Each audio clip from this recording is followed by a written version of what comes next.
I'm saying it.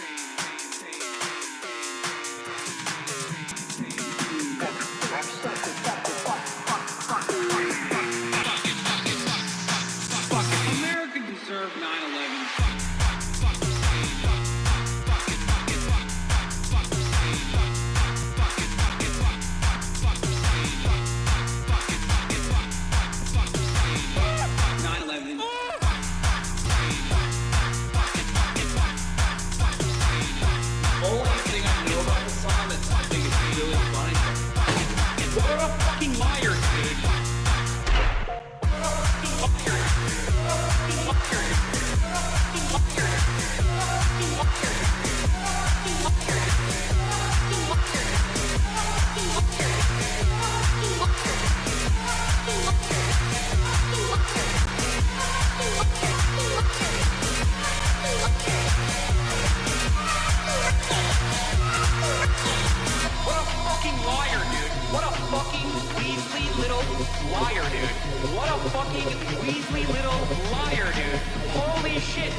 What's going on, everybody?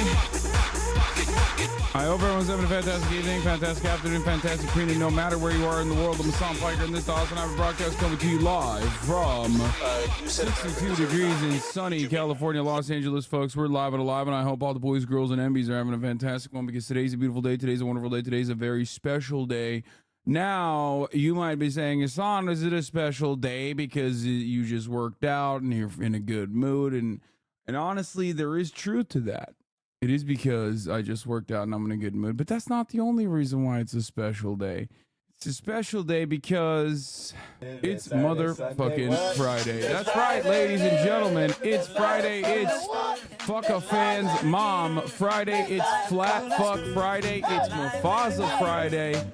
That's right. The most important day of the goddamn week. The day where you get to experience feeling like a goddamn human being for the first time in your life, perhaps ever. That's right, ladies and gentlemen, it's Friday. A day of celebration that your forefathers fought long and hard for, so that you can have the freaking weekend to yourself and say things like, it's the freaking weekend, baby, I'm about to have me some fun. That's right, it's Flat Fuck Friday. And there's going to be immaculate vibes on this Friday. Let me tell you, this is Immaculate Vibe Friday. No bad vibes allowed. Okay? Oh, my pet died. My cat died. My dog died. My parents died. Oh, I have cancer. Don't do it. Don't bring it in here. We don't want that energy. Okay? We are going to have immaculate vibes on this fucking Friday. That's right. I'm actually kind of tired, I will admit. I don't know why. I've been feeling a little somewhat under the weather. I don't know what that's about. These past couple of days, I would say, especially like yesterday and today. I had like a headache. I had to literally take painkillers like Advil. However, having said that, let me tell you, still feel pretty good. Still going pretty hard.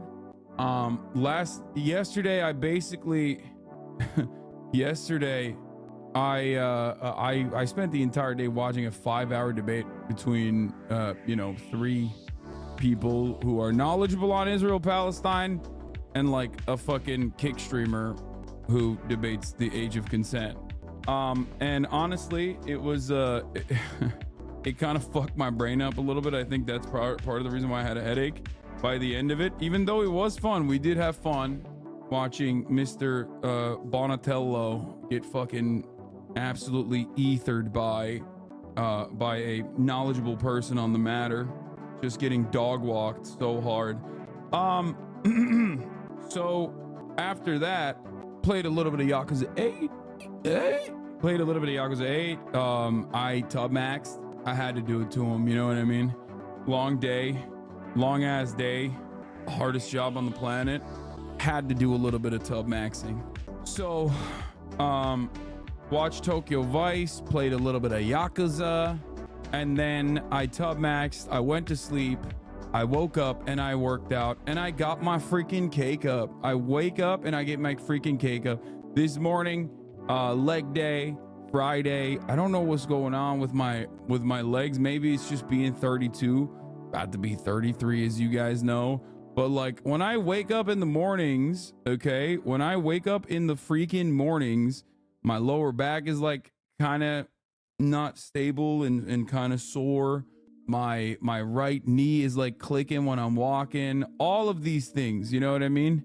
But once you get under that bar and you put that 285 pounds on your back, dude, it all goes away, baby.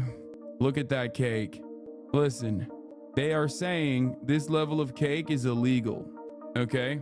Yeah, this is a wake up, get your cake up situation. I mean, look at that. Come on now. Is this a fucking Jeff Nippert video? Why is this guy demonstrating perfect form? It took a while for me to get here, okay? That's a high bar squat too for 285. It's a heavy weight for me. Heavier than I have done in a while. Obviously, it's nowhere near my lifetime PR, but it doesn't really matter. It's pretty solid, I think. Ever since I substituted from a low bar squat to a high bar squat, I've been able to actually hit like, you know, decent depth, and very happy about that. But anyway, do you work out every day? I work out 4 days a week, and I play basketball on days that I don't work out. Anyway, but yeah, the gym that I go to, fix that knee to go lower. So the gym that I go to used to have a scale. It's like one of those in-body scales that you hold on to. Inconsistent ass scale, not very good, but when it gives you good results, you gotta fucking promote it. And the in-body, at least you hit 90 degrees, you good? Yes, this absolutely hits 90. That's crazy. Anyone that's form policing this squat form is crazy. That is literally like, here. The first one is the only one that's not that good because like I was a little insecure about the weight, but everything past it, this is not even the bottom. This is not even the bottom of the lift. Yeah. Hip crease is below the knee, 10-10 depth. Exactly. Anyway, listen. So what I was going to say is I had, I do this thing. I do the scales. And right now I'm at 17%, which is the lowest I've been since COVID. 17% body fat, 242 pounds. I'll take it. So yeah, still got a long ways to go. Once I get down to like 15, 16, once I get down to 15, 16, you'll see me post like a lot more shirtless photos. Thank you for the playlist, Demacius. But obviously before then, we're still out here. Love the White Sox dad energy. I think calf length white tube socks are an iconic fitness look that will never go away, and I will carry them for the rest of my life. You can never go wrong with calf socks that go all the way up, white calf socks with white fucking shoes.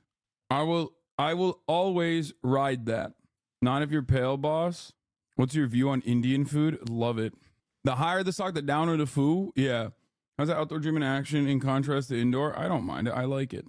I'm really used to working out outdoors. Also, hold on. There's a new dog at the gym.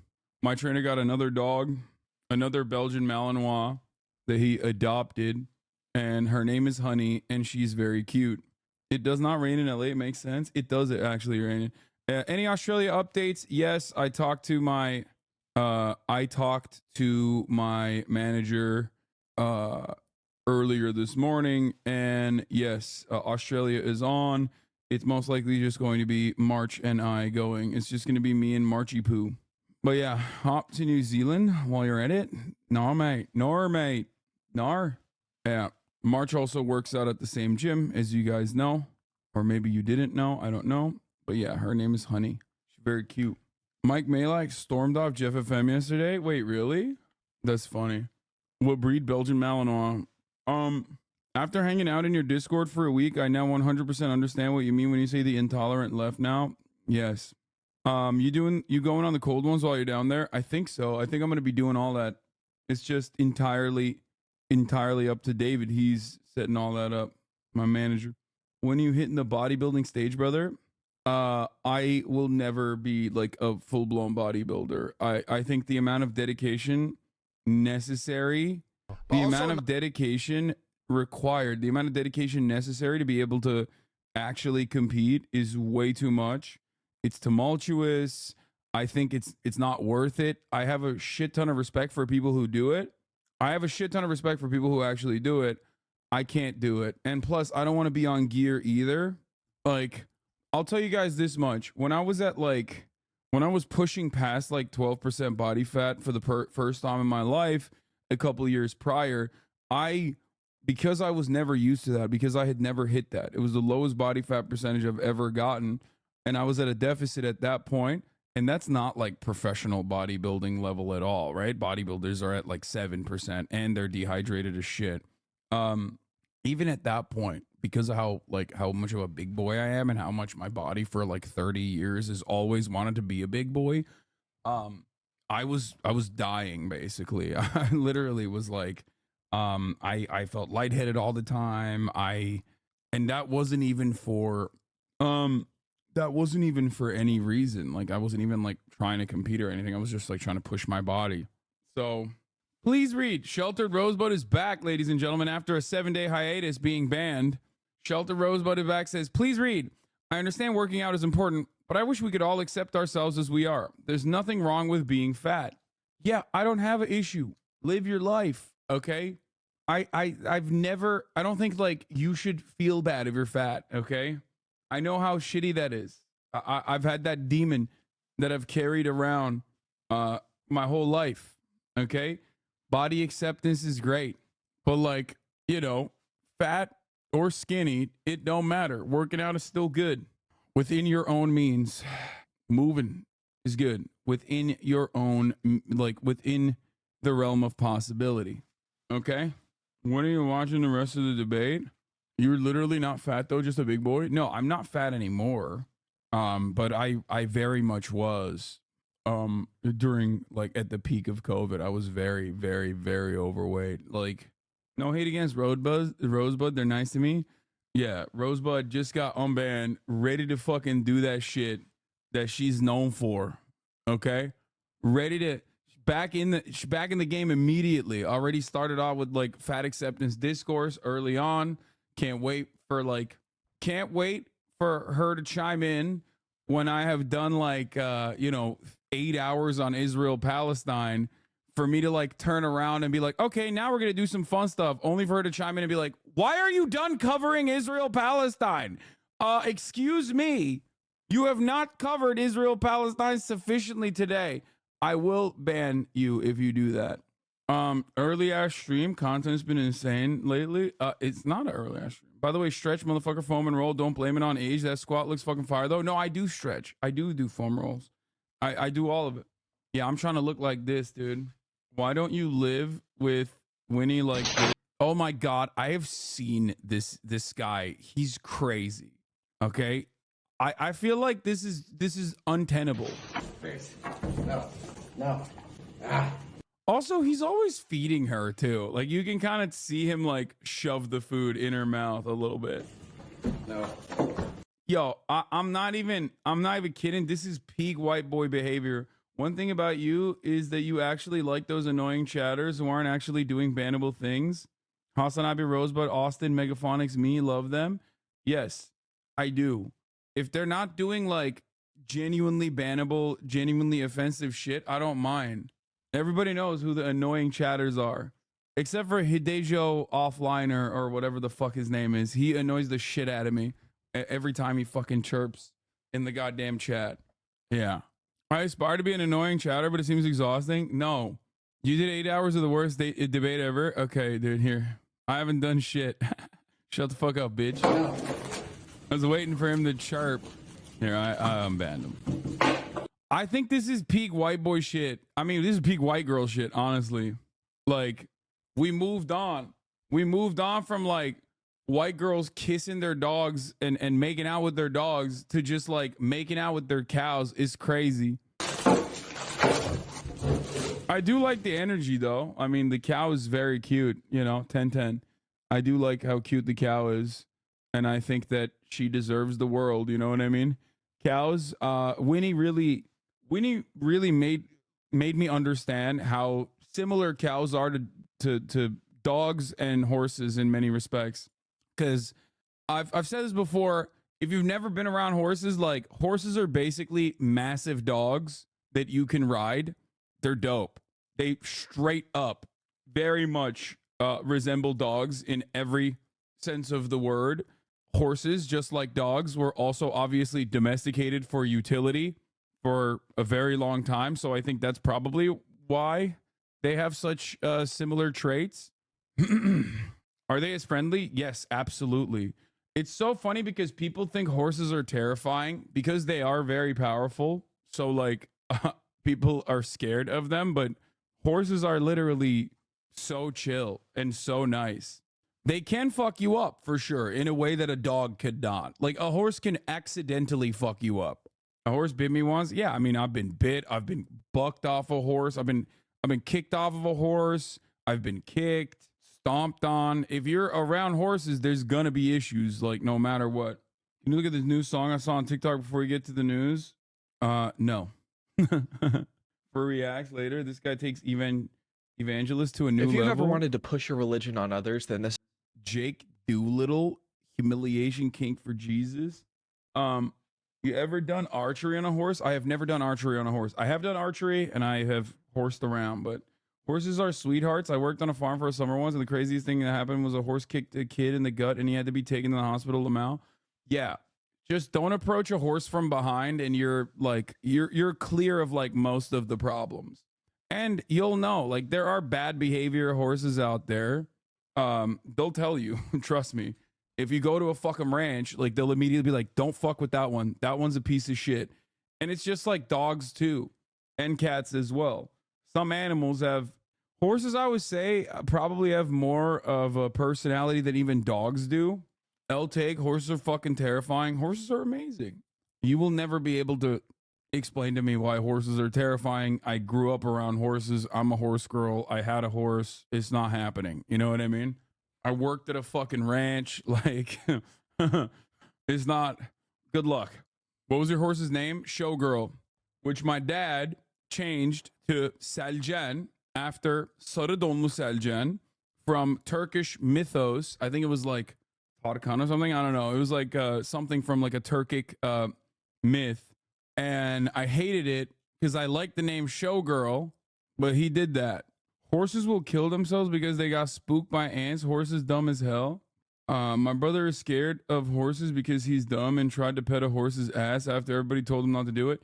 Yeah, like that's definitely not a good place to pet a horse. Oh my God, look.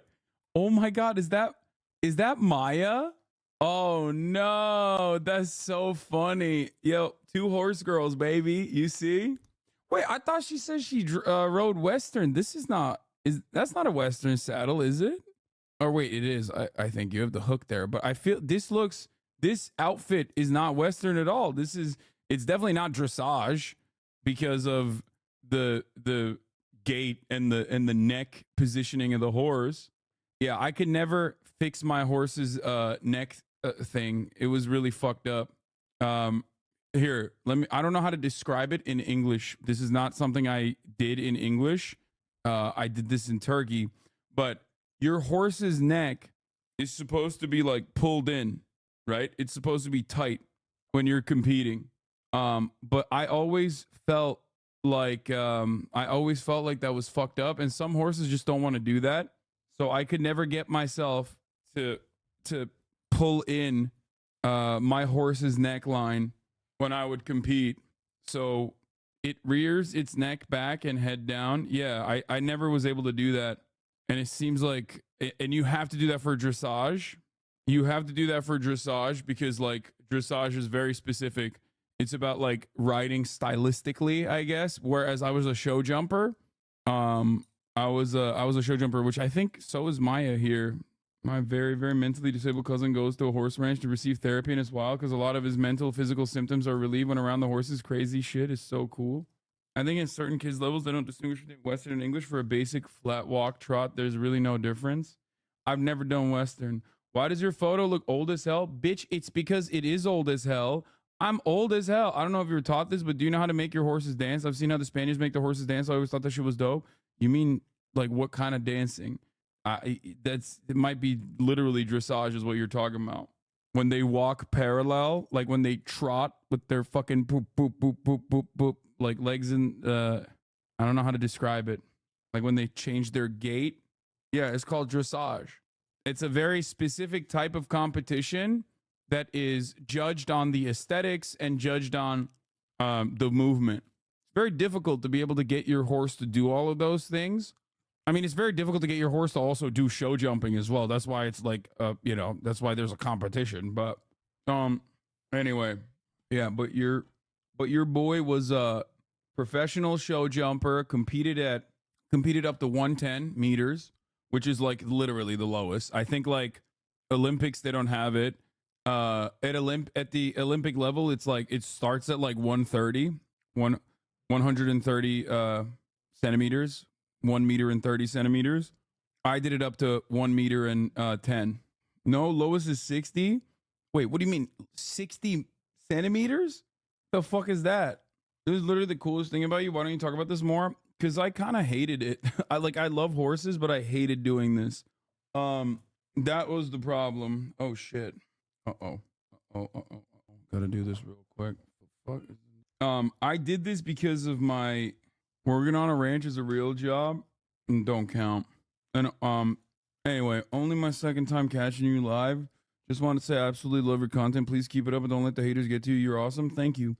All right, let's fucking move on from this dumb shit. What am I doing? Have you seen this? Walter Maston is talking in front of the OK School Board. I have not seen it. Twitch streaming is harder than working on a ranch. It's true. All right. So, what is this? Heavily requested part 3. Holy shit, dude, what's the matter? What happened? What's going on? There's so much. Major League Bullies, Crayon. Running a stud special on this pimpy son. 2 times pimpy. 2 times pimpy. Babe X Baby G. I think there is no better reason, like no better demonstration that we have to stop eugenics than this shit. Like, these dogs are so hurt, bro. These dogs are so hurt. Now, before people say, oh, Hasan, it was cool when white people did it. Like, why can't we do a little bit of eugenics? No, man, it's still fucked up. Okay. I promise. Like I love bully breeds. I love Staffordshire Terriers. I love pit bulls. Okay. These things look like fucking mutants, man. It's just X Baby G. Príncipe Vegeta. Mewtwo XL sub. Popeye X Celine. Spinach! Spinach. Jarhead Frenchie's Thriller. Fortnite. Should my bulldog need a CPAP? Bro, it looks like these fucking bullies need insulin from birth, okay? CPAP is right. You don't just need a CPAP. You need so much more. You need so much more than just a CPAP. And it's like since birth, these motherfuckers can't breathe. These dogs look like cops. Oh, God. Why are they editing like gas station meth packaging? I'm so random. XD ass meme. Gen Alpha has come full circle. Yeah. They hit the irony so hard that they ironically became unironically cringe. Bullies scare me. Used to be a mail carrier and those fuckers don't bark until they're on you. They just jump and tear. Yeah. You riding a horse circa 20 years ago? Dude, this is such a funny bit, but like they literally won't let me ride horses because I'm too big. Like I have had the opportunity. I've like been to ranches and stuff since then, and they'll be like, yeah, you can't ride. You're too heavy. So it's like, it's a funny bit, but it's also kind of real. I don't know. Anyway, Long time. all right, let's talk about Senate Majority Leader Chuck Schumer and his deep anti-Semitism. Okay, I just want to tell you guys, I want to tell you something. Okay, anyone that says no to the current, oh my God, I didn't even blast off. What the fuck am I doing? Dude, I am all over the place today. I'm sorry, guys. I'm sorry. What the fuck is that meme that you Orlo? That sucks. You just need to tie a balloon to you, like in that Nathan for You app. Yeah, that's what we're talking about. Israel-Palestine, Norm Finkelstein, destroys Twink, part 2. Angry Zionist Twink, part 2. Everyone on Reddit is riding D's dick so hard. Bro, they have to. That's the only bastion. That's the only area that he has that where he can have a little bit of solace so that people don't watch the actual fucking debate that transpired and watch him get dog walked. I mean, he couldn't watch me watch his debate. He got too triggered. That's how you know that shit was fucked up. Okay. Norm Finkelstein destroys. Okay, I'm not going to call him a twink. I'm going to call him Norm Finkelstein destroys angry Zionist student, in parentheses, Wikipedia College, part 2. Okay. There you go. Chuck Schumer wants to coup Israel. I'm just having fun with it today. Fuck it. YOLO. Why not? Mike MAJLAK will be on later to talk about conspiracies on Twitter and more. It's Friday fun day. I don't think Austin would agree that D's a twink. Have some respect. Okay, I changed it. I don't fuck with I don't fuck around with these designations. Okay, let me tell you something. Norm Finkelstein destroys angry Zionist student, Wikipedia College, part 2. Chuck Schumer wants to coup Israel. Mike MAJLAK will be on later. Okay, there you go. Yeah, it's not twink. I mean, he's literally 40 years old. So it's twink death, if anything. And yes, you missed Mufasa. We're 46 minutes in, chatter. Here we go. We are blasting off, ladies and gentlemen. Unban request with Mike Woklak. Yeah, I like that. We can do unban requests together. It's time for Mr. Bonicelli to give back. Wikipedia deserves a large donation. If you go down like the 6th comment on YouTube, it's a timestamp. Every name Norm called Mr. Bonatello, Mr. Bonaparte. Highlights from the debate. Every time Mr. Finkelstein said his name, Mr. Borelli, Mr. Bonelli, Mr. Barelli, Mr. Bonnell, Mr. Borelli, Mr. Morelli, Mr. Bonnell, Mr. Bonnell, Mr. Burrell, Mr. Borelli, Mr. Borelli, Mr. Borelli, Mr. Borelli, Mr. Bonnell.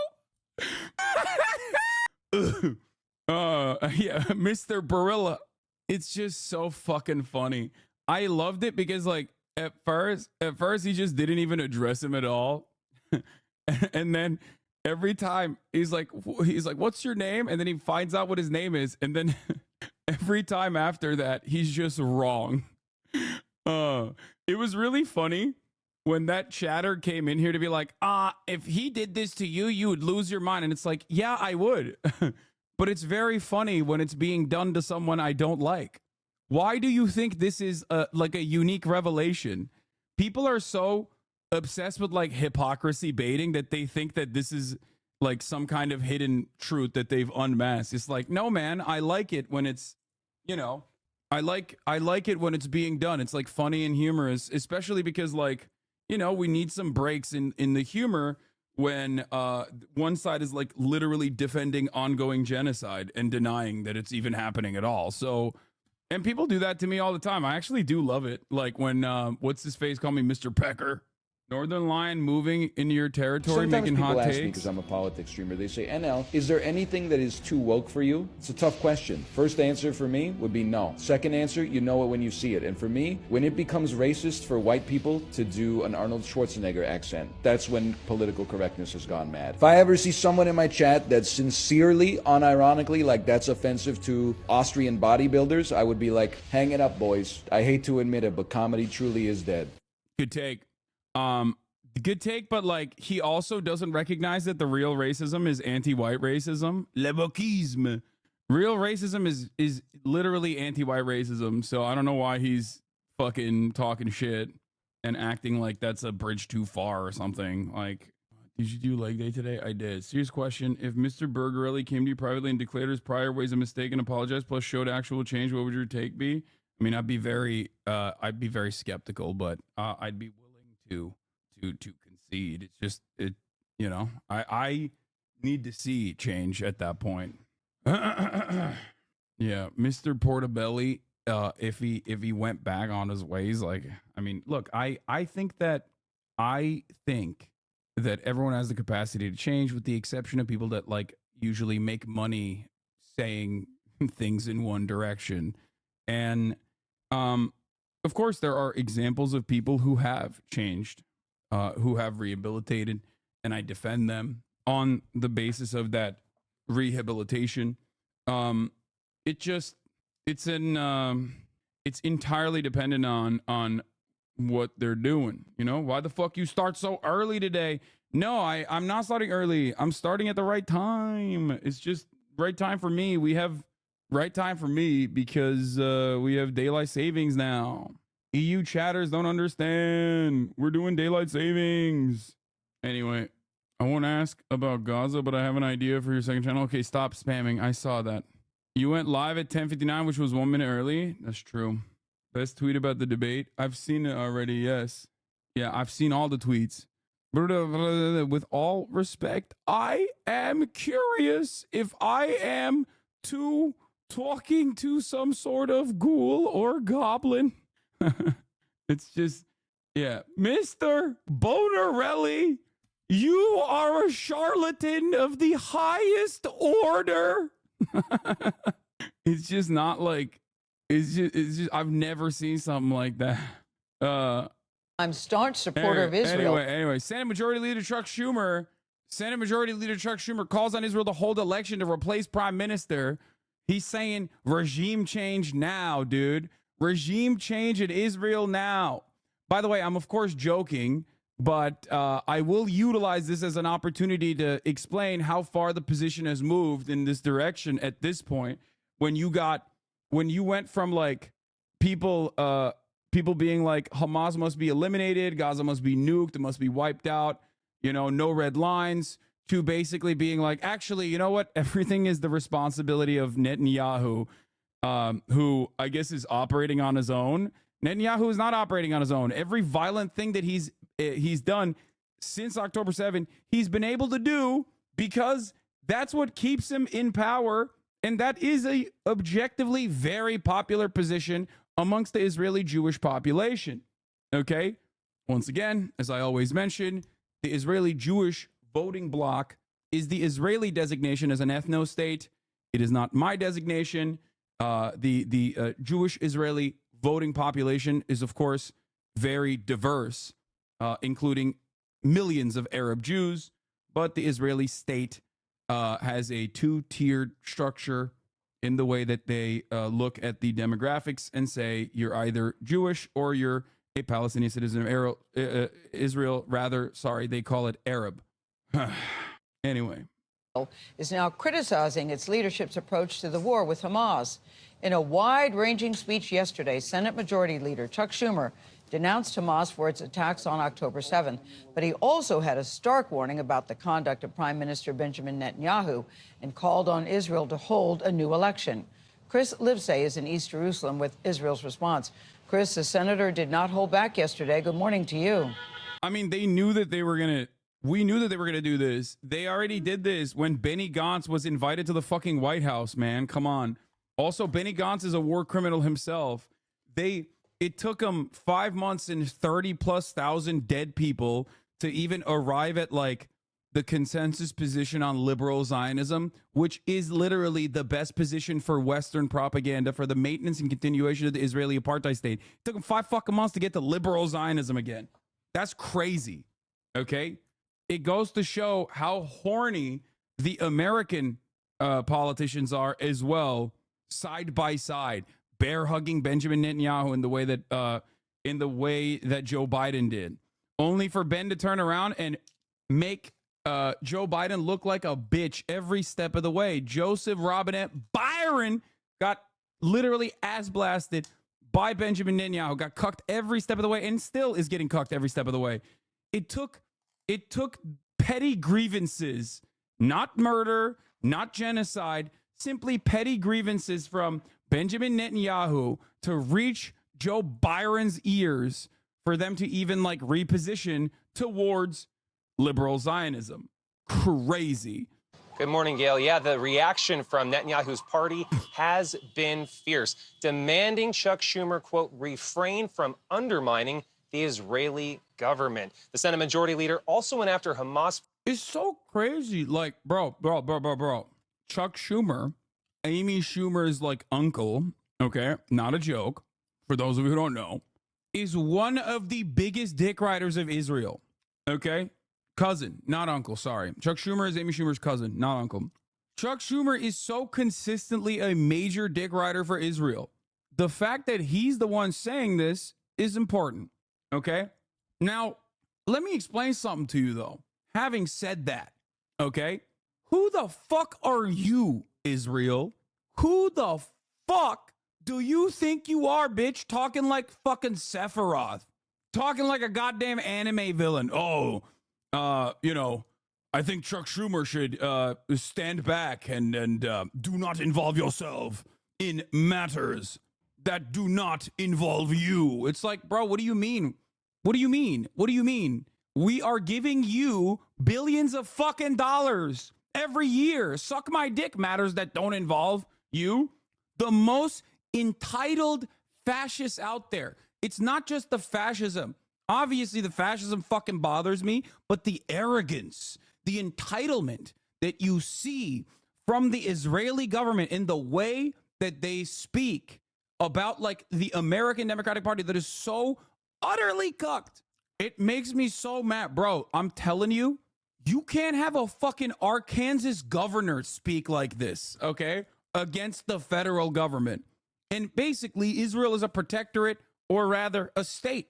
It's oblast. It is basically like fucking California. So like, you can't even have governors behave this way to this degree. You think Chuck Schumer has news of something moving in the White House? No, dude. They are recognizing that Israel is becoming increasingly more isolated in the Western world in the eyes of the population. The Western world cares about a theoretical democracy. The Western world loves talking about liberal democracy and how important that is to us. And when you got like 80% of people being like, bro, stop doing fucking genocide. What the hell are you doing? You have to at least like try to reshape public sentiment by being like, oh, we're trying really hard. That's it. That's precisely what's going on. Hey, Majority Report, thank you for the raid. Hope you had a good stream. Oh my God, Sam Cedar, what a fucking nightmare. Israel has more rights to the U.S. than Puerto Rico. This is true. They do. Israel does get better treatment than Puerto Rico in terms of being like a U.S. territory. Anyway, it is so fucking frustrating. What is this? Glenn Greenwald with a tweet about the debate that made me laugh. I don't have any personal animosity towards Destiny. Like I said, he built his own platform, has a certain kind of charisma that makes people watch and seems to understand things, but I've never seen a bigger gap between someone's self-belief and their actual knowledge. I respect the building of one's own large online platform without relying on media corporations, but the fact that so many believe a person this shallow, with knowledge this superficial, with a perspective this banal, is some masterful debater and thinker is just embarrassing. Yeah, Glenn can sometimes get a fucking rare W, even though he was like debating alongside Alex Jones. It's not just Dunning-Kruger, guys. It's also confidence. It's confidence for a mid-ass white boy, okay? That's what it is. Lord forgive me, but I'm about to bust. Mid-ass white boys love hyping up other mid-ass white boys that look like them, that are, you know, very confident in their mid-ass white boy behavior. That's it. Glenn got shown up in that one, though, so he's been mad, I'm sure. I mean, if he was defending fucking January 6th alongside Alex Jones, like, yeah, of course he got fucking showed up. Like, defending January 6ers and alongside Alex Jones is no different than defending fucking the position of Israel and being like, it's not a genocide, but we know what's a real genocide? What Hamas is doing every day. It's like, come on, dude. You are so far removed from reality at that point. You're literally going, do not believe your lying eyes. Do not see the dead children in front of you. Do not look at them. That's actually a doll. They made that up. It is fucking ridiculous. Bro's comment by Glenn about his fans. What is this? Anyone can claim who won or lost, but here's a community of people of the moderator whose views on almost everything align with Destiny, and the consensus in the comments could not be clearer, and my audience doesn't search my name on YouTube to defend me. What? I don't know what this is, but did you watch the whole debate or just these short clips? I sure hope you watched. If not for Destiny, then for Benny. Alex Jones, a more coherent debater than Morelli. At least he was right about the frogs. Come on, man. Alex Jones is like a charismatic figure, but that's all it is. You know what I mean? He's like an entertaining, charismatic figure, but he's also a charlatan and a grifter at the same time, and has like poisoned the minds of so many goddamn people. Like that's ridiculous. I think he's calling D's fans world champion dick riders. They are. They are, and they are very desperately trying to like always cook up a narrative. But I don't think they realize that like the more Destiny is prominently featured in situations like this, where he's like in front of a larger platform, the more people see his shit, and the more people that go to his fucking channel and watch his clips, the more they go, what the fuck is this nonsense? So I don't think they understand that like that kind of like dick riding, especially on an issue that is so like glaring, so obvious, especially when a knowledge gap is so massive. It's actually so disrespectful of Norm to keep getting his name wrong on purpose. There is no fucking way you're actually this bummed about this. Jinxie talked about you on the Nelk podcast. With streaming, if I don't stream tonight, like, bro, sometimes it's not even a horrible idea to think like, sometimes I wish I was just a random person, because like, let's say I worked at Chili's, right? And I'm not saying I'm not thankful for like my job. I love my job. But like, let's say if I worked at Chili's and I called my boss and I was like, yeah, I can't make it to work tonight.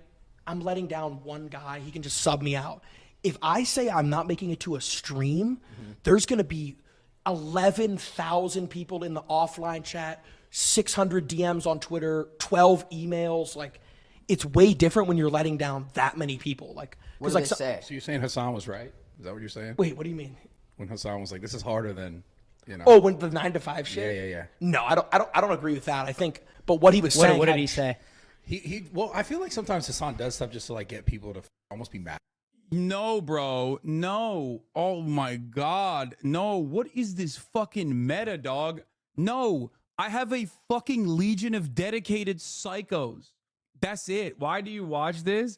Bradley, you fucking ape. Why don't you just like give me a call or text me instead of being like, oh, I can't believe it. Great friend of yours? No, I still love Bradley. I don't give a shit. At him in a way, but he was saying how like being a streamer is like soul sucking more than a 9 to 5. But obviously he said it, and you see it out of context when I see the clips, but I want your take on that. Dude, honestly, Hasan, in terms of like soul sucking, if you work a 9-hour shift and you do a 9-hour stream, you're going to be more drained mentally from the stream, because like it depends on what type of streamer you are. If you're like turning your camera off, not talking, playing a game, let's say you're playing like World of Warcraft, you're not going to be drained at all. Because you could dog at work a lot. Yeah, exactly. Like when I used to work at the golf course, like if my boss wasn't around, like... Bro, that was directly verbatim my point. My point is you don't have to be on. In my job, when I was a fucking salesperson, I wasn't always sucking client cock in the way that I have to constantly be on and social when I'm streaming. What the fuck's going on? Dude, listen, game changer, okay? Now that I'm a fucking Zinfidel, these boys recognize. I'm telling you, dude. I'm glad that they are saying that. I'm glad that they're like basically recognizing it. Bro, just accept that people don't like the way you word things like sometimes. Yeah, that's not it. I don't think. You can't complain because you're earning a lot more. Yeah, no, I think like a big part of that basically comes from that perspective, which is like, what the fuck are you talking about? You're the most well-paid babysitter on the fucking planet, which is true. And I've said this like a million times. You know what I mean? Like, that's 100% correct.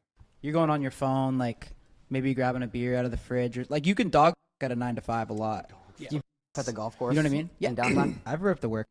Yeah. Dude, and like, have you? It's low key. I've ripped a couple work. I'm not ashamed of it. Brad, well, you have. Honestly, Brad, you probably God, I never have. Okay, be honest. Have you since you've been here? What? I don't. at all. You always take this shit to the next level. You just want to. It's like what? Okay. I haven't been off in a very long time now. It's been more than like almost. But it's true. Why do we talk about this every table on stream? You gotta be dialed the whole stream. Okay. Hold on. I have a real question. We talked about like fake shit earlier, right? Well, we didn't even get through that completely. You want to continue? He's right. Like at work, you about the work. At work, you can f off more. What am I on stream? Am I gonna pull out my stuff, dude? Especially if you're a top streamer and your number one goal is growth or entertaining people. You need to be on. You need to. Yeah. So, like what Hasan said. To be honest, like no one can relate to what he's saying because no one else is a streamer. Like Hasan, whether people like him or hate him, he is a top streamer. So he has input that no one else has. Like he's speaking from personal experience. At work, if you want to go to the bathroom and for 10 minutes, you can't. Dude, there's nothing I love more than a dude who has no reason to fucking defend me in any meaningful capacity in front of an audience, with the exception of Bradley, that would be relatively hostile, who's just so fucking big on his own that he's like, I don't give a shit. I don't have to fucking do the fuck Hasan ripcord. Okay? Straight up. He can just be honest about his perspective. Sometimes that will lead people astray. Sometimes that will cause them to be misguided. But it is so obvious that because he is, one, relatively emotionally mature for being like 20 fucking years old and screaming into a camera all day, every day. And two, very much like Mr. Beast style, obsessed with streaming, I would say. Compare him to fucking Aiden Ross and you will understand the difference. Like one guy is like desperately trying to legitimately cause chaos and farm drama by saying unhinged shit. Bradley literally thinks I'm doing that. I'm not trying to do that at all. I am a fucking adult. I am trying to have normal conversations with my audience, and it's getting clipped out of context and being blasted into smithereens because of how fucking insanely and intensely right-wing Twitter is. Anyway, he could have very clearly thrown me under the bus, as like anyone given the opportunity would have 100% done. And he's like, no, I don't think you guys get it. Why? Because he gets it. He understands it as not even as someone who is like aligned with my worldview or values either.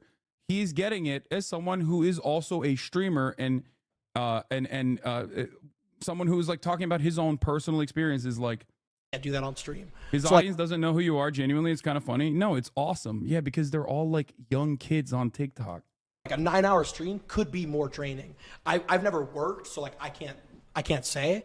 But like, yeah, he's done both, and like that's what he's saying. How often do you stream a week? A week, 7 days a week, like every day. I'm missing a stream today just to do this pod because I'm like, this is a dope opportunity. Yeah, but we like, appreciate you. Thanks, bro. I stream every day, bro. Yeah. For how long? 4 hours normally. How about like minimum? window. Sorry. How about the people? I see people kind of like comment at you for not streaming long enough. The part-time shit? Yeah, they say, yo, 2 hours stream a night, like they're throwing shade at you. Well, that's like a newer thing. That developed in the last 2 months of like, if I end stream. Yeah, because he does 4 hours, so they're saying it's a half day. I mean, I joke about that too. That's like streaming culture jokes.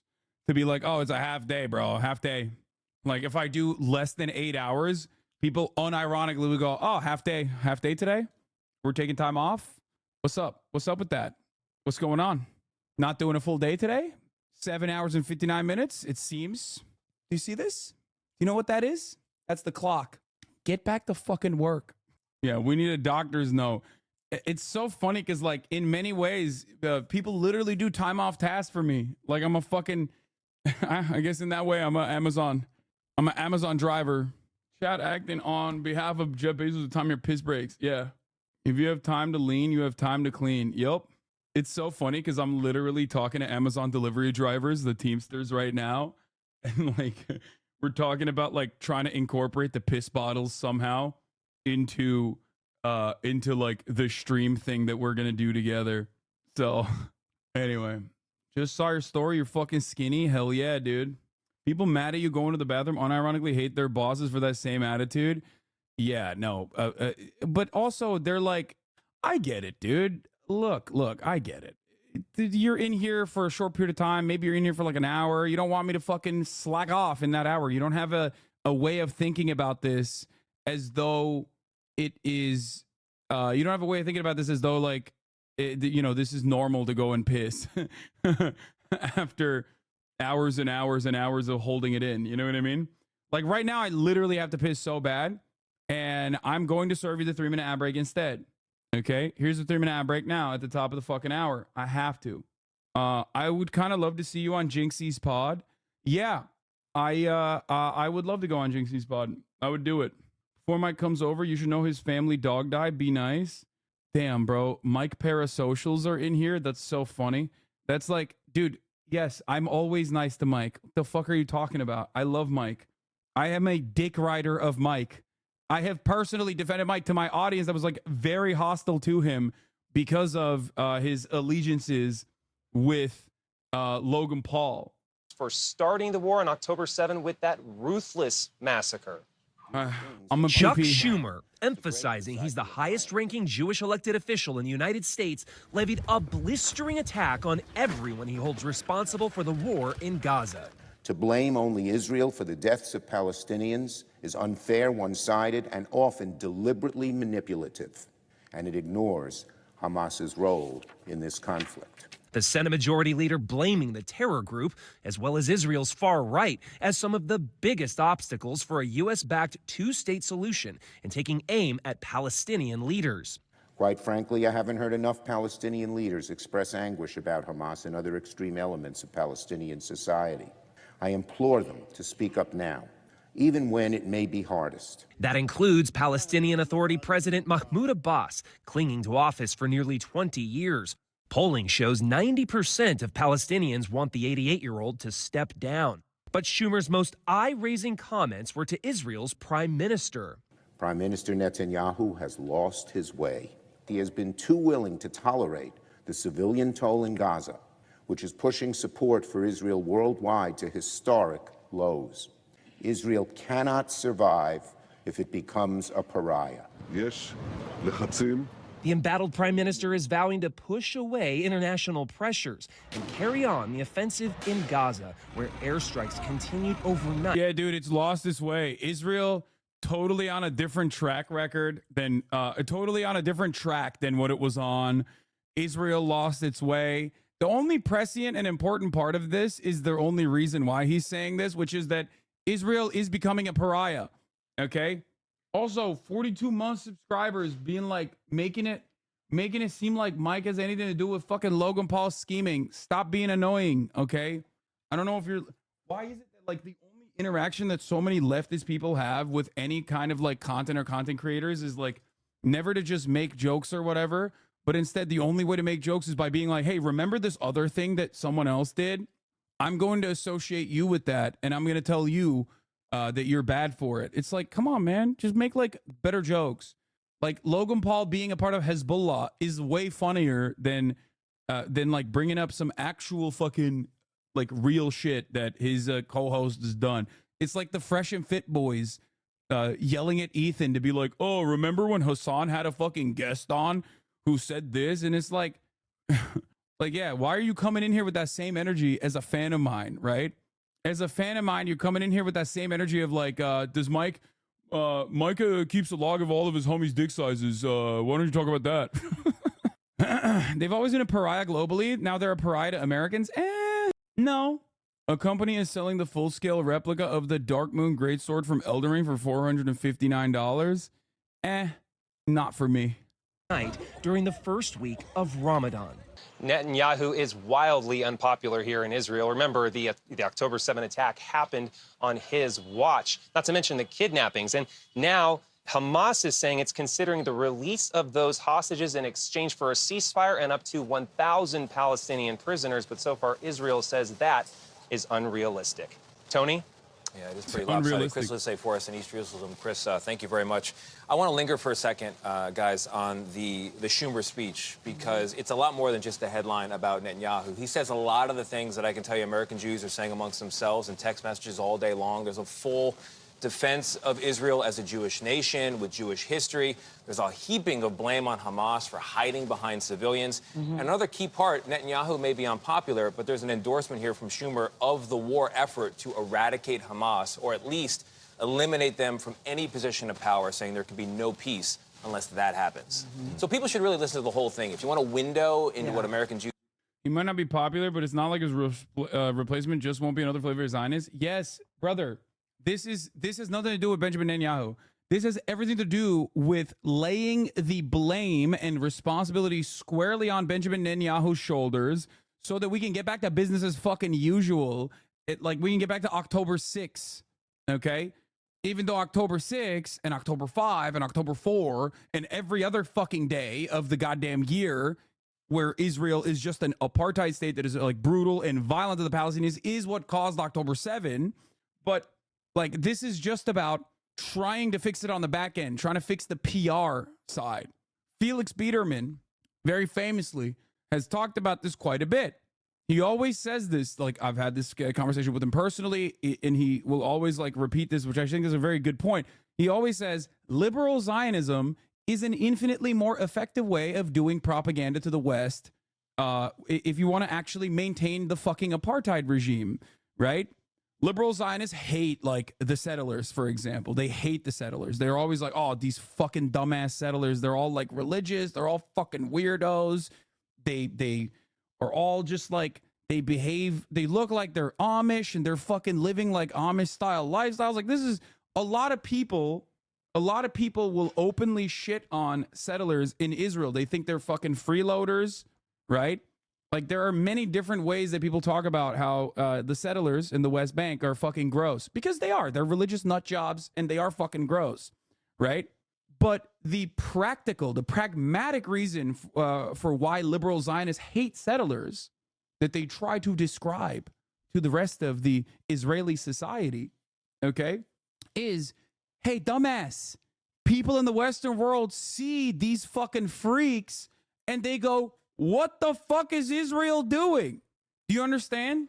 The optics of settlers and settlements is awful. Just like the optics of 30,000 dead women and children is untenable. It's awful. But Israel and Israeli society post-October 7 kicked its fascism into high gear and literally cannot comprehend this. They do not see it. That's why poll after poll shows the Jewish demographic of Israel supporting further bombing Gaza or bombing Gaza, you know, in the same exact pacing that has led to 30,000 fucking dead Palestinians. They are not thinking about this beyond bloodlust at this point. They're not thinking about the PR side of this. They're not thinking about the potential inevitable consequences of this with respect to the Western world consistently offering unconditional support to Israel as it maintains its apartheid regime. Bro, chill, lol. I don't think there's anything I don't know. Have I said anything that comes across as aggressive? Maybe. Yes, Israel is behaving post 9/11 America, doing post 9/11 America shit, except Israel is not America. Israel needs America. Okay? That's number one.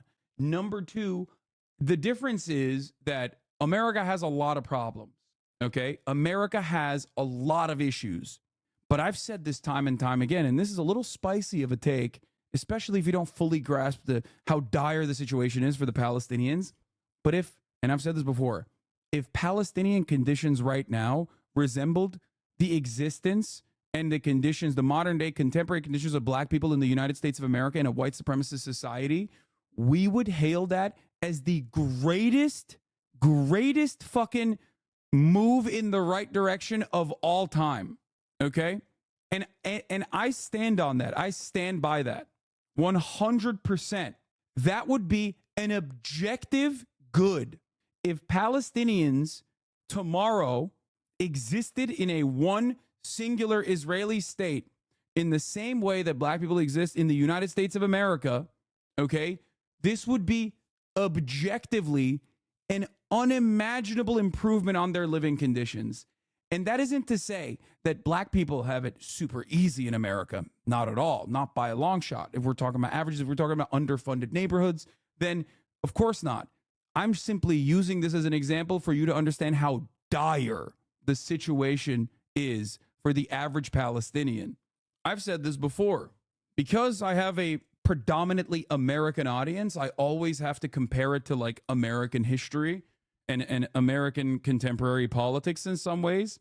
And I mean, there is no comparison in the Western world where you have like a mechanized death brigade melting your family members on a daily fucking basis.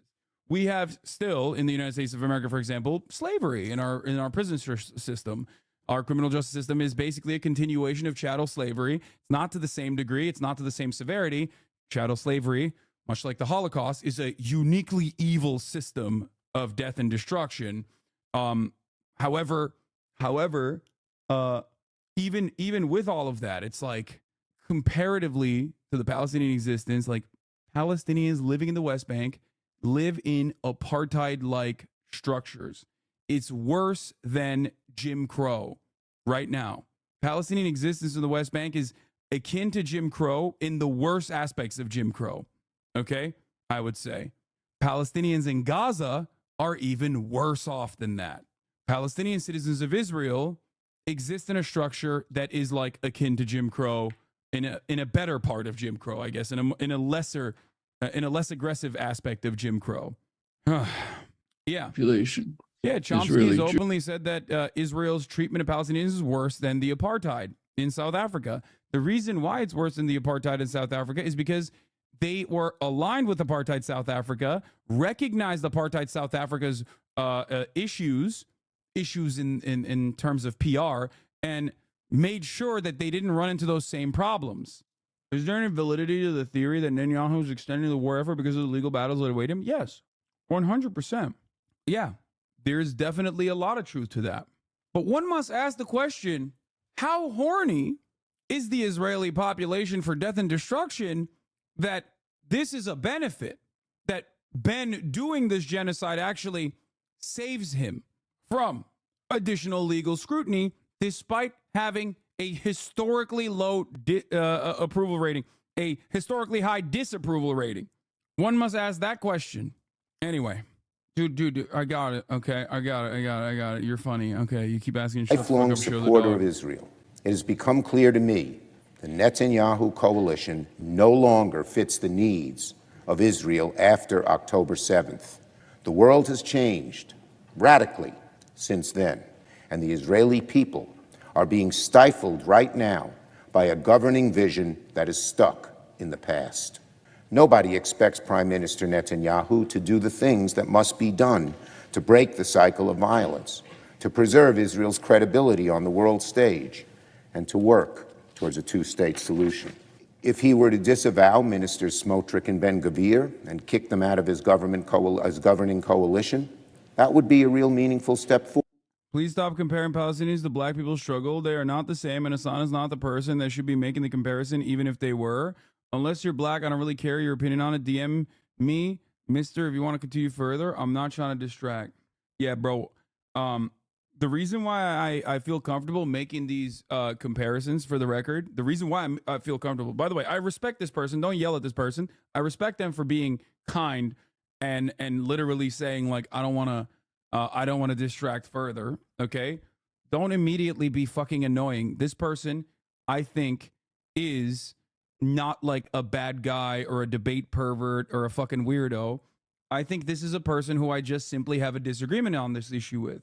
And as it is my job to utilize this as an opportunity for education, I would present the likes of Nelson Mandela that has made this comparison himself.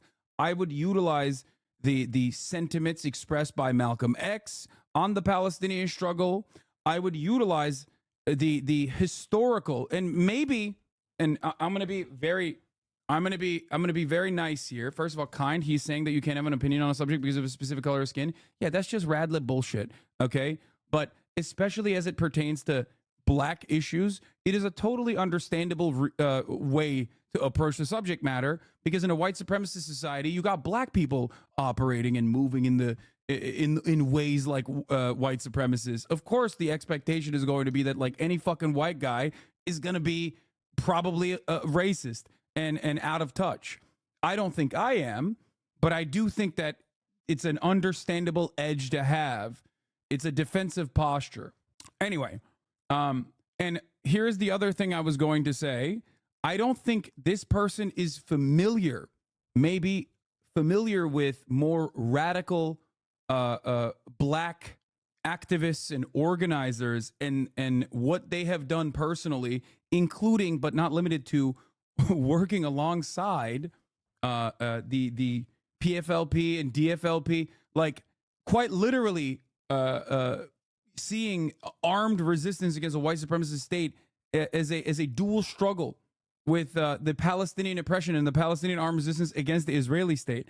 So, yeah, I think that's probably the reason why this comparison comes across like it's just like a ridiculous one or something. It is in no way to minimize the oppression and cruelty that black people have experienced. I just don't think you can probably handle it with the sensitivity that needs it to be handled. Bring on a black speaker and let them make the case. Yeah, okay. I took the time out and I tried to explain to you what the historical comparisons are. If you're still fucking running this line, it's like, all right, dude, man, come on. Like, be a little bit more charitable, okay? I appreciate you, Hasan. Like, yeah, okay, well, if you appreciate me, be a little bit more charitable, okay? Come on. I would say this is something that I'm fairly well read on. And as it pertains to black issues, like, it's definitely something that I am trying to be as careful as possible when talking about. I'm not even hitting you with the, oh, dude, white people can't speak on black issues. Like, what the fuck? That's racist. Like, I'm not doing any of that dumb shit. I totally get it. I get why people have this kind of fear. Anyway. Yeah, Mark Lamont Hill was just on. He makes more of these distinctions on his YouTube than Malcolm X. Forward. But regrettably, there's no reason to believe Prime Minister Netanyahu would do that. He won't disavow Ministers Smotrich and Ben-Gvir in their calls for Israelis to drive Palestinians out of Gaza and the West Bank. He won't commit to a military operation in Rafah that prioritizes protecting civilian life. He won't engage responsibly in discussions about a day-after plan for Gaza and a longer-term pathway to peace. Hamas and the Palestinians who support and tolerate their evil ways, radical right-wing Israelis in government and society, President Abbas, Prime Minister Netanyahu. These are the four obstacles to peace. And if we fail to overcome them, then Israel and the West Bank and Gaza will be trapped in the same violent state of affairs they've experienced for the last 75 years. These obstacles are not the same in their culpability for the present state of affairs, but arguing over which is the worst stymies our ability to achieve peace. Given the complexity and gravity of this undertaking, many different groups have a responsibility to see it through. The Palestinian people must reject Hamas and the extremism in their midst. They know better than anybody how Hamas has used them as pawns, how Hamas has tortured and punished Palestinians who seek peace. Quite frankly, I haven't heard enough Palestinian leaders express anguish about Hamas and other extreme elements of Palestine. Yeah, I wonder why, dude. Yeah, that's crazy. Yeah, I can't hear enough movement from the Palestinian crowd against Hamas. Yeah, dumbass. It's because Hamas isn't doing the fucking genocide. It's Israel. As a matter of fact, Hamas is the people protecting them. Hamas is the only entity that is successfully making the occupation costly. That's it. Ain't nobody else is doing that. And that's precisely why their popularity has increased. It is ridiculous to be like, wow, these genocidal, these people that are currently being genocided, why are they not saying that the only militant resistance against the genocidal Israeli regime is actually bad? I love that this fucking bullshit middle of the ground ass speech, by the way, is what people make, is what people delude themselves into thinking is like radical. Both the liberals who want to make it seem like this is a major change, and there is a real tonal shift here. It signals something that I've told you since day one, by the way, which is that this is their exit ramp. This is their pressure valve. They're releasing it so that they can go back to like business as usual apartheid defense, right?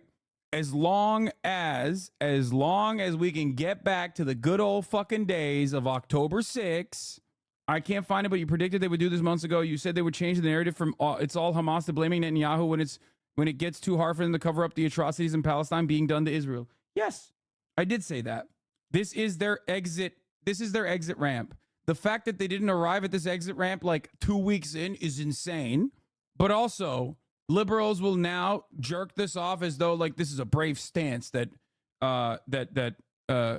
Chucky boys hitting here, and the ultra Zionists will go froth out of the fucking mouth like screaming from the rooftops about how anti-Semitic Chuck is and how Chuck should concern himself with his own affairs, you know, some shit like that. It's crazy. Palestinian society. I implore them to speak up now, even when it may be hardest, because that is the only true way to honor the lives of all those lost, by transcending the enmity and bloodshed and working together in good faith for a better future. Once Hamas is deprived of power, the Palestinians will be much freer to choose a government they want and deserve. With the prospect of a real two-state solution on the table, and for the first time, genuine statehood for the Palestinian people, I believe they will be far more likely to support more mainstream leaders committed to peace. I think the same is true for the Israeli people. Call me an optimist, but I believe that if the Israeli public is presented with a path to a two-state solution that offers a chance at lasting peace and coexistence, then most mainstream Israelis will moderate their views and support it. Part of that moderation must include rejecting right-wing zealots like ministers Smotrich and Ben-Gvir and the extremist Israeli settlers in the West Bank. These people do not represent a majority of the Israeli public. I'm sorry, dude. Yeah, see, liberal Zionism, dude, is so funny. No, guys, you don't understand. Benjamin Netanyahu is only continuing this ethnic cleansing campaign to basically stay alive and not fall apart and withstand legal scrutiny as soon as he's like voted out of office. Don't ask the question how the continued ethnic cleansing campaign is keeping him in office, though. Because if you ask that question, then you have to come to the recognition that, like, oh, the people on the ground, the Israeli society do want this, actually. That's weird. Like, to act like this war cabinet is not following on the agenda and the interests of the broadest subsect of the Israeli Jewish demographic, the population of Israeli Jews who participate in these polls, which we can fucking see, by the way. All right. It's ridiculous. You can see it. You see it with your own two eyes. The recognition that Benjamin Netanyahu is utilizing this fucking ethnic cleansing campaign to stay alive, to stay afloat, comes with the understanding that this is a popular thing that he is doing. They talk about Israel like they do about cops, just a few of them, not a systemic issue. Yeah. The bad apples narrative is exactly done here to whitewash Israel's crimes. And the entire, like, I want to stress this. I want to make this very clear. I've been saying this since October 8th, okay? I've been saying this basically since October 8th. I've said it for 10 years now at this point, okay? That liberal Zionism is better PR for the same apartheid state, okay? That's the only thing. Israel needs to continue doing good PR so that they can rely on Western support, Western permission to keep maintaining its apartheid state. And liberal Zionism helps Israel significantly more than the unhinged, unwashed, absolutely psychopathic fucking settlers, okay? Liberal Zionists are right on that front when they say this looks bad. Fuck these guys. This looks really fucking bad. But ultimately, it doesn't matter. It doesn't matter because the apartheid state is the same. And Flip Dingo, who said, Hamas equals bad. Bad for Palestine. Tell me how the war wouldn't have happened if it wasn't for Hamas. Why do you support Hamas, who are a terrible, horrible organization? Great question. Okay? Asking me why I support Hamas, who's a terrible organization, after 5 months of the Palestinian population withstanding ethnic cleansing, is like saying, why do you support the Black Panther organization? They're the bad guys. They are the bad guys. Okay? It's like asking, I can't believe you would be on the side of George Floyd. After all, he has a criminal background, a criminal history. I can't believe I'm going to use this, but in the words of Dave Chappelle, Israel made Hamas the good guys in this situation. Israel chose Hamas, both literally and also figuratively. Okay? That's it. I support the ANC in South Africa and the South African apartheid. I support the FLN in Algeria. I support the IRA in Ireland. I support people all around the world trying to break free in their emancipatory struggles, because I understand that it is very human to want freedom. It is very human to no longer be living under the oppressive thumb of an apartheid regime. That's it.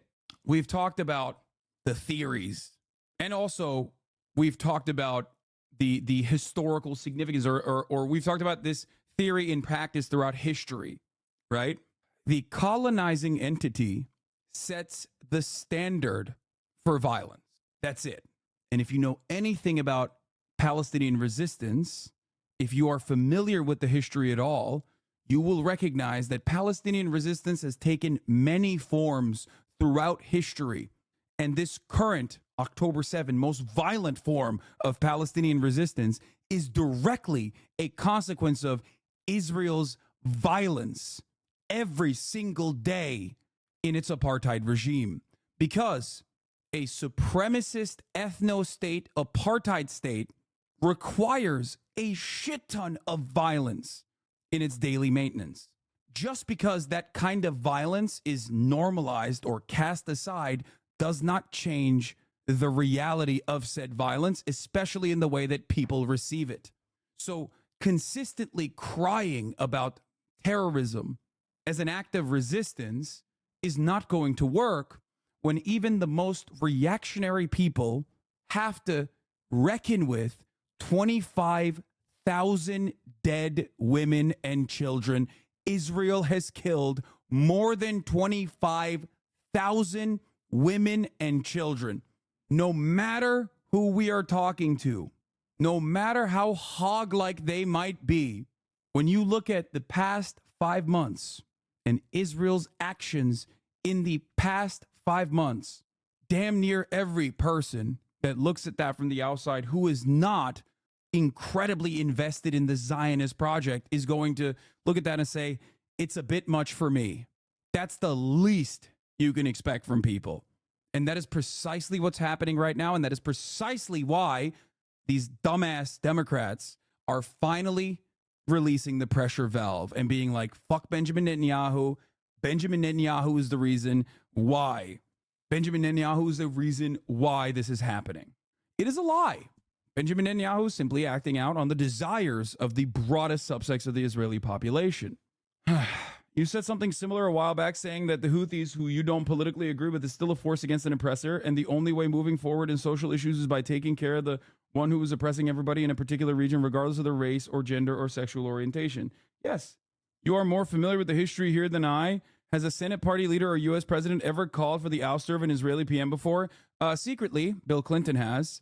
Very famously, actually. I don't know if he openly called for it, but I know that they were doing that for sure. HW, I think, as well. HW openly campaigned. That too. Netanyahu in 2001 saying their plan they've executed for the past 6 months. Yeah, I mean, here.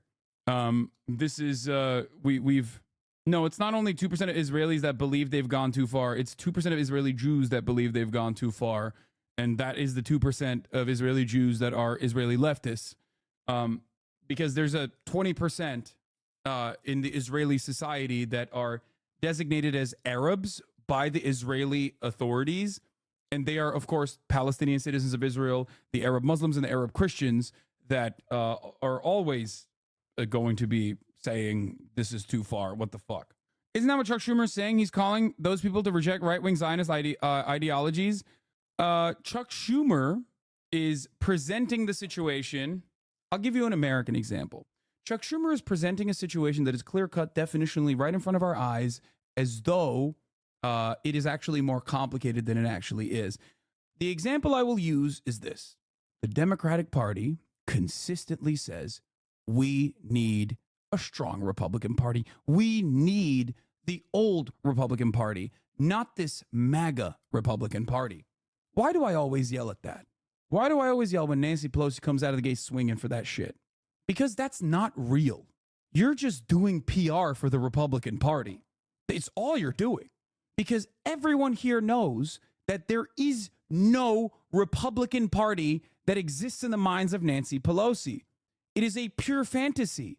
And that is a pure fantasy that the Republican Party should be presenting, not the Democratic Party. So this is exactly what Chuck Schumer is doing here, making it seem as though liberal Zionists and further right-wing Zionists are not completely aligned on the ethnic cleansing campaign in Gaza, when they objectively are, as far as the Israeli polling shows.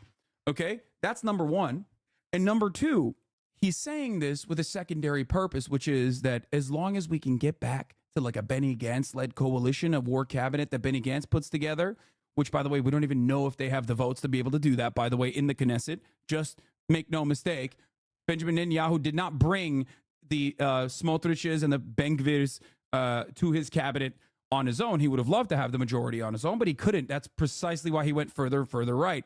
So we don't know what that looks like right now. We do not know if there is a more liberal cabinet that they could put together. However, liberal Zionism and right-wing ultra-Zionism, ultra-nationalist Zionism is still two sides of the same fascist coin. Because liberal Zionism also wants to maintain an apartheid regime, or at the very least is not offended by the existence of an apartheid regime. And that's precisely the reason why on October 7, you saw liberal Zionists go incredibly right-wing at the tip of a fucking hat. That's it. So this is purely a PR point. A PR point that they should have arrived at months ago, by the way. The fact that it took them this long is insane. But just understand that this is just simply reframing the narrative and massaging Israel's genocidal actions by saying, oh, it's all the responsibility of Benjamin Netanyahu and the right-wing shitheads that he has in his cabinet. You will start hearing this more and more from the very same people that you heard from months ago, talking about how Arabs are fucking dogs and bloodthirsty monsters and rapist barbarians, marauders that must be put to heel, must be destroyed. Now they'll turn around and they'll talk about like they didn't say all of those things, like they didn't fucking salivate at the prospect of denying food, denying aid, denying electricity, denying water to 2 million Palestinians that the defense minister Yoav Gallant called human animals. Look at J Street's posture after 10-7, basically indistinguishable. Yes, that's a great take. J Street is the liberal Zionist organization that is supposed to counter AIPAC. AIPAC is right-wing as fuck. AIPAC is insanely right-wing, like domestic policy-wise, AIPAC is very right-wing. J Street is supposed to be left-wing. It is not anti-Zionist, although there are people who are now anti-Zionist that used to work with J Street back in the day. Okay, it's a much better organization than AIPAC. After October 7, AIPAC came out and said any Democrat that does not stand with Israel unconditionally, we are going to go after. If you recall, that's what J Street said. J Street is supposed to be liberal as fuck. J Street is supposed to be a liberal. J Street is supposed to be a liberal institution. Yeah, Noah Colvin used to work there as well. And people immediately went back, like former J Street operatives and people that worked there, like went back and they fucking yelled at the leadership. And then they quickly changed their narrative, for the record. But it was very telling. It was very telling that even J Street, which is supposed to be the counter force to AIPAC, these are two different lobbying groups specifically designed to defend Israel. I used to also be in J Street law. Yeah, there's plenty of there are plenty of people who worked with J Street or were on J Street or were like funders of J Street that go from like liberal Zionism to anti-Zionism. It's like, but I would say that I think, you know, J Street is the perfect demonstration of like liberal Zionism with all of its limitations, ideological limitations, its limitations in, you know, or at least like its inconsistency between practice and theory. Certainly infinitely better than AIPAC, because AIPAC is like comic book villain shit, right?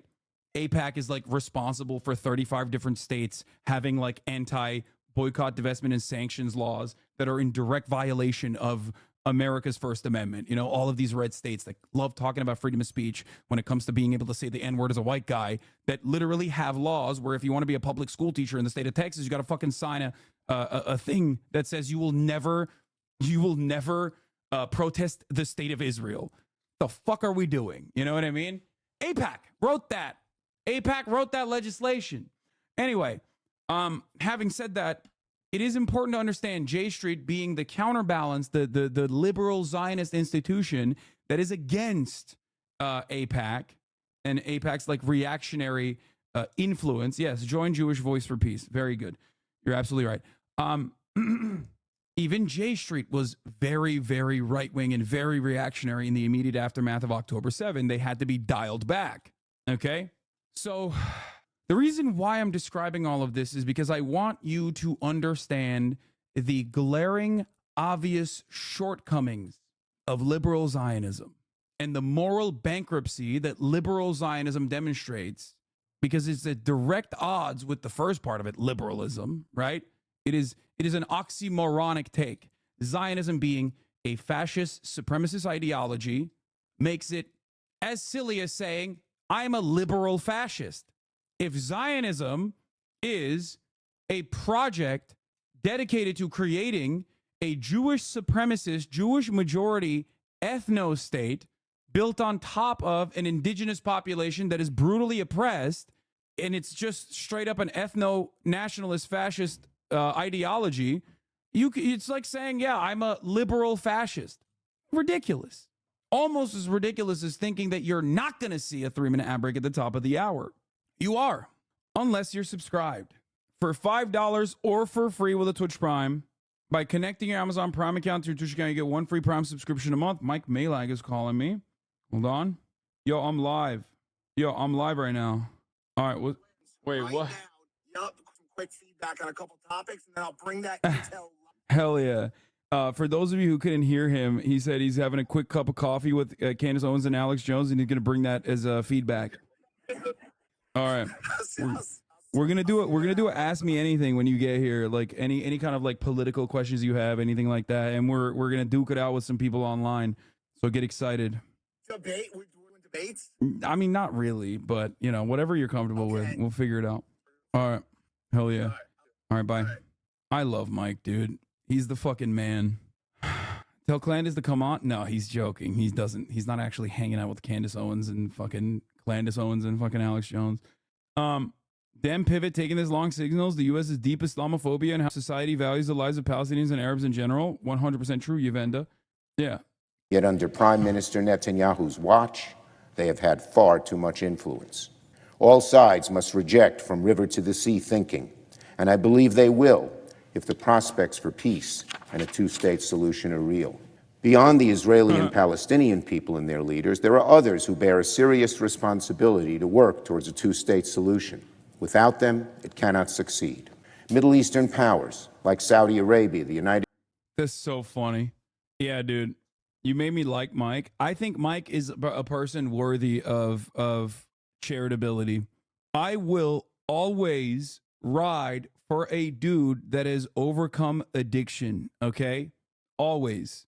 I don't think a lot of you who have ever had to deal with anything like that understand how fucking difficult that lifelong struggle is, okay? I will always ride for dudes no matter what happens. Like, it's the same principle behind why I love Jeff as well. Like, if you've ever gone to prison or if you've ever had like deep addictions that you've been able to overcome, I will consider that the beacon of rehabilitation, like the maximum best thing you can fucking do, with the exception of Michael Pillow. Yes. No such thing as a former addict. Exactly. No, it's right. It's literally a lifelong struggle. It creeps in on you every fucking day. Anyway, heroin here. I'm on methadone for 3 years now, but I struggle to see the accomplishment. No, it's phenomenal. Bro almost compared Zyn to heroin addiction. Wait, what? No, I would never do that. Even though I do think cigarette addiction is like probably, I think it's worse than like as someone who struggled with alcoholism and also cigarettes, I would say cigarette is probably worse than alcohol. Of course, it's not going to be fucking heroin. That's ridiculous. But I can't speak on heroin personally because I've never been addicted to heroin. But yeah, nicotine addiction in general. Well, I mean, as someone who has a fucking shit ton of Zyn here, I would say that nicotine addiction is not the same as like as tobacco addiction. Nicotine technically is the addictive chemical, and it is very addictive, and it feels awesome, and I love it, and I'm still addicted to nicotine. But at least it's like so much easier to manage than and not nowhere near as damaging as fucking alcohol or tobacco in general. Tobacco is so cancerous. So anyway, Kaya's on the floor. Good call. Kaya, place. Yes, baby. Good girl. Good place. Thank you, chatter. Have you tried Zyns? Dude, I'm literally cracking a cold one right now. I am a fucking Zinfidel, okay? I am a People's History of the United States Howard Zinn. Do you understand me? No, it's good that you guys are snitching on Kaya because she shouldn't be on the floor. It's bad for her elbows. Anyway. United Arab Emirates, Egypt, Jordan, other mainstream Arab states can have immense power and influence with the Palestinians. Working with the United States, they must responsibly deploy their clout, their money, and their diplomacy to support a new demilitarized Palestinian state that rejects terror and violence. I believe they have the leverage to do this with the support of the majority of the Palestinian people who want what any other people want: peace, security, prosperity. I believe there is enough strength in the Arab world to get President Abbas to step down and to support a gradual succession plan for responsible Palestinian leaders to take his place. Hamas has so wrecked society in Gaza that it will take outside involvement of Arab countries to help rebuild something better and more sustainable. It may take some time to identify such leaders, but with the considerable resources of the Arab world backing them, I believe these leaders can and will emerge, knowing that they have support. The outlines of a deal between Saudi Arabia and Israel that were reported before October 7th still make a great deal of sense and can be the catalyst for the creation of a viable Palestinian state. Saudi Arabia and other Arab nations should continue to pursue normalization with Israel, and this should be the foundation of a grand bargain in the Middle East that will finally make meaningful Palestinian statehood a reality. For our part, the United States, the world superpower, must work together with our allies to bring our immense diplomatic and financial power to bear on this situation. We can be a partner to a grand bargain in the Middle East by deepening our relationship with the Saudis and other Arab nations to induce them to make a deal, but only if they actively guide Palestinians to a more peaceful future. On the Israeli side, the U.S. government should demand that Israel conduct itself with a future two-state solution in mind. We should not be forced into a position of unequivocally supporting the actions of an Israeli government that include bigots who reject the idea of a Palestinian state. Israel is a democracy. It's so funny. It's so funny that he's literally begging. He's basically being like, dude, come on, please get the fuck back to like a position that is defensible. You fucking monstrous pieces of shit.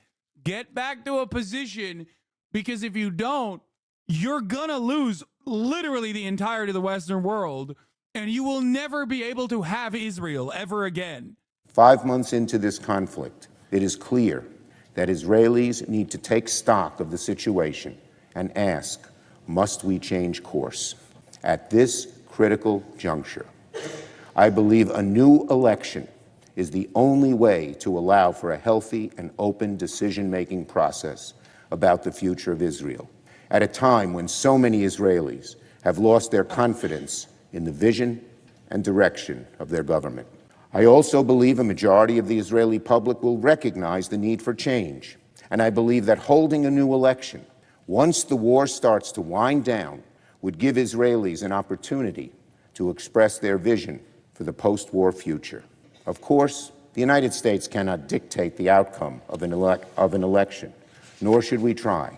That is for the Israeli public to decide, a public that I believe understands better than anybody that Israel cannot hope to succeed as a pariah opposed by the rest of the world.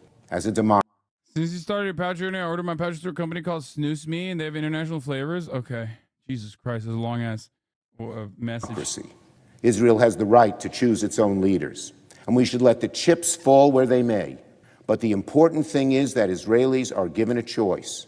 There needs to be a fresh debate about the future of Israel after October 7th. In my opinion, that is best accomplished by holding an election. Now, if Prime Minister Netanyahu's current coalition remains in power after the war begins to wind down and continues to pursue dangerous and inflammatory policies that test existing U.S. standards for assistance, then the United States... Yeah, it's just testing U.S. standards for... It's just testing U.S. standards. He's based, epic, elderly, handsome, leftist, Jewish, and a senator. I didn't say his name, but you thought of him. Chuck Schumer. That's right. Yeah. The focus is always on Israel and not the suffering of Palestinians. Well, I mean, dude, come on. That part does make sense for Chuck fucking Schumer, okay? Chuck Schumer was literally against Obama when he was pro Benjamin Netanyahu when Benjamin Netanyahu was fucking over Barack Obama. Chuck Schumer was not fond of the Iran denuclearization agreement, which was Barack Obama's signature foreign policy accomplishment. Of course, he is going to take this approach and only talk about Israel, especially because, like, the reality of the matter is you can't dictate what the Palestinians do in terms of their own liberation, but you can dictate Israel, which is the side that we have been funding and facilitating. So, no, I'm in favor of talking about Israel and Israel only if we're talking about it in Congress. Okay? Because, like, the reality is, yeah, a picture with Schumer is literally AIPAC donor reward level. Wait, really? I don't know if you're... No shot. I don't think he will, like, openly align with AIPAC that aggressively because AIPAC is, like, known in... It is? Oh, my God. He's more right-wing than I thought. Okay, never mind. Like, more right-wing on the openly supporting AIPAC.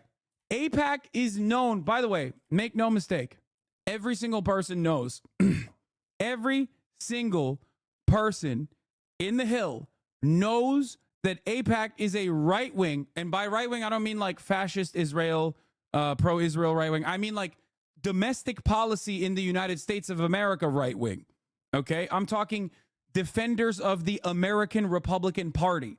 Everyone knows this. It's not even like this is not like a controversial thing. AIPAC is obviously a foreign lobby for a foreign nation that does not have foreign lobby status. And it's controversial to say that Israel is a foreign lobby, even though it literally is. It's fucking ridiculous. AIPAC is a foreign lobby that is not regarded as a foreign lobby. Because the claim is, well, these are Americans who are, funding AIPAC and their interests. I mean, yeah, they will go. Of course, Democrats go to the AIPAC conference. That's not. Of course they do. Of course they go to the AIPAC conference. I didn't realize that. I did not realize that there's a difference between going to the AIPAC conference. Every top Democrat has. Versus AIPAC donor walls having like take a photo with Chuck Schumer as like a reward. Like I feel like that's a little bit more insane than speaking at the AIPAC conference, which every Democrat has. Anyway, this level of AIPAC infusion in our government is high-key terrifying. Oh yeah, 100%. One argument I haven't heard you mention is that if the U.S. keeps this up and Palestine takes over or Israel fails to consume Gaza, it will forever be lost to America as a satellite state. Would you agree with this, or am I off base? No, that is something that I've brought up. Every single time I talk about like the differences within the State Department, about like post October 7, there was a rift in the American State Department. There were people who were like permanent loyalists who were like, no, Israel has to do whatever the fuck it wants to, the branding camp. And then there were people who were more realistic and looking at this with a long-term solution in mind, or looking at the long-term consequences. And the people that have the long-term consequences in mind, understandably, were like, we don't really care about fucking dead children, obviously, but we do care about obviously, America maintaining Israel in the way that it does as a forward operating base. Like, they need Israel to fucking exist. That's why, because of Israel's geopolitical importance as like America's, military country in the middle of this fucking region that we want to control somehow, right? They recognize that Israel's actions would cause Israel's inevitable demise, which is precisely why I'm shocked that they didn't hit. I'm shocked that they didn't hit the liberal Zionist exit ramp earlier. It's kind of wild. AIPAC funded Dems proposed keeping Congress in the dark on Israel aid. Murray and Schumer, sponsors of the proposal, have both received hundreds of thousands of dollars in campaign funding from AIPAC and other pro-Israel donors. Is it too late to hit the exit ramp? First of all, one thing that you have to understand is that that exit ramp is still business as usual for America. Like, the exit ramp that Chuck Schumer is hitting right now is actually still beneficial for America's genocidal conquest and imperialist endeavors in the region. Like, the only reason why I'm aligned with it at this stage is because it at least like stops the bleeding for a little bit. Okay? And I would rather do a ceasefire and stop the bleeding now than not stop the ceasefire and continue the bleeding until it's like until there's like 60,000 dead Palestinian women and children. You know what I mean? I don't want that. I want to stop the bloodshed. Bro, how the fuck is chat going after me for Trump won't be better than Biden? Because Trump is right now not in power.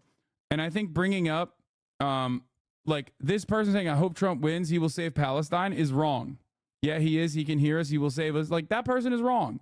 This person is objectively wrong. Anyone that thinks that Trump would be better on Israel is completely oblivious to what Trump did that led to October 7. Either they're wrong or they're just memeing and you're taking them seriously. But consistently bringing up Trump to be like, oh yeah, he would be worse than Biden at a time when like Biden is the president and has almost complete power to greatly reduce Israel's atrocious actions is ridiculous. You're simply trying to resort back to the two-party duopoly structure to be like, well, Trump would be even worse. States will have no choice. Explain what Trump did to lead up to the October. Yes. Donald Trump permanently recognized annexed territory in Golan Heights, which is actually Syrian land that Israel is illegally occupying and annexing.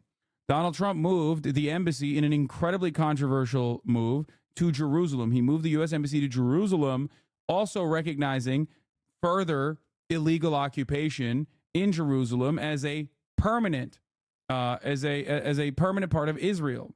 Okay.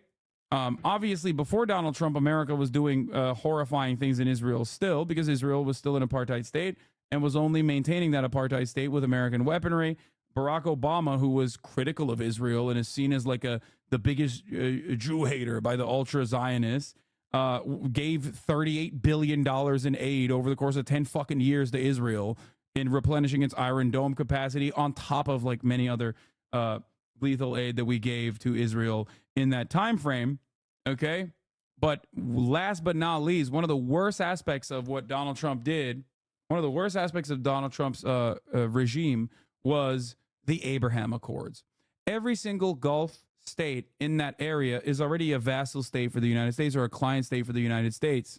But trying to normalize relations with Israel without demanding concessions from Israel as it pertains to the existence of Palestinians was objectively a horrible, horrible strategy. Benjamin Netanyahu, of course, continued along that strategy when he went to the United Nations and showed a map that did not even have Gaza, the Gaza Strip, in said map when talking about the phenomenal foreign policy accomplishments of Israel. Only a week prior, I think, like literally a couple weeks before October 7, he went and did that. Writing out Palestinians from the equation as you are oppressing 5 million of them in both Gaza and also occupied territories in the West Bank illegally in your apartheid structure is unimaginable. Of course, these people are going to turn around and go, no, you can't do that, actually, without incurring a cost. That's what October 7's strategic goals were. Making the occupation costly. Saying to everyone, no, we are still here, actually. You can't keep fucking killing us slowly and quietly and expect us to not do anything about it. That's it. So Donald Trump, in many ways, is directly responsible. The Trump administration is directly responsible for October 7 in the same ways that Netanyahu is directly responsible for October 7. Everything that has happened post-October 7, however, directly in the hands of Joseph Robinette Biden. I would go so far as to even say that not reverting back Trumpian policies on Israel leading up to October 7 also lays the responsibility in the hands of Joe Biden's administration as well. You will never understand this if you are so invested in the narrative that like Arabs are barbarians, Muslims are fundamentalist across the board and bloodthirsty and rapist monsters that simply just want to kill Jewish people. You will never understand the rationale behind the most desperate act that one can engage in. You won't understand it. People that do things like that feel like they have nothing else. That's why they can do that. Personally, I never have. I just think about endorsing the destruction we all deserve to suffer equally under Trump. If that means voters don't vote for Biden, but also don't vote for Trump, and Trump wins, then it's Biden's fault. Voting for the lesser evil is still choosing one evil over the other. Do you know where I can find resources in keeping my lights almost growing and participating or local mutual aid? No. Anyway, let's continue. But to play a more active role in shaping Israeli policy by using our leverage to change the present course. The United States bond with Israel is unbreakable, but if extremists continue to... Did Hamas target army posts and officials on October 7th? Yes, and they did, and yes, they were very successful. Of course, that was the broad majority of the targets were military posts, specifically a surveillance outpost in the Gaza envelope. Unduly influence Israeli policy, then the administration should use the tools at its disposal to make sure our support for Israel is aligned with our broader goal of achieving long-term peace and stability in the region. I believe this would make a lasting two-state solution more likely. Now, I know that there are many on both sides who question how we can discuss peace at a moment like this. So many Gazans are displaced from their homes and struggling to meet their most basic needs. Many are still burying and mourning their dead. Entire families have been wiped out. In Israel, everyone knows someone who was killed on October 7th. So many Israelis feel that people around the world have no respect for the grief and rage unleashed by Hamas's vicious attack. So, is there real hope for peace and a two-state solution? In the face of this atrocity, who could blame even the most hopeful among us for hardening their hearts, for giving up on the possibility of peace, for giving in to the hate? I seek my inspiration in the example of leaders who've come before us and worked for peace in the face of extreme circumstances. This is one of the people that unanimously voted to give Israel more weapons, just making sure, yes. And also continuing to give aid to Israel without informing Congress. Like, specifically wanted to do what Biden was trying to do, which was give Israel lethal aid without congressional approval. So he is a major dick rider of Israel, like aggro.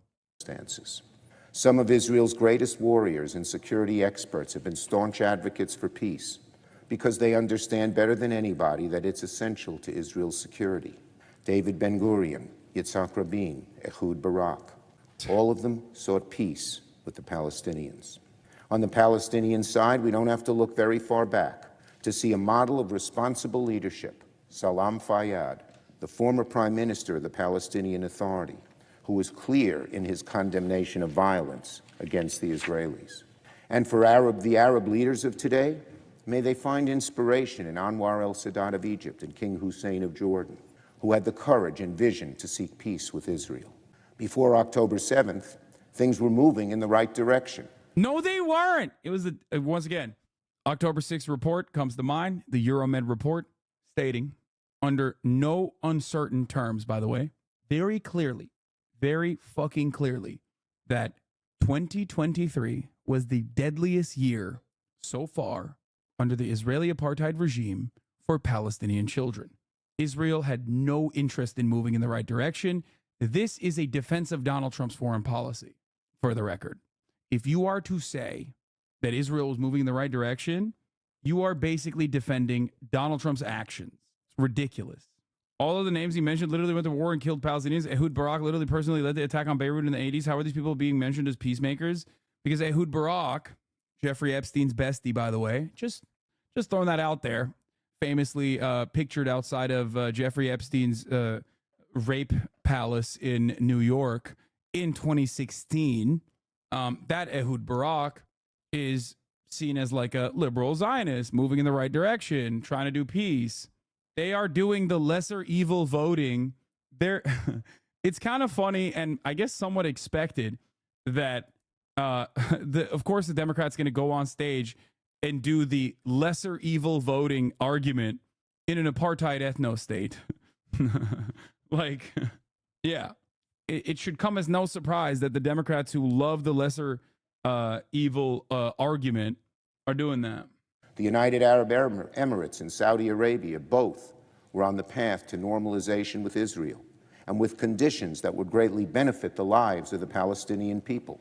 Many believe that Iran motivated Hamas to disrupt this process.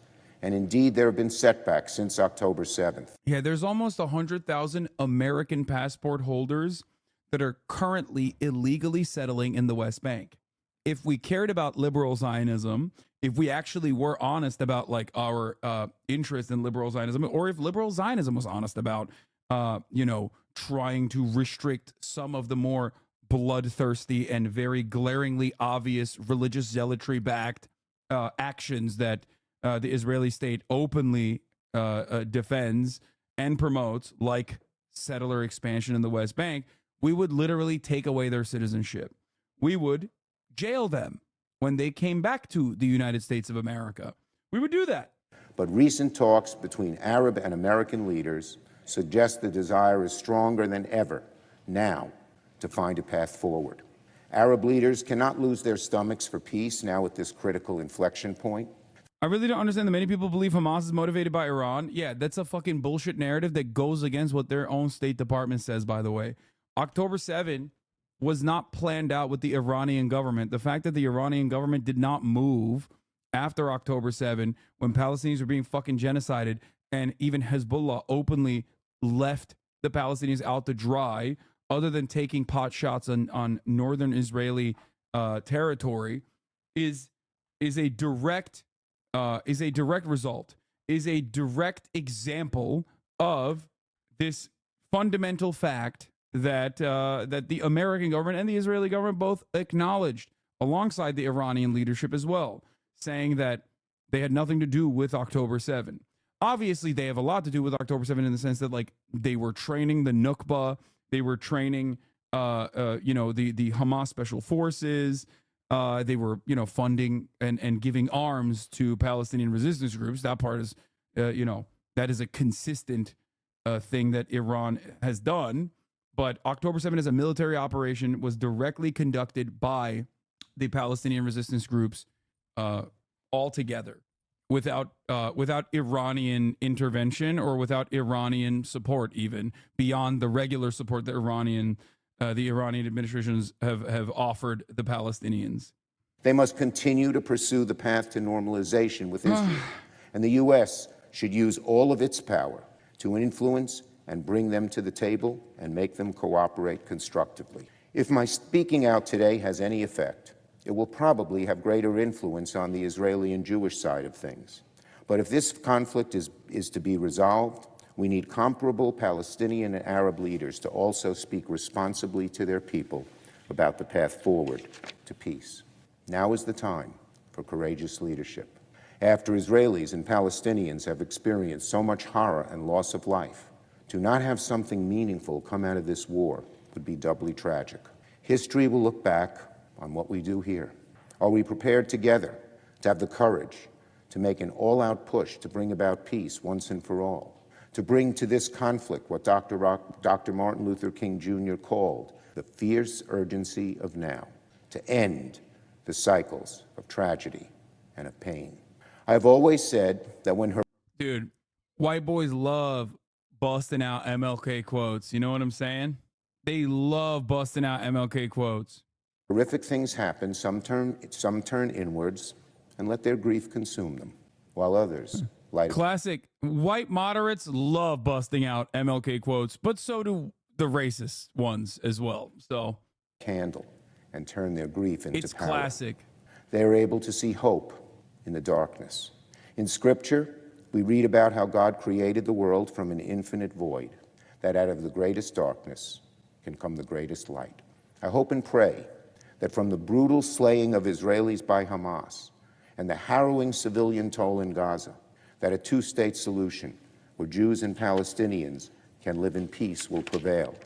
I know I'm not alone in this prayer. There are right now Palestinians in Gaza, some of whom are still pulling dead family members from the rubble, who are defying Hamas and their murderous ideology and calling for... For the record, let me just explain something. I'm fairly certain, I haven't looked at the latest polls on this, but I'm fairly certain that a Benny Gantz cabinet, a Benny Gantz war cabinet would be infinitely more popular than Benjamin Netanyahu's war cabinet. A Benny Gantz war cabinet that does not have Itamar Ben-Gvir, for example, would still most likely be more popular.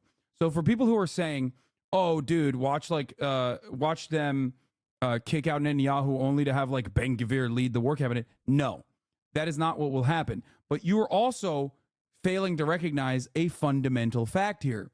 Benny Gantz will be doing the same exact bullshit. That's the point.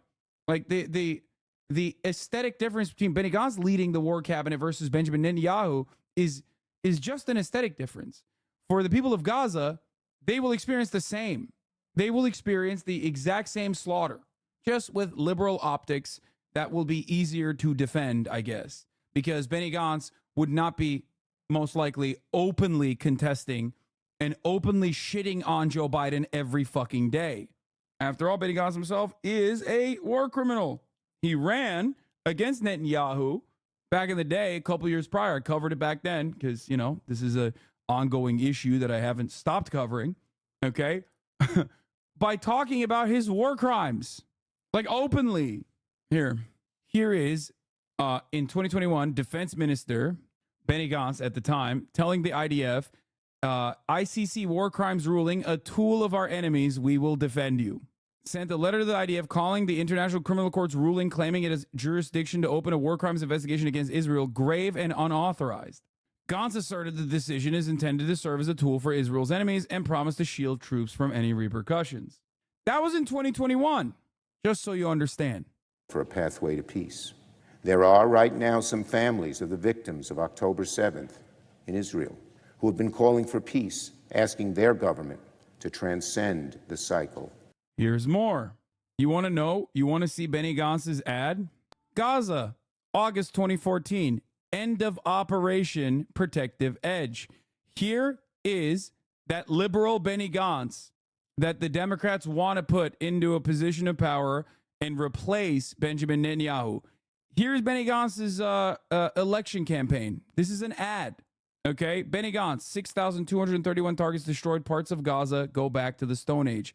This was back in January 20th, 2019. This is his ad that he ran when he was the chief of staff of the IDF in the 2014 Gaza war when he participated in the lawn mowing campaign. And this is the mowing the lawn campaign that he is literally flexing to show his genocidal bona fides. Okay, it's just like, this is the peace guy. So liberals, now that they are using the exit ramp of liberal Zionism, will present Benny Gantz as like a good dude, as a dove almost, you know, as a person who will bring about lasting peace. I'm telling you right now, this is what's going to happen. Just like I told you that they will inevitably revert back to liberal Zionism and oust Netanyahu and try to shift all of the blame and responsibility of post-October 7 on a singular individual without any recognition from the entirety of the Israeli Knesset, pretty much, being in support of these actions. Okay? When that happens, remember, Benny Gantz also is a war criminal. Benny Gantz ran against Benjamin Netanyahu, talking about his direct war crimes that he engaged in. Okay? The 2014 attack on Gaza, which Gantz commanded, killed 2,251 Palestinians, including 1,462 civilians, among them 551 children, according to an independent investigation commissioned by the UN Human Rights Council. More than 11,000 Palestinians, including 3,540 women and 3,436 children, were injured, with almost 10% suffering permanent disabilities. Thus, according to the independent report, fewer than 800, or about a third of those killed, were combatants, far fewer than the 1,364 terrorists about whose killings Gantz is bragging about in his election ad. Okay? And no, those are not Hamas numbers. Those are the Independent UN Commission numbers. Okay? This is 2014. It's important to recognize that that was completely unacceptable back then. However, the casualty percentages have gotten utterly and entirely out of control, because this time it's even worse. Okay? In comparison to 2014 looks like the casualty percentages of enemy combatants versus civilians looks like October 7. Okay? Back then. An act of horrifying terror and atrocity. If you ask everyone from Israel's greatest defenders all the way to even people who criticize Israel, things have not changed at all. And if they have changed in a worse direction. Okay? Anyway, this week, Washington's top Israel lobby is rallying its supporters to go to Capitol Hill and falsely claim to lawmakers that people aren't starving in Gaza and Israel isn't blocking aid shipment. Story by the Rolling Stone. For those who laugh at the Rolling Stone, Nikki Ramirez is great, and so is Andrew Perez. Rolling Stone has literally some of the best journalists. Okay? This is not a joke at all. They are a reputable outlet, and they do a shit ton of really good investigative reporting. Yes. These are also friends of the show, for the record. These journalists are. So, yeah, HasanAbi heads. The people whose tweets I read. When people go, Hasan, all you do is read Twitter threads. It's like, these are the types of people whose tweets I'm reading and then subsequently having on the show. Yeah, great. Now that Taibbi isn't there. Okay, first of all, when Taibbi was there, he was doing phenomenal work. Make no mistake. But yeah, why aren't you Wikipedia reading streams? That's research. Yeah. Taibbi is doing amazing stuff for Falun Gong now. Hop off his dick. Oh my God. I don't even want to talk about it. Old heads of the show know how much respect I used to have for Matt Taibbi and how he was one of my favorite journalists. I don't talk about that for obvious reasons any longer. I have some of his books back there, they used to be before my mom moved them to the library. But I used to be a huge Taibbi head. Taibbi and my other favorite writer, commentator, Alex Perrine, used to have a show together called the Tarfu Report, and I would listen to it all the fucking time. Major fan of the Tarfu Report. Still am a fan of Perrine, obviously. Had him on the stream before. He's great. He's still wonderful. And it is so sad to see. What? Oh my God, he is doing Epoch Time shit. Oh my God. You can dial someone else down to... You think that's bad? Glenn Greenwald was my gay role model hero growing up. Glenn Greenwald was my gay role model hero growing up as well. Is that the dude who dropped the Twitter files and Elon got mad at him because it wasn't shocking enough or some shit? Yes. What happened to Taibbi? Taibbi got scared of being Me Too'd and then went ahead of the narrative and went full tilt right wing. That's the easiest way to describe it. What did Glenn Greenwald pop off for? That's crazy, man. Glenn Greenwald's work literally directly led to Lula being freed. That was, even back then, he was already like doing he was having a right-wing slant. But that's not even his most formative accomplishment. It's the Edward Snowden leaks that he reported on. That's so funny. I remember him when I was in middle school just getting into politics. Everything you know about the NSA spying on American allies and spying, on America's allies and also Americans domestically, due to Glenn's amazing journalism, brave journalism. Glenn has done some really amazing journalism, which is why his pivot hurts so much more than compared to Mo's.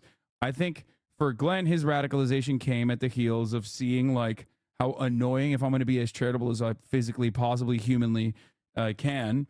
I would say that for him, his radicalization came when Donald Trump became president and he saw people like Jake Tapper being celebrated as heroes when he was like directly under pressure for his reporting by a fascist government, by a fucking fascist government under, Bolsonaro. And he was just like so fucking mad at liberals and also just wanted to be like cool, wanted to be perceived as cool. I think like it's the saddest way that he went out. You know what I mean? I think he wanted like the Red Scare girlies to think he's like a cool guy. And I think that like slowly but surely radicalized them. He's also always been like an annoying contrarian. Anyway, cancer patients stop from leaving Gaza for treatment. Before we get to like more Gaza related news stories, I do want to wrap up this fucking what is this? My daily ginger shots and vitamins aren't enough. I must reach this level of wellness insanity. Bella can do no wrong. Thoughts on Michael Hastings?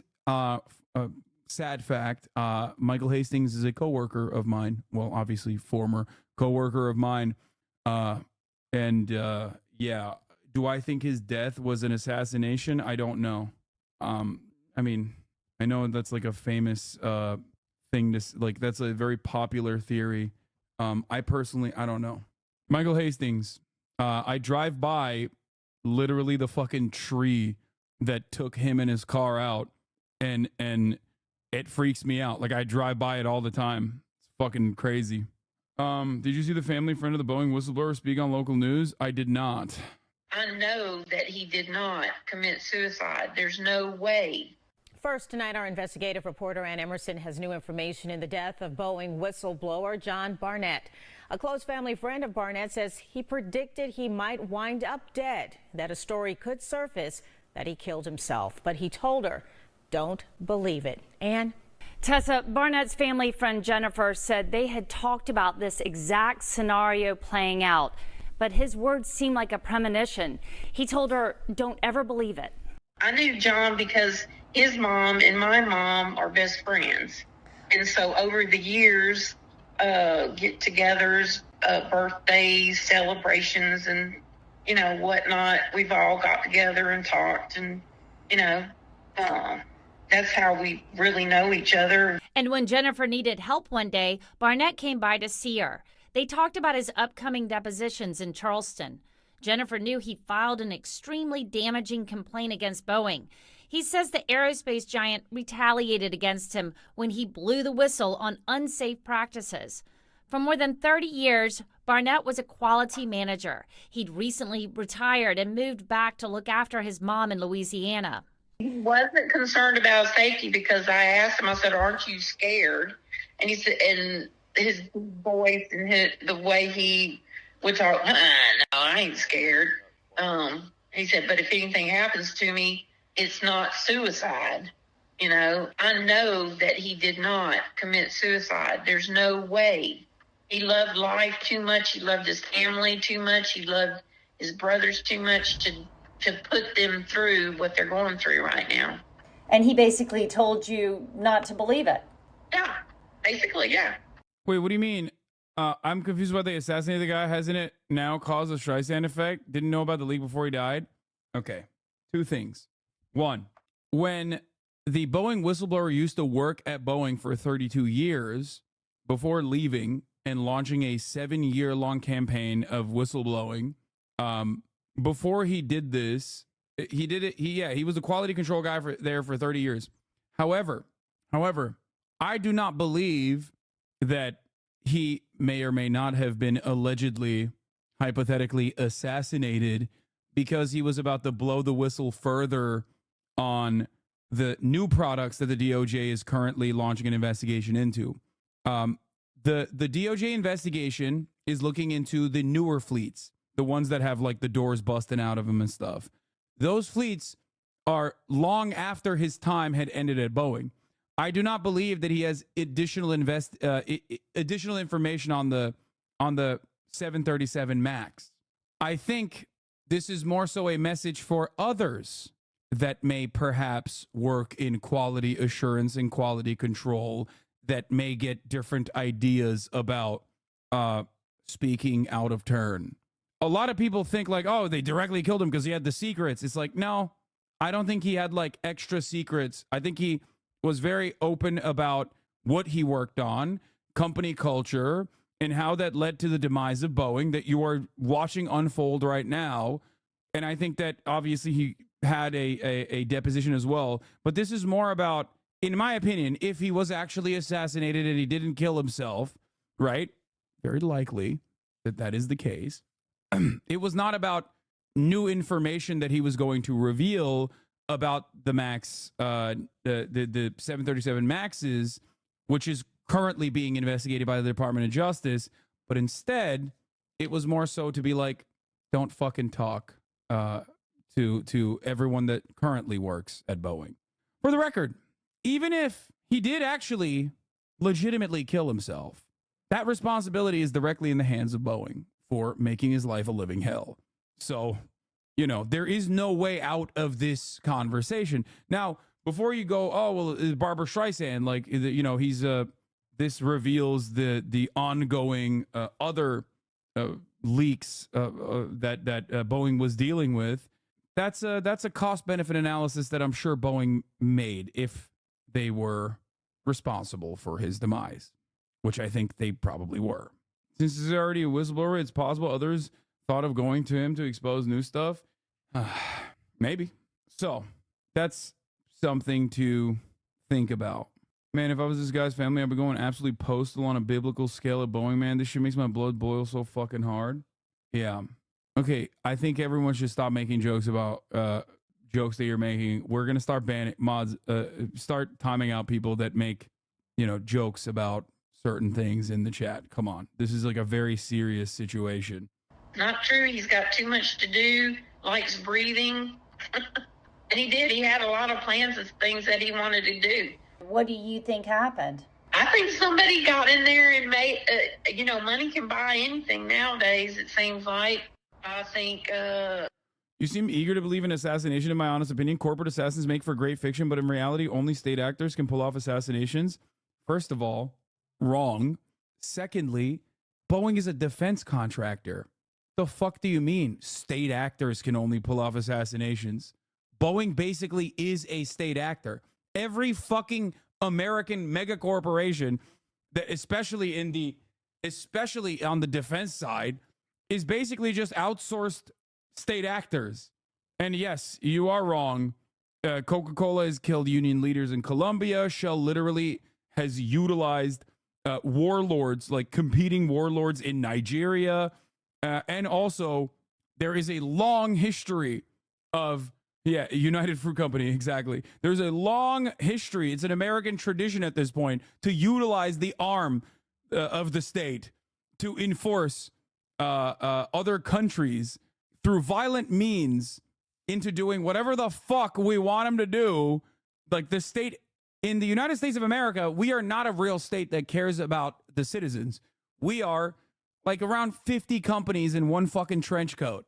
The state operates at the behest of corporations, not in the opposite direction like you see in a place like China, for example. So state actors have engaged in violent actions specifically at the behest of American corporations. So that's pretty funny to be like, well, only state actors can kill people. Come on now. Somebody didn't like what he had to say and wanted to shut him up and didn't want it to come back on anyone, so that's why they made it look like a suicide.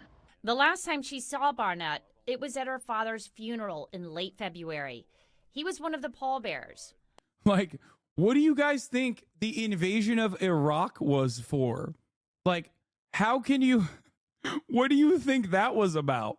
Bro, they had literally mapped out the previously nationalized for many years Iraqi oil fields before the Operation Iraqi Democracy and Freedom, okay? Yeah, it was for friendship. It was for managed democracy. Yeah, so weird that, like, isn't that a myth? No, it is not a myth. What the fuck? What is going on? It's reductive in some ways, but it is not a myth at all. What the fuck? Famously, the only ministry that was not fucking blown into bits and rubble was the Ministry of Energy in Iraq in Operation Shock and Awe. The only ministry that was kept around, I meant the map specifically. I know they were behind it. No, the maps aren't a myth. Wait, what? You do realize that, like, there are, like, open, this is not like a secret at all, that they literally, like, the very same people that were responsible for the invasion of Iraq had a decade prior openly petitioned Congress to invade Iraq. Cheney was the chairman and CEO of Halliburton Company from 1995 to 2000 and has received stock options from Halliburton. In the run-up to the Iraq War, Halliburton was awarded a $7 billion contract for which only Halliburton was allowed to bid. The only myth is the top of the hour ad break, and you can only think of that as a myth if you are already subscribed and no longer see the top of the hour ad break. Okay? That's the only myth there is. But it is a very stark reality for those who are not subscribed, because for them, they see a 3-minute ad break. And that sucks. So subscribe for $5 or for free with a Twitch Prime, or by getting gifted a sub. Here's the 3-minute ad break now. Thank you, V-Pricks, for the 5. Thank you, 34MKD50 with the 50 big ones, and Lazy K for the 5 community gifted subs. Mike MAJLAK, a.k.a. Hey Big Mike, is going to be here soon, by the way. Sometimes family and friends refer to him by his middle name, Mitch. I think everybody is in disbelief and can't believe it. And I told everybody that I don't care what they say, I know that Mitch didn't do that. And just because John Mitch Barnett is dead doesn't mean this case won't move forward. I think 6.69 out of 10. That's a low ass rank. Nice. All right. Let me while I await Mr. MAJLAK, let's get back to Mr. Bonarelli. How do you watch so much shitty, maddening stuff without letting it get to you? I'm a freak. I am the real Greek freak. Okay, that's why. Okay, Mr. Bento Box. So at this point, the debate has taken a pause. I do want to talk about, like, the amount of coverage, the amount of back and forth that occurred so far on October 7 versus the amount of time that was spent on Gaza before a break took place. Now, important for people to remember that, like, the death toll when they're talking about October 8th and onwards is infinitely higher than the much discussed October 7 here. There's a little bit of an imbalance there.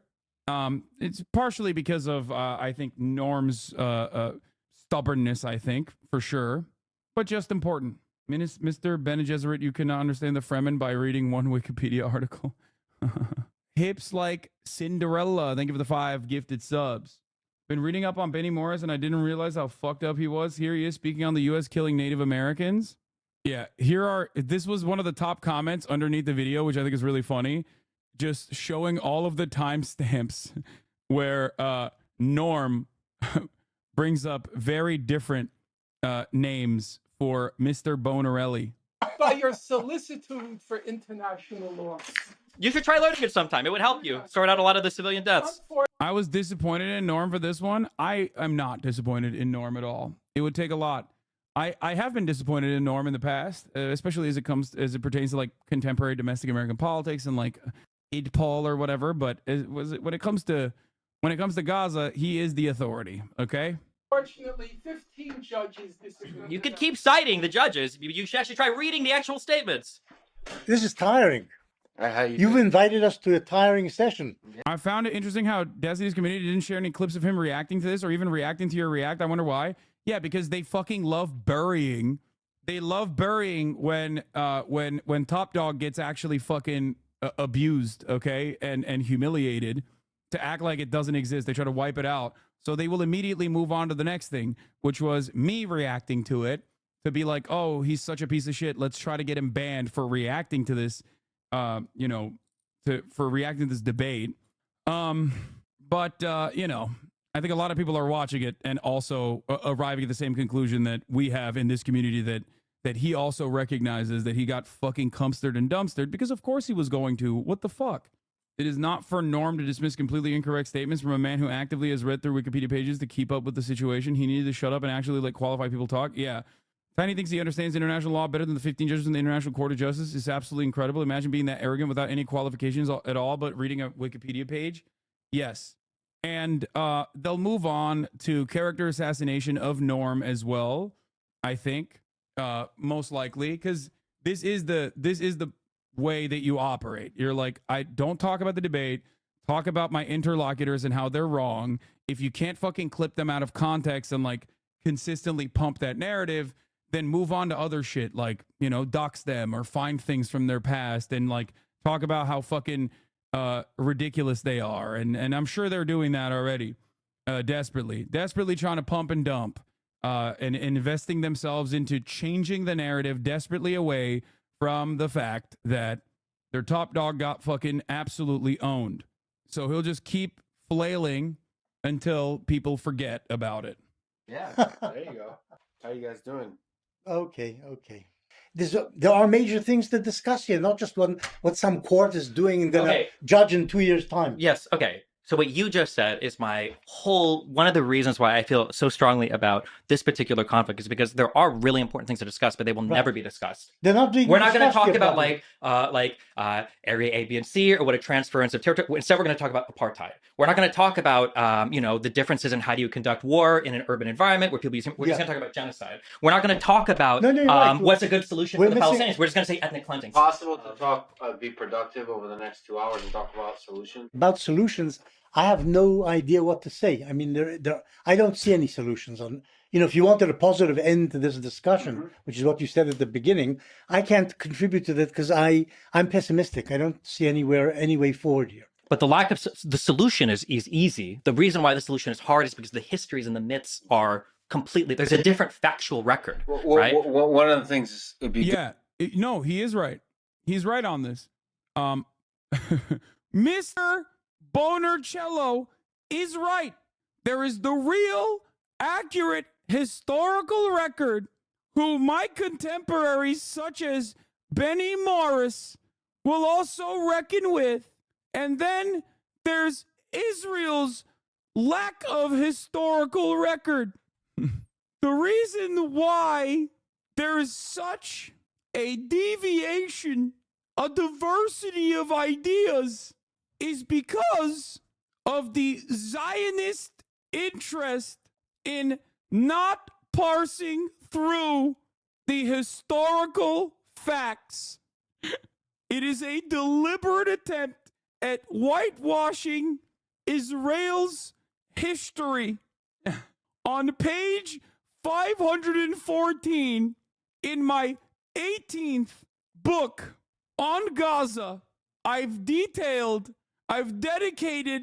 38 pages exclusively of footnotes detailing the many instances where the Israeli government has lied. Mr. Boyardee, you will not find this on Wikipedia. So perhaps that is the reason you are unfamiliar. good to talk about solutions when the future is going back in all the times it has failed. So every time. But even at that, we're probably not going to agree. He's going to say, you could write that, I can predict the whole line. He's going to say from 93 to 99, he's going to say Israel didn't adhere to the Oslo Accords ever. Settlement expansion continued. Raids happened into the West Bank, that there was never a legitimate, that Netanyahu came in and violated the... I like that he's like predicting what Norm Finkelstein is going to say, because like, yeah, you're predicting that because that is what happened. Like, yeah, I'm predicting that Norm is going to give an accurate retelling of all the events that actually transpired in this time frame. Yeah, okay, exactly. Your prediction is accurate because that is exactly what happened. It like, if you don't have a counter argument to it, all you can do is, I'm predicting this is what he's going to say. Okay, yeah, it is predictable, because if one party is making an assessment, or rather repeating events that transpired, and the other party has no counter to it, all you can do is just basically say, well, I'm predicting this is what he's going to say. Okay, how about you predict a fucking counter to some of that? The Y memorandum, the transference, he's going to say all of this, and he's not going to bring up anything on the Palestinian side. And then for Camp David, he's going to say that, that Arafat was trying, that the maps and the territorial exchange wasn't good enough, that they were asking Palestinians to make all the concessions that Israel would have, like, it's, yeah. Well, lay it all out. Lay it out. You do talk quickly. You know? Yeah, I know, yeah. And yeah, my future book should interest you guys. Oh, what are you working on? No, it's not working on. It's actually going to come out. It deals with Israeli and Arab atrocities, war crimes, I call them, in the 48 war. That's my new book, yeah. Just deals with that subject. Is this because I know bro really is about to write another book about like Deir Yassin, only to be like, and it was actually justified. He's gonna do an accurate retelling of the horrifying war crimes committed by Israeli terror cells, and then and slap on a fucking conclusion at the end of it, like, well, it was good. It was for a higher cause. You've also talked about the closure of the archives and stuff. Well, it's marginal. They do, it deals with that as well, but they have tried to seal off documents which had already used and seen. So now they don't let people see them. That's happened, but it's marginal in terms of its effect on. Were the British archives useful for you for this new book? Well, for this less, it's mostly Israeli archives. The British and the Americans and the UN did deal with these subjects, but not as well as Israeli documents. What's your casualty count for Deir Yassin? It's about 100. I think there's agreement on that by Israelis and Arabs. 100, 105. Because before they used to say 245 or 254. Those were the figures the British and the Arabs and the Haganah agreed on at the beginning. Because the Red Cross, I think, was the one that first put out that number. I don't remember. Maybe it was, what's his name, Jacques de Reynier. Maybe. Maybe he came up with that number. But it was just, he didn't count. They didn't count bodies. They just threw the number out, and everybody was happy to blame the Irgun and the Lehi for, killing more Arabs than actually. Well, and they put it to good use as well. Well, they said that it helped to precipitate more evacuation. So they were. I think happy Begin in his memoirs. They also used that number. Yeah, sure. By the way, this is again. I was watching the conversation that took place between three very knowledgeable people and also a cake streamer. Oof, damn, just fucking slammed her head. Hold on, I'm gonna let her out. But yeah, here, Mike MAJLAK, everybody, also known as Hey Big Mike. How's everybody doing today? Thanks for having me on. What's up, chat? How you doing? Right now we're watching the Destiny and Finkelstein debate. This was a heated one, guys. I'd love to see your thoughts in the chat. I'm really excited to be here today. I can't even imagine what your thoughts are on this one, but obviously a lot covered. And dude, we got a lot going on today. We got a lot to talk about, a lot of conspiracy theories. Is the prime minister of France's wife a man? Like, these are the type of things that we're going to be talking about today. Is Big Mike, is Michelle Obama? These are the type of conspiracy theories we're going to be talking about today. Thanks for having me on, Hasan. Hell yeah. Mike is dedicated in ways that I have even given up on trying to talk to the most openly insane people online, never letting go. Make sure you don't show your phone. I got it. Yeah. never letting go of the cause that he has. He has notes. Oh my God, you got fucking notes on your phone. I'm embarrassed. Like, I'm actually embarrassed. My mom is worried. You know, manager Jeff is worried. My girlfriend is worried. I'm worried. I keep telling you, like, sometimes it's okay to just like let it go, you know? Does it scare you at all? Does the situation worry you at all? Yeah, 100%. When I was a kid, there was a magazine on the end shelf of the register at the grocery store called the National Enquirer magazine. Yeah. The Bat Boy. The Bat Boy. Like, is the president a gecko? You know, does Princess Diana drink baby's blood? Right? Like, we have the evidence.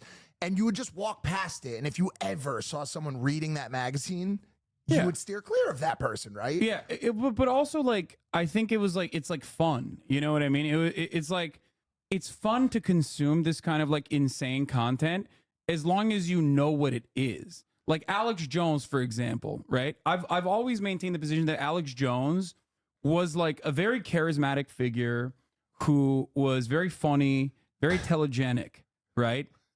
But the problem is when people take Alex Jones seriously and start acting out on Alex Jones's desires. Sandy Hook was a false flag. It did not actually happen. These are crisis actors. Yeah.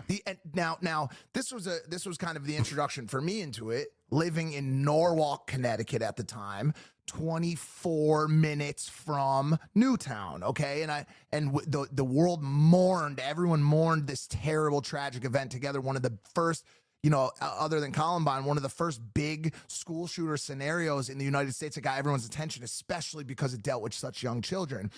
And when he went on and basically said that this was some sort of psyop, some sort of government, you know, false flag, that rubbed a lot of people the wrong way. And I was one of those people. I had people, we had Alex Jones on the show. We had Alex Jones on Impulsive. Oh, you did? It was a massive moment for us because YouTube was actually angry at us for doing that because he had just been deplatformed. And we could have a discussion about deplatforming and free speech if we want to do that. But I got calls from people connected to Sandy Hook families like, hey, listen, we've never been in touch with someone who's going to have this guy in the room. If you punch him in the face on the show, we will wire you $100,000. And I didn't have money at the time. That seemed like a pretty good offer to me. And I told him that, and he said, punch me in the face then. Come on, punch me in the face. And it was this wild show. But I think that around that time was when all of that fun, entertaining stuff became mainstream conversation. Now your people's lives are in the balance as a result of these conversations. Let's be honest. Yeah. So Alex Jones is, I think, just one of the pioneers of this. Like, he's not the first guy to do this, and he's definitely not. He's definitely not going to be the last guy that does this. The problem with it is that Alex Jones, or Alex Jonesian ways of thought, are now so fucking deeply embedded in mainstream conversation that we as a society have to basically sit there and take it kind of seriously to even address it. And it's like, it's totally ridiculous, right? But I have a lot of thoughts on this. This is something I've talked about quite a bit. Like the idea of like how conspiracy theories manifest and how it becomes like permanently embedded in mainstream schools of thought is very damaging. But I think it's basically an indication that like our material conditions across the board are worsening. Not for you know, our material conditions, like we are doing fine, but like the broader American population certainly is not doing all right. Well, I think it affects our conditions as we are Americans. I mean, and by the way, people of this world, we are worldly citizens to an extent. We care about, you know, deeply, or in some way deeply care about the outcome of this planet. And when you see this current push to forego the necessity and the prerequisite that was once proof and evidence to support this storytelling, which affects people's lives dramatically, that needs to scare you. That has to and should scare you a little bit. You can go online and you could say anything right now. The biggest current one is, and if you want to pull it up, is that Candace Owens made a claim on a video 2 days ago, I believe, that the prime minister of France's wife is a man. She is a man, an actual, was born a man, actually fell in love with President Macron. Emmanuel Macron. And she's a much older woman, by the way. She's an older woman. No, dude, trust me, we know. I'm sure you guys have talked about. Have you ever talked about this topic? No, I haven't. Okay. I usually steer very clear of Candace Owens, but this is a wonderful introduction. I mean, this is like Candace Owens very famously also once said Hitler just wanted to make Germany great. I don't know if you knew that or not. But there's a huge audience for that statement. Oh yeah. There's a massive audience. And at the end of the day, like, listen, what Candace Owens ends up being, and listen, you can't say Candace Owens is not smart. She's intelligently spoken. She knows how to voice what she's trying to say in a way that obviously works for her, right? But at the end of the day, let's call her what she is. She is a hate farmer. She is a hate farmer. No, she's a white supremacist. I don't want to get into specific sides, but her. I mean, there's no side to it. It's just like, I don't know how. I still don't understand how exactly that's possible. But at the end of the day, she runs a business. Are you familiar with? There are. How do we parse through this? How do we broach this subject as two white guys? Fucking fearlessly. Like, that's how we do it. Because by the way, Hasan, the one thing that all this like X say whatever you want type of shit does for us is it allows us to be just as ferocious on the other side. You can say whatever the fuck you want. I've been doing that. I know you have. I've been doing that since day one, which is why a lot of people yell at me. But it's like, did you watch Boondocks when you were growing up? I watched Boondock Saints. No, not Boondock Saints. Boondocks. Aaron McGruder's animated cartoon. Adult animated cartoon. I've seen some of it. For sure. There's a character in that called Uncle Ruckus. In Black American history, there is a long tradition that has been aptly criticized of the internalized white supremacy that exists among some black people that are either victim to white supremacist ideology and the social conditioning, or those who have that and then make a career out of it. What's the term again? Fuck. Now I'm not going to approach it fiercely. I need to see the term you're looking for is Uncle. Yes, Uncle Tom is another. Right? Uncle Tom is another like famous depiction of this, and it is here Malcolm X has talked about this. Hold on. Oh, I mean, here JLP is another guy. Jesse Lee Peterson does this, but here Malcolm X is much better. When black people like me talk to the slaves, they didn't kill him. They sent some old house Negro along behind him to undo what he said. You have to read the history of slavery to understand this. There were two kinds of Negroes. There was that old house Negro and the field Negro. And the house Negro always... This is a matter of historical record. Obviously, he's like using this in his conversation, but like this is what he's describing is a matter of historical record. Right. Like looked out for his master. When the field Negroes got too much out of line, he held them back in check. He put them back on the plantation. The house Negro could afford to do that because he lived better than the field Negro. He ate better, he dressed better, and he lived in a better house. He lived right up next to his master in the attic or the basement. He ate the same food his master ate and wore his same clothes. And he could talk just like his master, good diction. And he loved his master more than his master loved himself. That's why he didn't want his master hurt. If the master got sick, he'd say, "What's the matter, boss? We sick?" When the master's house caught a fire, he'd try and put the fire out. He didn't want his master's house burned. He never wanted his master's property threatened. And he was more defensive of it than the master was. That was the house Negro. But then you had some field Negroes who lived in huts, had nothing to lose. They wore the worst kind of clothes, they ate the worst food, and they caught hell. They felt the sting of the lash. They hated their master. Oh, yes, they did. So Candace Owens' position within the conservative movement is basically offering moral permission to white supremacists to feel more comfortable in an increasingly more liberal, more tolerant society. She puts a black face on white supremacy so that white supremacists can feel more comfortable and always point back to someone and go, a black person, and go, see, she agrees with me. That's basically, that's basically the role she fills, and she's very successful at it. She's very good at it. Back in like 2016, Candace Owens, I know for a very long time, but Candace Owens Candace Owens successfully sued the Board of Education in the state of Connecticut, as a matter of fact, for being victim to a hate crime when she was growing up in school. Candace Owens, up until 2016, was like running an anti-Trump blog, and then turned heel and realized that it was infinitely more profitable to play this role as a commentator in the conservative circuit. Yep. So it's a hot place to be right now. Yeah, it's a no, real hot.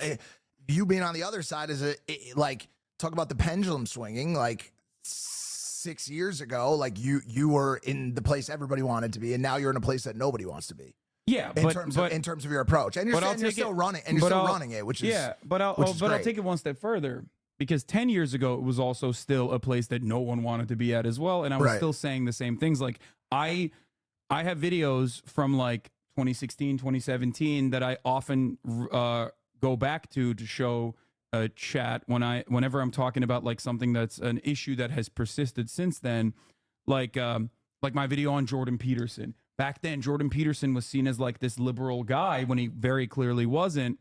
And I used to make videos about how he is actually a right-wing reactionary who engages in like ridiculous, nonsensical positions and is oftentimes like ahistorical or unscientific in his like commentary.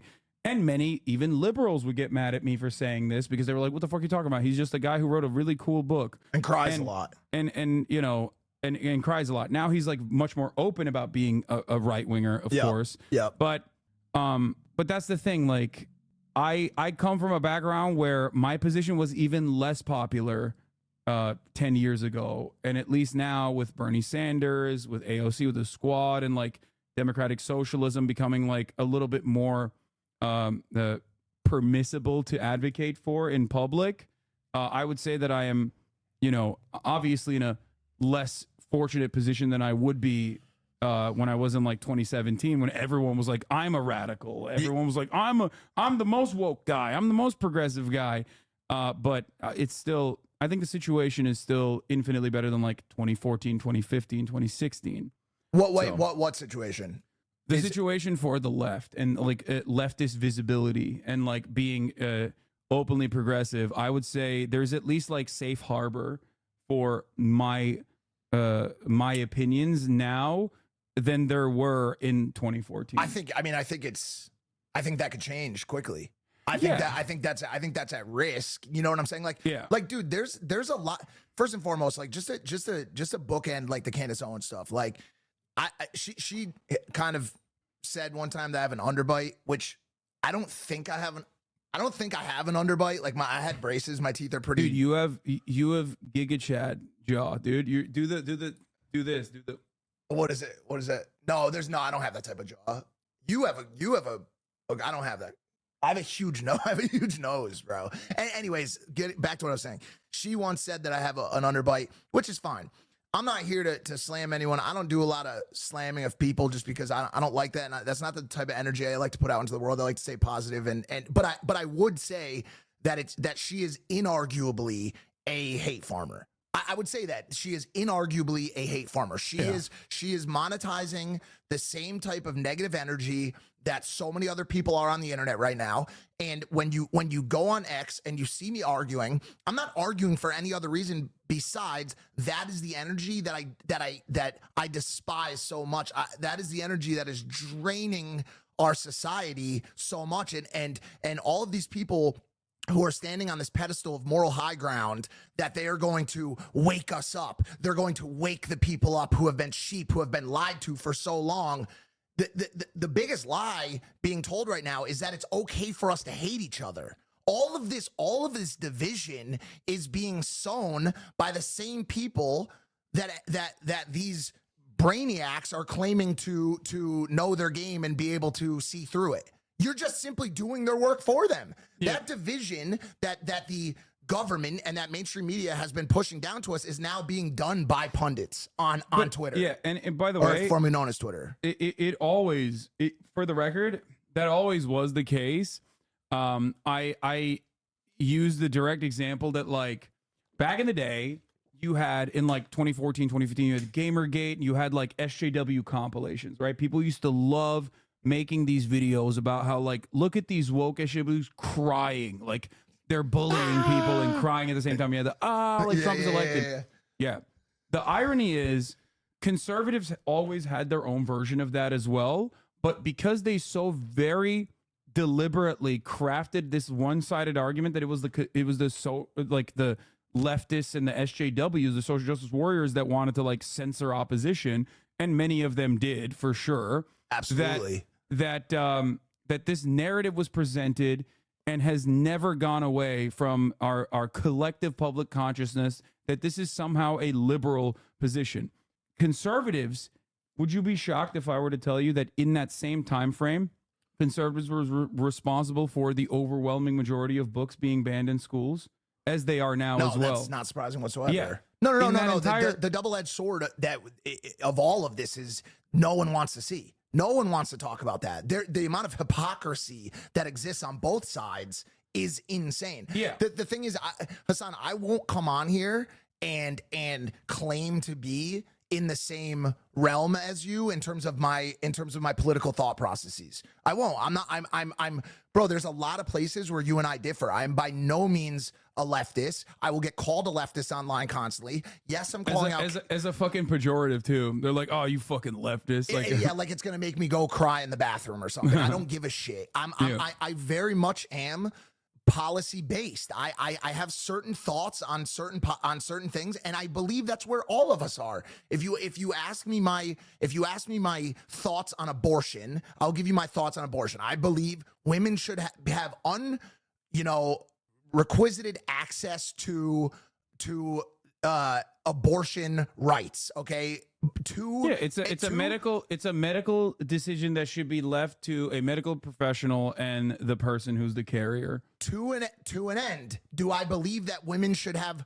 I'll just fucking say it, bro. I'm not scared to say it. Do I believe that women that third trimester abortion should be a thing? I believe that there should be adoption considered. I believe that there should be other outlets besides that, because at some point a fetus does become a child. Yeah. So listen, kill me for it. You know what I'm saying? Call me a fucking conservative or no one is going to say that. Trumper. No one is going to say that.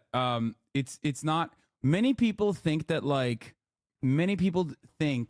your position on this is like being led by some ideological reasoning that like thinks that you want to control what women can and can't do. It's actually guided by a lack of clear-cut mainstream narratives, and this is, I think, a issue with liberal media in general, not openly educating people who are open-minded, such as yourself, on the reality of third trimester abortions. There is not a single, would it surprise you if I were to tell you that there is not a single state that allows in this country that allows unrestricted third trimester abortion? Good. So I guess like I'm in line with the current belief set there. So New York's it's not real. New York cuts it at what? Two? No, the only way, that doesn't mean that third trimester abortions don't happen. They do. They are very, very, very phenomenally rare. Now, why does it happen? A medical problem for the woman. Exactly. That could risk her life, which obviously makes complete sense. And of course there are going to be times that's the other thing that I want to start this stream off with today. Your chat will get it, because let's just be honest, you got a fucking smart audience base, bro. These people are interested in these types of topics. I'm gonna say it, bro. If they're watching this type of stuff and they're paying attention to this stuff, they clearly have an intellectual an intelligence quotient, and they know what's going on, right? Don't pander to them. They don't fucking know anything. They're dumb as hell. Nuance. I want to tattoo that word across my forehead. Yeah, nuance. Nuance and charitability. Nuance and charitability. It is such an avoided term in today's day and age. When I say anything that contains any type of nuance or gray area, I am labeled as a fence sitter. Oh, you can't pick a side, pussy. You can't pick a side. Well, but you have on the abortion issue. You have picked a side. I don't believe that biological men should play in women's sports. Okay, so you have so again, does that make me a fucking a ferocious right winger? I don't think that biological men should play women's sports. I am going to pee really quickly, and I'm going to talk to you about that. Don't leave me on that. Don't leave me on that. Okay, well, here's the thing. Don't leave me on that. Just like what you just said about third trimester abortions. Oh, here we go. Just exactly the same principle exists for the concept of like biological men playing in women's sports. What do you mean by that? It's not a thing, or it's incredibly rare? No, not only is it incredibly rare, but also beyond that, it is simply designed as a talking point that is divisive, because the conservative movement's overarching goal is to erase trans people from public existence and to drive fear. I'm Yes. with you. Now I can tell you the exact. I can detail the exact lobbying groups. I've seen the commercials on television. The exact lobbying groups that actually came up with this narrative. In 2015, 2016, North Carolina wanted to implement a bathroom bill. They said trans women should not be allowed in women's restrooms. Okay? This was before Donald Trump. I mean, right around the time when Donald Trump was running for president, actually, 2016. Sure. Donald Trump back then said, the fuck are you guys doing? Let people piss wherever they want to piss. Caitlyn Jenner can come piss in Trump Tower in the women's restroom. Yeah, basically. I don't care. You know why Trump said that? Because he was pandering, probably? Well, not only that, but Trump is a very good room reader. He reads the room very well. Right. Because at the time, everyone was like, the fuck do you mean trans women can't piss in the women's restroom? Right. That's fucking idiotic. Like, what are you talking Let about? people do what they want to do. How are you going to figure out who's a trans woman and who's not, first of all? Like, that's insane, right? This would be impossible to enforce anyway, and it's just like a really stupid restrictive law. The public actually was very upset at this bill even being passed or even being talked about. Hollywood said that they would pull support from the entire state. They would never actually, they would never have a single set on the state ever again. Like, entire industries were very upset about it. And the collective consciousness realized that this was a silly ass way to try and shit on trans people. The Republicans learned their lesson from that. They went back to the drawing board, because the ultimate goal was always to vilify trans people and say that they're like pedophiles and say that they're like harming children. Which is ridiculous. See, like, but that narrative is also, again, a normie like yourself, you're not going to fucking agree with that. You're going to be like, I know trans people. That's fucking ridiculous. You're being, a monster for saying such a thing. For sure. Right? But a normie like you, they found out, because they focus tested this, a normie like you cares about what? Sports. Sports is, listen. To an extent. Sports in the way that it is designed in the American consciousness is one of the only areas where we can actually come close to a real meritocracy. Okay? There is no world in which if LeBron isn't the fucking GOAT, he's actually getting a top billing, right? Right. Because it is meritocratic, ultimately. So there is a baked in concept, a principle of fairness in sports that people believe and abide by. For sure. So they realized, if you want to be anti-trans, you have to pair that up with an area, with a narrative of fairness. Trans people participating in sports is unfair because trans women are actually stronger than cis women, what you called biological women. And trans people are actually indecently trying to maliciously enter the arena of sports. I don't think that's the case. No. I know you're not saying that, but I'm just that saying is I how don't they agree. presented I don't agree. it. Yeah, I don't That's agree with how that they statement. presented it. I think they're just trying to fit into the. Yeah. Go ahead. Sorry. And here's the thing. That was a phenomenally successful narrative, because if you look at the actual approval ratings of such an marginal, such an incomprehensible thing that no one should ever even think about beyond unless you were constantly prodded to think about it, you would never think about it. This issue basically was hammered in to the public consciousness as a deliberate mechanism to write anti-trans bills, which were very damaging, not only to the small 2 or 3 trans students that were like participating in athletic competitions in some states like Kansas. There was literally 4 trans girls that were participating in competition. Let me just go. Sorry. It was the bill was dangerous. But beyond that, it actually harmed in places like Ohio cis women because they implemented. How are you going to figure out who's trans and who's not? They literally started saying that they were going to push for bills like penis inspection day. It sounds like a fucking joke, but you have a Republican Party that was now pushing for bills to say if a parent in the opposing team decides that like there might be suspicion that there's a trans girl playing on the opposing team, then someone has to come in and check that if they're trans or not. Ridiculous. But my point is to call a problem scarce or rare and use that as a rationale to avoid the discussion, especially for a situation that is becoming, as you can tell based on statistics, more and more of a prevalent problem over the not a prevalent problem, more of a prevalent issue over the short term here. It's a situation that needs to be discussed. Like it's like, okay, if you have a child and see, someone in the chat said it, the fact that it is rare makes it not a problem though. Well, I guess I thought he was trying to say the fact that it's rare does not make it not a problem. Not a problem. Does it make it a point that it needs to be a massive talking point that defines the community? Absolutely not. And to your point, like this shouldn't be harming. Conservatives are very good at. My point was conservatives are very good at building up imaginary problems for sure that correspond to their broader ideological goals, like the 3rd trimester abortion thing. The way that conservatives talk about it, you would think women are personally getting incubated with semen for sure, so they can have a for funsies 3rd trimester abortion. That is not the reality.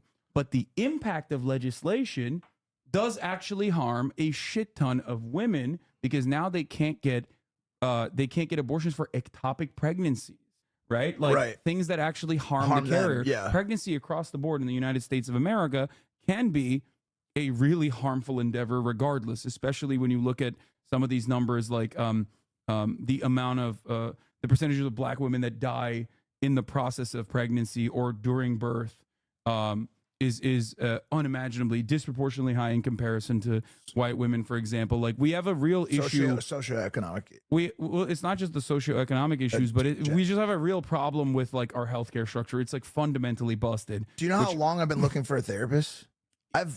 Yeah, like it's you're rich, and that's the thing. I have money, yeah, bro. That's the thing. I like, have been looking to even if you're rich, you're still fucking cooked.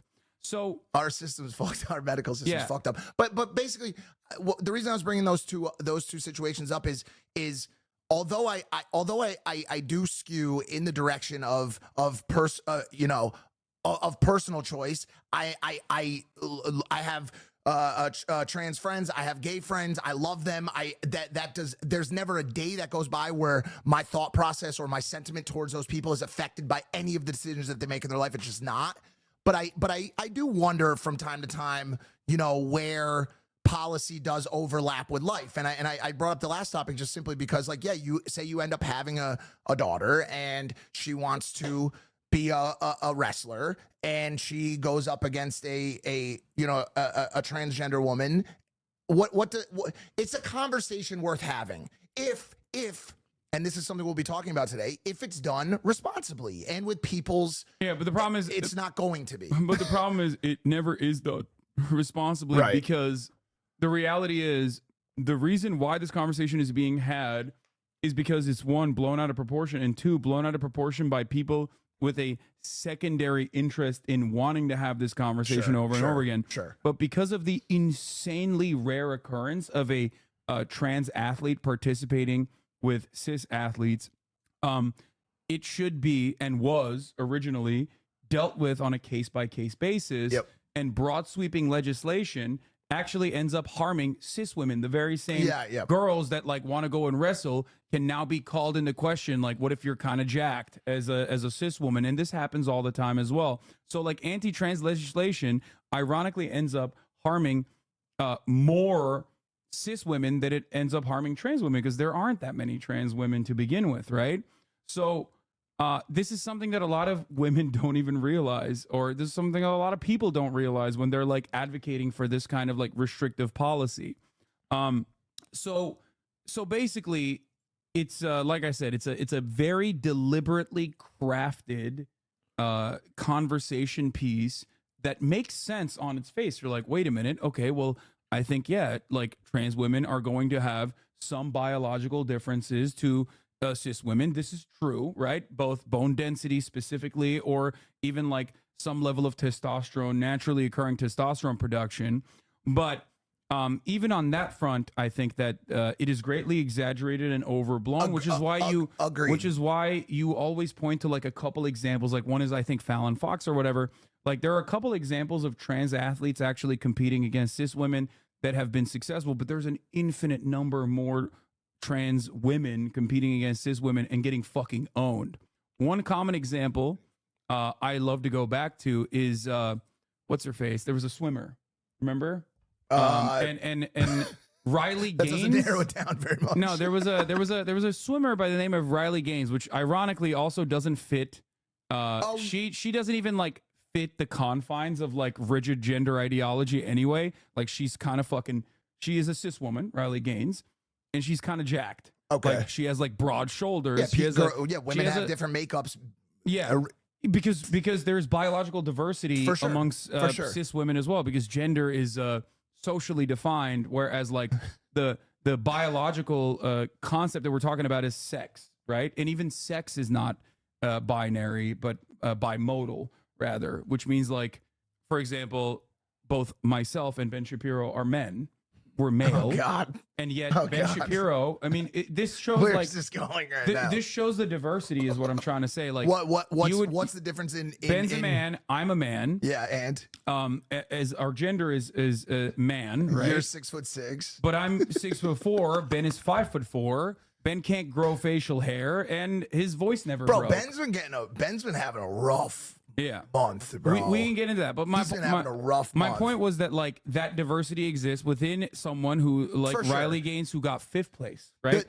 Riley Gaines got 5th place, tied to trans swimmer Leah Thomas, and she launched a political career off of this, and has never let it go. Right. But Riley Gaines lost to 4 cis women before Leah Thomas. Right.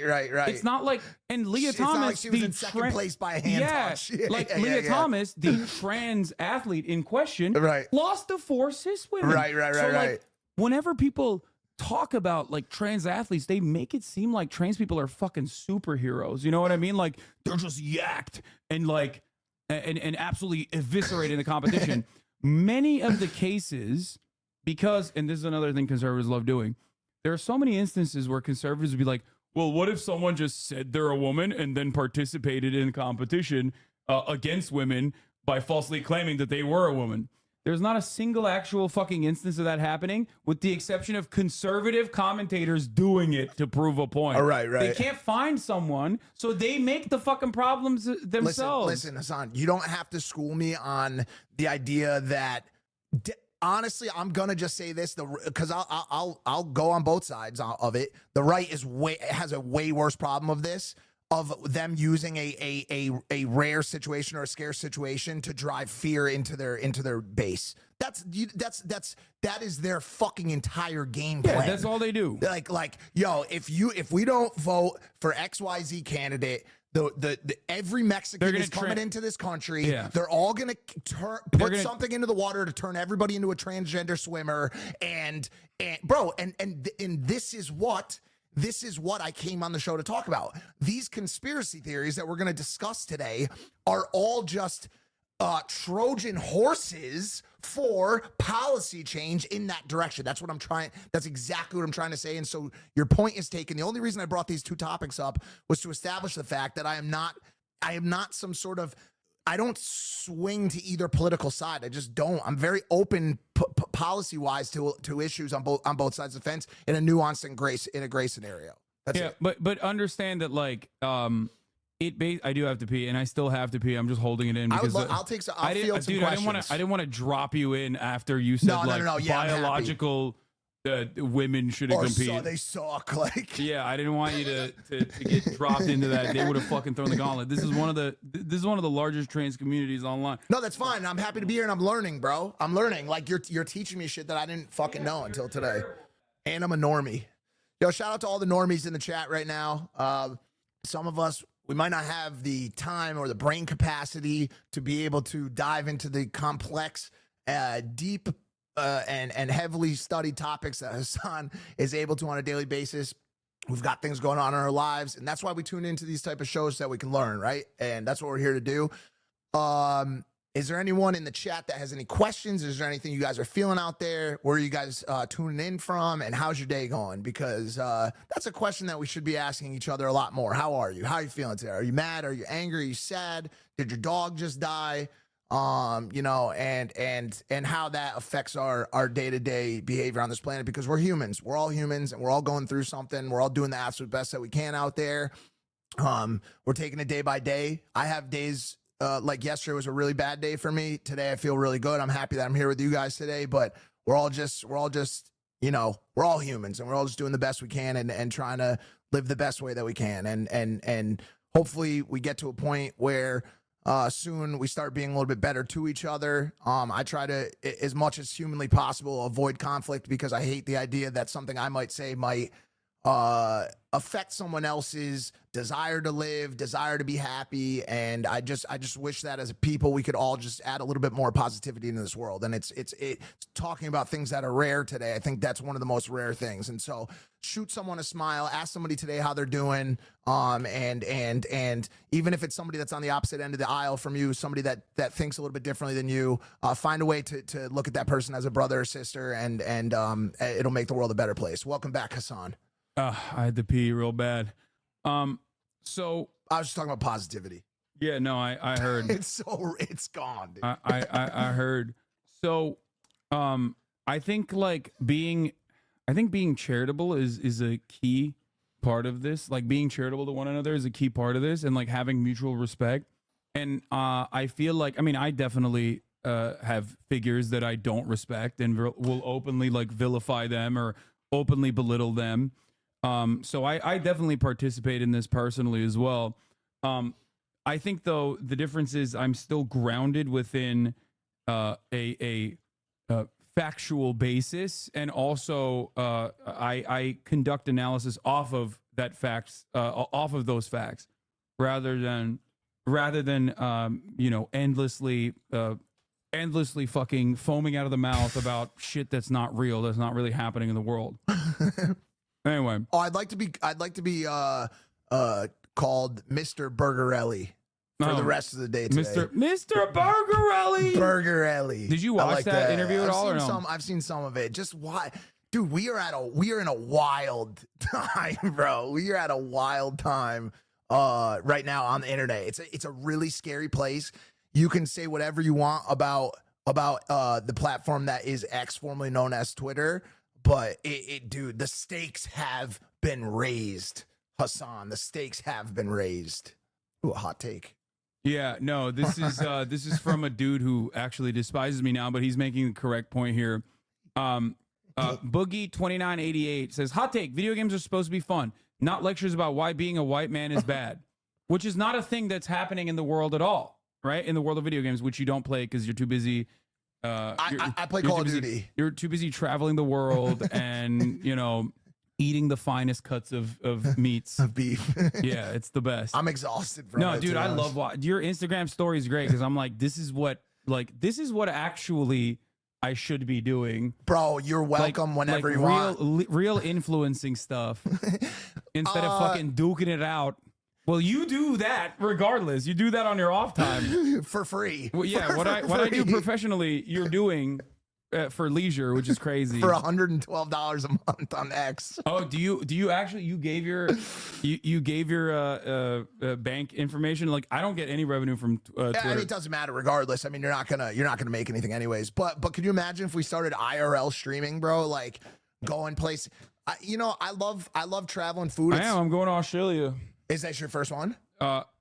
I've been to Japan. I've done first one to Australia. Sorry. Oh yeah, I've never been to Australia before. Place. I'm going on the 24th. I'll be in Australia. Dude, this little lover right here is she's the best. She's special. It's a rough week for me with dogs. I had to put my dog down. I heard. I had to do that during COVID. I had a pit bull. His name was Fish, and no, I get that. It does get better. I will tell you this. Yeah. The issue with it was for me was it's my mom's dog, Finny, sweet fox terrier, 9 years old. She had kidney disease for the past 2 years, and she just lives alone with my mom. And my mom is like my favorite person on the planet, her and Finny. And so by way of Finny having this happen in the past week, it affects my mom greatly, and that affects me greatly. And I just want to say I had yesterday was not a good day for me, just in general, mentally, and also just dealing with this. And I had a bit of a meltdown on Jeff FM yesterday. Yeah, people sent me a clip of it, and they wanted to ask what was going on there. I didn't watch it, but I mean, like simply put, like Ryan, who's a recurring guest on the show. He's on every episode. You know, great kid, and somebody I've been friends with. He called in a couple months ago to deliver the news that his father had passed. The way that it was delivered was in a very like jovial manner, and that's how some people deal with death. That's how some people grieve. Yeah, you know, he was doing lines of coke off Jesus's face on you know what's the DVD called, the Mel Gibson Passion of Christ, like doing them off the cover, and everybody was laughing and joking. So I made a joke that was basically like, hey, I have a 8 o'clock, I have to go. You know what I'm saying? Because it was just getting wild, right? And the whole conversation like made me uncomfortable a little bit. I guess evidently he had taken some offense to that. So when he called in yesterday, I was actually actively like sad, grieving, like hardcore, talking about the loss of my dog and how it was affecting my mom. And he called in and just was like, hey, look, I got to still play with my cat. Like, haha, like sucks to be you. Like, and kind of took that approach. And I had a really weak moment. I flipped over the desk, like smashed like Jeff's podcast. You flipped over the desk? You can pull it up if you want. Bro, what the fuck? But That's listen, awesome. No, he deserves it. Fuck Jeff, okay? He deserves that smoke after what he did to me. Right now. After what he did to me, he deserves that fucking retribution. Righteous retribution. No, Jeff got nothing happened to Jeff as a result. He loved it. Oh, he put it in the front. He put it in the beginning. For Jeff, he'll monetize it. Dude, He'll monetize my pain immediately, bro. He did. No, fuck that. To Jeff's defense, he called me. He was very concerned about me when I left. These are jokes, but he was very concerned about me.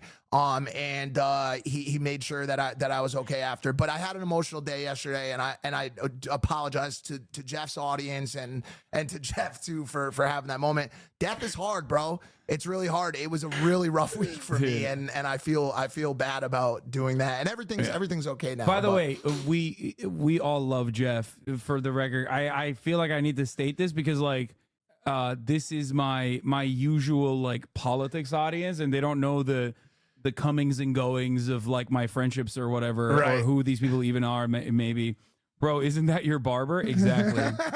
Yeah, it's my blind barber, Jeff. But anyway, yeah, no, that's awesome. I had a bad moment, and like this is like guys, that type of stuff is unacceptable. It makes for great programming, like everybody's laughing at it, but you know, I think the situation was basically people live streaming my ass off right now. This shit's way too hard. You know what I'm saying? At Hassan Piker, you fucking piece of shit. No, you ruined his set harder than his fucking landlord did. Maybe not that bad. Maybe not that bad. His landlord flooded the whole set. Yeah. But I'm joining the war on landlords on the side of landlords after that one. Yeah, fuck this guy. Okay, he deserves to have his desk pulled over. I threw a chair too. Like I just, bro. Was that real? Like he sets it up as a teaser. Yeah, like, he put it in as a teaser. Wait, where is it is it the end? Yeah, you can go back a little bit. Before that, back. Keep going. Okay. Right. So there's the call. Yeah. Honestly, you felt some type of way. More, sorry. Okay. Oh, well, you're here still. This is go back just a little more. And apologize to you. I'm sorry that what I said there that we day. go. This is 2 months late. Upset you. Thank you. More, you could hear the part about the dog. Like yeah. Okay. But well, we don't have to relive this. Forget it. Forget all of it. Anyways, it just was a rough day for me. We have bad days as people, you know what I'm saying? And honestly, like for me with how my brain works and my mind works, like if I'd come on this show yesterday, Hasan, like we wouldn't even be having a good conversation. Like I feel that. I'm kind of at the whim of my mind sometimes. So yesterday was not a good day. So but Ask today's a Mike good if he day. remembers that time I smoked him in Qzar at Milford Amusement. The fuck? Bro, that's where I'm from, Milford, Connecticut. Shout out to anybody watching this in Connecticut right now. Also, Well, anybody apparently that- this guy. yeah. Also, anybody that plays Qzar or laser tag. Shout out to you guys. You got fucking owned apparently at Qzar. Yeah. Okay. So yeah, they wanted me to ask you this, so it's just I get it though, and people, it's so funny because like part of being, I guess, like influencers online creates this like false narrative or this false reality in the eyes of those who are watching that think that like they know better the personal relationships that people have that they're watching on camera, and then they make up these like fan fiction. They make up they make up this like they make up their minds on it, and they're like, no matter what you tell me, I bet you're fucking faking it right now to save face. Like, I bet you actually hate Jeff and you hate Ryan and what you did was unacceptable and like it's really fucked up and I will hate you forever for it. Like that sort of shit. And it's really interesting, and it is a totally new phenomenon. But going back to another thing that the internet does that you brought up earlier, like back in the day, if you saw someone reading the National Enquirer, you would know to avoid that person if they thought it was serious, right? These context clues that we use, the overall like sussing out of the vibes, I would say, in a person-to-person interaction, we do not have online. So because we do not have that online, everyone, when they are just writing out a script, a text online under the guise of anonymity especially, can come across as reasonable, even if they're saying insanely unreasonable shit. And I think that has broken people's brains a little bit. The more we only have connections with other humans online rather than in person, the more we lose sight of the like what makes us human, a social animal, because being a social animal is changing at a rapid clip. And we don't have a way of like dealing with that, in my opinion. We're cyborgs now. Yeah. Like 2 years ago, I was fighting this. I was telling people like, yo, this is dangerous. Yeah. This, by the way, this is dangerous. More than dangerous. It's beyond dangerous. It is a destroyer. It is a destroyer of worlds, a destroyer of happiness, a destroyer of contentness, a destroyer of, it is a promoter of the grass is greener. It is a promoter of disinformation. And all of this ideation behind the truth is on the internet. Social media is promoting the truth. If you're able to go and find the fucking truth, actually find the truth right now, you're working your ass off to find that truth. Yeah, no, it is it's not lost, in your face. It's All lost of this, in a sea. All of the people that claimed, as I said earlier, to be the saviors, the people that were going to save us from the mainstream media and their lies, are the new mainstream media. The people that replace them are now the pundits who are getting the payments from the brands to promote fucking lies. It is the same corporate ownership structure that existed with CNN and Fox News. It is just now democratized for individual personalities. Yeah. End of fucking story. So the idea that there's some insane overload of truthhood that exists on the internet is fucking stupid. It's not true, unless you're looking for it deeply and deeply researching your evidence. That's it. Sorry. Yeah. Yelling.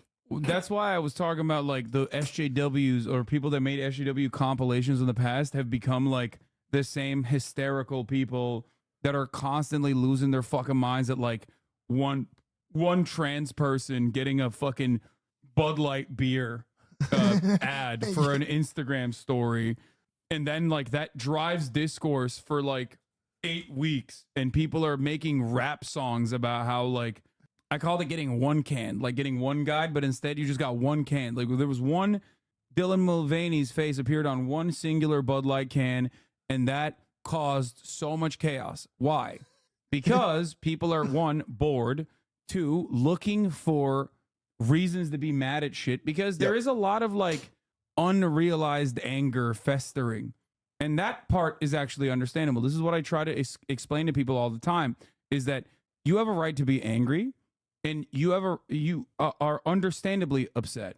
If you're working a shitty fucking job where your boss is ass fucking you all day, every day, and you have no future prospects, right? Like it seems like you'll never own a home.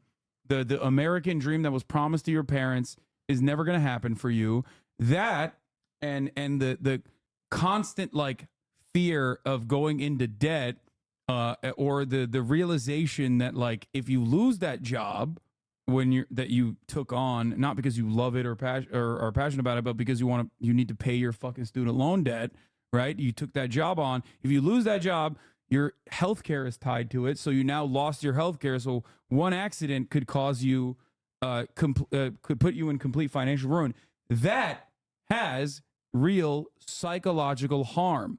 That is a real impact in the collective consciousness of everyone experiencing it. And by the way, you're also describing the lucky ones. Those people are the blessed ones. Yeah. The people with a job, with a student debt to pay. We have to pay student debt.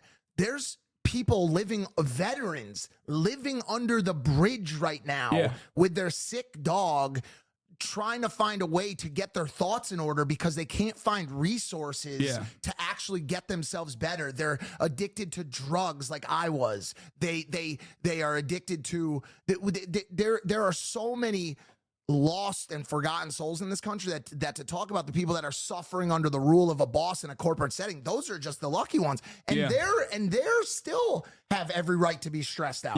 But all I'm saying, and by the way, to go back to a topic that you describe or talk about more than anybody, when you ask me how I'm doing, or if someone asks me how I'm doing, it almost to a point nowadays it becomes irresponsible for me to ever say I'm having a bad day. Look around us. Look at what is going on in Gaza. Look at what is going on some of the streets in our own country. And so, oh my God, dude. You're absolutely correct. And what I was trying to say is that resentment and that anger and that animosity creates an environment of volatility, and you are desperately looking for what I call an exit ramp or a pressure valve. Sure. And that pressure valve is directed by the very same independent voices that are still being paid by the very same corporations, the fucking millionaires and billionaires. They just switch their spending. Focus to focus your anger and resentment on oftentimes the most marginalized people that don't have a fucking voice, like the undocumented migrant crossing the fucking border. How villainized have they become? Or the homeless person, like the homeless veteran, or just any homeless person at all, or the addict, and people love like looking for that release.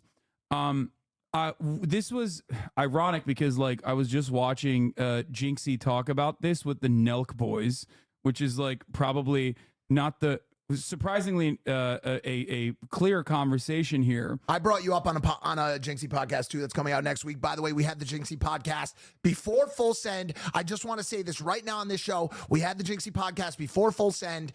Out of respect to Full Send and to Jinxie, we bagged that episode. We let Full Send. Full Send put it out first, which is fine. And you can't nuance.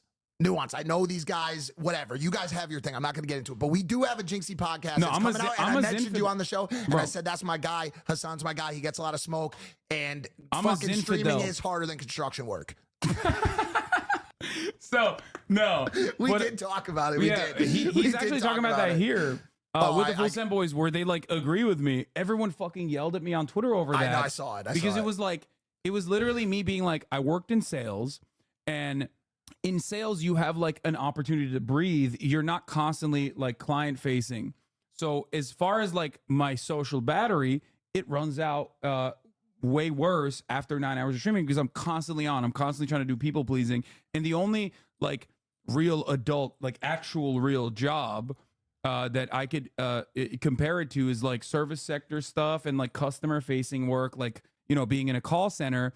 And I also said at the time, not to relitigate this over and over again, but at the time I basically, in that clip that is, of course, deliberately cut out of context to make it seem like I'm saying like it's a much harder job to be a fucking streamer. No, I don't believe that.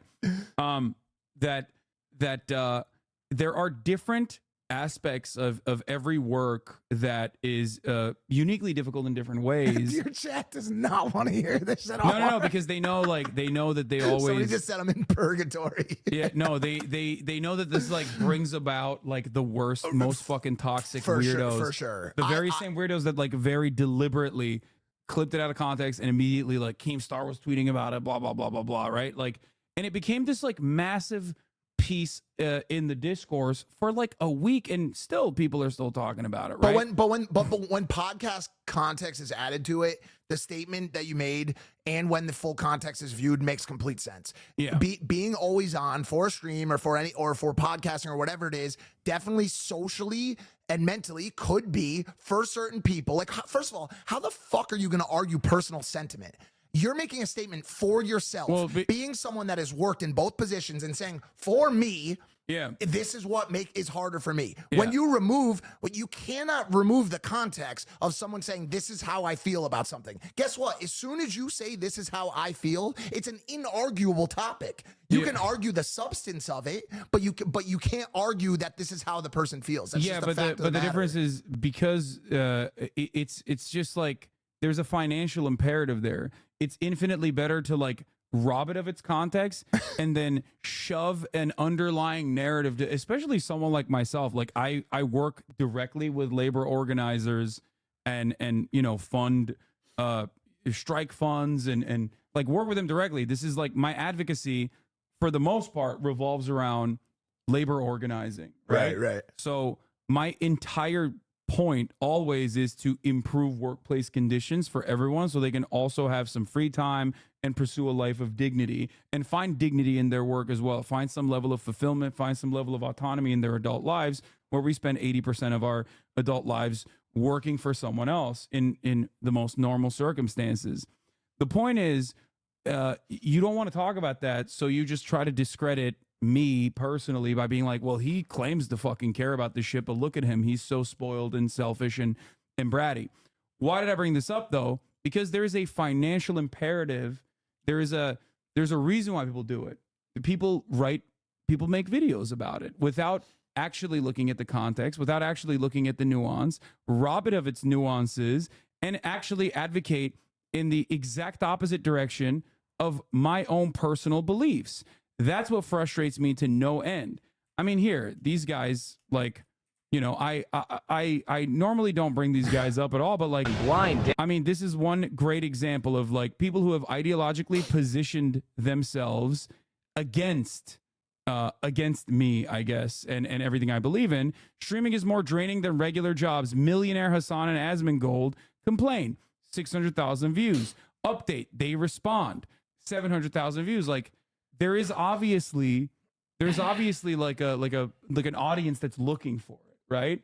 And you just kind of feed into it as a content creator deliberately. Hate farming, dirty laundry pays the bills, and 100%. And look it. Like, no disrespect to those guys. We have disagreements, right? Like, we have disagreements on issues, but ultimately it is just knowing full well that there is more nuance to the subject matter. You're doing it specifically because you want to make, like, what would 700,000 views get you in AdSense? I have no idea. On YouTube? Yeah. Like a 5K spot? No, on a podcast, on a longer format podcast, yeah, maybe between 5 and 10K, depending. But I would assume that their channel is probably not. I don't know. I don't know what they talk about. Are they like super absurd? I don't know who those guys are. Are they super absurd? Are they like Fresh and Fit? Like, is it like, yo, you're a 5 and you're a whore? They're not. They're not. They're not. Okay. They're more. They, I would say, are. I think, as far as I understand, they are like a more reasonable. They shit on Fresh and Fit. They're nowhere near as bad, but they have some. Well, check them out. They have some underlying like right-wing opinions, but they are very good at like, and some left-wing opinions as well. But they're very good at like centering themselves in the conversation. A lot of people do this thing where they will talk about issues devoid of their like own personal biases or own personal ideologies, because it's very good for people like you. You want to listen to someone who presents themselves as objective and neutral. Many people just want that. So I think like I wake up every day and I listen to or not every day, but I listen to the Daily on like I like listening to, like, if I could watch any do unbiased news organizations still exist? Is AP still considered? Is AP considered to be considered to be an unbiased? I am a believer that there's no such thing as like being unbiased, because like here, this is an MLK quote that I point to regularly. Neutrality in the face of injustice is siding with the oppressor. So if you are a neutral party, a neutral observer, and claiming that there's neutrality, like but no one's asking, no one's talking about, you're talking about neutrality as it pertains to the abstinence or omission of facts, right? Like I'm not, that's not what I'm talking about. I'm talking about neutrality as it exists in a way of presenting those facts without a biased viewpoint on said facts, right? So now here, this is the perfect transition for this. The reason why we're having the conversation that we're having today is because you now are having conversations that exist with the full omission of facts. Facts, proof, and evidence is no longer a prerequisite for conversation. The reason why I have been so deeply ingrained into the conspiracy theory conversation over the past 2 weeks has been because of an influencer fighter by the name of Ryan Garcia. It has been a topic of discussion over the past 2 weeks. And to be completely honest with you, Ryan Garcia, in my eyes, is not the subject of the conversation. It is, in my opinion, the audience response to what Ryan Garcia has been saying. That is the real point of discussion here. How scaled that response was worrisome for me, and that is why I got so involved with it. I think that is a byproduct of like Elon Musk take over Twitter, though. I think, but it was not just on X. It was not. No, I know. It's the same exact motivations that I just showed you with like why you would take a clip out of context, knowing full well that it's most likely clipped out of context, and like run with it and present a narrative.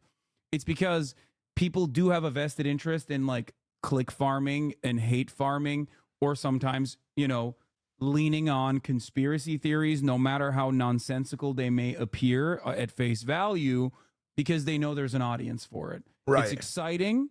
It is, it's basically like clickbait.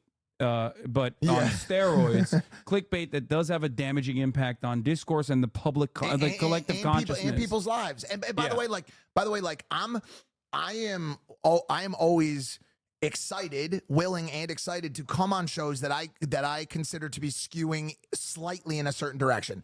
As much as you are considered to be liberal, social, whatever you want to call it, right?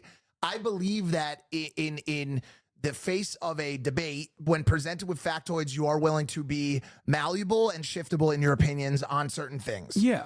I would hope. And you will sometimes not I get things wrong, and I admit that, and will literally openly even apologize for it, for getting something wrong as well. This is something that like a lot of people forget, which, by the way, you get punished for.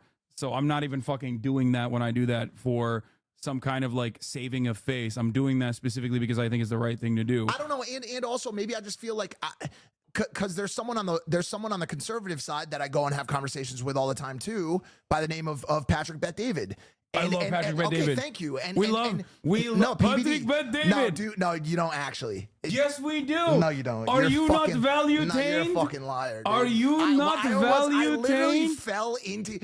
Please, I fell into your trap. You just fucking screwed me, bro, because I didn't know where you were on this topic. What? No, listen to me. No, I am value-tained every day. Stop it. Of my life. Stop it. I talked to Patrick. I want to go on his podcast. You can go on his podcast. I can't speak for him. I don't know if you can go on his fucking podcast. He definitely would. The only issue is you have to fly to Fort Lauderdale. No, I know. That's a problem. Okay, can I please say this? That's not the only issue. The only issue is not that. Then I would have to be surrounded by. Patrick Bet David. I will speak for him specifically. Don't go there. Is a smart man, and he does his research, and he is well spoken. I'm not saying that you're going to agree with all of his topics, and I'm also not saying that he does not miss on certain topics. You miss on certain topics. But who's the decider? Who's the decider? I'm the decider. So, okay. So you viewing PBD from this side is going to look very different than how I view PBD from a more centrist position. No. Let's be honest. I know PBD is great at like value-taining people that are like that are devoid of like any sort of like theoretical underpinning in the way that they view the world, right? Oh, can we get a specific topic? Okay, dude. But not like a. But I'm not kidding when I say I love him. This is not a joke. He reminds me of my uncle. He's like Bizarro Jank. So no, I love him. Yeah, he's the best. Why don't you just go? Why don't you do a show with him? I'm gonna do it. I just like yeah, you're right. Flying to Fort Lauderdale kind of sucks. But then also, I'm gonna sit there in between like 3 45-year-old guys wearing the tightest suits. Well, they have their own internal drama on the show. Oh, they have a centrist leaning co-host that the audience, who obviously his audience is like pretty much like MAGA ultra conservative, hates. Like they do not like this guy. I'm drawing a blank on the exact layout. I love him, but fuck, which is so unfair. Dude, I love him. But then wait, PBD has the perfect build out for the conservative narrative. He's got a centrist. Not a centrist at all. A right-leaning centrist that roots the conversation somewhat in a devil's advocate, situation, and then he has a full-on National Enquirer author to his left side. Wait, that really does believe Michelle Obama's a man. Can someone fill me in on the names really quick? I'm so sorry. Hold on. Let's look it up. Let's look them up, and then you can tell me who the guys are. Yeah. Wait, fuck. Dude, I love him. I put my friends on him. Like, we all watch his shit. I can't take you, bro. It's not a joke. I'm not like, the thing is, a lot of people think that I'm like this guy who is like, oh, don't watch him. Like, if you disagree with him, like, no, I derive entertainment value out of everything, especially someone like Patrick, who is like genuinely incredibly fun to watch. Like, Can you do a poll in your chat? Is this the guy? Is this the right wing guy? No, that's a guest. Yeah, he just looks like an accountant. Okay. Is this the center left guy? Bro, yes. Oh, yes. No, he's not center left. No, they're all right. They're all right. Fuck, dude. I'm so annoyed, dude. I need to get this dude's. Wait, hold on. Because I'm botching the names, bro, and that's so disrespectful. I thank you. Okay, Adam leans slightly more towards the middle. It seems like on a lot of topics. He presents a devil's advocate to Patrick. Patrick, I don't care what you say. Patrick is a well-researched, well-spoken host. Does he fall into the trap of some conspiratorial shit? Maybe. Yeah. He's the best. strong. He strongly believes that Hillary Clinton has a defined hit squad. Fine. See, I won't even disagree with him on it. How about that? Actually, are you there or no? I'm not there. Okay, so maybe he's not such a bad guy. Okay, I don't think he's a bad guy. I think he's fucking hilarious. Okay, and then Vincent holds down for the far right. Like he holds down the hardcore. I remember Vincent. MAGA. Yeah. Like he says some great. But by the way, all three of them are great. I loved sitting with them. I had a great conversation with them. I call Patrick on the phone, talk to him when I run into situations like this Ryan Garcia thing. I called Patrick. I talked to him on the phone about it. Their analysis of the Ryan Garcia situation was so awesome. Well, okay, sorry, fill me in. Because we watched it. Because at the time I was like, what the fuck's going on with this Ryan Garcia shit? Like, he's obviously having like a mental health episode, right? And he was like, you have this, like, I love pulling myself out of it or looking at it from the outside because like I don't know these guys, right?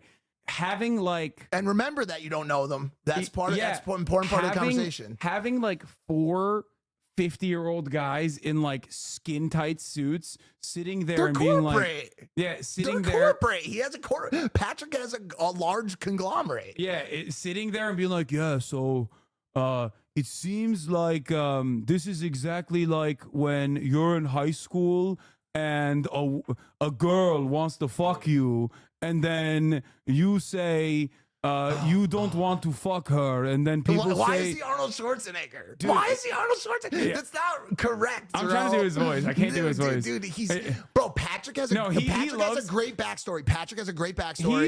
He doesn't come from money. He worked hard to get where he is. He was in the army.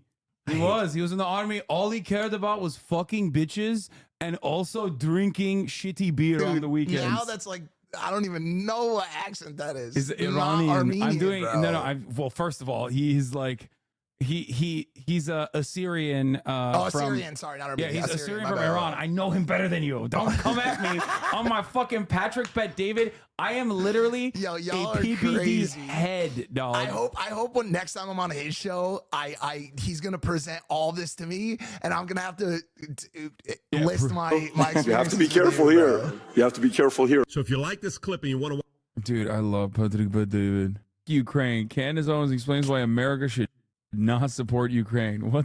Our president. He's so good. Bro. When he just straight up. But I think he's Assyrian and Armenian, by the way, but from Iran.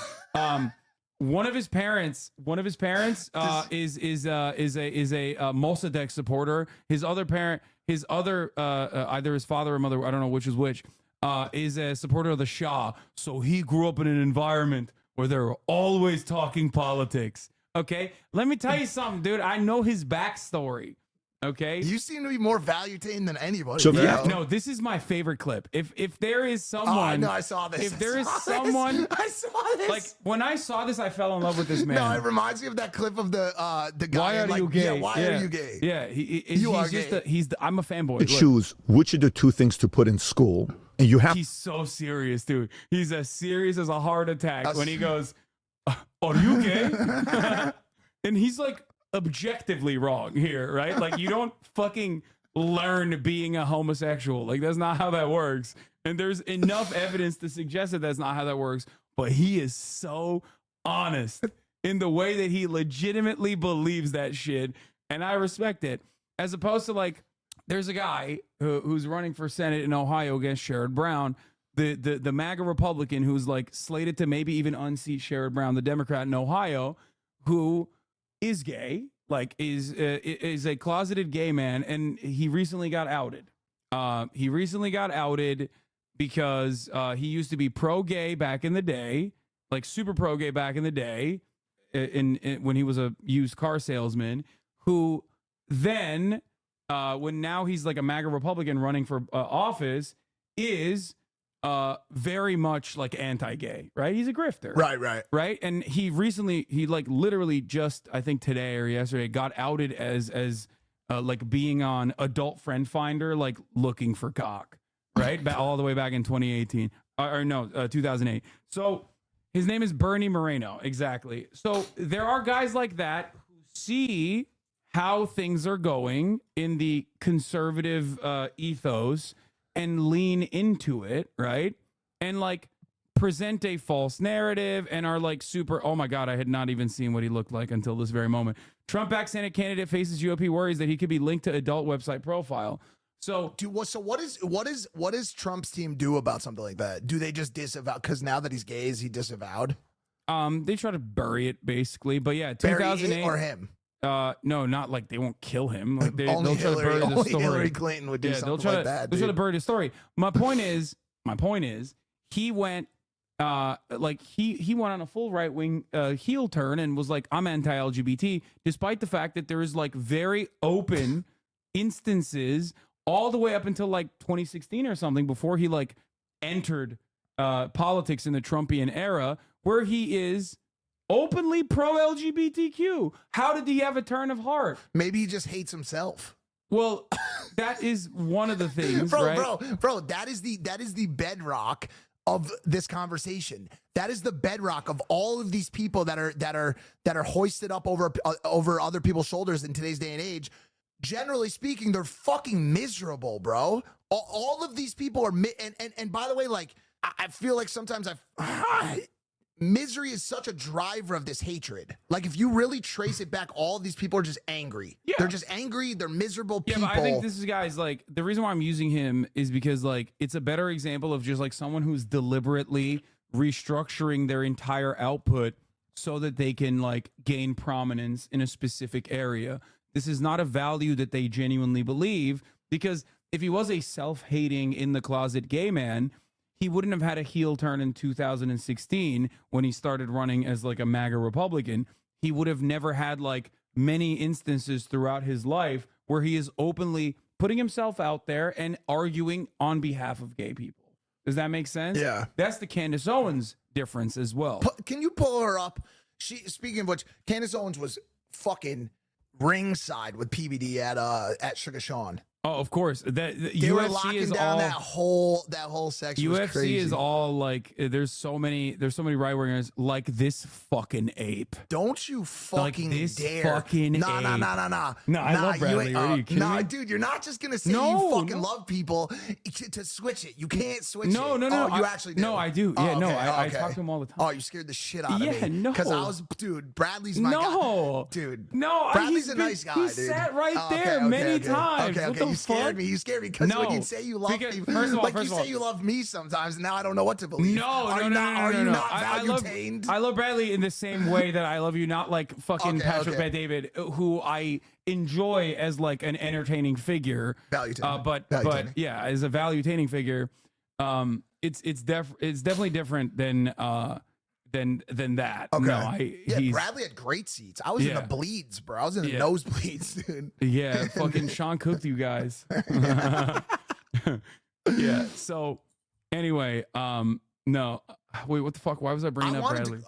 As a meme, I was bringing him up. I want to go back to Candace because I think that could be our first conspiracy. Like, let's dive into this. Is the Prime Minister Macron's wife a man? Hey, there you go. Oh, there he actually is. We interviewed him. This was a wonderful interview about his like body dysmorphia and stuff like that. But yeah, when are you gonna get to a UFC event ringside, bro? I can't because I'm fucking too woke and too gay and too. You'll have to sit with me in the bleachers. Yeah, you'll be outside in the ceiling with me. That's and why Jack. you're in the bleachers, bro. You fucking said shit about like, but Ryan Garcia maybe not actually finding the truth about like pedophilic elite. See, the problem with that. All right, are we going? We can talk about Ryan in a Let's second. We can talk about Ryan. Let's start with it. The problem with that. Dude, are you gonna give any context? Yes. I'm sure they're aware, but over the past 2 weeks, Ryan Garcia, a actual boxer and influencer, by way of the number of people that he reaches, has made a number of very, very high profile and shocking claims about things that he has seen and information about the elites that he has access to. Yeah. Some of which is true, by the way. Not for him, but some of the stuff. Well, sorry, he didn't see it personally. But some of the and things he's saying. by the way, like, do we feel comfortable, me, you, and chat right now, to go forward the rest of the episode and say that Ryan Garcia was not at Bohemian Grove. He does not know who murdered Tupac. He was not brought into a blood oath at the Vatican. Are we comfortable saying that? Like, should we say? I don't believe that they tied him down and made him forcibly watch CSAM, or CP, in the way that he claimed. Right. So at Bohemian Grove, at Bohemian Grove. So you're saying maybe somewhere else, like at a Burger King. I don't know because I don't know if he has dealt with trauma like that in his life. I don't know that, but the place I have been at since day one. By the way, the same Ryan Garcia that came on our show has been a flat earther for years, has been very susceptible to those type of theories. Yeah. As soon as I saw this start happening, just after this Tank loss and pre this Devin Haney fight, it was so apparent to me immediately that there was a breakdown in progress, either a breakdown or a ploy to sell the fight. So I immediately said, you know what? The reason I don't like this is going to be another incendiary rocket fuel device for this community to latch onto and say, okay, we've got another one. Yeah. Okay, we've got another proponent for this absolute fucking bullshit. Now, to your point, Bohemian Grove, does it exist? Bohemian Grove, it does. It It's does, a real but place. it's not. But it's not what conservatives make it out to be. How about this? There is no proof that it is what conservatives make it out to be. There's not even any reason to believe. No. We know what it is. Richard Nixon, very famous wiretapper who wiretapped himself all the time, talked about what it actually was in very clear terms. And it's kind of funny to think about with today's eyes, but he is right. That is exactly what Bohemian Grove is. It's Can like we a say country. what he called it? No, The exact word. We can't say it, but he said it's a country club for old men to do gay shit, basically. Right. Which he's right.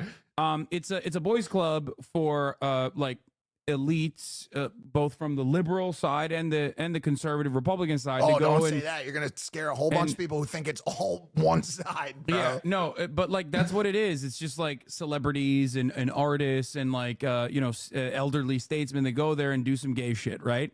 And it still exists to this day. I know people that have worked there as like really. Yeah, I've known people that have worked there that became journalists afterwards, but like worked there as waiters at the time. It's so funny that like people think that our elites have to like do weird like blood oath rituals at some fucking country club and aren't openly discussing your demise in broad daylight at fucking Davos, like literally being like, okay, well, we need to kill 10% of poor people instead of 15% this year because the poors are getting out of control. You know, like they openly say it. They're not doing it on a camping trip. Yeah, boys they're not. camp. They don't have to do it with like weird blood rituals. Well, on the blood ritual side, they have a very infamous play there called the cremation of care, which is a strange, dark, weird ritualistic play that they do there that is very similar to plays that you can see on Broadway or movies like Midsummer or anything that's in that type of fictional realm. Now, them doing that play has acted as the only evidence that these conspiracy theorists need to prove that this type of stuff is going on. They act like it's a real baby too, like, which is insane. Like that's anyway. Well, no, but you can't. But I know. So okay. So what you just did with the anyway, that is the direction we can take. We can take that direction. We can say, yo, you know what? These people are fucking crazy. Like, let's be honest. And they hate when you say that. They hate when you say it. They're like, oh, you're just gonna try to discredit me by calling me crazy. Yeah.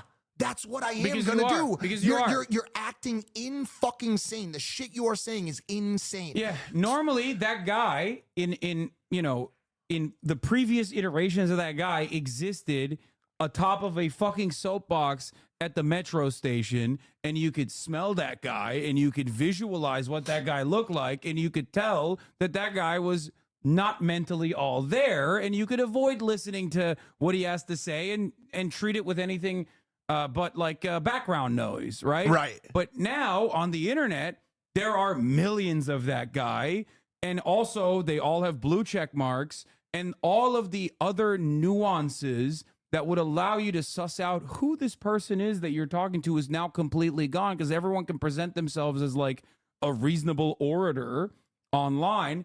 And especially when there's like thousands of other versions of that guy liking that guy, validating what he's saying. Groupthink. You all of a sudden go, maybe that guy's saying some real shit. What's going on? And like, by the way, there's a bunch of reinforcing factors at play. One of them is, yo, the government is lying. The government is so that level of distrust is a meaningful piece of the puzzle, right?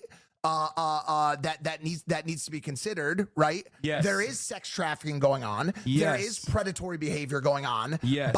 By very rich, powerful people. But guess what? It's also being done by soccer coaches in Alabama. It's also being done like you know what I'm saying? It's also being done by HVAC workers. Yeah. This idea that there's this villainized ultra elite and there's the only people that are powerfully preying on people and getting away with it is ridiculous. Yeah. It's insane. And then another reinforcing factor that has been used and that Ryan used very powerfully, Catholic is Church, religion.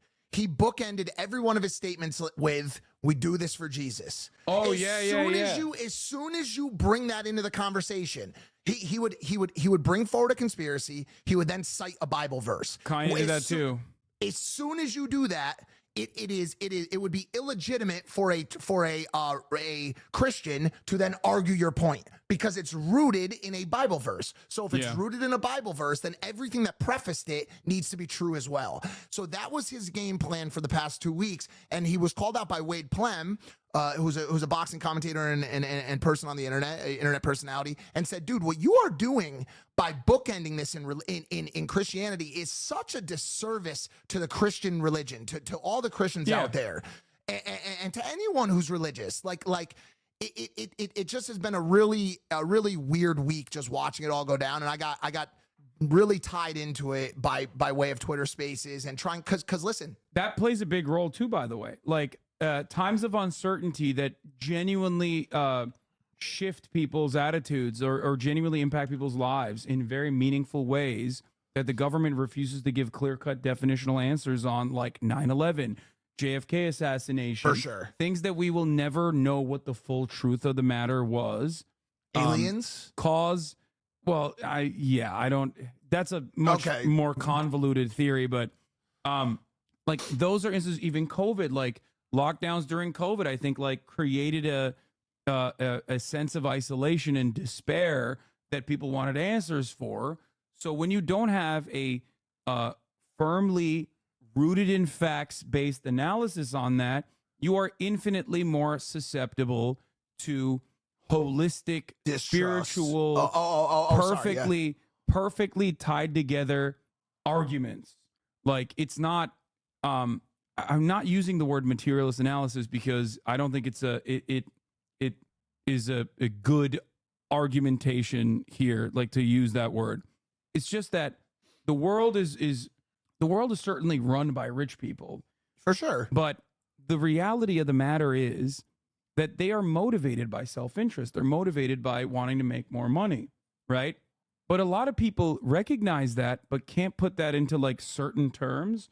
So they go, there has to be additional motivations there. Maybe they just want to control us. For what reason? I don't know. Just because they're evil. Like people want good and evil to be a perfectly bow-wrapped argument.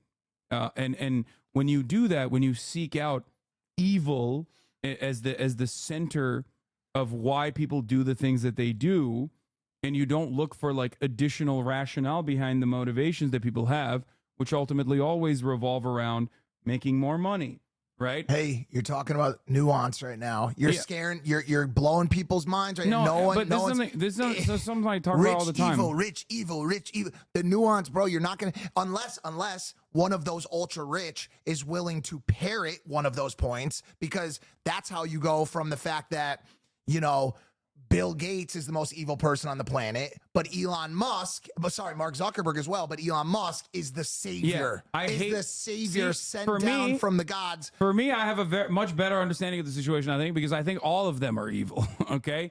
In many different ways. Do you believe there has to be some level of evil to be involved in becoming a billionaire? I think that you have to be kind of bad enough to refuse to reckon with the steps that it took for you to get to that position.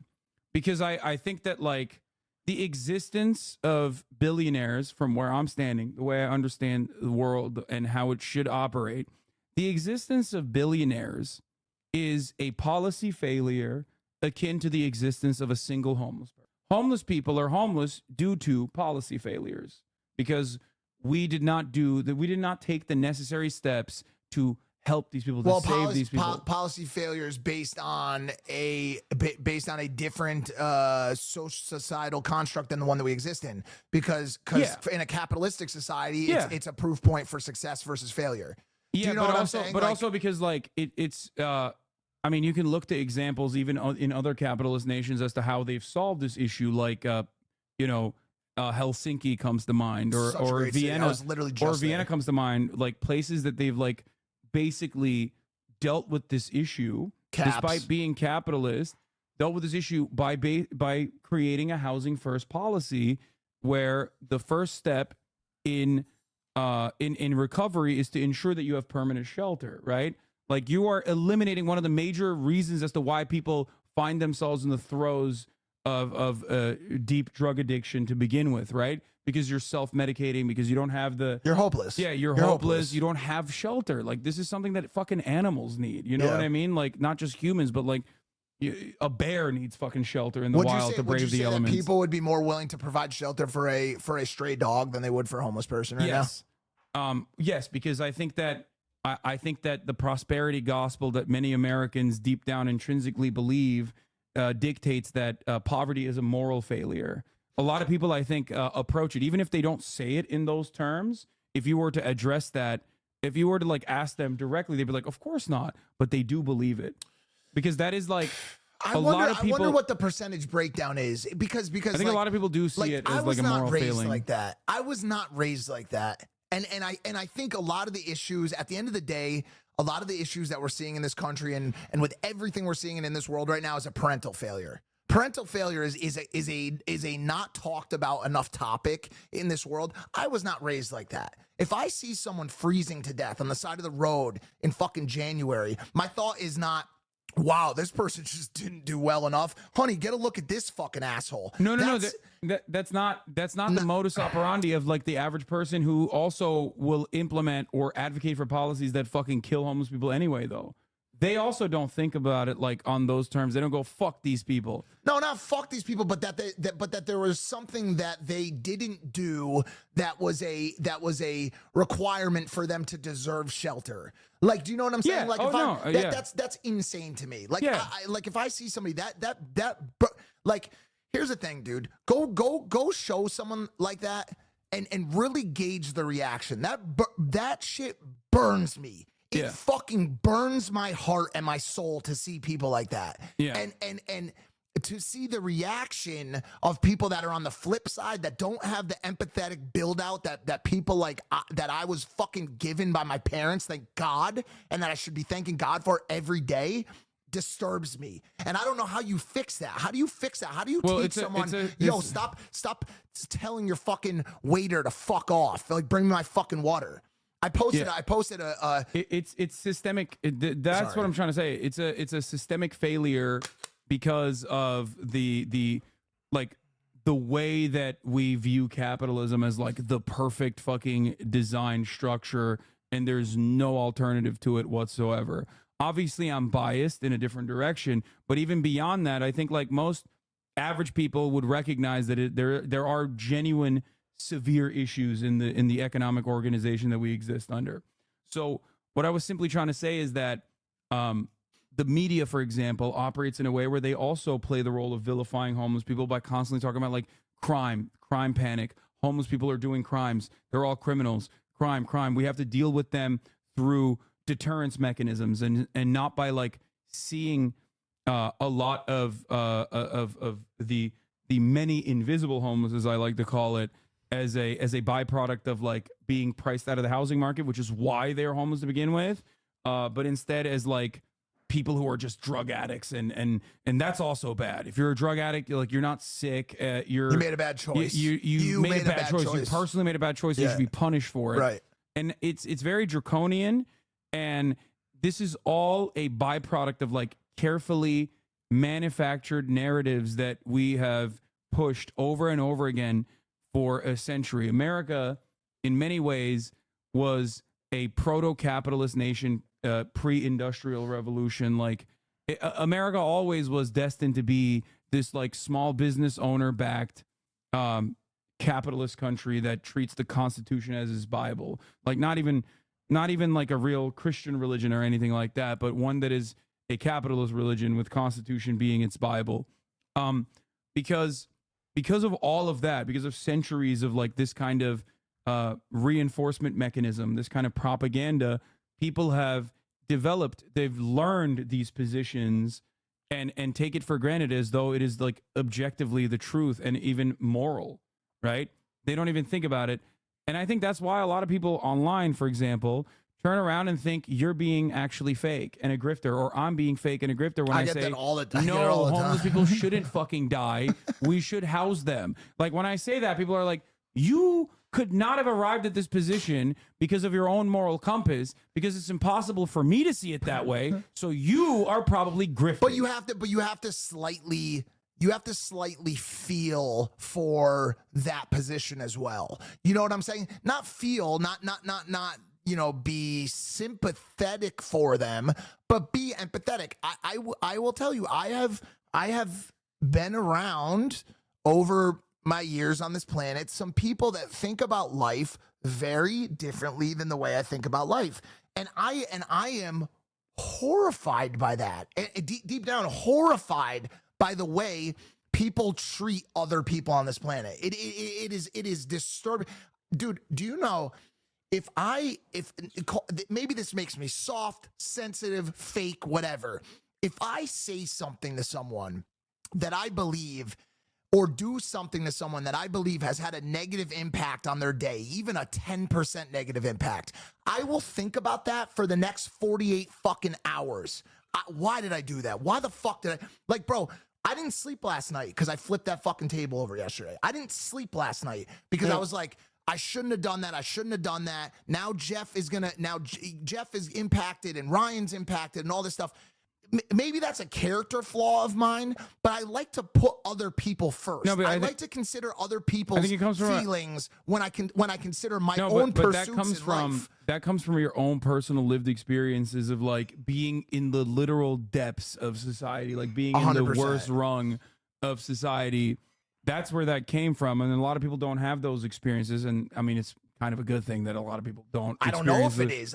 Maybe you show people what it's like to be hopeless, to have nothing, to wait in 26-degree weather in the line for a methadone clinic because you're fucking sick to your stomach. You're throwing up all over yourself. Your family has written you off. You have felony court cases stacked against you, and your life is hopeless. You have nowhere to go except for a friend's couch in a basement where there's drugs everywhere, there's guns, there's violence. That is a very sad and real truth for a lot of people in this country. And by the way, God bless all the people that make it out of that place in life, because I guarantee you, or I bet you at least, they have the same empathy that I have for others in that position. Because without going through that shit, you will never understand what it is like to have no hope, to have no feeling that things are ever going to get better in this life for you, and to fucking give up, or to almost give up. And God, literally, God bless those people. I would never trade that fucking experience for my life, ever. Yeah, well, what I was trying to say is, like, you are the person that you are because of those experiences, and many people that still have like grievances that we mentioned, like even the fortunate people that have grievances, still have a lot of underlying resentment and anger.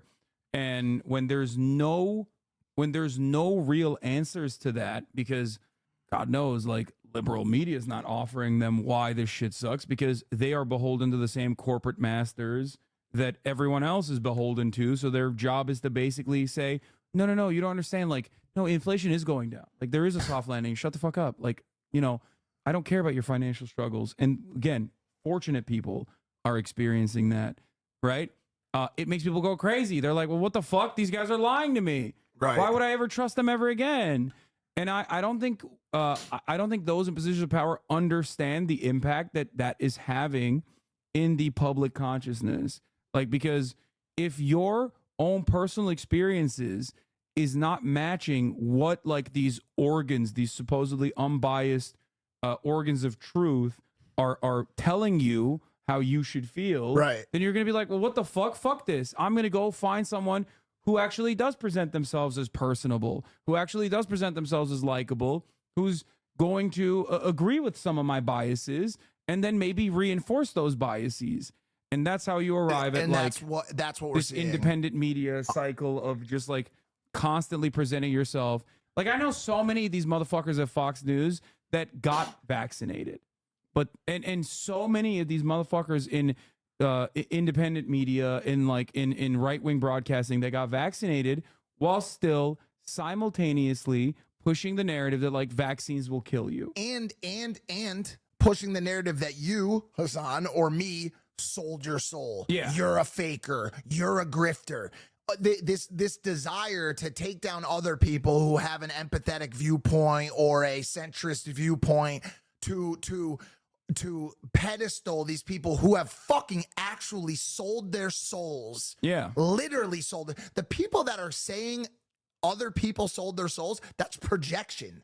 That is 100%. projection, yeah, bro. No, it's reactionary. They are the ones that have sold their souls more than anybody. If you are further dividing this country and this world by utilizing non-fact-based evidence to provide a one-sided argument to divide and drive hatred on one side and further cause problems, you have sold your soul. It's not the people that are asking, hey, what can I take from your side? What can I see from your side? But the problem is, like, they'll say that about you and myself too, though. That's the problem. Like, people will say, well, you're doing that. You're fucking being divisive.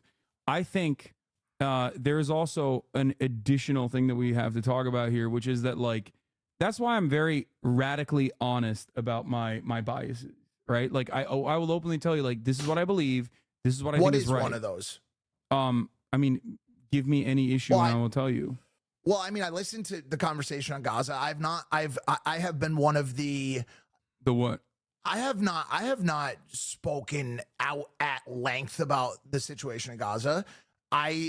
Nor do I have the platform. You know, I have a followership. Do I have a long form platform that that lends itself to that conversation. Is that an excuse? Maybe, right? But have I spoken at length about it? No, I haven't. And I've seen you talk about it. It's a very important conversation that needs to be had. Yeah. And I also feel like there is got to be some level of nuance there. Like, okay, for example, let me ask you this question. What was the proper reaction to October 7th? I think, well, the way I reacted to it, I think, is the proper way to react to it, which is to acknowledge that the atrocities at hand were a direct consequence of do you know what an apartheid is? Like apartheid South Africa? Yeah. Apartheid. Yeah, okay. So, yeah, a direct consequence of the Israeli apartheid regime upon millions of Palestinians, which features death, displacement, and destruction for them for 75 years. Like, my position was that, like, a resistance to that or reaction to that is always going to be imperfect, and it's always going to be very violent, because the standard of that violence is set by the occupation, by the occupying entity. This does not mean that I believe that, like, everyone in Israel deserves to die, or even those the civilians were deserving of the death that they experienced. Of course not. But yet, if you want to avoid conflict of similar proportions in the future, like, you have to put an end to the much larger, much more consequential death and destruction that the Israeli state has brought upon the Palestinian population. Isn't it crazy that there actually is, like, a rule book for this stuff? Like, how wild is that? Like, that's like almost like definitive enough of the place we're at as a world and have been for a couple hundred years now. Yeah. Like, that there is a Geneva Convention driven rule book as to what is a adequate or acceptable loss of life in a civilian population as a result of a military tactic. So basically Israel has been able to some extent justify their actions by way of presenting a tactical military operation or tactical military goal, and presenting the loss of life attached to that as an acceptable loss of life based on Geneva Convention. Yeah, but the problem is, like, they haven't, and that's why, like, there's now more people that are like, no, that's fucking unacceptable. And it seems like the conversation is happening right now. Like, it seems like the wave of conversation is happening now, and it's in a good way, and people have realized that there's a lot of fucked up shit that attention needs to be paid to it. But, like, I'm just going back to how this conversation started and your stance on it. I was trying to draw some biased stances, but I think your stance on this one is probably the stance that pretty much everyone has at this point. But it's still biased, and it's a stance that I've held from the beginning, for since the 10 years. 100%. Like, this is something that I've been talking about, because, like, I understand that October 7 is not, like, when history started, but many people desperately try to make it seem like this was the first shot. The first shot was the Palestinians, when in fact, obviously, activists and those and Palestinian people in general and those who pay attention to these sorts of things knew that, for example, there was a Euromed report that came out on October 6th that correctly stated that 2023 was the deadliest year for Palestinian children. How did that happen? That was because of the daily maintenance of this apartheid. The apartheid state requires a tremendous amount of violence for its daily maintenance. You might not think about it, especially when we're in America. The media might not cover it, but that reality is constant for those people who are withstanding it, for those people who are experiencing it, for those people who are living under the illegal, by the way, international law dictates that Israel's occupation in the West Bank and parts of Jerusalem is illegal. Like, no one will argue against that, for the record. Israel will say, oh, we have to do it. But everybody understands that it is completely illegal. And it's not like a matter of opinion. It's just straight up illegal. And Israel has been doing it because America gives it permission to do it. And the thing is, like, there is the way that they've been able to get away with it is by deliberate lobbying efforts by AIPAC and because Israel, from its inception, has been a very important military forward operating base for the American interest in the region. This is a resource-rich region, and we always wanted to ensure that we have some level of control over that region, a destabilizing factor in that region. But we have FOB, you know, it's a little bit different when it's a from state. aside from Israel, right? And another question I have is, yeah, but those bases come and go, and those bases are beholden to like policy, separate embargo, separate countries. Like Turkey is the closest you can arrive at that with respect to like being a NATO nation. Saudi. But Saudi Arabia is a client state, right? Like Saudi Arabia still can take actions that are against American interests, and sometimes they do. By the way, like 9/11. By the way, I'm privy to this information. Like you'll Hasan, you are much more well studied than me. I have a much broader scope than this topic, which obviously is the most important topic that we face currently, right? But the other issue that I've had is just from a human standpoint, I'm friends with people on both sides. I have very, very close, not just Jewish friends, Israeli friends. Like I'm friends with Israel. I actually am friends with people who have affected family members from October 7th. And so it has been what is both sides? You can't say that. Is that a thing? They keep saying both sides. Are not? Am I not supposed to say that? No. It's a meme. Okay. They put the five head. They say like because centrism. No, but like I know. Here I go again. But like my friend Todd, for example, is an Israeli. His parents are both Israeli, and it's just it. No matter how you want to cut it, it's just a fucked up situation. It's a fucked up situation that it needs attention. You don't just drop the ball and call it a fucked up situation. But let's be clear. There has been, as a result of it, and maybe you say rightly so, I don't know, but there has been an uptick in people that I love who are very fucking good people, good humans, who, by the way, probably disagree with the actions of Netanyahu and the Israeli government, getting hatred. You know what I'm saying? And having their lives impacted as a result of it. Now, is there any comparison between their struggles of having words thrown at them to what Gazans or Palestinians are going? Of course not. Yeah. Of course not. That's not what I'm saying. But it's just overall the whole fucking situation sucks. And especially as we sit here in the comforts of an occupying nation ourselves. You know what I'm saying? Like no. You know what I'm saying? understand. Like we killed to take this land. You know what I'm saying? Like it's just a really So the question is this: fucked up scenario. The question is this: when we were killing to take this land, which side would you find yourself on? Is the real question. And I think a lot of people are like, no, I'd be on the side of the killers. Like that's the difference. Wait. We'll say that one more time. The question is: there have been moments throughout history that we look back at, and people fantasize about being on the right side. The Holocaust has got to be number one. The Holocaust is number one. Like if I saw it happening, I would step in and I would make noise and I would, for sure. And the reality of the matter is, many people are demonstrating that while they fancy themselves to be on the right side, while they fantasize about potentially being on the right side of history, they actually would not. What can we do? Wait, hold on. What I'm gonna 1 second. Okay. I'll just play with the dog. No, it's fine. It's fine. I would take another water. And what part of it aren't I showing? The label? Dude, this has to be my emoji, bro, forever. Like, dude, that's how I feel, bro. Like, I don't know. That's just how I feel sometimes. These are tough topics. I'm not saying that I understand you guys. I'm not saying that they're hard to interpret, and I don't want to be perceived to take a topic which is simply defined to an extent, like, yo,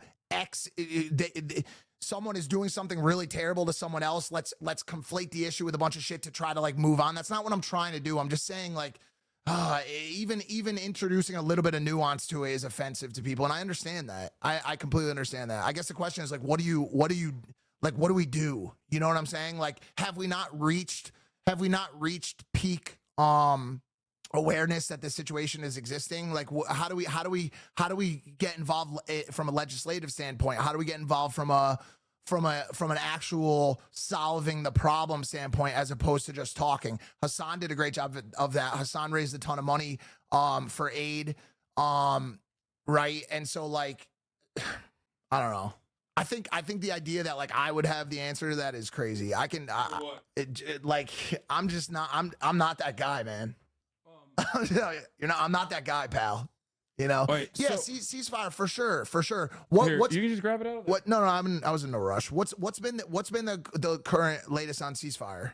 Where are we at right now? I mean, there's a back and forth between Hamas officials and like the Qatari and Egyptian emissaries, like the envoys in between, with the Israeli government. But Benjamin Netanyahu has an interest in maintaining the genocidal like actions, specifically so that he can.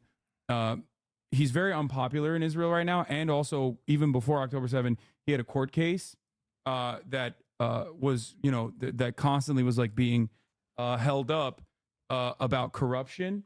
Okay. So he's basically trying to, in a very self-interested way, trying to continue the bombings because it is very popular. Bombings are very popular in Israel. There are studies on this. For sure. But indiscriminate bombings? Well, like the bombing campaigns are all deliberate.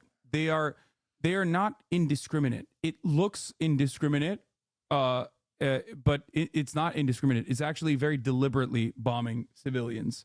Like, this is not my assessment of the situation alone. I'm not just like coming to this conclusion by myself. I'm not even just coming to this conclusion by looking at the casualty numbers of it being 25,000 plus women and children in a sea of Palestinian civilians that have been killed, but there are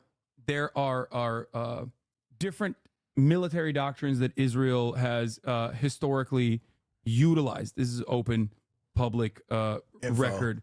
Yeah, the Dahiyya doctrine is one of them, which is the Israeli military doctrine that like civilian targets are certainly in the realm of possibility when they are engaging with like any enemy combatants in an attempt to demoralize the entirety of the population that they're fighting Which against. obviously that's not an Israeli built tactic. That's a No, it tactic is. as old. No, but I'm saying that's an.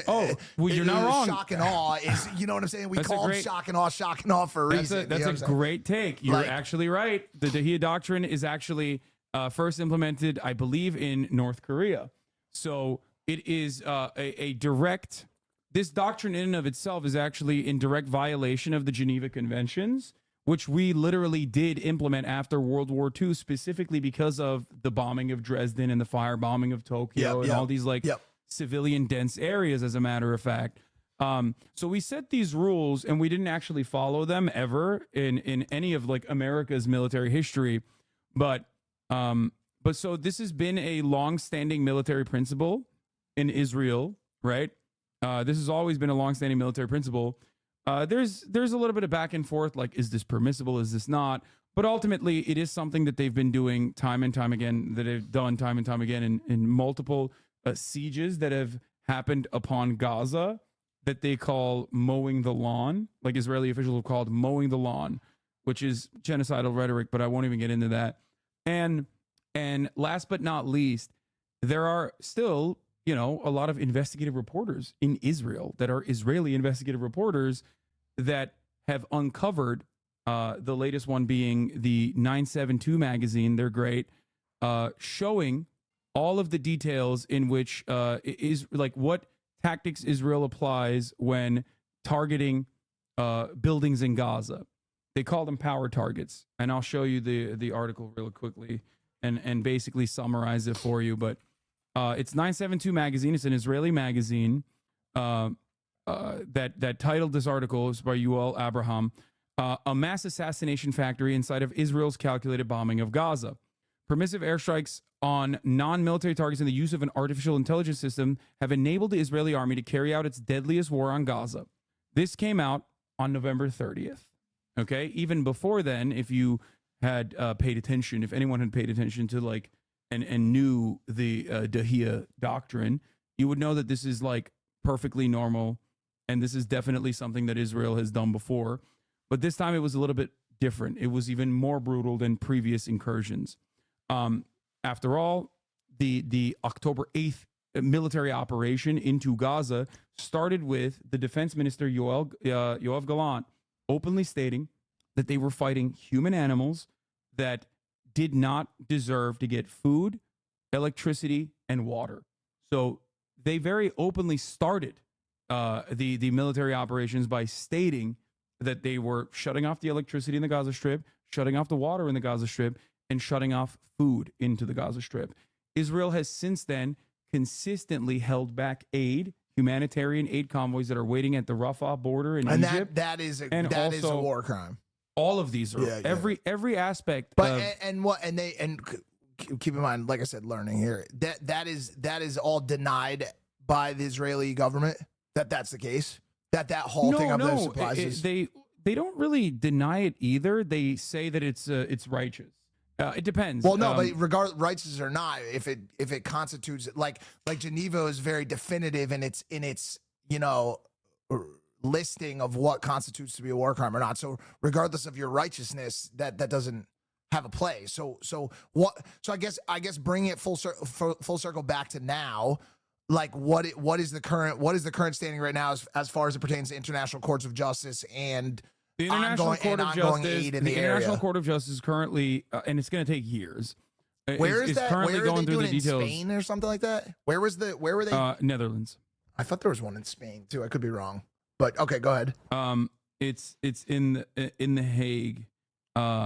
So okay. Would it surprise you if I were to tell you that the American government actually pushed a bill after 9/11 called the cleverly titled as the Invasion of the Hague Act, that dictates that if any American service member or American citizen has ever tried for war crimes under the international jurisdiction of the international criminal courts, that America has full authorization to invade this foreign nation, the Netherlands, the Hague. So if they don't like how the court case is going, they could just come in there? No extradition whatsoever. Not even like a court case and how the court case is going. If you extradite our allies as well, or any like direct active duty service members, we pass the bill amongst ourselves that we can go and invade a foreign nation that is conducting this. 2002 Supplemental Appropriations Act for further recovery from the persons and terrorist attacks in the United States. Wait, is this the one? Hold on here. I'll show you the I think this is the one, right? Or I don't know if that's the one. There's a couple different ones. But here, it's the American Service Members Protection Act. Exactly. This is the one. This is the official name of it. The American Service Members Protection Act, also known informally as the Hague Invasion Act, is a United States federal law described as a bill to protect the United States military personnel and other elected and appointed officials of the United States government against criminal prosecution by an international criminal court to which the United States is not party. The text of the act has been codified as Subchapter 2. The act gives the president power to use all means necessary and appropriate to bring about the release of any U.S. or allied personnel being detained or imprisoned by, on behalf of, or at the request of the International Criminal Court. So it's like a presidential pardon for Kodak Black, but for war criminals. Well, it's not even a presidential pardon. It's more so if you fuck around and find out. If you try to like prosecute any American or ally for war crimes that we think are not crimes, even if they are literally war crimes, we will invade you with the full might of the American military. Mr. Burgerelli doesn't like that very much. Yeah. Do you think? Yeah. Do you think that this is like good guy talk in the simplest, most reductive terms? I mean, bro, I grew up fucking blessed to be on the winning side of all this shit. So I mean, I'm happy that we're having this conversation. You know what I'm saying? It's not like news to me. I'm not surprised by any of this shit. The U.S. is always, like. But yeah, my question is, Hasan, what do we do beyond continue to drive awareness for, right? Like, I mean, yeah, I can't fucking arm Palestinians. You know what I mean? Like, it's illegal. But even though the charities that I've worked with, people will claim are working with Hamas or whatever, which they're not. Right. But the only thing we can do at this stage from the United States of America is basically not only bring awareness to the atrocities, because this is for the first time ever, like a person like you had never been privy to what's going on. For the most part, or only heard about it. There's been eruptions of Gaza, Yes, violence for a long time. This is clearly like the biggest it's ever gotten. Correct. Except for look, as someone who's been covering this for 10 years, like publicly, right? I will tell you this much. There's never been this much public support openly. For sure. Because every single instance in the past, people would just simply say, fuck that, you're anti-Semitic. Israel has to be a Jewish state. Israel, which is an ethno state, by the way, which, fundamentally flawed. But it has to be a Jewish state. And the Arabs are anti-Semitic in their interest in like not being bombed by Israel and not being constantly living under like military rule in an illegal occupation of Israel. And if you ever call that out, if you ever say that that's fucking wrong, you're anti-Semitic, right? And that, understandably, especially in progressive circles, was like, well, what the fuck? I don't want to come across as an anti-Semite. This guy's a progressive. I trust him. He's a wonderful, kind individual. So I'm not going to look further into it. Is it true that there was some progress being made in the short term just before October 7th between? No. Well, because MBS had been making some level of at least sentimental movements with head of banking from the Israeli government in Saudi Arabia to try to drive better relationships between Jews and Arabs. No. MBS is a fraudulent piece of shit and a monster, for the record. Mohammed bin Salman is responsible for a genocide in Yemen, for the record. So it's like, well, I'm responsible for spilling water. So MBS is not like a peaceful guy. Well, hold on a second. Dialing it back from all of that, was he not? Were conversations not taking place between Israelis and Arabs from the Saudi side to try to drive some level of work between the two? Remember, the Arabs from the Saudi side do not have the interest of the Palestinian population at heart. Palestinians know this, and Palestinians will openly say this. Saudi Arabia, just like you previously mentioned, is a client state, which means that they don't give a fuck about the Palestinians or their plight at all. And famously, they don't actually care about the Palestinian plight at all. The government, I mean, the kingdom does not. The people do. The Arabs that live in these Gulf states do, which is why the Abraham Accords were like significant. But what has been presented to you is actually a normalization between Saudi Arabia and Israel, not a normalization of between Israel and Palestinians or Arab people in general. Yeah. So, by the way, when I say Israel's an apartheid state akin to South Africa, that's not only my personal assessment of the situation, but that is actually objective reality according to B'Tselem, which is an Israeli human rights organization. That is the objective reality according to Amnesty International, which is a non-government organization. And that is objective reality according to Human Rights Watch as well.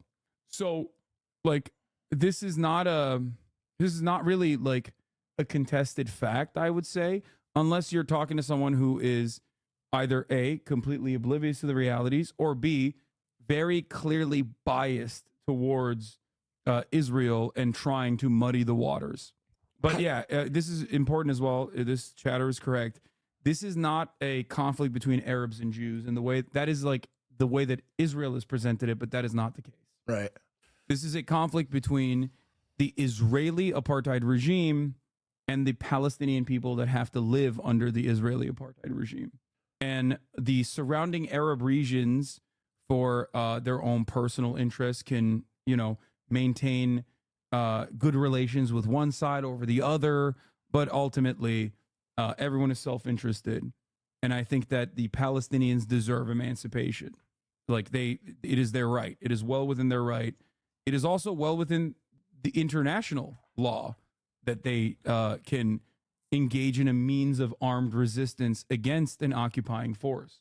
So, like, while October 7 does have, it featured its great share of atrocities in the form of civilians being killed, like currently when the Israeli occupying force, for example, is like going into Gaza and like doing a ground invasion. When Palestinians fucking murk them, right, and film that shit, they are well within their legal right to do so. And, you know, then this is, again, not even like a contentious thing. I mean, it's contentious because, like, it's completely beyond the scope of comprehension in America to say such a thing. But the Israeli occupying force in its offensive measures in Gaza are actually the ones that are violating international law. As a belligerent occupier, like belligerent not in the sense that like they're crazy, belligerent as in like the old war conflict term, which means like you're one party to the war. As a belligerent occupier, Israel does not have a right to quote unquote defend itself by blowing up Gaza. So technically they are violating in the least ambiguous terms international law, like rules of international conflict. I don't know how you do this for 7 hours. I mean, this is harder than construction, to be honest with you. No, like, bro, I am a very stubborn guy. That's what it is. I think that's like because my brain, dude. This is how I feel right now. I'll show you. Watch this guy. This is how I feel right now. Have you ever seen the movie Fantastic Mr. Fox with George Clooney? I don't think so. He's like I the can pull fox. it up if you want. Yeah, I feel like this guy. He's like a yeah. I do this for 9 hours. He's what he does, bro. Yeah. But he's like, and George Clooney asked him as a fox, he's like, when you look at me like that, are you like, is there anything going on out there? Yeah. Dude. But I mean, you know, not to demean the conversation, but bro, I think it's a lot. It's heavy. It needs to be talked about by all means. I'm a very stubborn person, and well, I don't think so. I think that I think you're passionate. I think that you're interested in you know, the positive outcome for humanity in the area, and that's noble. You know what I'm saying? And so, do we want to get into conspiracy theories, like physically and actually? Because I will say this, I do. If you want to, anybody in this chat wants to continue this conversation, this is so ridiculous. I'm at Rolling Loud this weekend. I have a 1010 burger pop up there. So if you're switching from geopolitical theater conversation to Nicki Minaj by any chance today, I will see you there, and I'm interested in that, in continuing the conversation. Okay. What do you want to? Are you leaving? Is this your? No, it's no. Oh. My ass hurts a little bit. You don't. By the way, you don't have to. You can leave at any moment. We've gone way past what you thought we were gonna. No, Yeah. but Hasan, I want to say this. Like honestly, this is like learning experience for me. Honestly, like you are extremely well studied on this stuff, and I think that there's a lot of people out there that parrot talking points. They hate farm, they engagement farm on Twitter with bullshit, studied and unresearched topics. And you clearly have your research, you have your evidence to back up stuff that you talk about, and that's why I like talking to you. You would never arrive at that unless you were charitable, and that's the point. Because there's a shit ton of stuff out there online. In the same way that we talked about, like the whole streaming is harder than a real job conversation, there's an entire cottage industry of people that basically take those like minor moments and make a lot of hay out of that and present me as like someone who is deliberately misinforming people. When in fact I am, always very careful in the information that I'm presenting. In a perfect world, someone would tactically call out the errors or omissions or inconsistencies in the facts that you're providing with compelling evidence from an alternate angle, and that would be called a productive debate. Unfortunately, it is not the society we live in. We live in the National Enquirer. The president is actually a reptile. Like that is where we live. And so there was a time and place in this world where scholarly conversation was elevated and people were excited about it, and they were in awe of this wonderful debate and conversation. Now, unfortunately, smart people, intelligent people are banished because they're boring. They've got too much facts to back it up. Is the president make it a reptile or not? No one gives a fuck. Is Michelle Obama a man or not? Yes or no? Answer the question. And if Michelle Obama's not a man, you're a fucking liberal, bro. Okay, that's where we're at. That's the stupidity of the world we currently live in. I'm sorry. I know that, which is why I like try to make it as entertaining and as palatable as possible. Like, we're having a serious conversation right now, but like that's why I love conspiracy theories, and that's precisely the reason why I love, like, you know, talking about conspiracy theories, covering conspiracy theorists. And like, I'm fascinated with it, and I derive a lot of satisfaction from watching that sort of stuff. And Well, like, where are you drawing the line nowadays, Hasan? That's the thing. Like this huge. We still haven't gotten to Candace Owens saying the Prime Minister of France's wife is actually a man. Now, if you pulled it up, the evidence that she is using for this, if we even want to quickly dive into it, the evidence that she's using for this is that in her childhood photo, this woman actually they say it's her in a picture, but she actually looks more like her brother. Holy shit, she looks like her sibling. That's crazy. Holy shit, bro. She looks like her brother, bro. I think you're scared of the truth. I think she arrived at a very valid, logical conclusion. And she looks more like her brother than she does herself. So for that reason, she's a man, bro. She's actually a fucking man, dude. So that's one evidence thing. And then the other big evidence, the same one they have on Michelle Obama. We've never seen her pregnant. We've never seen her pregnant. We've never seen Michelle Obama pregnant. How could she be a biological woman if we've never seen her pregnant? You know, it's funny because oh my God, that same principle exists for their parents. Like, you came out of your mother's womb, but you never saw her pregnant. I've never seen any pictures of my mom pregnant. I have never seen any pictures of Candace Owens' vagina. Well, nowadays it could be. Is Candace Owens actually a man? So this is what is called transvestigation, for the record. Bro. It's one of my favorite. It is one of my favorite conspiracy theories, because the conspiracy theory itself is rooted within the idea that gender is rigid and binary. But because gender actually in practice... No, don't conflate this. No. Don't conflate this. No, that's where it comes from. That's going to conflate this. No, it's not. No, listen to me, listen. Keep it within the strict gender guidelines that existed in 1950. I don't give a shit how you have this conversation. No, I know. Listen. This is not about gender neutrality. No. Or you know what I'm saying? It doesn't mean that gender is like fluidity. neutral or fluid. That's not what I'm saying. Okay. I'm simply stating that you have no real way of 100% knowing whether someone is like literally a biological woman, like a cis woman, or not, unless you like literally look at their chromosomes. No, that's the joke I'm making. Correct. That's the joke I'm making. No, but because of that, a lot of people who are transphobic end up literally doing this. So that's why it's happening. And the reason why they inevitably arrive at the conclusion that they genuinely believe that like maybe everyone is trans, actually maybe my parents are fucking trans, is because they're so goddamn... Where does it end? Where does it end, bro? But where does it fucking end? Like what? Like, you know what I'm saying? Like okay, question. Is that chat real? Are those actually humans on the other side? Are you real? Are you actually really a human? How do I know?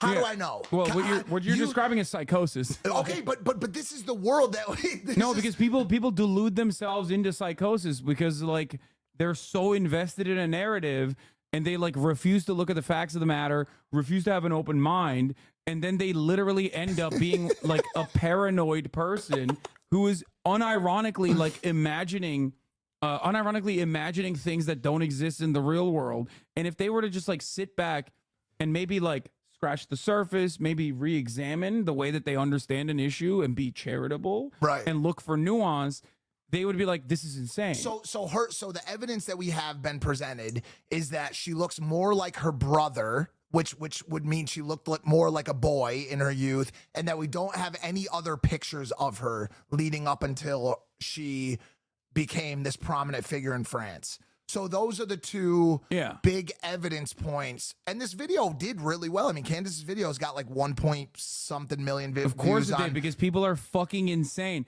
The funniest part about this story is this. what if it was true? What if this person was a trans woman?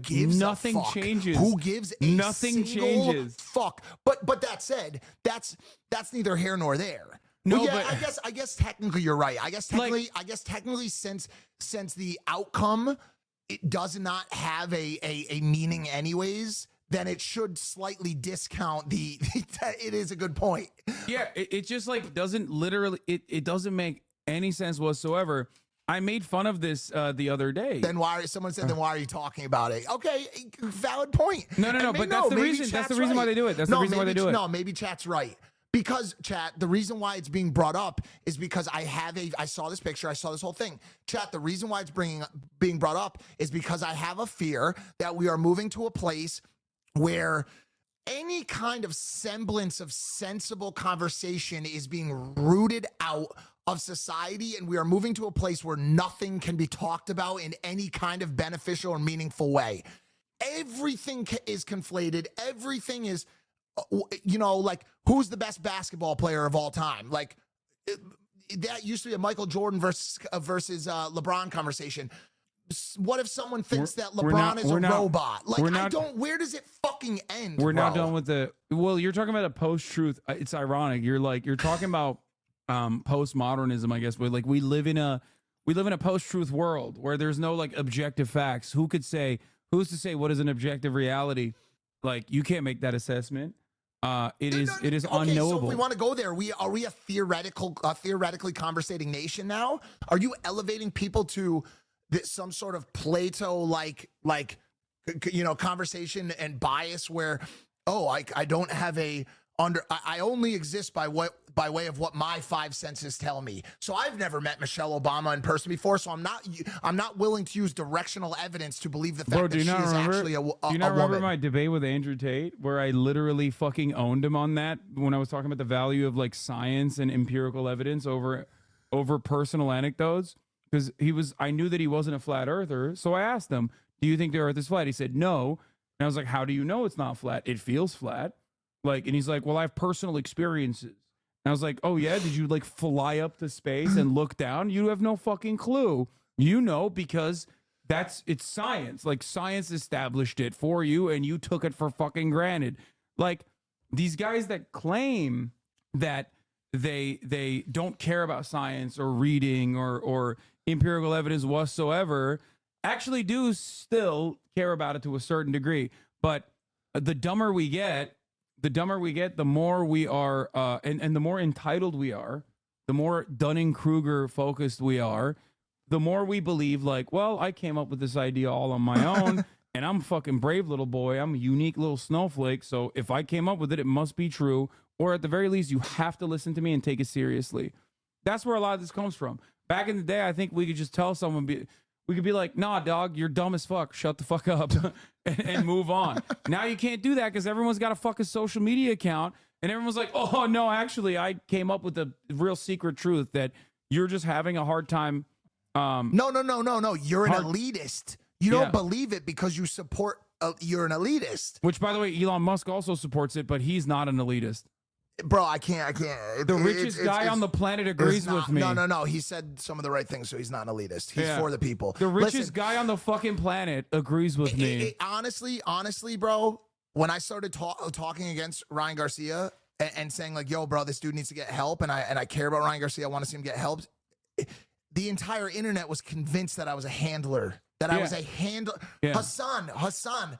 What the fuck is going on, bro? Who am I handling? What am I handling? Am I Logan Paul's? Am I his handler? Is that what it is? Yeah, you and Logan Paul are a part of the elite cabal, dude. That's what it is. That's why. You got me. You caught me, bro. That's why they tapped me. That's why bro. Prime blew up, because it is made with baby spinal fluid. No. Ryan Garcia said cyanide, dude. He says cyanide. It's gonna get. Dude. That's awesome.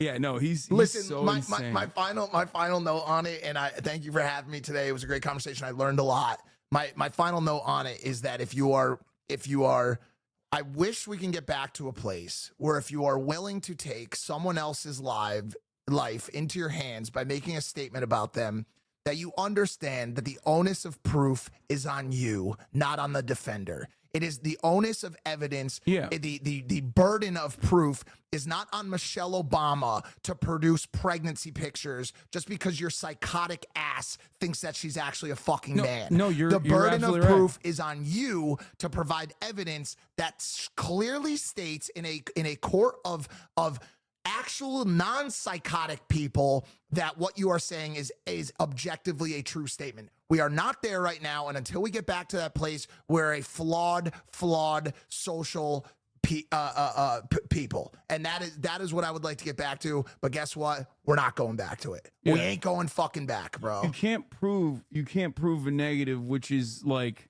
that's why, listen, whenever someone does that shit to you, be like, you're a pedophile. Go ahead, prove me wrong. The best. That's what I've started. Candace Owens. How do we? I hated that I did that on this show because it doesn't work with your audience because then it turns into this investigative situation. That's not how I fucking meant it. That's not how I meant it. I didn't mean it like that. No, I don't think anyone thinks you legitimately think Candace Owens is a trans woman. No, right. I'm not trying to out her. What I'm saying is, with that logic, why don't I have to pull my dick out right now to show you that I'm a man? That burden of proof is not on me. Yeah, it's not on me. No, it's on the accuser. Exactly, which is why you can always be like, well, the way that you're operating, I could just say you're a pedophile and everyone has to believe me because you physically can never prove that you're not a pedophile. Like, they don't understand this principle, this concept. Right. Like, you can't prove that. What are you going to show every single fucking moment of your life, on camera? That you were not out there molesting children? You can't do that. I'm not going to believe it because what if the footage is doctored? You know what I mean? AI. What if it's AI? I'm trying to say there's no winning. But listen, thank you for having me on. Yeah. I do thoroughly enjoy your ability to dive into actual evidentiary, and be committed to these topics and look for proof and look for actual evidence. And you're doing a great job. And this shit is fucking harder than construction. Okay, I'll just say it right now, dude. Not. Okay. I can't wait to hear. I can't wait to hear what you guys talked about with Jinxie. I mean, bro, how can it not all be positive? Chat, Hassan, chat. I love you guys. If you're out there right now and you're having a tough time or you're having a bad day, zoom out, look at your life, look at the quality of your life, look at the things that you're grateful for. If you have parents, love them. If you have a dog, go throw the ball with it. You got a lot of stuff going on good in your life right now. Touch grass, is what you're saying. And touch fucking grass, dude, and appreciate the fact that real life is out there. It's really happening. Be grateful for the things you have. If you haven't read The Fifth Vital and you want to, it's helped a lot of people. It's helped a lot of people in jails and rehabs. It's made a large impact on a lot of people with addiction and mental health issues. Go ahead, read The Fifth Vital. It's available on Amazon. It'll be at your house in 2 days. And that's he wrote the book, and I wrote the book, so enjoy it. Love you guys. There's a lot of people saying I was dead ass wrong about Mike. I do my best, dude, and I'm gonna go do leg day now. All right, I'm not doing that. I'm going. I'll see you, Nicki Minaj. All right, I love you. All right. Yeah. No, you can't pee. It's the first left. Okay. What a lovely young man. Bro, Mike is made for a podcast. Bro's a grade A yapper. I mean this in the nicest way. Yeah, no, he is. He is a yapper. He's a professional yapper. I hope you guys appreciated that. I think that was a fantastic conversation. And now we're going to move on back to some other fantastic conversations that were happening. Jinxie called you a A-tier streamer on Streamlaw. Jinxie just called you a A-tier streamer on stream. What? That was painful. Wait, why? Why was that painful? I thought that was awesome. I think you guys need to have more normies that are just like normal people who aren't insanely obsessed, utterly, unimaginably obsessed with politics, because it will genuinely cause you to restructure the way you see things. Okay? He's a unique individual, obviously, due to his personal experiences, due to his personal experiences. But having said that, his understanding of the world is grounded within empathy. Okay, his understanding of the world is rooted within an empathetic approach, and that's why he finds himself, regardless of whether he calls himself a leftist or not. And you don't have to be a leftist. Many people are not. okay? You're a fucking weirdo if you do call yourself a leftist, myself included. We're fucking weird, okay? But most normal people are like, oh, I'm apolitical. Oh, I don't really understand it. Like, why can't we find objective truth in the world? Like, these are yearnings that people have, real normal people have, okay? You should listen to TrueAnon. Recovering addict talks about conspiracy theories for 1 hour. That's such a funny lock. Mike has the same opinions of almost all normies. I'm so glad that you can see. Yeah. And I think people think normies. I think people also think normies, by the way, are all the insane people that you see on Twitter. No. Normal people, especially like kind people, empathetic people that fucking see that shit on Twitter go, ew, gross, not for me. Okay? A normal person looks at the sexy conservative lady, right, and goes, wow, what a babe. A psychopathic Twitter conservative looks at that and goes, does she have a pussy or a penis? I'm convinced she is actually a man, okay? The normal person that is conservative or apolitical or whatever is going to hear that and go, you're out of your fucking mind, dog. So I think a lot of our understanding of the world and how human beings operate is unfortunately clouded by the interactions that we have, okay? I do not care if people personally consider themselves to be card-carrying Marxist, Leninist, Maoist, third worldists, okay? I don't care. And I think that quality that I have actually is unique to a lot of the people in the left, with the exception of obviously the usual figures that are friends of mine and whatnot, okay? Anyone who has ever actually done any organizing, any door knocking, any political action in the real world usually understands the importance of presenting your cause in empathetic terms and selling it to the broadest possible framework of ideology. All right, get back to Mr. Bombadil. Yeah, great conversation. Love Mike. And there were still motherfuckers in the chat trying to shit on him too. And luckily I did not pay attention to it and I didn't fucking yell at them. But this is the reason, like, this is the reason why I am charitable to people, because especially if I clock them as like people being empathetic and willing to understand and willing to fucking learn, then why the fuck would I, for some weird ideological purity that you do not apply as a standard to anything else in your own personal life, to suit your fucking weird ideological purity that doesn't even exist in the real world, why would I apply that to this person? Think about that. Anyway, no one will listen to you if you shout at them and call them a piece of shit for being uninformed. If you being informed is a privilege. Exactly. All right, let's get So back first to of all, Mr. thank you for that Balotelli. heated discussion about the present.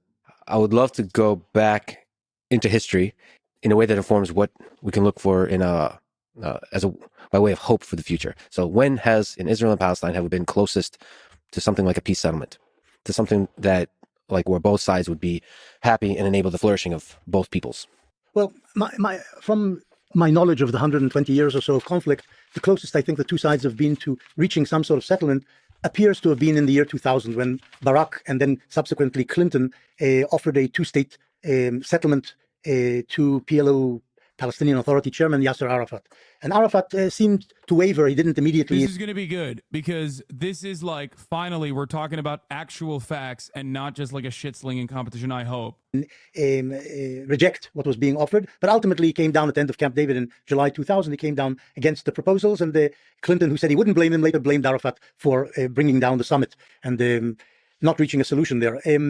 But I think they're on the table, certainly in the Clinton parameters of December 2000, which followed the proposals by Barack in July. The Palestinians were offered the best deal they're ever going to get from Israel, unless Israel is destroyed, and then there'll just be a Palestinian Arab state. But the best deal that Israel could ever offer them, they were offered, which essentially was 95% of the West Bank, East Jerusalem, half of the old city of Jerusalem, some sort of joint control of the Temple Mount, and the Gaza Strip, of course, in full. And the Palestinians said no to this deal. And nobody really knows why Arafat said no. That is, some people think he was trying to hold out for...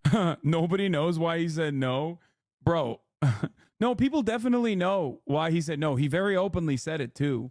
It's not even, he didn't even say no. That's the other thing. But he did openly state that a major point of contention would be that he would get assassinated. Or slightly better But terms. he had no capacity to say no. But my reading yes. is that he was constitutionally, psychologically incapable of signing off on a two-state deal, meaning acceptance of the existence of a Jewish state. This was really the problem. And, Of Israel or of a Jewish state? Of a Jewish state, the Jewish state of Israel. He wasn't willing to share Palestine with the Jews and put his name to that. I think he just wouldn't do it. That's my reading. But some people say it was because the terms were insufficient and he was willing, but was waiting for slightly better terms. I don't buy that. I don't think so. But other people disagree with me on this. He doesn't buy that. No water rights, no states' rights, no standing military.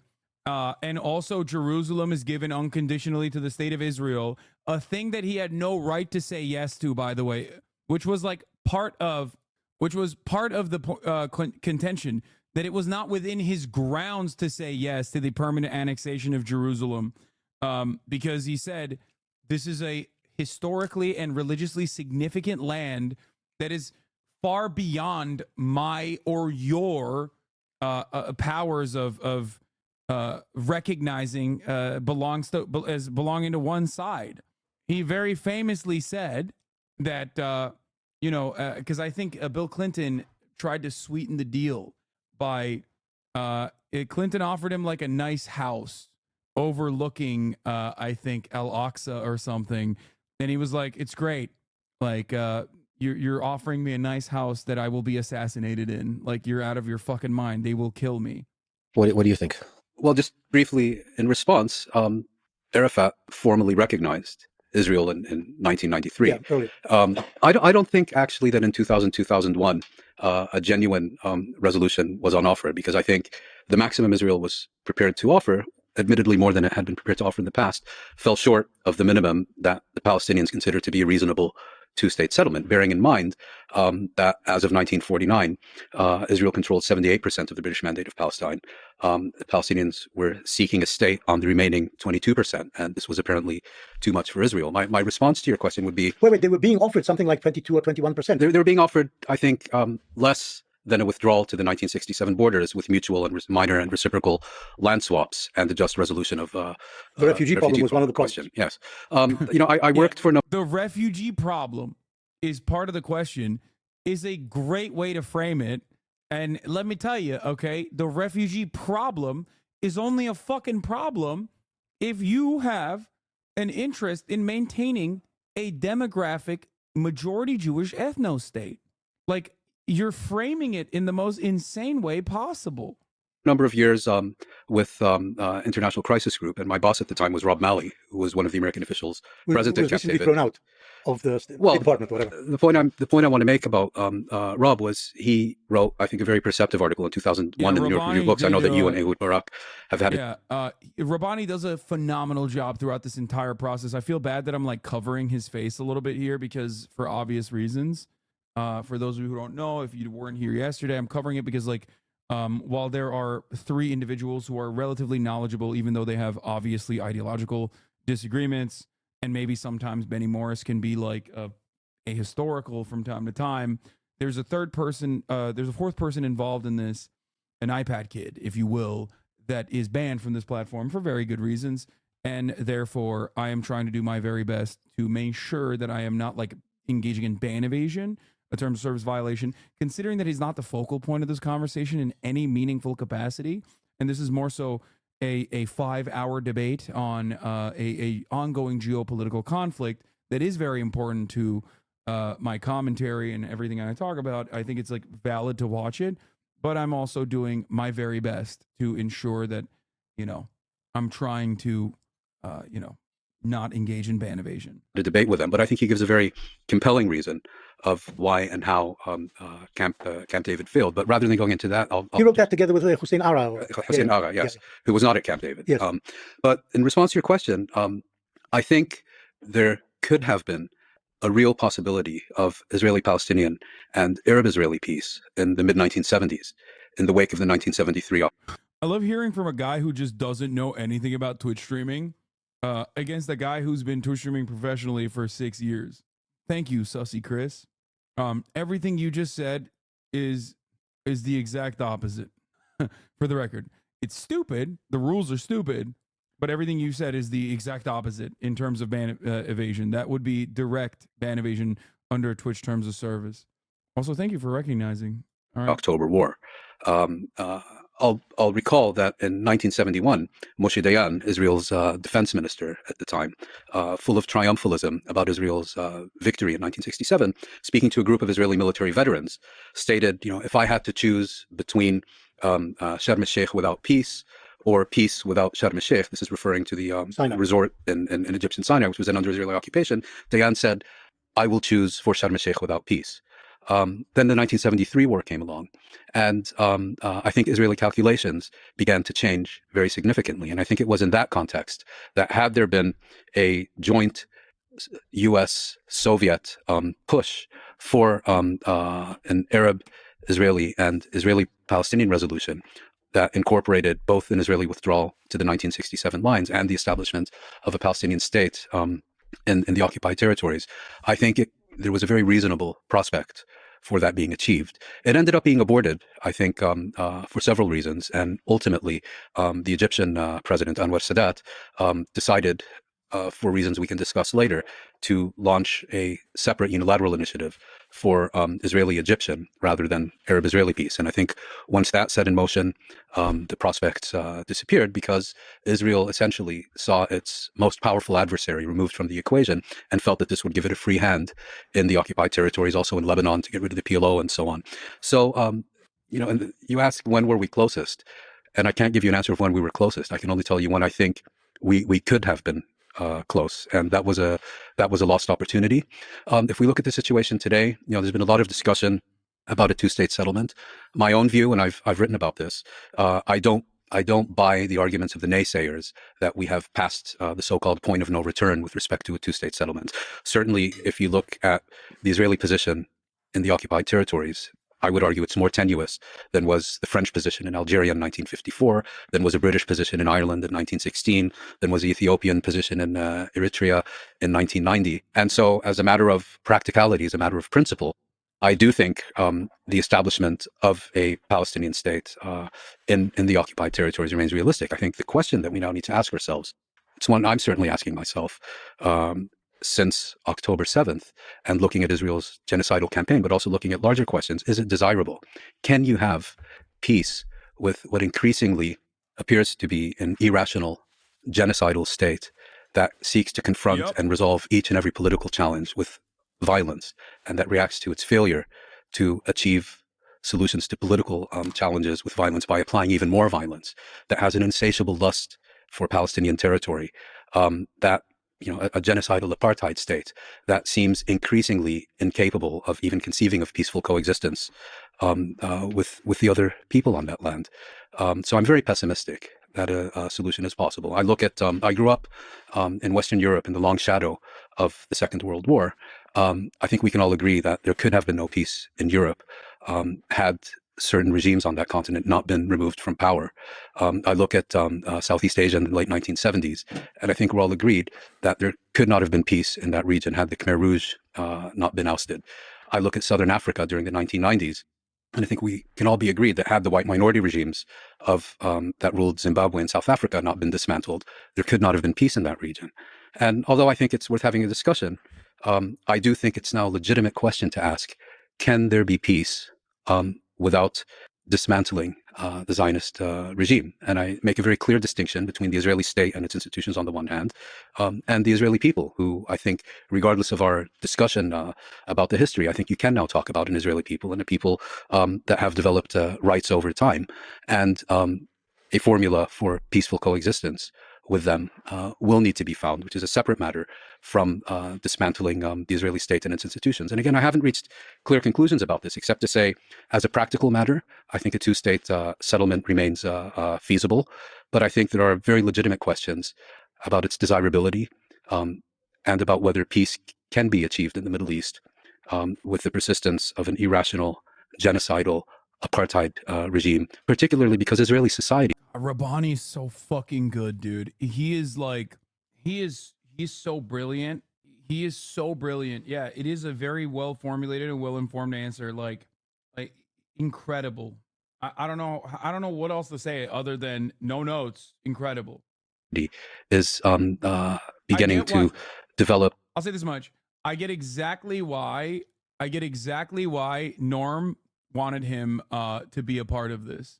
He is like almost a perfect counterweight to Norm in many respects. Like obviously they're both correct, but their styles are very different. And he's brilliant. Many extremely distasteful supremacist, dehumanizing aspects that I think also stand in the way of coexistence that are being fed by this regime.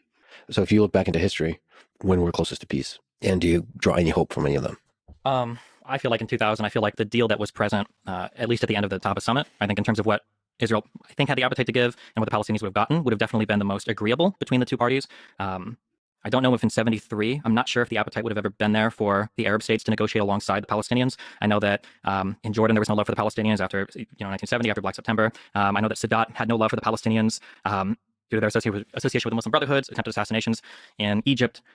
Sorry, which? PLO and the Muslim Brotherhood? Sadat was upset because there were attempted assassinations by people in, an assassination. It was a personal friend of his, Yusuf al-Sibai, I can't pronounce that. He was assassinated in Cyprus by a Palestinian. Killed by the Abu Nidal organization. Sure, yeah. Admittedly, yeah, he says as much, belongs to a certain group, not PLO directly, but I think that there was a history of the Palestinians sometimes fighting with their neighboring states that were hosting them if they weren't getting the political concessions they wanted. The assassination of the Jordanian king in 50. That's crazy. 51 might be another example of that in Jordan. It feels like over a long period of time, it feels like the Palestinians have been kind of told from the neighboring Arab states that if they just continue to enact violence, whether in Israel or abroad, that eventually a state will materialize somehow.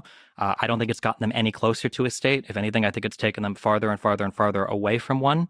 And I think as long as the hyperbolic language is continually employed internationally, the idea that Israel is committing a genocide, the idea that there is an apartheid, the idea...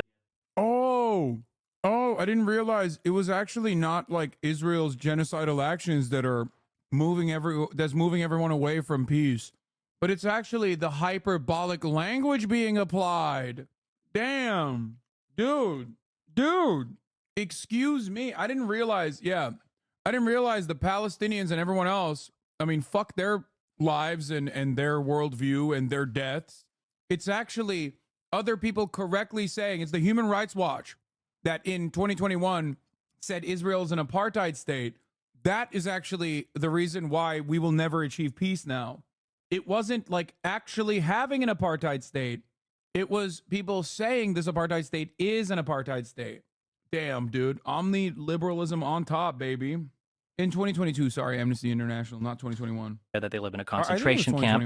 All of these words, I think, further the narrative for the Palestinians that Israel is an evil state that needs to be dismantled.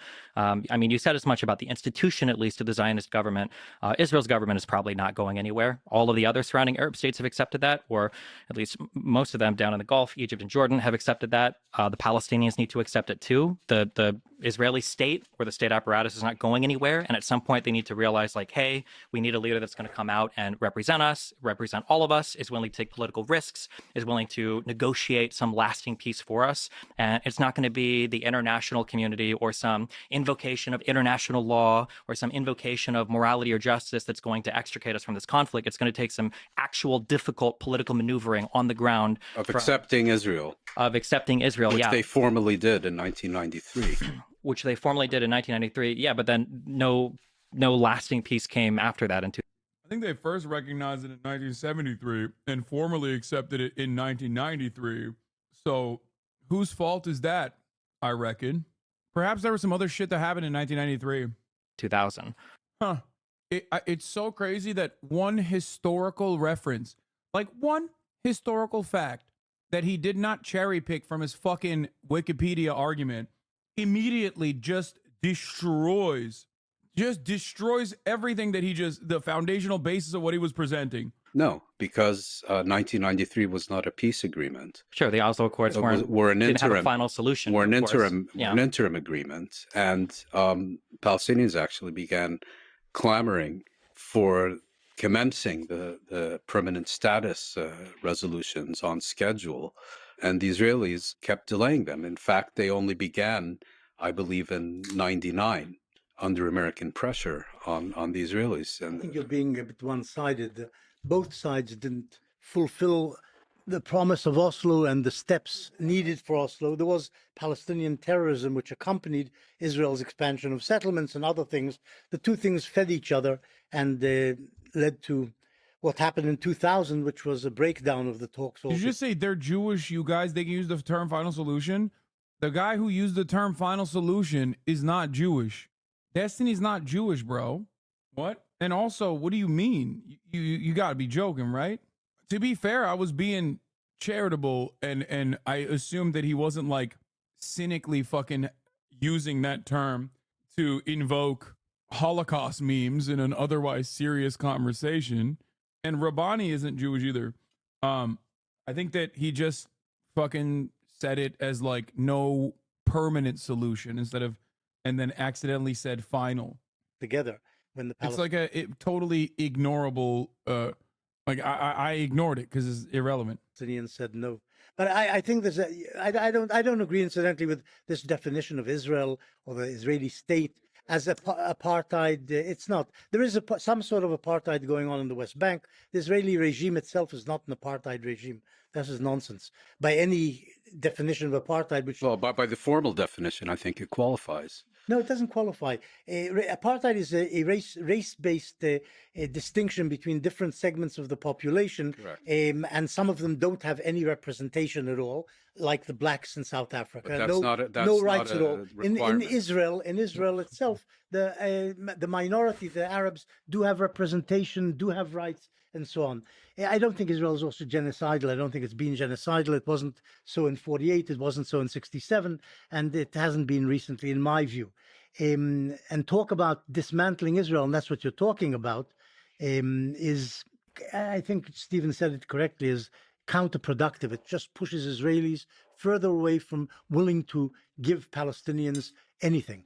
I love Zionists, no matter how light in their support, no matter how heavy-handed in their support, the conversation always starts with straight up genocide denial, and then the conversation always ends with, well, you're saying that I'm doing genocide denial, which is making it really hard for me to come to terms with your assessment.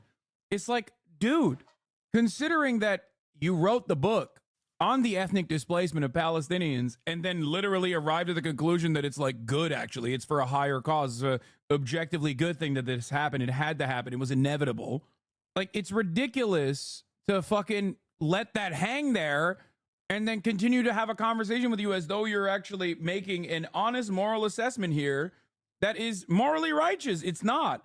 Defending fascism from a liberal framework is always going to run into this ideological crossroad.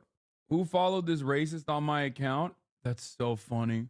Please don't ban this guy. I love this guy. This is exactly the type of shit I'm on. He called me a racist. Watching Destiny live search Wikipedia is a surreal experience. Yeah, I saw that. It's pretty funny. Listen, bro. Look, he's got to bring something to the table, okay? Quick fingers. Please, Norm, tell me you have something optimistic to say. No, even though I agree, I've thought about it a lot, and I agree with Muin's analysis. I'm not really in the business of punditry. I rather look at the historical record where I feel more comfortable, and I feel on terra firma. So I'd like to just go through that. I agree and I disagree with Muin on the 73 issue. After the 1973 war, it was clear that Israel was surprised by what happened during the war, and it took a big hit. The estimates are, I don't know what numbers you use, but I hear between 2,000 and 3,000 Israeli soldiers were killed during the 1970s. It was 2,500? 2,700. Yeah. Okay, so I got it right. Yeah. I read different numbers. That's, it's a very large number of Israelis who were killed. There were moments at the beginning of the war where there was a fear that this might be it. There wasn't. No, this is nonsense. Everybody forgets Israel's atomic weaponry. I know, but So how could they have been defeated? Didn't Diane talk about the collapse of the third temple? He did, Yeah. but it was hysterical and Oh, well, silly but I because can't- I Israel don't had know if it atomic was weapons. They okay. wanted to stop I don't know the if he Syrians was- or the Egyptians. But we're talking about perceptions. Yeah, here. I'm not. I can't tell you if he was hysterical or not. No, I he wasn't was. in For a I wasn't day, he in was the same hysterical. room with him. For a day, he was But hysterical. I'm just saying, let's not bog down on that. Wait, I thought the family atomics was not real. What happened? What happened? Does the atomics exist or does the family atomics not exist in Israel? Interesting. Interesting. It's like the top of the hour ad break. In the minds and souls and hearts of those who are subscribed, they don't see it, so they don't think it's real. But for everybody else who is unsubscribed, well, they certainly see it, and it's a very real thing for them. Of course, if you want to think that the top of the hour ad break is mystical, and not real, just subscribe for $5 or for free. Here's the streaming ad break now for those of you who do not. The war is over, and when President Carter comes into power, Carter was an extremely smart guy, Jimmy Carter, extremely smart guy, and he was very fixed on details. He was probably the most impressive of modern American presidents, in my opinion, by a wide margin. And he was determined to resolve the conflict on a big scale, on the Arab-Israeli scale. On the Palestinian issue, he wouldn't go past what he called the Palestinian homeland. He wouldn't Palestinian national home. And the Palestinian national home. He wouldn't go as far as a Palestinian state. I'm not going to go into the details of that. I don't think realistically, given the political balance of forces, that was going to happen, but that's a separate issue. Let's get to the issue at hand, namely what is the obstacle, or what has been the obstacle since the early 1970s. Since roughly 1974, the Palestinians have accepted the two-state settlement on the June 1967 border. Now, as more pressure was exerted on Israel because the Palestinians seemed reasonable, the Israelis, to quote the Israeli political scientist Avner Yaniv, he since passed from the scene, he said, Yaniv in his book, Dilemmas of Security, he said that the big Israeli fear was what he called the Palestinian peace offensive. That was their worry, that the Palestinians were becoming too moderate. And unless you understand that, you can't understand the June 1982 Lebanon War. The purpose of the June 1982 Lebanon War was to liquidate the PLO in southern Lebanon because they were too moderate, the Palestinian peace offensive. I'm going to have to fast forward. There are many events. There's the First Intifada, then there's the Oslo Accord, and let's now go to the heart of the issue, namely the 2000-2001 negotiations. Well, the negotiations are divided into three parts for the sake of listeners. What he just said is really important for people to understand.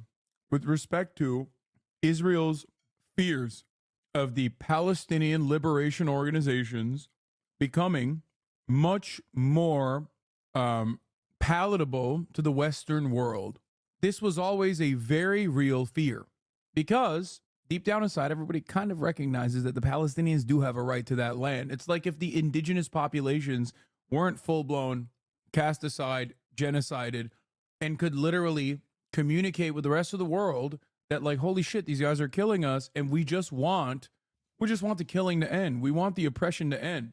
It's important to recognize this because the destruction of the peace process from the Israeli side, which Netanyahu literally openly championed and ran on, by the way, played the role of making or legitimizing the reactionary, more fundamentalist, more reactionary forces within Palestinian society that were developing prominence, like Hamas.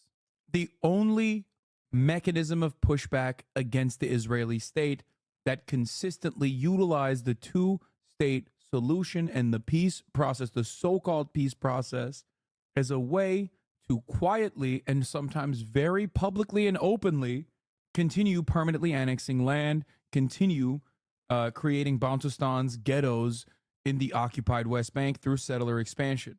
That is a very, that's why Israel's way more comfortable with Hamas being the only entity that defends the interests of the Palestinians. Benjamin Netanyahu has openly admitted this as well. He has openly stated this both in closed door meetings openly to members of the Knesset saying that we can always control Hamas in the way that we know how to. We control how high the flames go, in referencing Gaza. Israel never wanted a real partner in peace.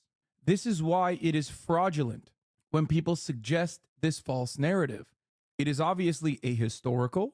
It is obviously not only ahistorical, but it's also, I think, impossible to contend with if you know anything about the situation.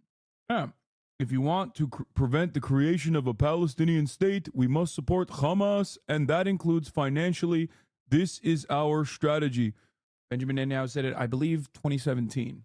There's Camp David in July 2000. There are the Clinton parameters in December 2000. And then there are negotiations in Taba in Egypt, in 2001. Those are the three phases. Now, I have studied the record probably. How do you speak even slower? I love when Mr. Bonarelli's fans come in to this community. I love when Mr. Bonarelli's fans come in here. Wait, what? His family literally owns slaves on Megalaw? This guy also seemingly hates Mr. Bonarelli. Mr. Ravioli. I'm going to unban this guy. He's funny. All right, let's continue. Lead to the point of insanity because there are so many. My favorite type of criticism is literally people being like, I think you made a point. I didn't personally understand it, so you must not have made a point. Where is your shame, sir? There used to be a dignified role that interlocutors played, where they had a sense of decency and humility to at least act like they understood a prescient point. Details you have to master. I'll vouch for that. The insanity Yeah, book, yeah. I will vouch for it. I will personally vouch for it. There is one extensive record from that whole period from 2000 to, you could say, 2007. And that is what came to be called the Palestine Papers, which are about 15,000 pages of all the records of the negotiations. I have read through all of them, every single page. And this is what I find. If you look at Shlomo Ben Ami's book, which I have with me, Prophets Without Honor, it's his last book. He says, going into Camp David, that means July, going into Camp David, July 2000, he said the Israelis were willing to will withdraw from relinquish 92% of the West Bank. Ben Ami was at Camp David. Yeah, he was at Taba. He was also at Camp David. Israel wanted to keep all the major settlement blocks. It wanted to keep roughly 8% of the West Bank. They were allowing for, you put it at 84 to 90% in your books. They put it at roughly 92%. Israel was willing to give up. How you calculate. Yeah, It also depends what stage at Camp David, because there were 2 weeks. I'll get to that. Proposals changed during So Israel wants to keep all the major settlement blocks. Means the border area of the West Bank. Well, not the border. We have Ariel. We have Male Adumim. We have, as Condoleezza Rice called Ariel, she said it was a dagger into the heart of the West Bank. So they want to keep 8% of the land. They want to keep the settlement. All the borders. Fun fact, Israel has never suggested that there wouldn't be a permanent military occupation amongst the Jordan boundary. Like, there was never a moment where the Palestinians would actually have full control over their own border with Jordan. Like, that's a non-starter. Now, tell me how that's a decent proposal. They were like, yeah, you can have your state. No standing military, by the way, and also no border, really. And yes, not only do you not have a border, because like people will use the percentages to make it seem like Israel was actually suggesting like a decent proposal when it was not the case, because it cut through the West Bank and there were no borders. It was basically a Bantustan. Blocks. They want to keep 80% of the settlers. They will not budge an inch on the question of refugees. To quote Ehud Barak in the article he co-authored with you in the New York Review of Books, we will accept, and I think the quote's accurate, no moral. It's so funny.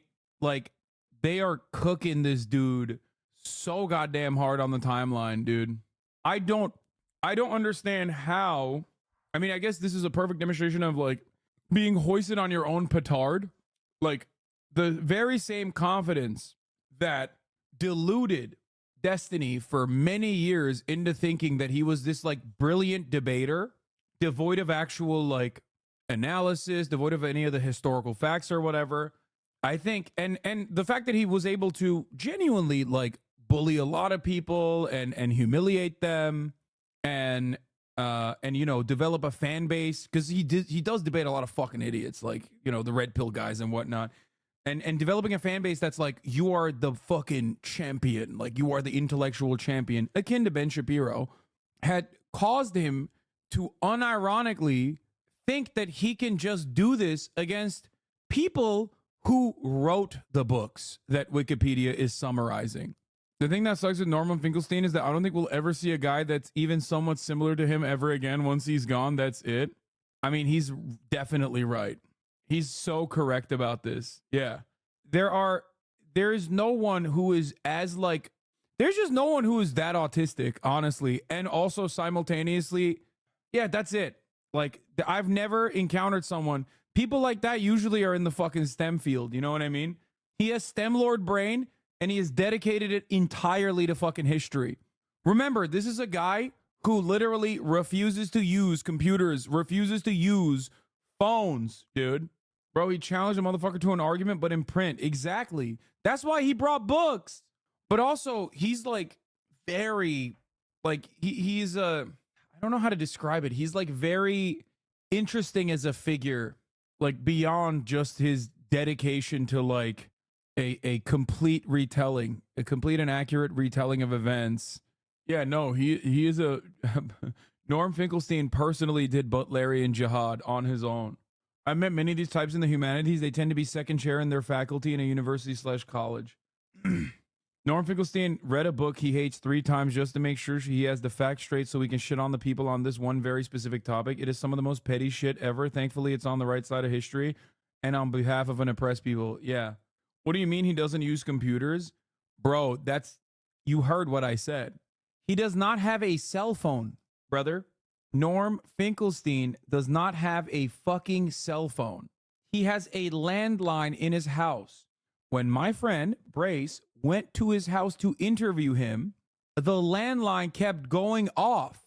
He had to take it out.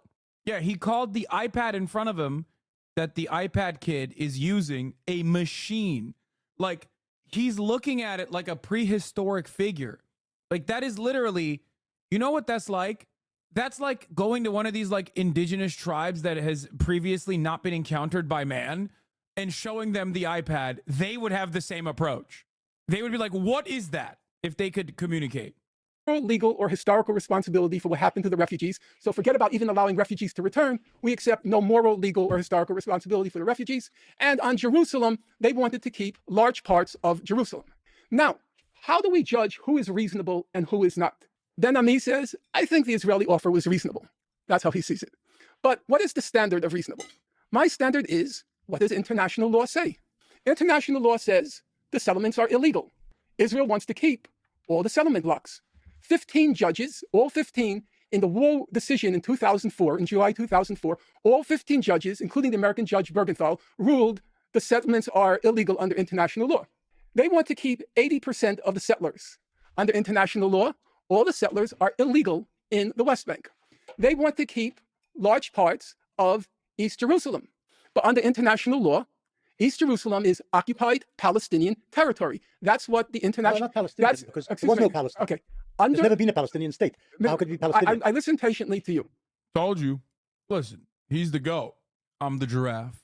I listen. I read these people. I listen to these people. That's it. That's a key detail that they will never fucking reckon with. Because Mr. Morelli does not care about the facts of the matter because he did not read the appropriate Wikipedia page. Sorry. Under international law, if you read the decision, all territory, the 2004 Wall decision, all territory beyond the Green Line, which includes East Jerusalem, is occupied Palestinian territory. The Golan Heights. The designated unit, according to the International Court of Justice, the designated unit for Palestinian self-determination. And they deny any right whatsoever on the right of return. The maximum, I don't want to go into the details now, the maximum formal offer was by Ehud Olmert in 2008. He offered 5,000 refugees could return under what was called family reunification, 5,000 in the course of 5 years, and no recognition of any Israeli responsibility. So, if you use as the baseline what the UN General Assembly has said and what the International Court of Justice has said, if you use that baseline, international law, by that baseline, all the concessions came from the Palestinian side. Every single concession came from the Palestinian side. None came from the Israeli side. They may have accepted less than what they wanted, but it was still beyond what international law allocated to them. Now, you'll say... Allocated to the Palestinians. Allocated to the Palestinians, yes. Thank you for the clarification. Now, about Arafat. Like the Mufti, never liked the guy. I think that was one of the only disagreements Mouin and I had when Arafat passed. You were a little sentimental. I was not. Never liked the guy. For politics, you don't have to like the guy. There was no question. Nobody argues it. That whenever the negotiations started up, the Palestinians just kept saying the same things. No.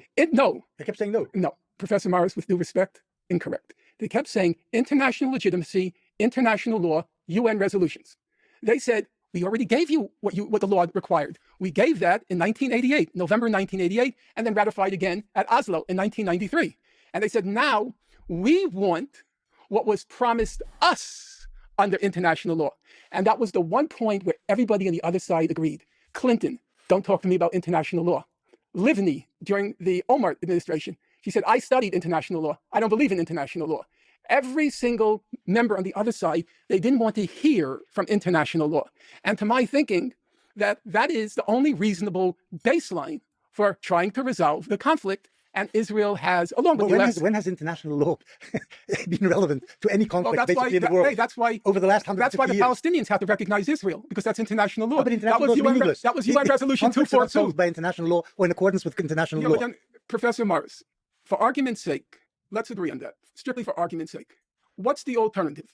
Dennis Ross said, we're going to decide who gets what on the basis of need. I like that he recognized that. No, he's saying might is right. He's saying might is right, because if international law doesn't exist because no one follows it, because of selective enforcement, the only time international law ever is like even talked about is when America is using it as a righteous just cause to go and like invade a country or whatever, and Israel only talks about it when they are using it as a righteous cause to go and blow up fucking Palestinians. Then what is to be done? What remains? Well, what remains is obvious. Might is right. Another fundamental principle of Zionism. Needs. So he says, Israel needs this, Israel needs that, Israel needs that. Dennis Ross decided to be the philosopher king. He's going to decide on the basis of need. That's not what he's saying. That's what you are saying for sure. Wait, what? He literally said international law has never been used in any of the past 100 years of conflict, which is not even true. They did literally talk about Bosnia earlier, so suck my dick. And secondly, that is exactly what he said. He said international law has never been used. Cope? I'm not the one engaging in copium, brother. Your boy got his shit pushed in so fucking hard by like a 900-year-old demon who doesn't even fucking use a cell phone that you have to come in here and literally argue on behalf of your daddy, okay? And argue on behalf of your daddy failing to fucking even present a reasonable argument in defense of a genocidal apartheid regime. Oof. Oof. Couldn't read his own book. What? Couldn't read his own book? The fuck are you talking about? Dude. This is what happens when like a fucking mentat who is basically the human version of Wikipedia on this conflict meets a dude who just browses Wikipedia to create post hoc rationalizations for arguments that are devoid of like really important fundamental facts, establishing principles. Like, this is what happens. You went up against a dude who is the Wikipedia. This is the Wikipedia that he has. And you want to know how it was such a fucking evisceration, like such a ruthless takedown? It's not even like the Twitter people chirping and saying, lol, it's so funny. He called him a Mr. Borelli, Mr. Bonarelli, whatever. That stuff is fun. But you know he got fucking his shit pushed in because one, he didn't even fucking watch the footage himself, didn't want his audience to see it. Quickly, two, moved on to try to get me banned for watching it from Twitch. And last but not least, he's been coping the fucking replies nonstop. And one of his funniest copes has been, well, he was just quoting stuff too much. You just That's it. You have conceded. You have been bested in the marketplace of ideas when your only takedown is basically going, yeah, sorry, I didn't know he had hands like that, intellectually speaking. You know what I mean? Like, you just literally did that. You mentally said, well, this is unfair. He has hands. I didn't know he had hands like that. I did not think that he could do that. He cheated by quoting people, some of which were in the room themselves. That's messed up, man. Well, if you asked me, since Gaza is one of the densest places on Earth, it needs a good it needs part of Sinai. It needs a nice big chunk of Sinai. Well, not Sinai. That's what it actually needs. Okay, I don't even want to go there. It needs a nice big Bro said Sinai. Dude, God, I love the Israeli mind. Like, the Zionist Israeli mind has only one speed. I swear to God. He was so quick. Sinai. Like, I know he's got to be joking. Sinai. He's got to be joking, right? He's not literally like, yeah, Lambridge. Where? Another country. Don't worry, Norm. We got this. We'll just go back and reoccupy it. Oh, he said Sinai, not cyanide. He's saying, don't worry, we'll connect the land bridge between Gaza and the West Bank by retaking parts of Egypt. That is an insane thing to say, but it's also like, yeah, they got the Lebensraum mindset, dude. Straight up. He's like, dude, I don't understand. Just we'll make living space. Yeah, no, here, we'll push you into the desert. Don't worry. Someone else's desert, we'll take it and we'll give it to you. One speed, bro. One fucking speed. That's what it actually needs. Okay, I don't even want to go there. It needs a nice big chunk, but I have to accept international law says no. Okay, international law is irrelevant. Now, Ben-Ami says, I think the Israeli offer was reasonable. Okay, that's he's a reasonable guy. He seems it, even though, okay, I don't want to go there. I've debated him, and part I agree with you. But who decides what's reasonable?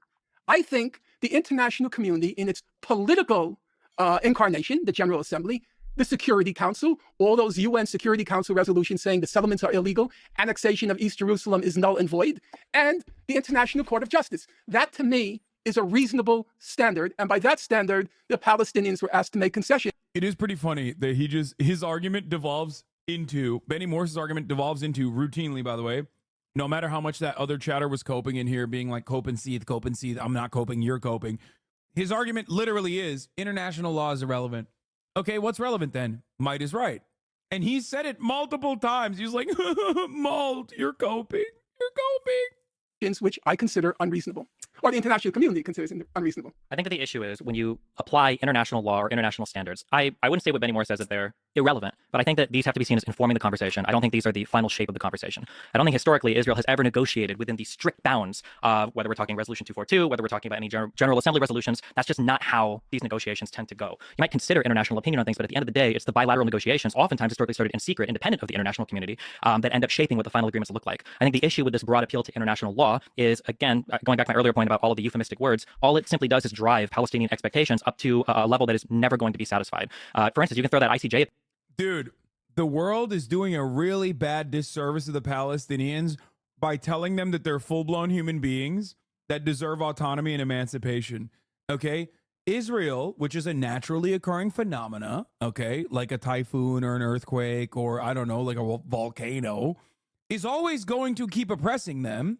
And it's really fucked up that the world is seemingly recognizing the humanity of these fucking Arab barbarian marauder rapists and basically serving them a sloppy steak.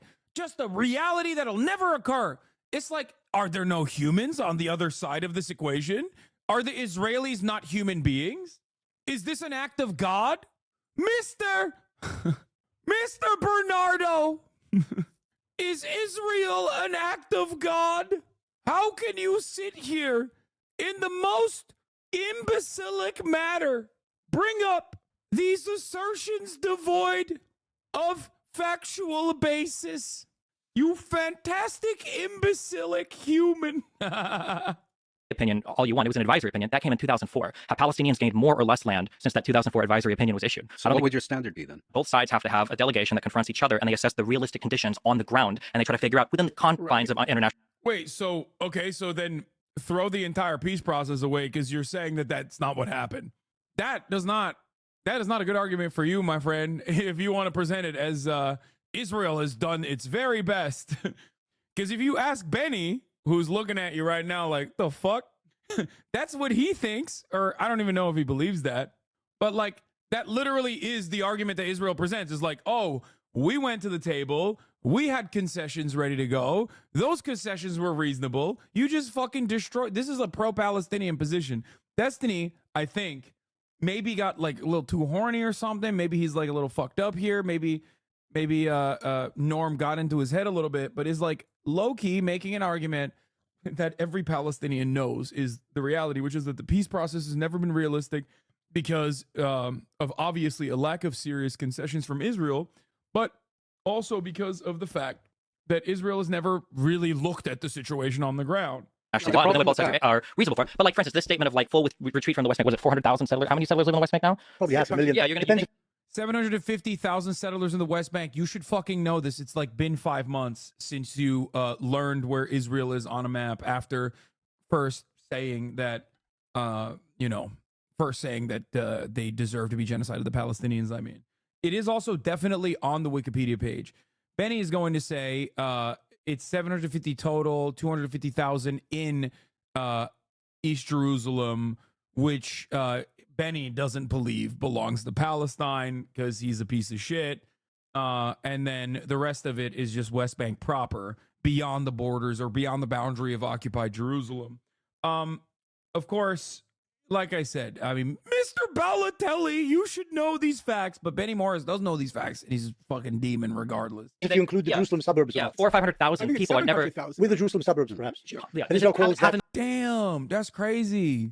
Dude, remember when this fucking piece of shit donkey, this donkey fucking asshole, was claiming that I want to kill Israeli children, Israeli babies, settler babies, or saying that my assessment is unrealistic when I was saying, because of the fact that there are 750,000 Israeli settlers right now, Jewish settlers in the West Bank and also in East Jerusalem, it would be impossible to dispel or to expel every single person there. It would literally be a mass catastrophe, okay? This is precisely the reason why I believe and am committed to a one-state solution.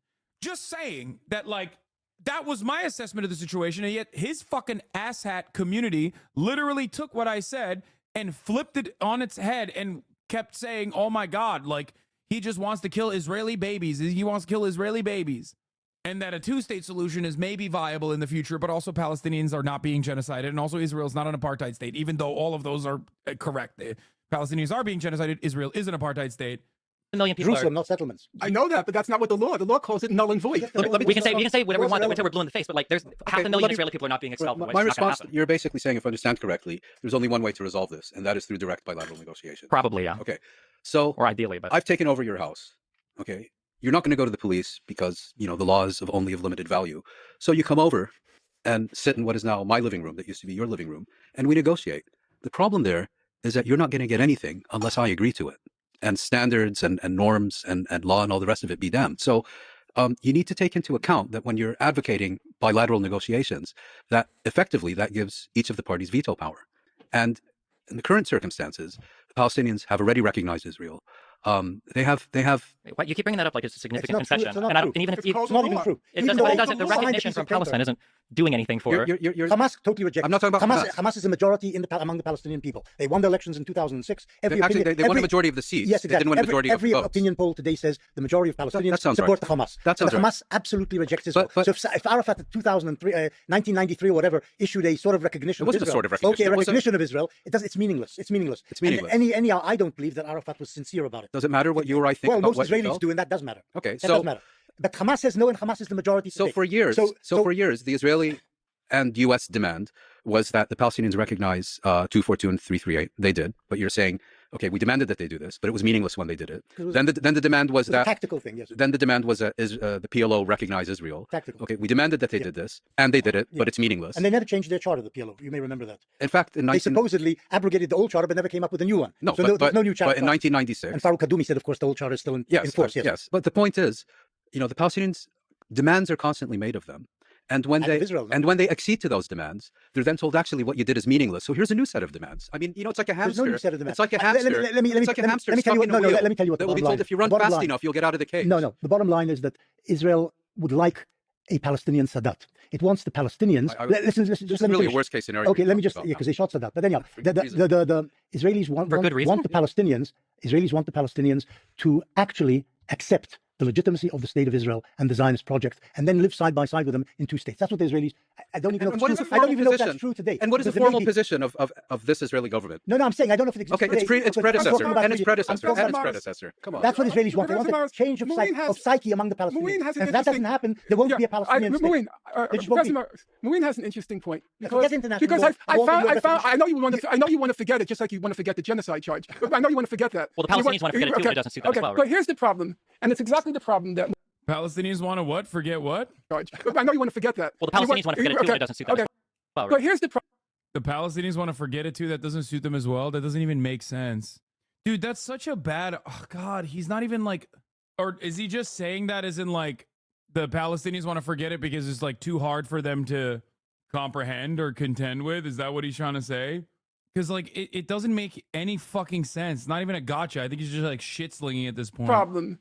And it's exactly the problem that Mouin just brought up. Now, I read carefully your book, One State, Two States. With all due respect, absolutely a disgrace. Coming from you. Most reviewers didn't agree with you, though. Yeah, coming from you was like you wrote it in your sleep. It's nothing compared to what you wrote before. I don't know why. That's so fucking awesome. An absolute disgrace. You did it. In my opinion, you ruined your reputation. Not totally, but you undermined it with that book. But let's get to the issue that Mouin wrote.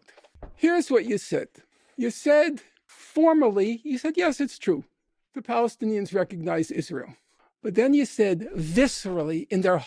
So what's up? Like, I thought Destiny at least like read Benny Morris's book or the Wikipedia summaries. Why is he constantly at odds with a lot of the information that he has presented? Hearts. They don't. They didn't really recognize Israel. So I thought to myself, how does Professor Morris know what's in the hearts of Palestinians? I don't know. I was surprised as a historian you would be talking about what's lurking in the hearts of Palestinians. But then you said something which was really interesting. You said, even if in their hearts they accepted Israel, you said, quote, rationally, they could never accept Israel because they got nothing. They had this beautiful Palestine, and now they're reduced to just a few parcels of land. So they will never accept it. So yes, so you said there's no way they can accept it. I would say that as well. Yeah, the two states as proposed doesn't make any sense. Exactly as Mouin said, you keep moving the goalposts until we reach the point where we realize, according to Benny Morris, there can't be a solution. So why don't you just say that outright? Why don't you say it outright? According to you, the Palestinians can never be reasonable because according to you, they want all of Palestine. According to you, they couldn't possibly agree to a two-state settlement because it's such a lousy settlement. That's what you said. But you said rationally they couldn't accept it, not their feelings. It's both. You said rational. You went from formally, viscerally, rationally. So now we're reaching the point where, according to Benny Morris, the Palestinians can't be reasonable because reasonably they have to reject two states. They want all of Palestine. Mouin is absolutely correct. There's no way to resolve the problem according to your logic. Palestine. He said that himself. He said they should dismantle Israel. That's what he said. What I said. What I said, and I've written. I'm glad you didn't deny it. I've written extensively on this issue on why a two-state settlement is still feasible, and I came out in support of that proposition. Perhaps in my heart, you can see that I was just bullshitting, but that's what I actually wrote. That was a number of years ago, and just yeah, I forgot that there's literally a Palestinian dude sitting across from him too, where he's like the heart of the Palestinian. The Palestinian mind says one thing, but the heart of the Palestinian is one of a marauder. It thinks a different one. It beats a different way. It's just a matter of historical record. Beginning in the early 1970s, there was fierce debate within the Palestinian national movement about whether to accept or reject. And there were three schools of thought. There was one that would accept nothing less than the total liberation of Palestine.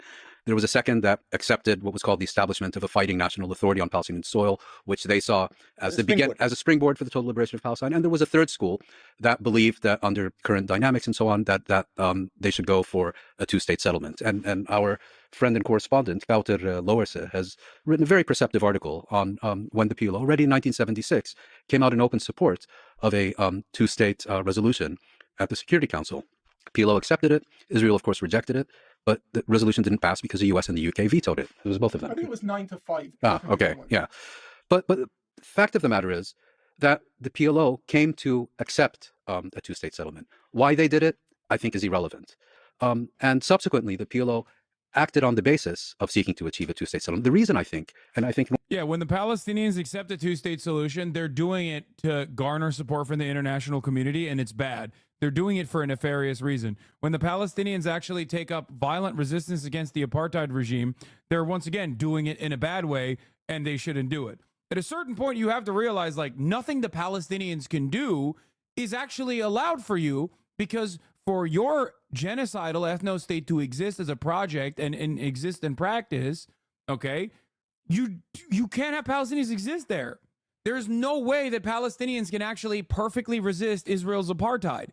Like, and by the way, they can't even perfectly resist it by dying, because then Zionists say, well, they're dying for Pallywood. They're dying for the Western world to look at and sympathize with their position. There is no way, like, the perfect solution to this literally is for the Palestinians to magically and quietly perish from the land. Like, just disappear. Israel kills them and still paints them as actually willing participants in the slaughter that are dying deliberately. Hamas is putting them in the direction of our missiles. Norm, you've written about this. The reason that Arafat was so insistent on getting the minimally acceptable terms for a two-state settlement at Camp David and afterwards. Is that a real take? What the fuck? My favorite is when someone first finds out like a Hasbara point, like a Hasbara talking point for the first time. When it doesn't come from the mouth of Jake Tapper as though it's like factually accurate, it definitely hits a little different. Yes, Israelis, literally Zionists, okay, will regularly reach that depth of humanity. Inhumanity, sorry. No, not photogenic dead babies, telegenically dead babies. That is what Benjamin Netanyahu said in 2018. Telegenically dead children. That was the term he used. Anyway, I'm going to run the 3-minute ad break. No fucking segue. I don't give a shit. Was precisely because he knew that once he signed, that was all the Palestinians were going to get. If his intention had been, I'm not accepting Israel, I simply want to springboard, he would have accepted a Palestinian state in Jericho. But he didn't. That's something I've never understood.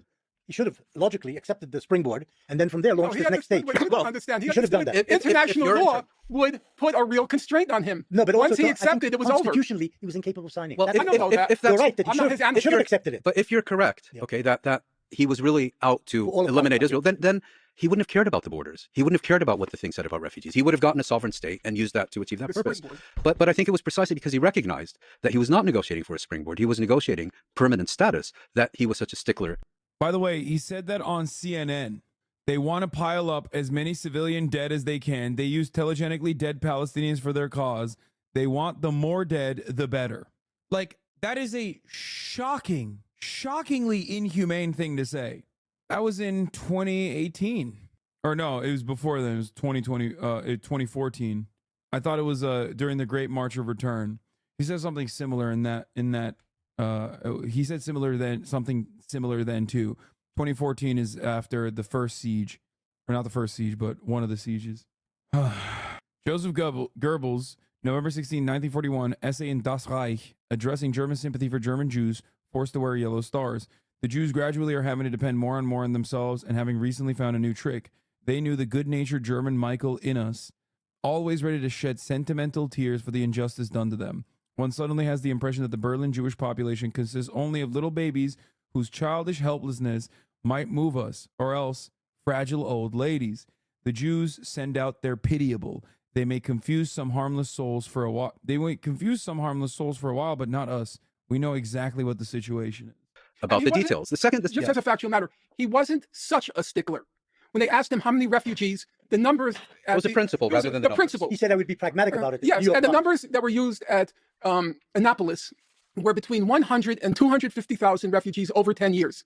That was the number. Arafat, when he was asked at Camp David, he kept saying, I care about the Lebanese the Palestinian refugees in Lebanon, which came to about Those were his 300,000, priorities. which was a large concession from whether you accept the number or not. That he wasn't talking about 6 million. He was talking about between 100 and 250,000 over 10 years. Now, the best offer that came from the Palestinians. Yeah, this is very important to also understand because it shows the conciliatory tone and the concessions made by the Palestinian side, where Arafat, time and time again, very publicly declared throughout the peace process that they would concede to Israel's demographic concerns. These are key words to pay attention to. This means that they recognize that Israel as an apartheid state wanted to exist as a demographic majority Jewish state. So the right to return to Palestinian territory would factor the apartheid regime's own demographic interests as its maintenance of an ethno-state. And even that was beyond the pale. The best offer that came from Israel was the onward offer. Can we just pretend like we didn't all lay out the exceptionally pessimistic view of a two-state solution? Let's pretend that in 5 years and 10 years, a two-state peace settlement is reached. And as historians, you'll still be here and writing about it 20 years from now. How would it have happened? I think that historically, I think that the big issue is, I think that both sides have had their own internal motivations to fight because they feel like they have something to gain from it. But I think as time has gone on, unfortunately, the record proves that the Palestinian side is delusional. The longer that the conflict endures, the worse position they'll be in. But for some reason, they've never had a leader that convinced them of that as much. That Arafat thought that if he held on, there was always a better deal around the corner. Abbas is more concerned with trying to maintain any legitimacy amongst Palestinians. I like that we're just avoiding exactly the references to historical fact that both Rabbani and Finkelstein just made. I'm conveniently jumping over that point to simply say the exact opposite occurred. Will my perspective actually have any quotes, any historical facts? No, pure conjecture, purely made up. It is devoid, utterly and entirely, of any kind of historical basis. Than actually trying to negotiate anything realistic with Israel, that Palestinians are always incentivized to feel like as long as they keep fighting, either the international community is going to save them with the 5 millionth UN resolution condemning whatever, that another ICJ advisory opinion is finally going to lead to the expulsion of 500,000 Jews from the West Bank, or that some other international body, the ICJ and the genocide, is going to come and save the Palestinians. As long as they, in their mind... I like that he's saying that 400,000 or 750,000 Jews are not going to be forcibly displaced from the West Bank, but 2 million Palestinians in Gaza, well, they can get the smoke. This is what happens when you engage in post hoc rationalizations after you have made up your mind about Israel having a right to do a genocide, which you refuse to recognize is genocide any longer. You did recognize that it was genocide, and then you realized that people were yelling at you for that point, so you decided to go, actually, it's not a genocide, lol. This argument is completely... The only thing this argument presents is just confidence falsely placed upon your own intellect. There's nothing else here. He just simply is saying, no, actually, and repeating over and over again, no, actually, Palestinians never conceded. Finkelstein and Rabbani show clear points of concession from the Palestinian side and detail it and literally mention as to why even those concessions were not listened to, even though those concessions were ridiculous to begin with. Like they were above and beyond, those concessions were above and beyond what is normally expected of humans or any kind of envoy that speaks for an entire population. And his retaliation simply was, no, actually. And also, there's no way that, 750,000 Israelis are going to be forcibly relocated off the West Bank. Okay, so what do you do with the 5 million Palestinians living in the territories that Israel is slowly carving out? Is it not an even greater act of inhumanity to forcibly continue to expel them? Feel like somebody is coming to save them, then they feel like they're going to have the ability to get something better in the future. But the reality is all of the good partners for peace that the Palestinians have completely and utterly abandoned them. Egypt, Jordan, the Gulf states, whether you're talking bilateral peace or the Abraham Accords, most of the Arab leaders in negotiating peace with Israel have just not had as much of an interest in maintaining the rights and the representations of what the Palestinian people want. And the only people they have today to draw legitimacy from or to have on their side to argue with them are people that, I guess, write books or tweet, or people in the international community.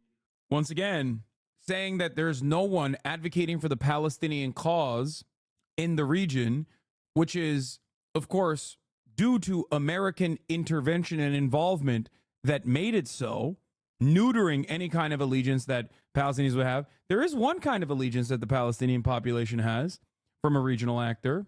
That regional actor is Iran. So I guess maybe they're not left out to dry in the way that he is suggesting. They're also, you have Hezbollah in Lebanon, you have Iran in the region, and you have Yemen. But of course, those guys are also bad because there is, once again, there is no way that you will concede to the humanity of the Palestinians. If you do not see them as humans and you see them as simply a nuisance, all of your argument is going to revolve around this. That's it. Yeah. Whenever someone advocates for Palestinians, they are conveniently called terrorists. Even in the United States of America, there is now a majority. There's now a majority that is advocating for Palestinians, but it's falling on deaf ears.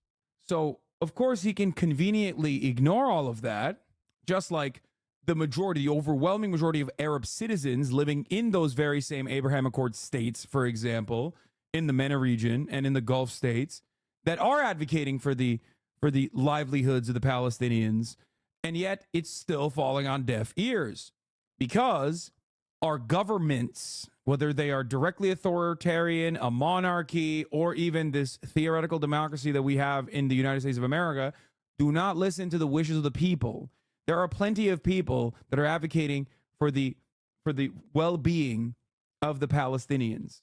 The Palestinians are not abandoned, okay? It simply doesn't matter because there is no real democracy, just like there is no real human rights, which Benny Morris at least, says nobody gives a shit about international law. Destiny tries to claim he cares about international law while simultaneously hand-waving it away and also claiming that it is an impossibility to advocate for the Palestinians, and every single person has actually stopped advocating for Palestinians. Well, yeah, okay. So what are they to do? How can they defend themselves? Do you not think that they have an honest and reasonable claim to say, stop killing us, to stop forcing us to exist under this brutal colonial apartheid regime? I think it's a perfectly just thing to say. I think it's perfectly moral for them to not only advocate for their emancipation, but to rise up in arms against it. That do resolutions or Amnesty International reports. And the reality is we can scream until we're blue in the face on these things. None of it has gotten any closer to helping the Palestinians in any sense of the word. The condition. Yeah, this is like fake posturing, like, oh, I really do care about the Palestinians, but no one is like actually interested. But it doesn't make any sense when the guy saying it is like openly talking about Arabs as like dogs and has openly stated that he thinks the genocide of the Palestinian population is actually perfectly well within the rights of Israel, which simultaneously he denies Israel is doing. But if they were doing the genocide, it would be just. Which, by the way, for the record, is exactly what the fucking Nazis say about the Holocaust. They, one, deny the Holocaust ever even happened, but then they will very quickly say, but if it did, it was good, and it should have been done even harder. This is just pure fascist bullshit. Has only gotten worse. The settlements only continue to expand. The military operations are only to get more brutal. The blockade is going to continue to have worse effects. As long as we use international law as the basis, and there isn't a strong, Sadat-like Palestinian leader that's willing to come up and confront Israel with the brave, peaceful negotiations to force them to acquiesce, nothing is going to happen. And I think that the issue you come up with is, whether it's people like Norm that talk about how brave the October 7th attacks were, how much respect they have for those fighters, the Israel, in a way, and I think people said as much about Netanyahu, the right wants violence from the Palestinians because it always gives them a perpetual excuse to further the conflict. Well, we have to go in October 7th, we got to remove Hamas. Well, we can't trust these people in the West. We have to do the night raids because, the second intifada, it made us feel like the Palestinian people didn't want trust with us. I feel like the biggest thing that would force Israel to change its path would be a real, not for like 2 weeks, but an actual peaceful Palestinian leader, somebody committed to peace that is able to apply those standards and hold the entire region of Palestine. Yeah, except there was one, and Israel used his meaningful concessions that both Finkelstein and Rabbani correctly and accurately described. Israel used those concessions as though it was nothing. Israel used the peace process as though Israel used the peace process as a mechanism to consistently get Western cover and Western support for settlement expansion in the West Bank. A fact that every Palestinian saw with their own two fucking eyes, impossible to avoid. And you also personally go back and forth on whether those concessions existed at all. He keeps saying there were no concessions made. We need a real peace partner. And it's like they show exactly why there was a real peace partner in Palestine on the Palestinian front, to which he conveniently does not address at all and moves on and just keeps saying, no, there is no fucking peace partner on the Palestinian side, and there should be. This is not a way to argue. You're just simply going, no, I don't agree with you. They keep bringing historical facts, okay? He is just not doing that at all and keeps saying, no, that didn't happen. Palestine to those standards, because I think over time, the mounting pressure from without the international community and the mounting pressure from within, because Israel hosts a lot of its own criticism. We talk about B'Tselem, like Israel will host a lot of its own criticism. I think that pressure would force Israel towards an actual peace agreement, but it's never going to come through violence. Historically, it hasn't. And in the modern day, violence has just hurt the Palestinians more and more. If you paint a picture of the future, now is a good moment for both Palestine and Israel to get new leadership. Netanyahu's on the way out. Hamas possibly is on the way out. Who should rise to the top such that a peaceful settlement can be reached? The problem is, like Benny said, it's difficult because Hamas enjoys so much widespread support amongst the Palestinians. Yeah, all of this argument reduces to there's no apartheid because I don't think so. There's no genocide because I do not think so. And pointing out the flaws of the Israeli government makes me less likely to agree with you, so be nicer. Absolutely. Ridiculous. People. I think that I don't know. There's opinions on whether democracy or pushing them towards elections was the right or wrong idea. But with like an Islamic fundamentalist government for Hamas, I don't know if a negotiation with Israel ever happens there. And then when the international... Yeah, by the way, Israel doesn't have a Jewish fundamentalist government right now. Itamar Ben-Gvir and Smotrich are perfectly fine and well within their rights to have the opinions that they hold. But Hamas, that's the real scary Islamist fundamentalist governance. Ridiculous. I mean, it's ridiculous. Like the real both-sidist approach. Look, I will say this much. If Destiny actually wasn't so fucking intellectually lazy and living in a world where like everyone is constantly fucking hyping him up, so he just like legitimately started believing the shit that people were saying about how brilliant he is, he would at least do his due diligence and argue the liberal Zionist position. He would say things along the lines of, to make himself seem like he is make himself seem like he's morally consistent. He would do what Chuck Schumer is doing yesterday. Okay? No, it is lazy. It's not laziness. He's farming controversy. No, absolutely not. It's intellectually fucking lazy.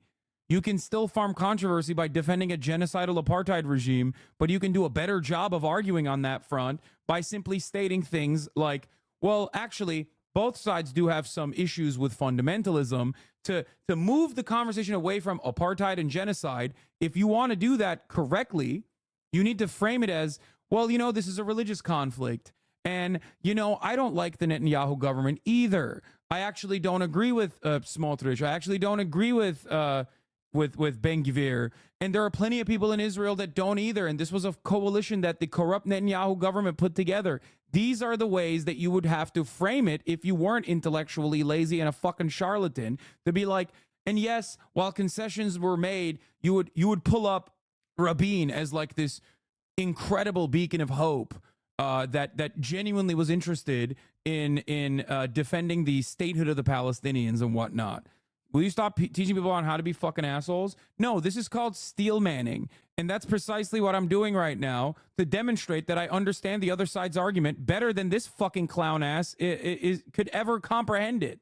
At least Benny, to a certain degree, is trying to do that. Meanwhile, Destiny just keeps repeating Hasbara talking points that are completely, like, they come across completely idiotic because he's not even addressing any of the points that Finkelstein or Rabbani are bringing to the fucking table. That's it. That's a massive problem. He's not engaging with anything. He's just repeating the lines over and over and over again. He's literally turned into the talking point machine that he used to intellectually dismantle through logic and reasoning. That's it. That's all he's doing. What are Hoscore talking points you keep talking about? What? Hoscore talking points? The fuck? Pressure is always, 67 borders, infinite right of return for refugees, and I said Hasbara. It's just the Israeli word for propaganda, or sorry, what is it? Retelling of the truth or something to convince. Hasbara is not Hoscore. Total withdrawal of Israel from all these lands to even start negotiations. I just don't see realistically that on the Palestinian side, no negotiations are ever going to start in a place that Israel's willing to accept. If you want to dismiss international law, that's fine, but then you have to do it consistently. Yeah, it just means to explain. Sorry, but you can't set standards for the Palestinians. But reject applying those standards to Israel. If we're going to have the law of the jungle, then we can all be beasts, and not only some of us. And I think, so it's either that, or you have certain agreed standards that are intended to regulate our conduct, all of our conduct, not just some of us. What So is that's a I'm fundamental. saying to abandon? Well, you're saying, international law and the millionth UN resolution, you're being very dismissive about all Well, these I'm things. saying, And that's fine, well, I'm not but being then you have to be dismissive I'm saying, like, for instance, like across the 242, board. that was a Chapter 6 resolution. That's non-binding. But 242 Of course it's binding. What Of is, course it's absolutely binding. not. what is binding? Do you know anything about how the UN system Binding, works? if you read the language of the resolution, binding Okay. is typically if it commits you to Okay. upholding a particular international law or if it What establishes is a new chapter law. 6? You just throw out words. You hear binding, Does not 242 binding. even does 242 mention a Palestinian state? No. Norm. Of course That's not. part of the Okay, problem. then That yes, was the exactly. reason why the Sorry, Palestinians let me, didn't want to recognize 242 because it only referred at the very end. Sure, to but a the PLO refugee recognized problem. 181 and 242. Yeah, but hold on. Every United Nations Security Council resolution, irrespective of under which chapter it was adopted, is by definition binding. Binding not only. Yeah, why would they? What the fuck? What are resolutions then? They're just throwing it out, dude. They're just fucking saying things. They're just talking shit. That's why they're doing it. There's no legal basis for any fucking UN resolution if you don't consider it to be binding. And if you don't consider it to be binding, then yes, and Rabbani's assessment is correct. You're very callously saying that they're just words and it's not important. It's ridiculous. Why would you even bring it up then? Then you're basically reaffirming the position that Benny Morris had, which is that nobody actually follows international law. On the members of the security. Unless it suits my argument as I'm trying to uphold the Palestinian resistance groups to some of the minutia of international law in an effort to justify Israel's, forward-facing offensive genocidal campaign. Security Council, but on every member state of the UN. Read the UN Charter. It's black and white. Sure, people okay. can look that Now up regarding but yes, the language even of 242 is kept intentionally vague, such that it doesn't actually provide again the it's final actually contours. not that vague It's because incredibly the term "land for peace" originates in 242. Sure, the but idea part about is territorial acquisition and Israel's need to give it up was kept vague. Okay, that's why in but that's why in 79 Israel thought that they fulfilled their obligations under 242 in terms of withdraw. Allow me points of information. The first principle in UN Resolution 242 is that the inadmissibility of the acquisition of territory by force. Which is meaningless. It may be meaningless to you, Mr. It was Burnell. meaningless to everyone in the region. Mr. Burnell, that principle was adopted by the Friendly Nations Resolution, the UN General Assembly in 1970. That resolution was then reiterated in the International Court of Justice ruling advisory opinion in 2004. That was the basis of the coalition against Iraq when it acquired Kuwait and then declared it a province of Kuwait. Yep, which Arafat supported. That's what's called. That's true, Arafat did support it. Arafat did That's support why it. he makes a shitty deal with the Oslo It's not Accords. accurate. I'm not going to go there. I'm not going to go there. It's not accurate that Arafat endorsed. Okay, I'm not going to go there. Okay. It's called under international. No, it is actually irrelevant to the point of Israel. The fuck? Law, use Kogan's or peremptory norms of international law, the inadmissibility of the acquisition of territory by war. That is not controversial. It's not vague. You couldn't put it more succinctly. You cannot acquire territory by force under international law. Who owned the West Bank before 67? Who owned the Gaza Strip before 67? Mr. Bonnell, don't change the subject. If you don't know what you're talking about, at least have the humility. You talk about how close is 242 got? Oh, Mr. Bernelli, have some humility. I am trying to reason with you, Mr. Bernelli. Mr. Bonicelli, I'm trying so hard. Bringing your child to work day is never a good idea in retrospect. Yeah. They even brought out the iPad for him too, so he could just like busy himself, so that he could just like be preoccupied while the adults were talking. And now he's bored of the iPad games, so he's just. No, that is 67. Who owned the Gaza Strip before 67? Mr. Bonnell, don't change the subject. If you don't know what you're talking about, at least have the humility. You talk about how close has 242 gotten? You don't know chapter how close 6. has 242 gotten to the Palestinians to peace? From tweet 5. You have no idea what you're talking about. It's just so embarrassing. At least have some humility. Between us, we've read maybe 10,000 books on the topic, and you've read 2 Wikipedia entries, and you start talking about chapter 6. Do you know what chapter 7 is? Answer me. Do you know what chapter 7 is? Answer me a question. How close has 242 gotten the Palestinians to a state? You know, How close has the 2004 advisory opinion gotten the... He's 100% so cooked, so cumstered, and so dumpstered that, like, he literally is just going back to, like, well, you know, it hasn't worked. Yeah, dumbass. If it had fucking worked, we wouldn't be having this conversation. This is the fundamental flaw in arguing from a liberal position that is completely empty, completely devoid of morality. Okay? He's getting mogged. Yeah. He's getting butt mogged by Norm Finkelstein. This is the issue. The issue is the moment that he's like, the moment that his intellectual rigor is called into question, he immediately has to resort back to, like, well, it didn't work. Here's the problem. And this is reactionary thinking, okay? This is reactionary thinking. This is the problem with reactionary thinking, which is that what do Republicans do all the time? What do conservatives in American politics and American domestic politics always do? They point to the inability of change as a reason as to why things can't get better and mustn't get better. They'll always say, oh, well, what about the homeless veterans when talking about immigration? They only talk about mental health and only talk about healthcare and access to mental health care when talking about it as a misdirection away from gun violence. Okay? You are not actually interested in addressing the issue head on. You are deflecting away from it. And that's precisely why he turned around and went from talking about what is in 242 all the way to, well, it didn't work. You just jumped multiple points over to a position that everybody understands. The entire reason why this debate is happening is because UN resolutions don't fucking, haven't actually brought about change, haven't actually brought about peace. Everybody there understands this. You can't just like point to that.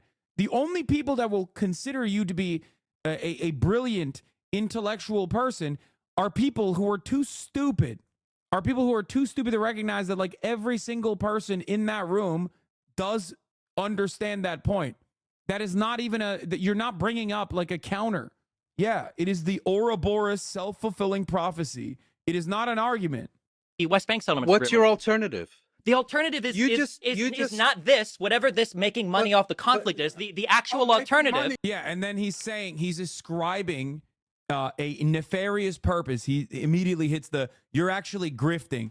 I'm not grifting for assuming the position that is infinitely more favorable, okay, for money, a position that I didn't even put a lot of thought or effort into, okay? You must be grifting, though. Pure projection, another fucking point for griftonomics, another point for reactionary debating. I love that Mike and I talked about this earlier because he's hitting the full Monty here. He's hitting all the talking points, making an assertion that the other side of the issue is being argued not because one of them is a literal fucking Palestinian, okay, and the other person is unironically dedicated his whole life to documenting these atrocities and has suffered great financial blows. He's been blacklisted from academia for calling out Alan Dershowitz, a tenured Harvard professor, for plagiarism.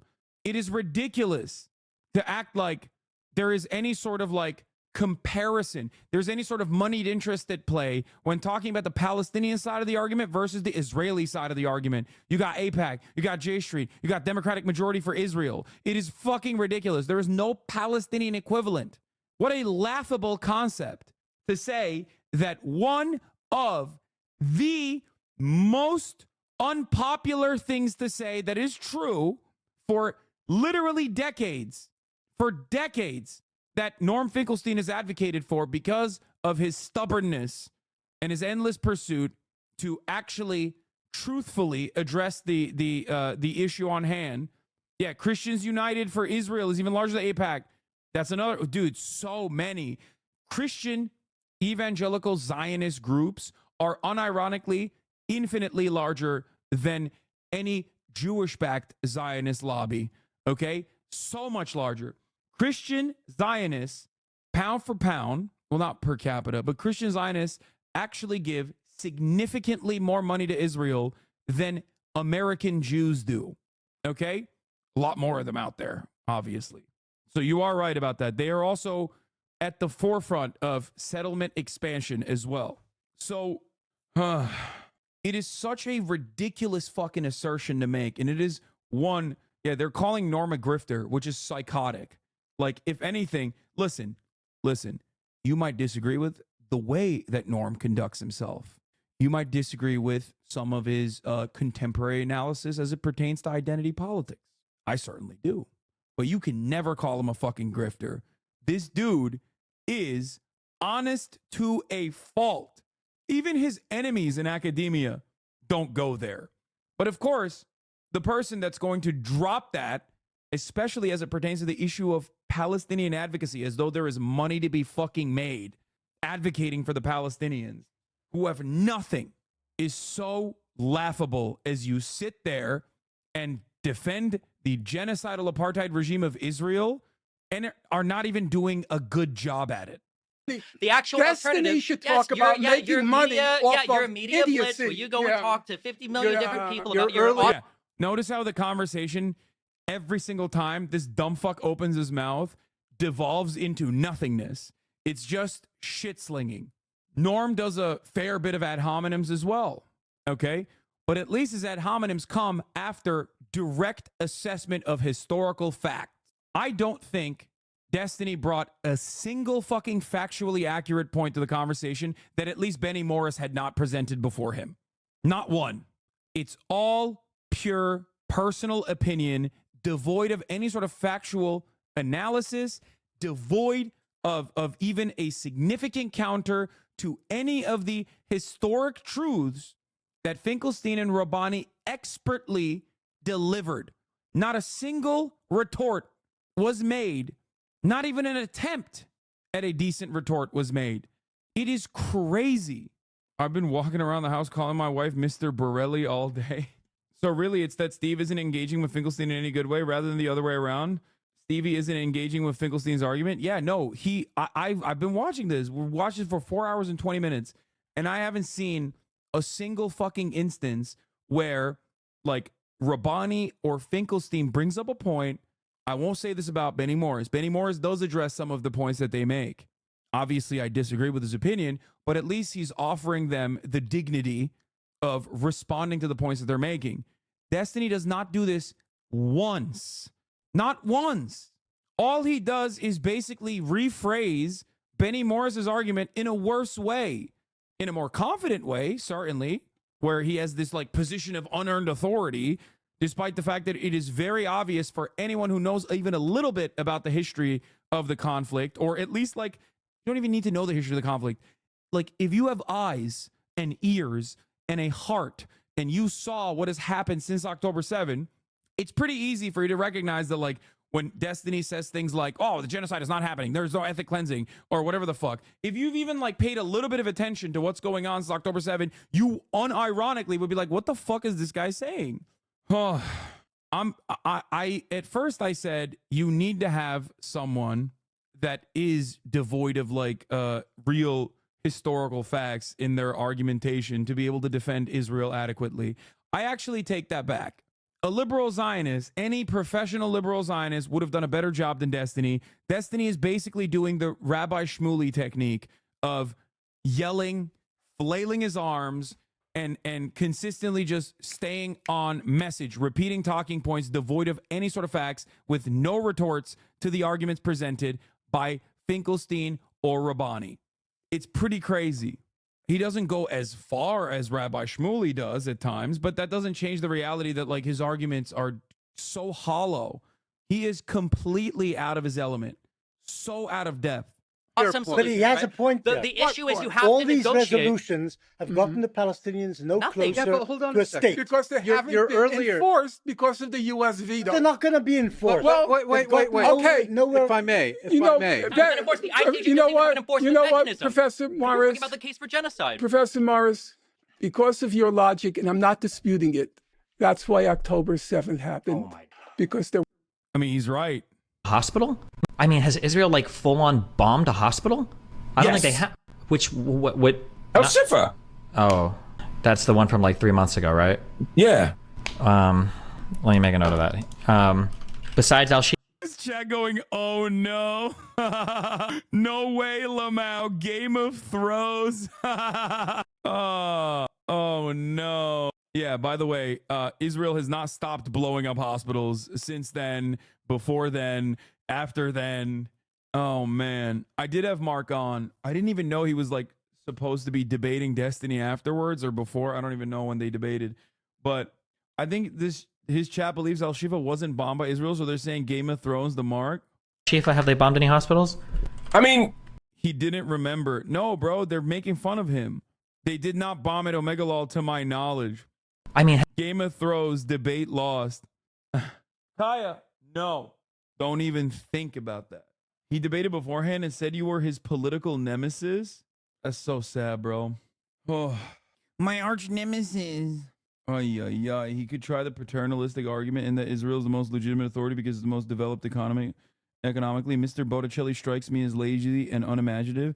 Yes, as someone who is like carefully combed through pretty much every fucking line of argumentation on the Israeli side, who has maybe near Norm Finkelstein levels of autism when it comes to simply just the talking points. Nothing beyond that, okay? I can tell you that there are infinitely better ways to argue on behalf of Israel here. And considering that this is supposed to go out to a, by and large, like apolitical audience of centrists who are trying to arrive at the truth, to the fucking marketplace of ideas where interlocutors are being bested by better arguments, he absolutely could have fucking brought to the table. He absolutely could have brought to the table a better argument by assuming the liberal Zionist talking points rather than the most like insane ones, being like, oh man, there's no genocide. There was no options left for those people. Exactly what Moeen And now said. what options are left? After October 7th, what's the options left? Listen to this. The only option is combat. Is now an expert on Palestinian mentality. You're contradicting yourself. I only deal in facts. I only deal in facts. Egypt didn't find it necessary to negotiate peace with the Palestinians. Jordan didn't find it necessary to negotiate peace with the Palestinians. The Abraham Accords didn't include the Palestinians, despite all of the international law. Everybody, Wait, you're contradicting yourself. On the one hand, you're saying all the Palestinians do is fight and violence and terrorism and all the rest of it. But on the other hand, you're saying they're expecting salvation from UN resolutions and international court. Those aren't violent. But it's part of maintaining. It's the continual putting off of negotiating any solution. They've negotiated. As in when Arafat takes 10 days to respond. When Arafat takes 10 days to respond. Oh, dude, Arafat had to take 10 days to respond, so I think it's okay. Never mind. I think Moeen, all over the world to go and visit friends. Yes, that's what putting the conflict off indefinitely. They accepted 2 states in 1975. Brace yourself. Why didn't they accept the time of Summit then? No, that's 50 years ago. This is a legend. That's a half century ago. No, they didn't accept the 2-state solution. He quoted a very good article. You can quote Arafat talking about how he's lying and he's just going to use in 94 and in 95 when he's making trips around the world, how he just wanted to use this as the starting ground. I'm sorry, I can talk slow. You can watch YouTube videos, slow it down to 0.5 speed if you don't understand what I'm saying. There's a very lengthy history of Israeli-Palestinian negotiations. You want to deny that those negotiations took place, where it feels like there was a good faith effort, where there was a good faith effort, where it was a good faith effort. With all due respect. Yeah. It just guys. Everybody stop talking. Destiny doesn't feel like a good faith effort was initiated by the Palestinian side. So it doesn't really matter when he has no answer to the many concessions that Arafat made. That doesn't matter because he doesn't feel like there was a good faith negotiation happening. He doesn't feel that way. Guys, who cares about what history says? This guy who thought Recep Tayyip Erdogan was the motherfucking president of Syria or the president of Israel like 3 weeks ago That guy doesn't feel like, after he read some of the Wikipedia pages specifically to draw up like what he thinks is a good narrative and good talking points, he doesn't feel like that. But remember, he only argues in fact. Here's a fact. He couldn't find Israel on a map. He had already at that point decided that Israel should do a genocide and the Palestinians should just be genocided quietly. But he couldn't factually point to Israel on the map, you know. But he knows now. He's read up, and he doesn't feel like the Palestinians made a good faith effort. He must be a fucking loser. You don't know I don't know who Francisco Franco is, but he must be a fucking loser. You don't know Francisco Franco? He's got $2 supporters. Bruh. $2 supporters. Bashar al-Assad, is that this guy? No. Fuck, wait, who is this? Who are these people? Fuck, am I just supposed to know? It'd be nice if you did, since, you know, you're fucking talking about it as though you are the authority on the subject matter. This isn't him. Oh, Erdogan. Erdogan. Is it Erdogan? Erdogan? I don't know the fuck to pronounce this guy's name. When did he become president of Israel? Or Yahweh. Were the Gospels originally written in Greek? Yes. Okay. Yeah. Not Arabic or whatever, or?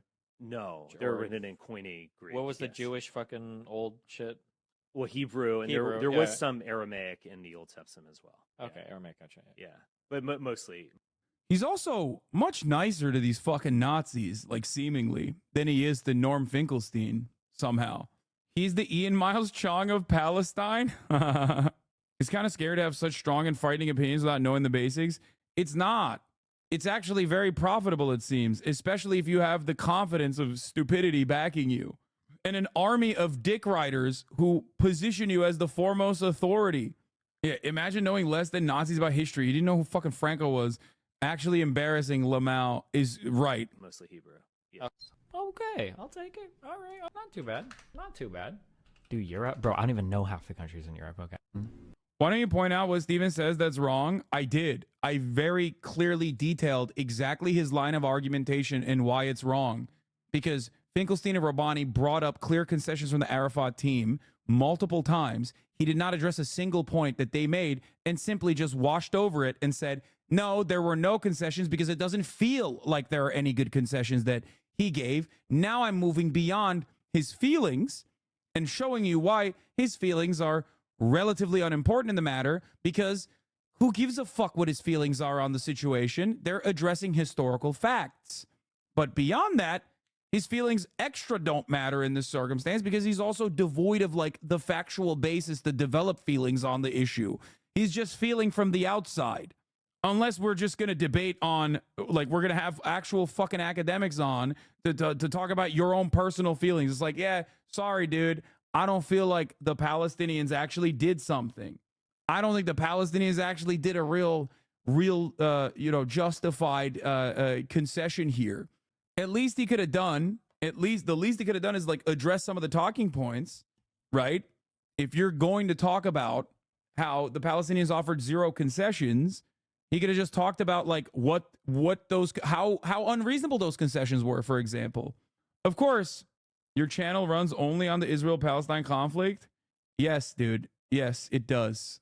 Do you have an issue with that? I think it's one of the most important geopolitical issues. It is literally an ongoing genocide that the government that I pay taxes to is facilitating. I think that's pretty fucking important. I'm a nerd when it comes to the whole peace process. These knowledge are absolutely embarrassing. Months before negotiations started, Amos Malka, Shin Bet research head, told the cabinet Arafat couldn't accept less than 93% of the West Bank. That territory is the primary issue and the refugees was a leverage chip. Barack literally refused to accept that and replied, you think if I offered him 90%, he wouldn't accept? Nonsense. Something you said recently rings in my head now all the time. I live in constant self-doubt, and the arrogance and certainty of these people have without an inch of self-reflection pisses me off to no end. Yeah, 100%. Talking about your Twitter tabs? He's literally watching right now talking about my Twitter tabs. Yeah, dude. I know. I got Twitter tabs, dude. You know, from actual fucking reputable journalists. Maybe instead of fucking reading Wikipedia to like browse for talking points as he gets like humiliated by guys whose actual work makes it into the Wikipedia pages, he would have a better understanding of the situation. You know what I mean? Keep coping though, buddy. Keep coping. I swear people still think you're smart. I promise. Yeah. When I look at Wikipedia, more often than not, I'm usually referencing the journalists that are breaking stories. But hey, you've presented a comfortable narrative to your audience, hoping that they don't fucking watch, hoping that they don't actually make up their own conclusions. Okay? When I'm on stream and I'm looking at Twitter, okay, I'm looking at the actual journalists that are breaking stories on developing issues. I then also follow through and have those journalists on stream to interview them. Denmark really owns this? That's so wild. Why? Honestly, I'm pro-genocide. It sounds really shitty, but I think that Israel should just drop its fucking borders about where it is now, and basically Palestinians can go live in another place. That's really shitty, but that's about where I'm at. With this whole thing, or the light green is Palestinian? Wait, what light green? Oh wait, I'm sorry, I'm looking at the wrong area. This is Turkey. Oh, here, okay. Now, here's the issue, okay? If he hadn't drawn such serious damning conclusions before learning about the issue, okay, then this wouldn't be as big as a problem. I have no problem with people that are not knowledgeable on the matter, okay? As long as they're willing to learn. I don't know. I'm tweeting. I'm going to say shocking that this dude got owned by one of the most well-read academics on... Shocking that this dude got owned by one of the most well-read academics on the issue of Palestine so hard his own debate partner started laughing at him. He rage quit his own stream. I don't know who Francisco Franco is, but he must. Damn, dude. Oh, maybe next time he won't be so fucking careless as to place himself into a conversation amongst adults when he is very obviously out of his element. It is so odd. Of course his own fucking chat is laughing at him. That's the problem. He literally got owned by Candace Owens this past week. I haven't watched that, and I will not watch that. I don't really fucking hand any W's to Candace Owens. I have a written Mr. record, Pop Mr. Historian, Burrell. you can't even read the written records. I don't know why you're referring to it. Excuse me? I just said there are 15,000 pages on Annapolis. And I'm sure you cherry-picked your favorite quotes from all of them, okay? That's great. Dude, accusing Norm Finkelstein of cherry-picking his favorite quotes is so funny when you're cherry-picking Wikipedia summarizations. Like, what the fuck? There is a reason why there's a massive intellectual gap between you and him and Rabbani and Benny Morris as well. It's because you are completely out of your element. You're a kindergartner trying to play basketball with LeBron James. And as LeBron James is fucking dunking on you, you keep going, well, actually, I'm still winning. As long as I maintain this facade, maybe my own fan base won't recognize how humiliated I look to the average onlooker. That's Mr. great. Burrell, at least I had a quote to cherry That's pick. great. All you have and is Wikipedia. I gave you quotes. All you have is Even fucking Benny's laughing at him. Wikipedia. Do you want quotes? Find me the information that shows the Palestinian cause has been furthered by any international law. You can't do it. I think yeah, he keeps going, the Palestinian cause has never been furthered by international law. Okay, what is that if not just a complete fucking dismantling of international law? In which case it's bedlam, in which case it's might is right. If your politics is reduced to might is right. Problem is different, okay? You want to... You just ruin the critical skills of 10,000 young teenagers by calling citations cherry picking. Yeah, ridiculous. To say... You may be too young to sit at the adult table, but you still aren't sitting at the kids table. That's a pretty good own, my friend. I know my limitations.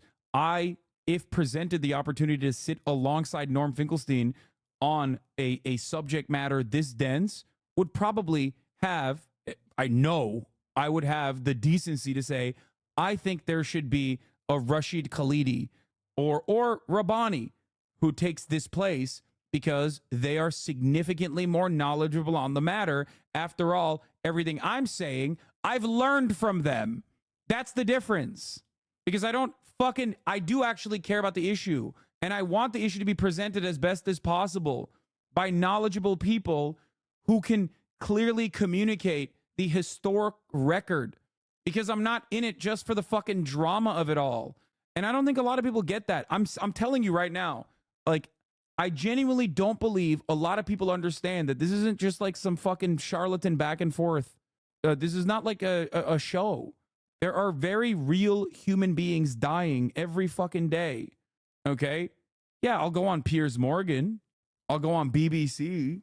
But if we're talking about like presenting someone like myself as like the foremost authority, especially in front of someone like Benny Morris, who at least is a reputable academic, regardless of the fact that there are inconsistencies in what his output is and what his actual research suggests, right? Like, I don't think that it is appropriate for someone like myself to sit there. And here is why. You're seeing it.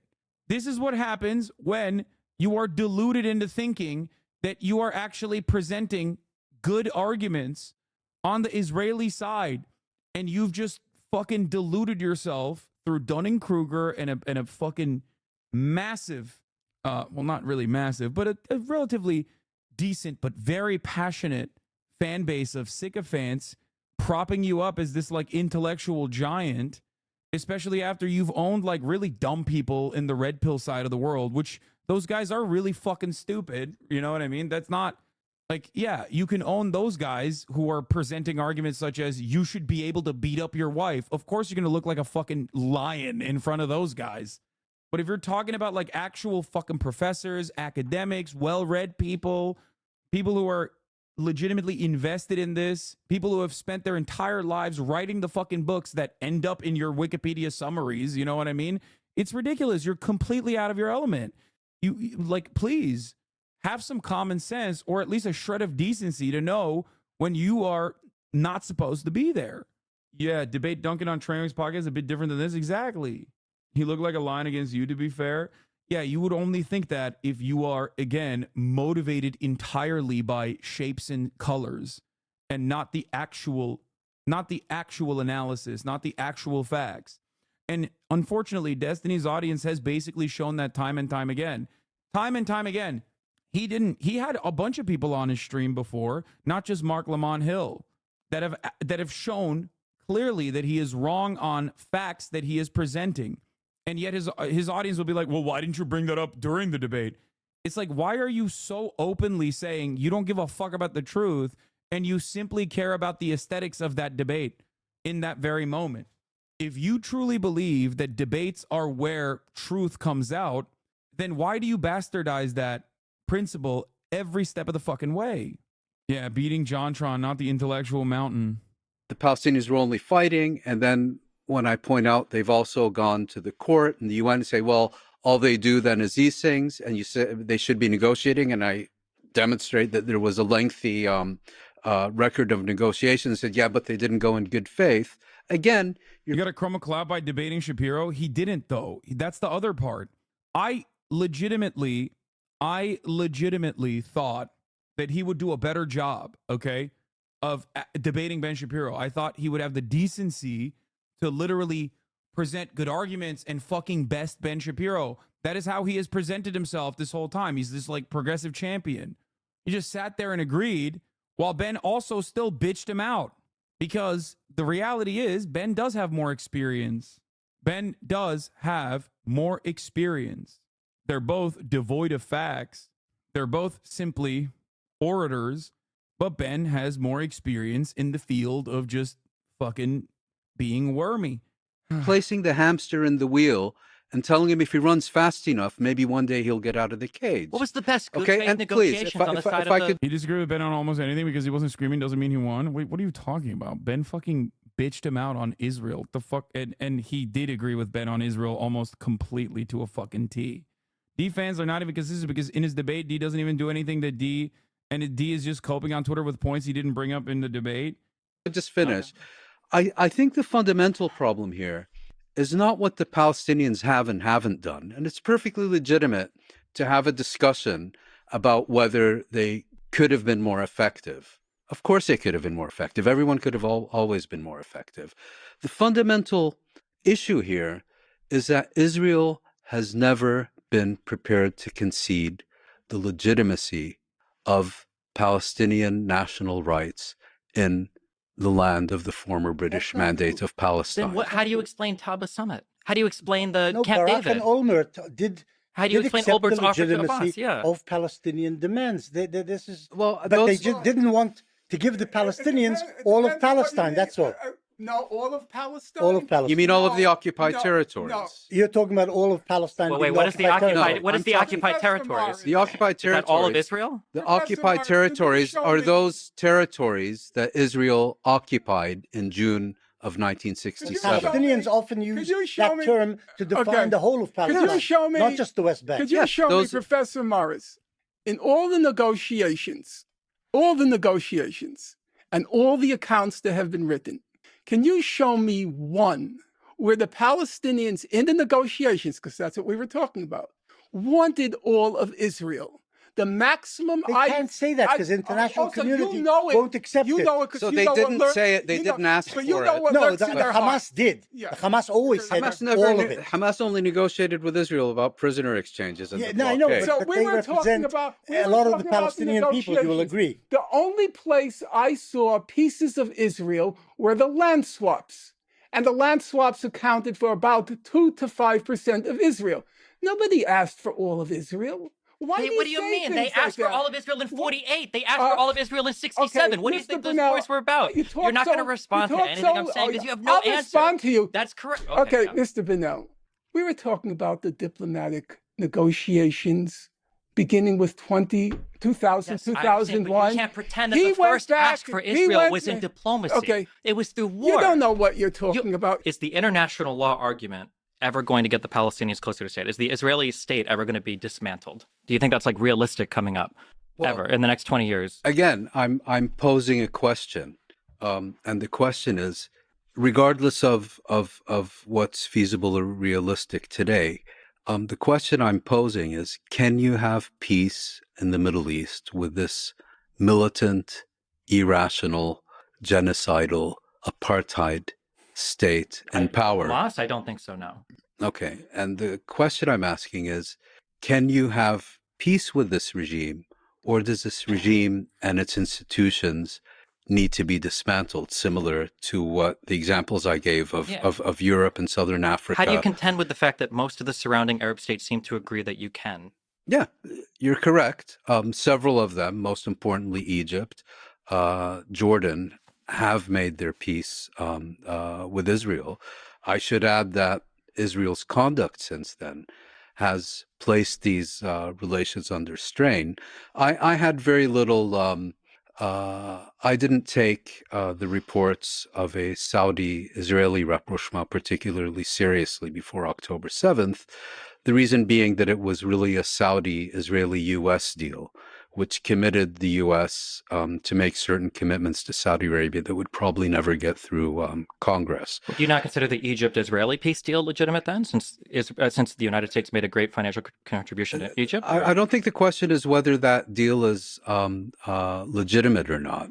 I think that deal exists, but the point is whether the core of this conflict is not between Israel and Egypt. The core of this conflict is between Israel and the Palestinian people. And the reason that Israel agreed to relinquish the occupied Egyptian Sinai, and the reason that Egyptian-Israeli peace treaty was signed in 1979 is because Israel in 1973 genocide of the Palestinians strikingly similar to the genocide of the Native Americans, but I guarantee you these opinions on two are pretty different. No. I think dude. I think he would. I suspect that he would probably defend that too.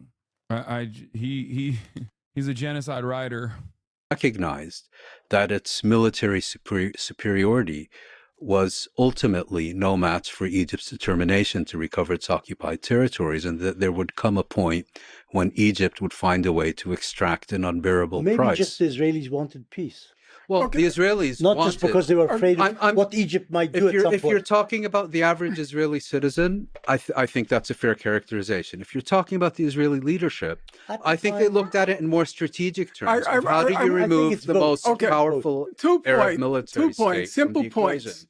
What was the terms of that Egypt-Israel peace treaty? International law. Egypt demanded every... Nobody cared about international law. Allow me to finish. I'm just right. When you got a standing military, at least like Israel will listen to you a little bit. Every single inch Nobody of Egyptian talked about international law. Begin and Carter and Sadat talked about the reality of Israel occupying territory. Professor Morris, I know the record. They demanded, as you know, because you've written about it, they demanded every square inch. As you know, they demanded the oil fields be dismantled. No, that's in the airfields. No, not dismantled. They wanted the oil and fields. they wanted the settlements dismantled. Dismantled. The settlements, the oil fields, and the airfield. They demanded all three back. You can't have. What do you mean back? The airfields weren't there when the Egyptians were there. That's incorrect. You're incorrect. They built an airfield. The Israelis built an airfield in the occupied Sinai, and they wanted it back. They didn't want it back. It wasn't theirs. No, they wanted the territory in which the airfield Israel had built back. The oil fields, the airfields, the settlements had to be dismantled. Yes. Begin said, "I don't want to be the first prime minister to dismantle a settlement," but he did. Why? Because of the law. No, it was because of peace. It was normalization of the law. The law had nothing to do with anything. It was a negotiation. Okay, this argument does literally reduce what I'm saying, which is the only time Israel ever listens to anyone, even a little bit, is if there is a standing military backing them. So, okay, I guess it's time for American troops to be fucking put inside of Tel Aviv. Like, what are we doing?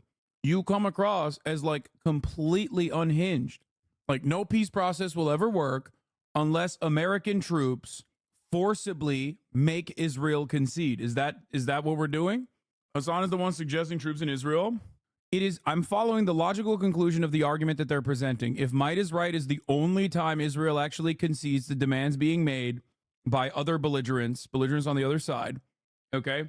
If that's the only time they'll concede, and international law is completely meaningless because it doesn't have like military backing, then I guess the only way to stop Israel's genocide is by putting military action in display.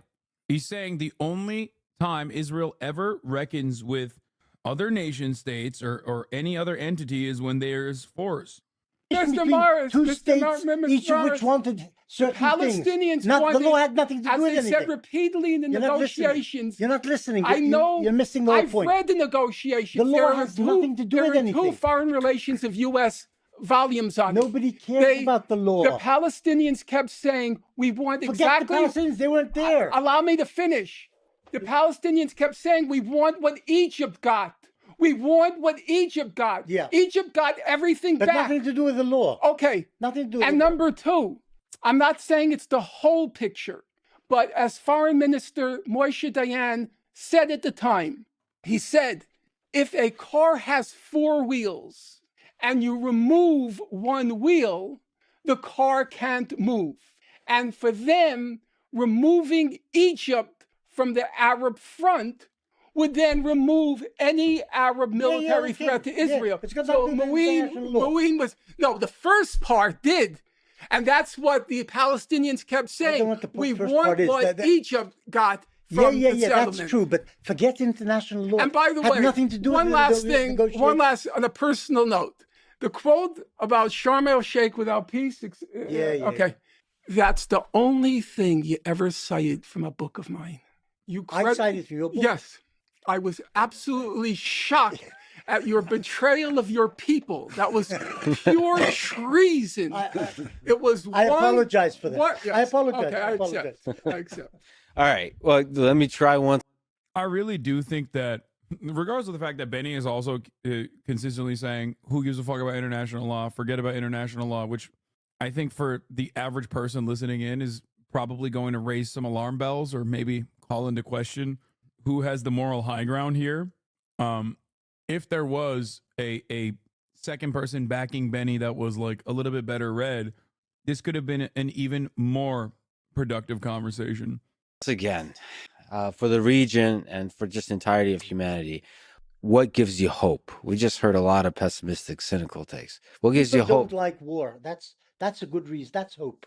In other words, the fear of war, the disaster of war, should give people an impetus to try and seek peace. When you look at people in Gaza, and people in the West Bank, people in Israel, they should want fundamentally they hate war. Yes, I think so. What gives you hope? There is no hope now. It's an extreme. No, I'm not happy to say that. Of course you are. It's a very bleak moment right now, because that I agree with. Israel believes it has to restore what it calls its deterrence capability. I think you've written about it, actually. I just realized. Israel has to restore its deterrence capability, and after the catastrophe of October 7th, restoring its deterrence capacity means this part you didn't write about, the annihilation of Gaza, and then moving on to the Hezbollah. So the Israelis are dead set on restoring that deterrence capability. On the Arab side, and I know Mouin and I have disagreed on it, and we're allowed to disagree, I think the Arab side, the lesson they learned from October 7th is Israelis aren't as strong as we thought they were. And that will be an unfortunate message if that's really what the Arabs come to believe. And they think that there is a military option now. And I think it's a zero-sum game at this point, and it's very, very bleak. And I'm not going to lie about that. Now, I will admit my predictive capacities are not perfect, are limited. Yes. But for the moment, it's a very bleak situation. That I agree with. And I don't see right now a way out. This right here, what Norm is talking about, is the most important part of the conversation. He's absolutely correct. Here's why. If you have followed the peace process, or if you're even a little bit knowledgeable over the peace process, you recognize that one of the most important lessons that the Palestinian population learned through experiencing it was that peace negotiations with Israel that came with a shit ton of concessions led to more settlements in the West Bank and more brutal military occupation. And in that same time frame, a militancy, Ethan said this and y'all ate him alive? No. There's nothing to do with Ethan at all. Oh, God, I would love to hear Ethan and Norm talk. That would never happen, but listen to me. One very important lesson was learned when Israel had to leave Lebanon simultaneously while the peace process was leaving nothing on the table for the Palestinians to hold on to. And that was that a successful military counter like the one posed by Hezbollah in Lebanon, by other coalition forces, but specifically Hezbollah in Lebanon, actually produced tangible, positive results for the Lebanese people. That is directly responsible for Hamas legitimizing its position straight up. That was the day that Hamas was able to, in my opinion, calcify its existence. If you look at Hamas's rise in popularity over the years, and even the evolution of tactics that Hamas adopted, and there are many issues along the way, like, in my opinion, switching from only military targets to actually Israeli civilians was a major tactical error, in my opinion. This came after the assassinations, well, not the assassinations, the mass shooting in the mosque. I think it was Al-Aqsa Mosque. That was when Hamas openly declared that Israeli civilians would also suffer penalties. That was a major error, in my opinion. Perhaps maybe an error that caused the Hebron one. I think it was, no, it wasn't, you're right, it wasn't Al-Aqsa. I think, yes, the Baruch Goldstein massacre. I think that was a major error and actually probably caused Hamas to not gain prominence and popularity for many years to come. And then, in my opinion, the Israeli withdrawal from Lebanon showed the Palestinian population that there is no way to make concessions with Israel that does not only lead to further death and destruction for the Palestinians. This is why I always say Israel is primarily responsible for the existence of Hamas. And it was very self-serving. It was another tactical error from the Israeli front. Benjamin Netanyahu is on the record saying that Hamas, because they are viewed as terrorists from the rest of the world to the Western world, they are much easier to deal with because Israel can always control how high the flames go, not realizing that arrogance, that incompetence, and that arrogance, that hubris that you can only have if you start believing your own propaganda about how Palestinians are subhuman, okay, and barbaric and can't get their shit in order. Only then do you legitimately arrive at a situation like October 7. You don't take the necessary security precautions. You reshift your interest and your forces into the West Bank to further the oppression of the Palestinians in the West Bank because you want to satiate the bloodlust that Itamar Ben-Gvir has, right? You do all of that. You get very complacent. You start believing that, no, you can actually have an apartheid without incurring any cost to your population. I think Israel showed throughout that peace process that it needs violent resistance to come to the table. This was a horrible, horrible mistake. And obviously Benjamin Netanyahu is not single-handedly responsible for this, but he certainly was a champion of it for many decades. That's it. However, at the very minimum, permanent ceasefire and the inhuman and illegal blockade of Gaza and why is it illegal? They were shooting rockets at Israel for 20 years. Okay, why is that illegal to blockade Gaza? He thinks they're bottle rockets. That's what he calls them on Facebook Why is it multiple times. illegal? I'll tell you why. You don't rocket your neighbor. You I'll rocket your neighbor, expect consequences. I'll tell you why. Expect consequences. But that works both ways. Yes, I know, I expect that. Professor works Morris, both ways. I'll tell you why. Yo, that's crazy. He's saying, dude, Benny Morris is a really interesting guy because he literally is like, he's doing realpolitik with a terror cell that he believes is a terror cell. He's literally saying that like the Palestinian enterprise is comprised of like an eclectic band of marauders, his words, okay? And like it is a permanent situation of fuck around and find out, like back and forth, and Israel is the one who's always showing might is right to the Palestinians. I don't think he would have this callous of an indifference to Palestinian actions if Palestinians had equal proportional standing militaries, or not even proportional standing militaries, but like better arms, as a matter of fact.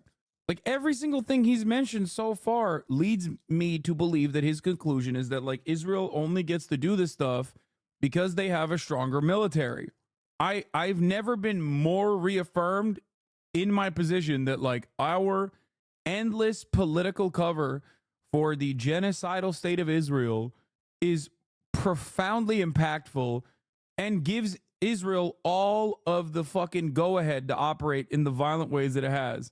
Because every human rights, humanitarian, and UN organization in the world has said that the blockade Nobody cares about amnesty. is a form of collective punishment, Nobody cares which is about illegal under international law. Illegal. The word illegal you think a blockade? You don't understand the way the world works. Yeah. These things are irrelevant. And you think confining, because that's the blockade. Yes, you don't confining. There's no opposing force, so how are you wrong? Egypt was the example you needed.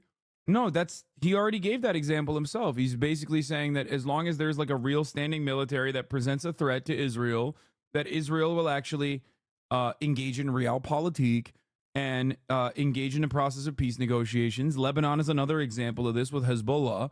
Israel is basically a permanent destabilizing factor in the region that actually doesn't correspond to American state interests, in my opinion, if this is the attitude that they have.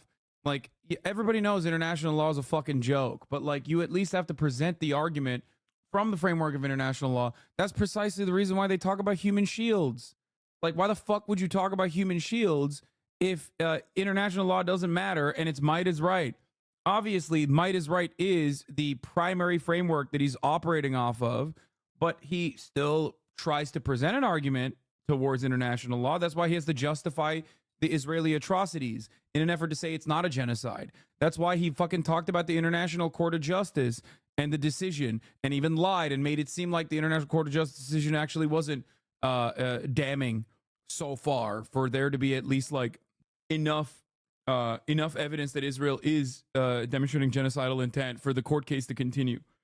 Like if he didn't give a shit about international law, he would just say "suck my dick" to the ICJ decision to continue the case. But obviously, he does care. I'm talking about Benny Morris now.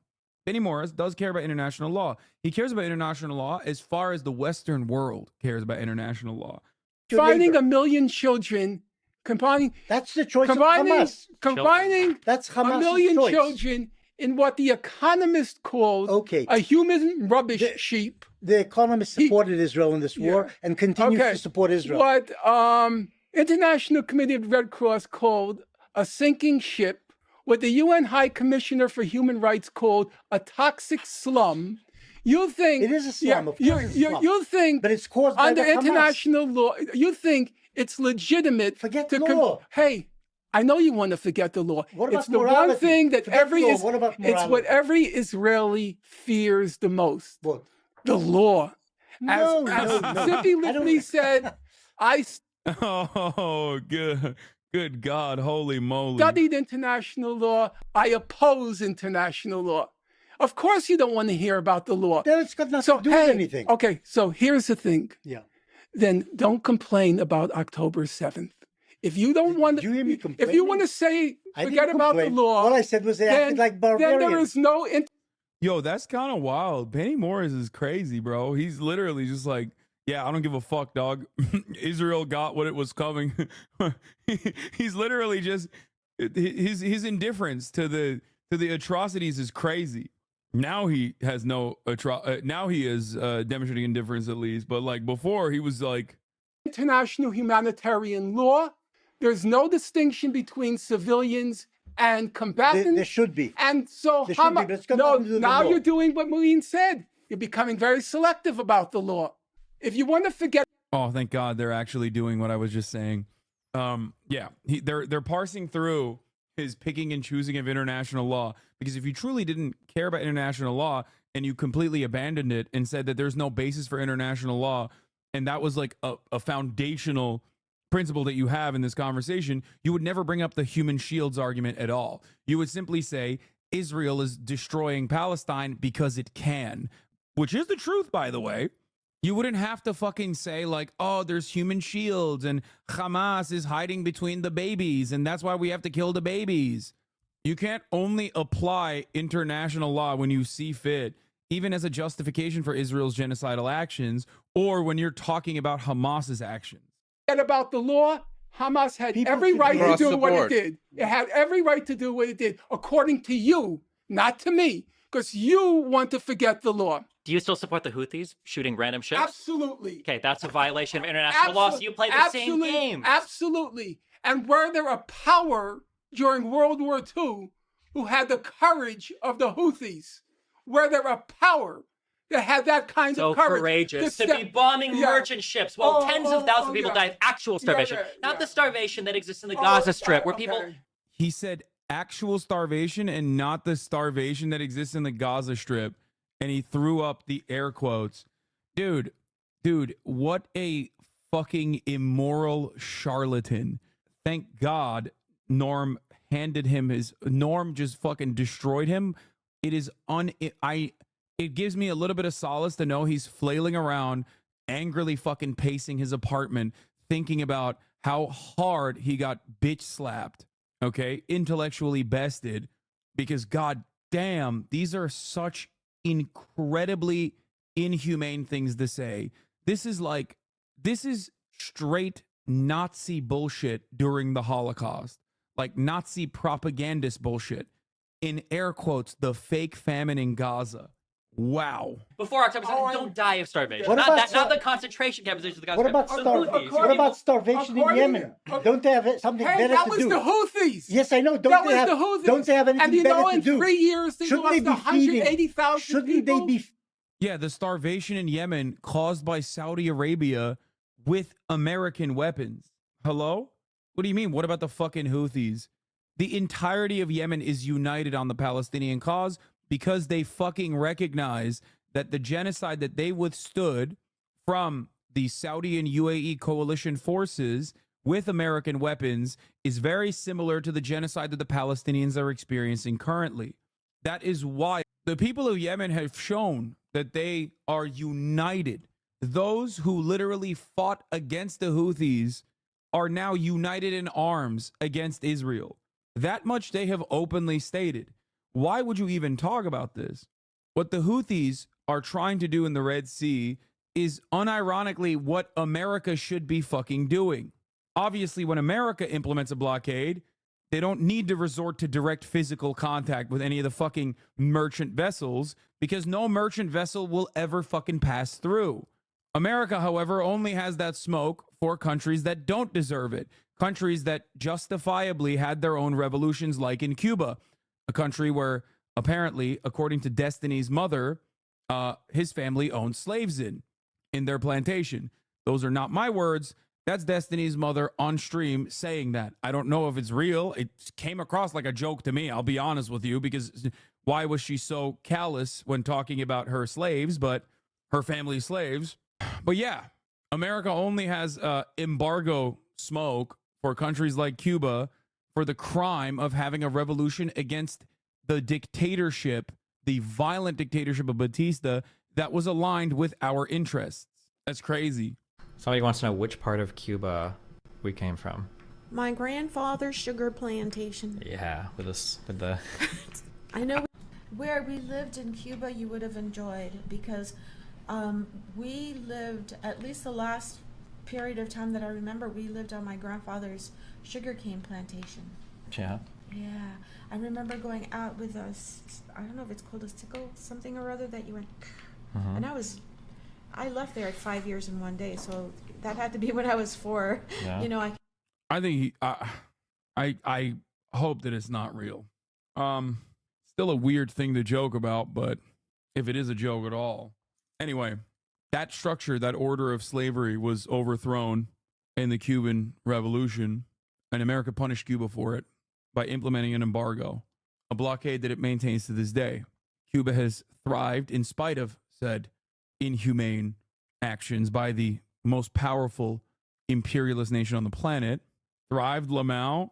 All things considered, yes. Yes. Especially in comparison, when you're talking about a country that has been able to create a vaccine for lung cancer in spite of that embargo that I was talking about, especially when compared to all of the other surrounding nations, yeah, they're doing fairly well, all things considered. This episode of The Straw Man brought to you by McDonald's. The twist is that it isn't a debate. If you subscribe to this brain rot, you're essentially reminding everyone that you're still brain dead. Copium? What?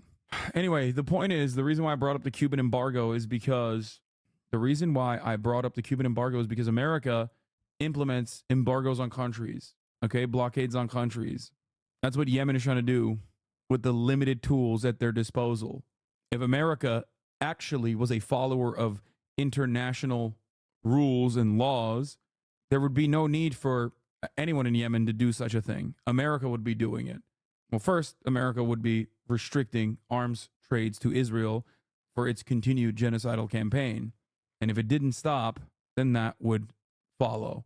Feeding the Yemenis. 60,000 Yemenis died in starvation. Is that seriously your claim that they had slaves? That she used the word plantation? You know you can have a plantation without slaves? Well, why did she do this whipping motion? Like, I thought she was just joking. Now you're making me think that she wasn't joking. Why did she say I went out with the whip and did the whipping motion? Was that also what?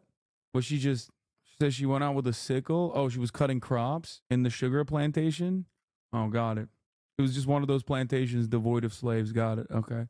It was the woke DEI plantation. Yeah, no, it was yeah.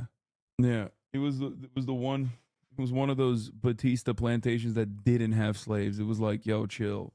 For the record, I didn't even think personally that it was like real at all. I thought she was just fucking memeing. You know, maybe she was just like behaving like Destiny does and joke about like serious shit like that, you know?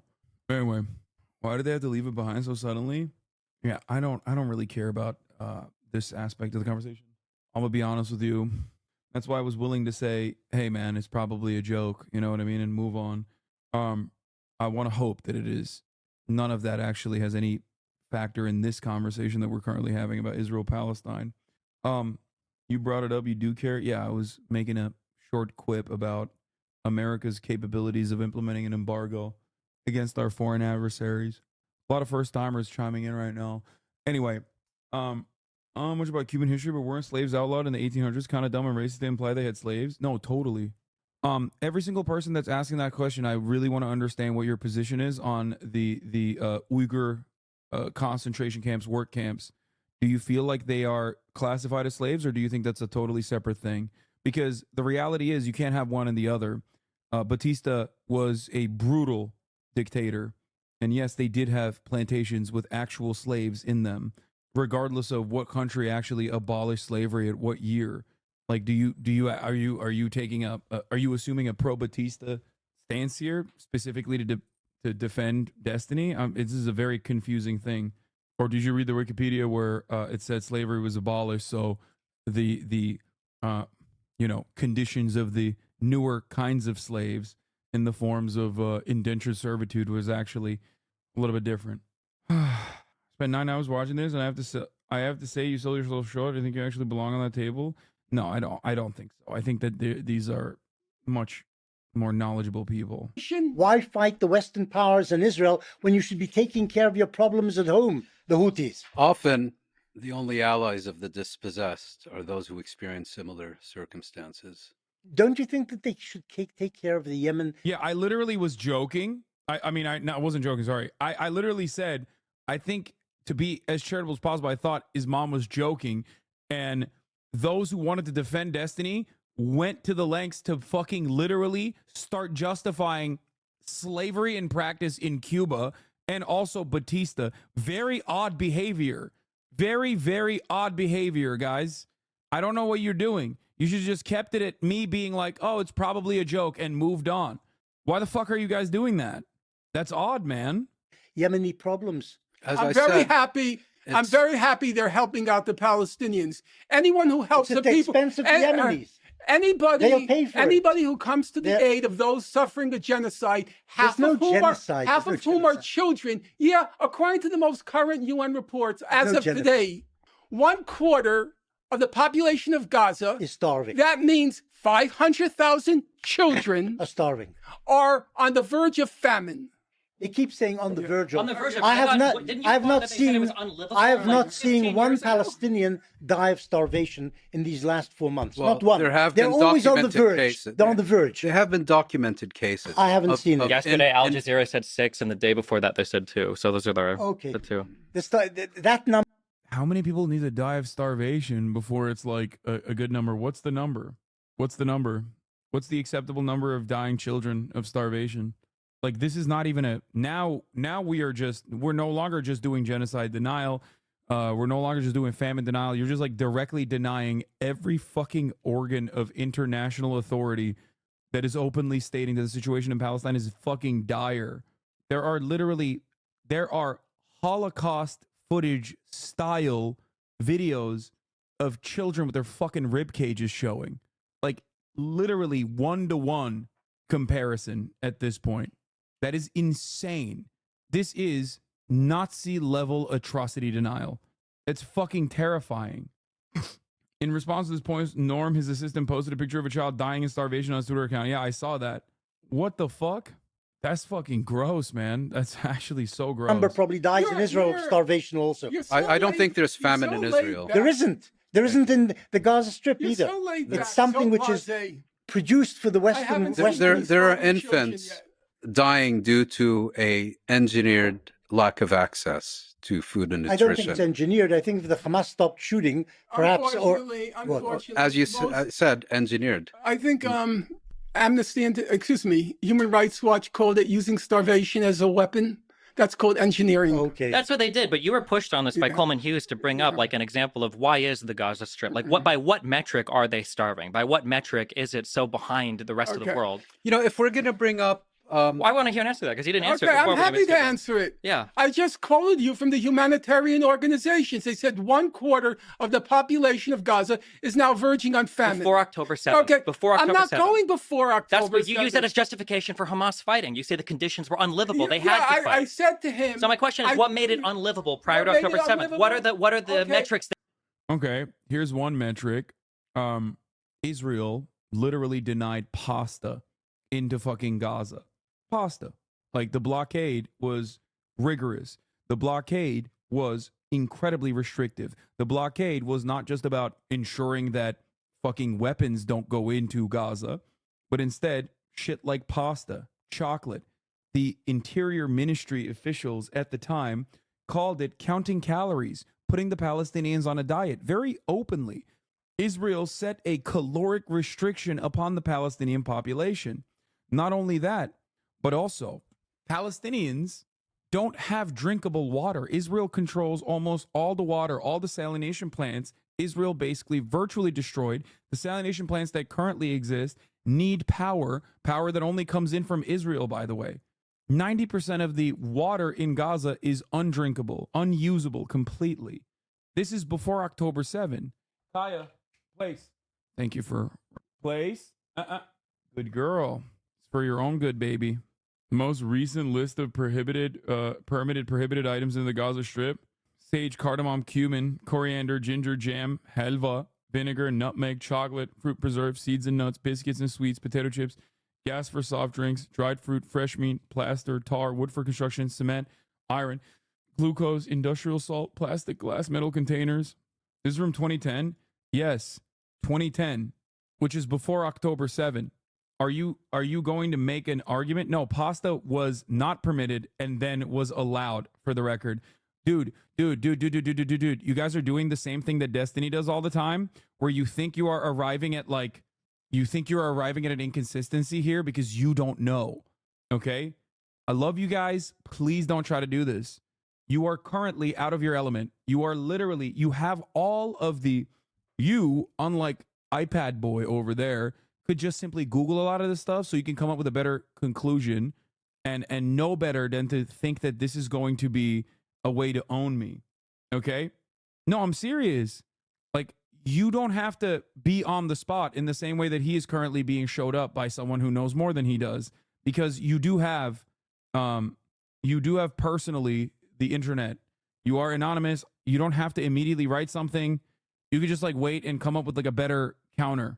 This document is from 2010, but that still doesn't change that reality that this is like pre-October 7. Also, yeah, they do have it's on Wikipedia too, by the way. So, yeah, it was declared an open air prison long before October 7. Gaza was. Here. There's a Haaretz report from 2009. Sometimes it just seems like Israel's actively trying to destroy its own international image. Haaretz reports.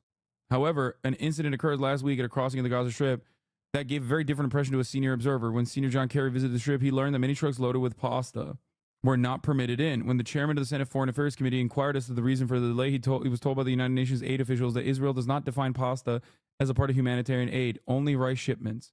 Kerry asked Barack about the logic behind this restriction, and only after the senior U.S. official's intervention did the defense minister allow the pasta into the Strip. Another testament to how much power America has over the conditions in the Gaza Strip that befall upon the Palestinian population, 2 million at the time, innocent civilians, men, women, children, doctors, professors, people with hopes, people with dreams, unimaginable cruelty, unimaginable. This is factoid bait, brother. I'm just saying, I brought up a factoid, okay? And people didn't believe me, so it's good to, it's good to show you that there is, these facts are correct. It's a small, silly, nonsensical fact that plays a role in a sea of much larger, much more severe consequences born out of this small fact and many others like this one. It is totally relevant to the conversation. You cannot cast this aside by saying it's just factoid bait. The reason why I bring this up is because it's a silly one. It makes people go, huh? That can't possibly be true, because it's so fucking stupid. It plays a role in invoking emotion. It gives you additional context to the cruelty that Israel, the ritualistic humiliation that Israel subjects Palestinian people to. If you want to fully understand the situation circa October 7, the situation that Palestinians were experiencing, this is one small fact that is interesting enough because it's confusing. It's stupid. Like, why would you do this other than simple cruelty? Yeah. And also, you're correct on this. I didn't even fucking bring this up. Destiny is deflecting away from October 7 famine, which he cast aside as nonsensical, only to follow up and say, well, what about before October 7? What about the famine then? What about the starvation then? You said it was an open air prison. You said there was mass starvation, a population on the verge of starvation, moving the goalposts. Now, of course, Israel's cruelty upon the Palestinian population is bountiful, is so plentiful that even when you do deflect, you end up deflecting into another landmine because there's cruelty there too. You would know this if you didn't try to justify Israel's genocidal ambition, completely deny Israel's atrocious war crimes leading up to October 7. Do you get it?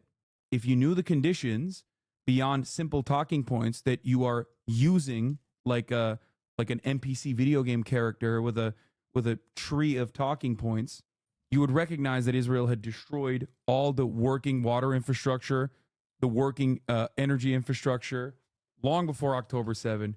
One must ask how this is not an open-air prison if Palestinians can't go 6 miles out from their own water line without risk of being shot by Israeli Marines. One must ask why Gaza does not have a working airport any longer. It used to, it does not anymore. One must ask how Israel controls, as Yoav Gallant openly admitted, all of the energy and all of the water and all of the food supply that goes into Gaza if it's not simply an open-air prison. One of the grossest things that people actually... Another document showing when certain substances were actually permitted to be imported into Gaza hasn't been updated by the Israeli government since 2010. Yeah. One must also... You make it sound like Israel has a Navy, Air Force, Army, and Palestine has fishermen trying to fish. Yes, Palestinians do have fishermen trying to fish. What the fuck are you talking about? That's what fishermen do. You know what Palestine doesn't have? An active port. The fuck? Yes, fishing, if you knew anything about the Palestinians, you would know that fishing was a massively important part of the Palestinian economy and Palestinian existence. There's a literal fisher net on the keffiyeh, the symbol of struggle, the symbol of emancipation that Palestinians wear. It's literally that important to them. It's almost as important as the other thing that Israel also routinely destroys, the olive tree. I don't understand why so many of you watched Destiny get fucking dog walked by someone who knows infinitely more than he does, only to come in here and literally try to argue with me, and you know even less than he does. At least he's like studied the talking points. You haven't even done that. You do not know anything. You do not know anything about the Palestinians at all, the history of Palestine, Palestinian existence. You must not consider Palestinians to be human if you think that they have a sea line and they don't do fishing. Like, what the fuck? It's shocking to me how uninterested you are to even craft a good argument for why Israel must eviscerate the Palestinian population. You're purely reacting to fucking shapes and colors. It's wild. And the only reason why you can get away with this anti-intellectual way of argumentation is because there is a big chunk of people who also don't see Arabs across the board as humans, who don't see Muslims as human beings. So you can get away with saying these sorts of things in polite conversation. You can get away with saying these sorts of things in corporate media, but you can't get away with that here. Very, very silly. Silly is what I'll say instead of other things that I do want to say. That you're using. There were about 5, 6, or 7 reports issued by UNCTAD, issued by the World Bank, issued by the International Monetary Fund, and they all said, that's why. Why did they say why? Okay, Why did they say that? That's why The Economist. You make it sound like Israel has a Navy, Air Force, Army, and Palestine has fishermen trying to fish. I have read 3 blog posts on the topic. Okay, they were being sarcastic. I hope they were being sarcastic and in agreement with me. Jesus Christ. Not a radical periodical, described Gaza as a human rubbish. So tell me by what metrics? If you're a historian, if you do all this work to get to things, tell me what they said. Mr. Bennell. Tell me by what Mr. metric. Bennell. He's not going to answer again. I don't think I've avoided any of your questions except when they breached the threshold of complete imbecility. So you're about to tell me by what metric the Gaza Strip is a humanitarian crisis. You remember what I said? It's crazy. He's saying what metrics is Gaza a humanitarian crisis is a crazy fucking point. Like, this is not even a... Dude, why do you even justify Israel's actions then if you're just going to deny all of the atrocities? There is no reason to fucking even admit that there's any atrocities to begin with if you're saying that, like, there's no metric of pain here for the Palestinian oppression before October 7. They were living completely fine lives. That's one of the worst parts about this, by the way. The Palestinian resilience is very strong. That they have, in spite of the conditions that Israel has brought upon them, they've still thrived under those conditions. They still had moments of happiness. There's still all those old photos of Gaza that you see on the timeline when compared to what it looks like now, leveled, right? And the grossest thing that Zionists do is they point to those photos of Gaza and go, see, it's a paradise. It's disgusting. Yeah, and it was an even better paradise when they had a fucking working airport. You know what I mean? A moment ago, I said to Professor Morris, I defer to expertise. I look at what the organizations say. I look at what the United Nations High Commissioner Just for say Human in more Rights words said. that you don't know. You don't know or you don't know. care. Okay, I don't that's know. fine. Do you know how complicated? Have you ever investigated how complicated is the metric for hunger, starvation, and famine? It is such a complicated metric they figured out. If you asked me to repeat it now, I couldn't do it. And yet we have a human development index where we rank countries, yet we can still measure infant mortality, life expectancy. Yeah, we can measure all of these things. Wait, what? Okay, we do measure those things. He is right about that. Norm Finkelstein is using institutions that are literally more reputable than the fucking World Economic Forum or the Democracy Index when talking about those reputable institutions, mentioning the caloric deficit and how they arrive at the conclusion that the situation in Palestine, situation in the Gaza Strip was actually dire. How can you be such an institutionalist and have such a hard-on for only some of the facts, but when presented the exact same facts from, you know, similar institutions about the situation in Gaza, okay, you all of a sudden go, well, what about let's dive into it a little bit. This is wild. Like the Human Development Index, really? That's what, like, that is the position of authority here, but the institutions that Norm Finkelstein is bringing up are not? Like, I don't understand. Wayne, I'm holding out for you here. You still didn't answer the hope question. What gives you a source of hope about the region? Well, first of all, I would agree with Benny Morris and Norman Finkelstein that the current situation is bleak, and I think it would be unreasonable to expect it to not get even bleaker in the coming weeks and months. And we now, this conflict. Also, for the record, the mass starvation as a tactic is post-October 7, which was the original point of contention that Norm was bringing up, which he just cast aside with air quotes, okay? He said, on the verge of famine, sure, okay? And then immediately reverted it back to pre-October 7.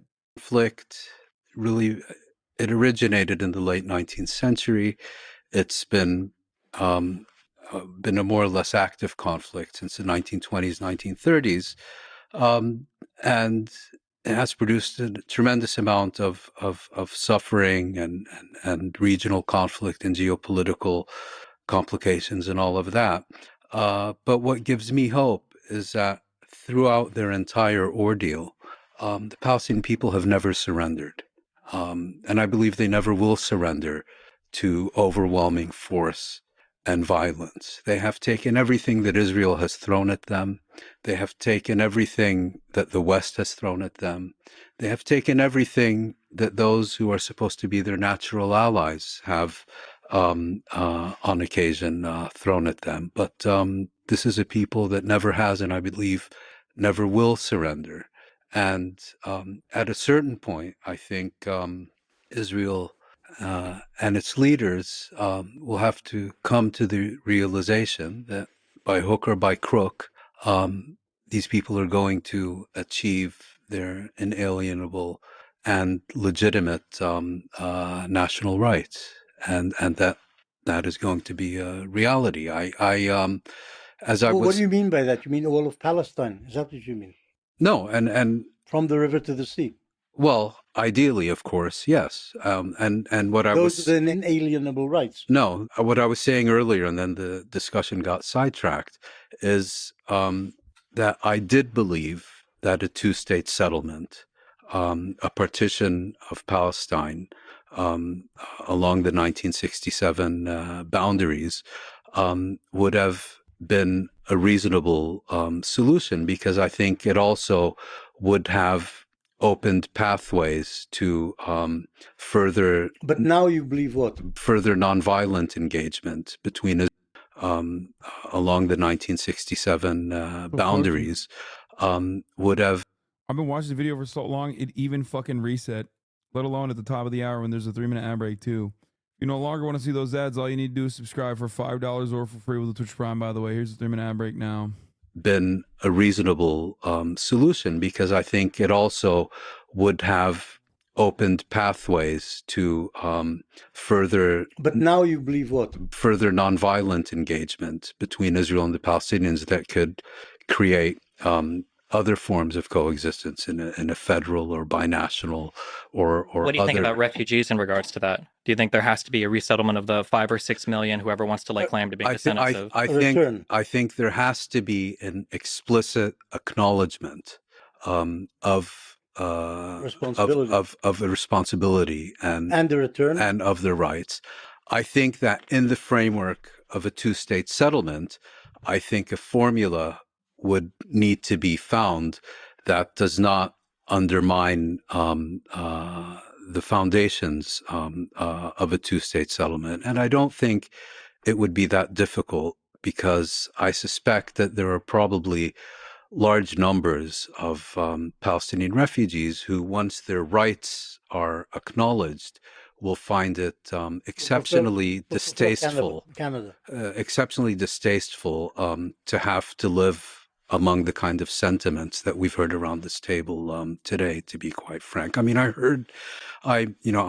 was previously unfamiliar with you, and I watched one of your preparation videos.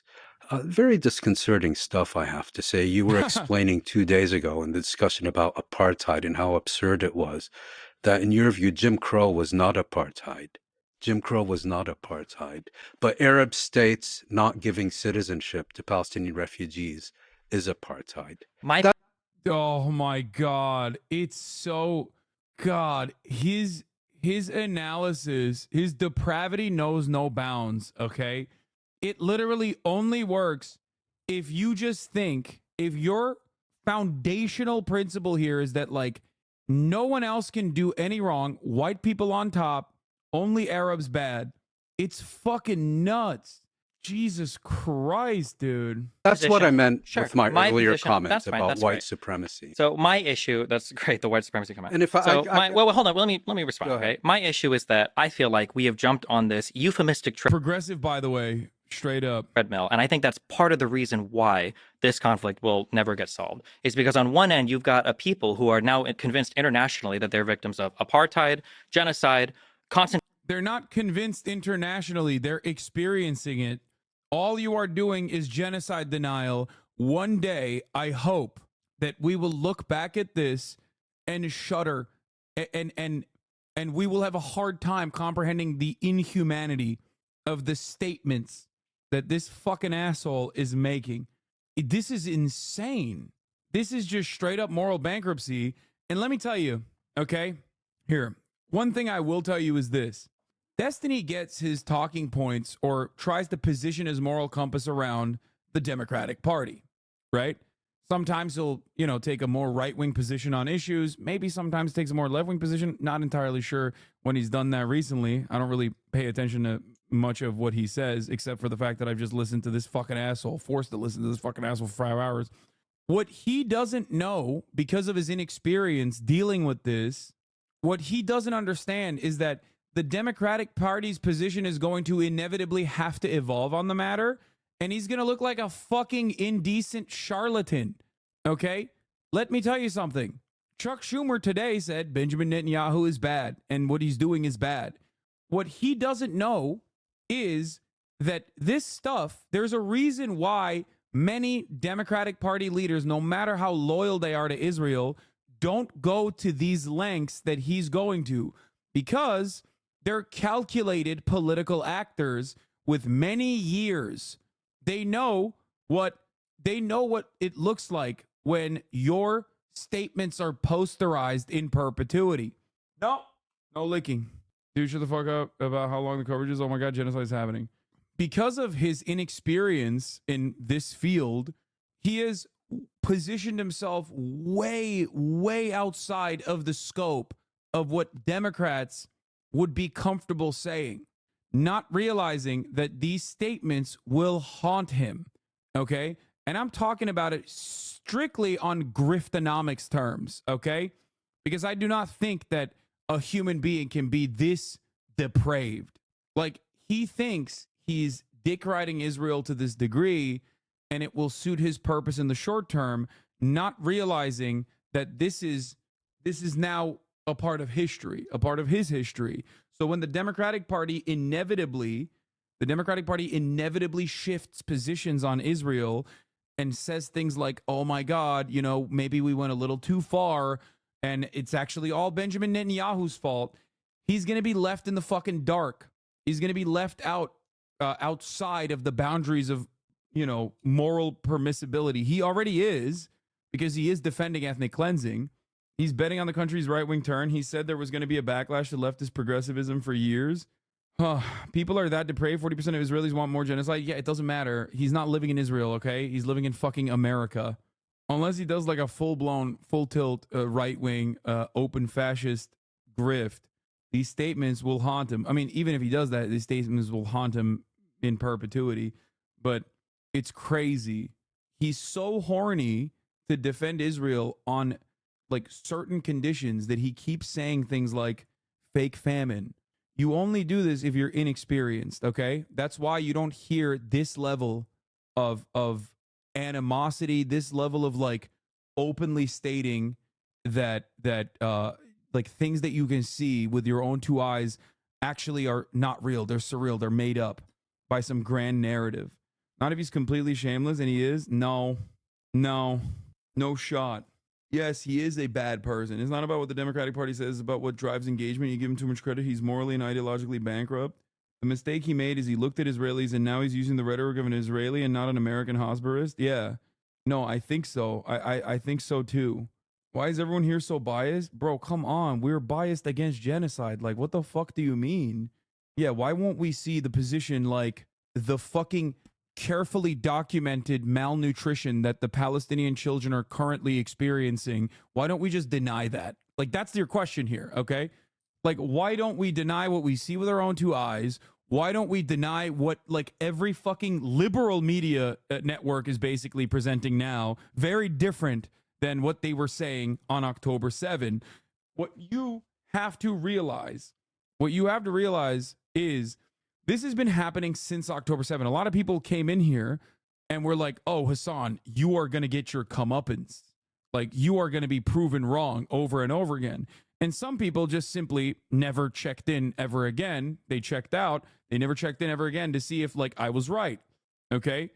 But the reason why I've been vindicated time and time again, and this is a really weird thing to say considering that my vindication comes at the price of Palestinian deaths, is because I am familiar with the ways in which Israel has operated for years. Many of you, on the other hand, have only hyper-focused on this conflict and learned about stuff, and you're playing catch-up. You're playing catch-up in the last quarter, not knowing what the next steps are going to look like. Because you don't know. And it's understandable that you don't know. So the point is if you don't know, then the least you can do is just maybe try to learn. Concentration camp conditions, ethnic cleansing, they're forced to live in an open-air prison, with all of these things that are stacked against them, all of these terms that are highly specific, that refer to very precise things. And then when people like you saying that they should... nothing less from someone who doesn't think Jim Crow is apartheid. I don't know if who does think that Arab states the problem is you're morally loading. housing. For you, apartheid is when racists do bad things. No, right? No, there's a definition of apartheid. That's great. But there's a very clear definition. No, there is a... What the fuck? What, dude, you can't do this. You're not talking to some fucking limp dick PUA red pill podcaster, okay? Like, when you're talking to a serious journalist or a serious academic, you can't fucking put words in their mouth and be like, you just think apartheid is when racists do bad things. No, they don't think that. There's a very clear legal definition of what it is. And the people that came up with that very clear legal definition also think it fits the bill of Israel.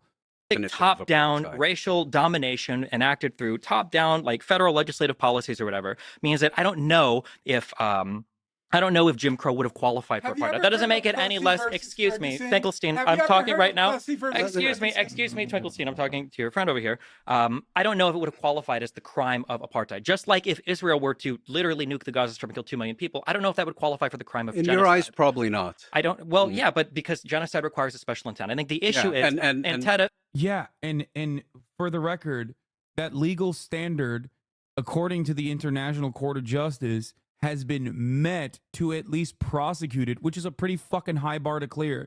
This is not something that people just dish out willy-nilly, okay?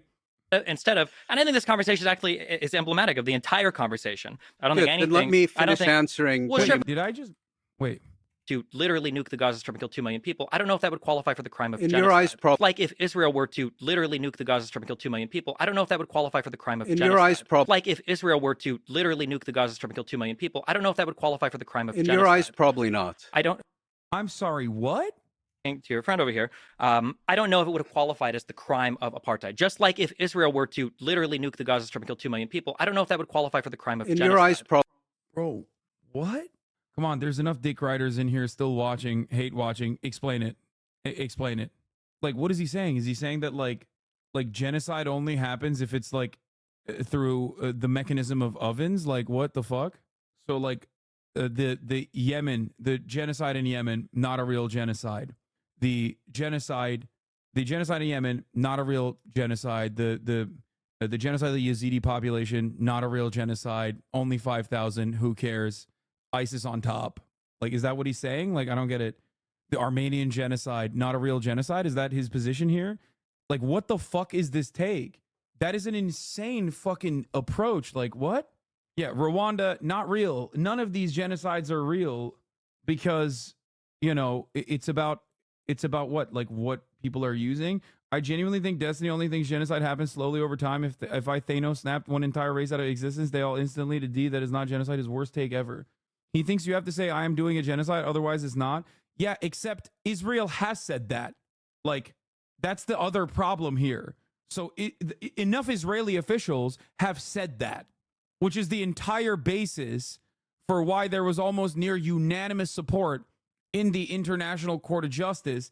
That clip was all over Twitter. Racial domination enacted through top-down, like federal legislative policies or whatever, means that I don't know if Jim Crow would have qualified for apartheid. That doesn't make it any less. Excuse me, Finkelstein. I'm talking right now. Excuse me, Finkelstein. I'm talking to your friend over here. I don't know if it would have qualified as the crime of apartheid. Just like if Israel were to literally nuke the Gaza Strip and kill 2 million people, I don't know if that would qualify for the crime of genocide. In your eyes, probably. Top-down racial domination enacted through top-down.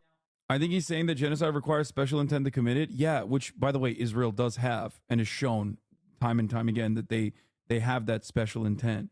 Guys, this unironic, his level of argumentation, his style of arguing here leads me to believe that the only thing that he doesn't agree with the Nazis on with respect to the Holocaust is that like I guess he didn't believe the things that Nazis believed about Jewish people, about like racial superiority, but he does believe that about Israel and its racial and religious superiority over the Palestinian population. Like, straight up, everything he has said thus far leads me to this conclusion. Like, if he also believed what the Nazis were saying about the Jews, he's like, yeah, of course. Like, I mean, there's just cause here, you know? They're making good arguments. They're presenting good arguments to why they have to deal with the Jewish question. I genuinely think he wouldn't think the Holocaust wasn't a genocide if it happened in 5 months instead of 5 years, except like the final solution did happen in a very short period of time. I know that like the majority of deaths before then happened throughout that entire process, but like it was still greatly sped up. You know what I mean? It's like, but what if like Israel was doing like nuke maintenance and cleaning the console and shit, and then some dude accidentally pressed the button and the nuke coincidentally hits Gaza and kills 2 million Palestinians? Would that be a genocide? I think not. Yeah, like hypothetically.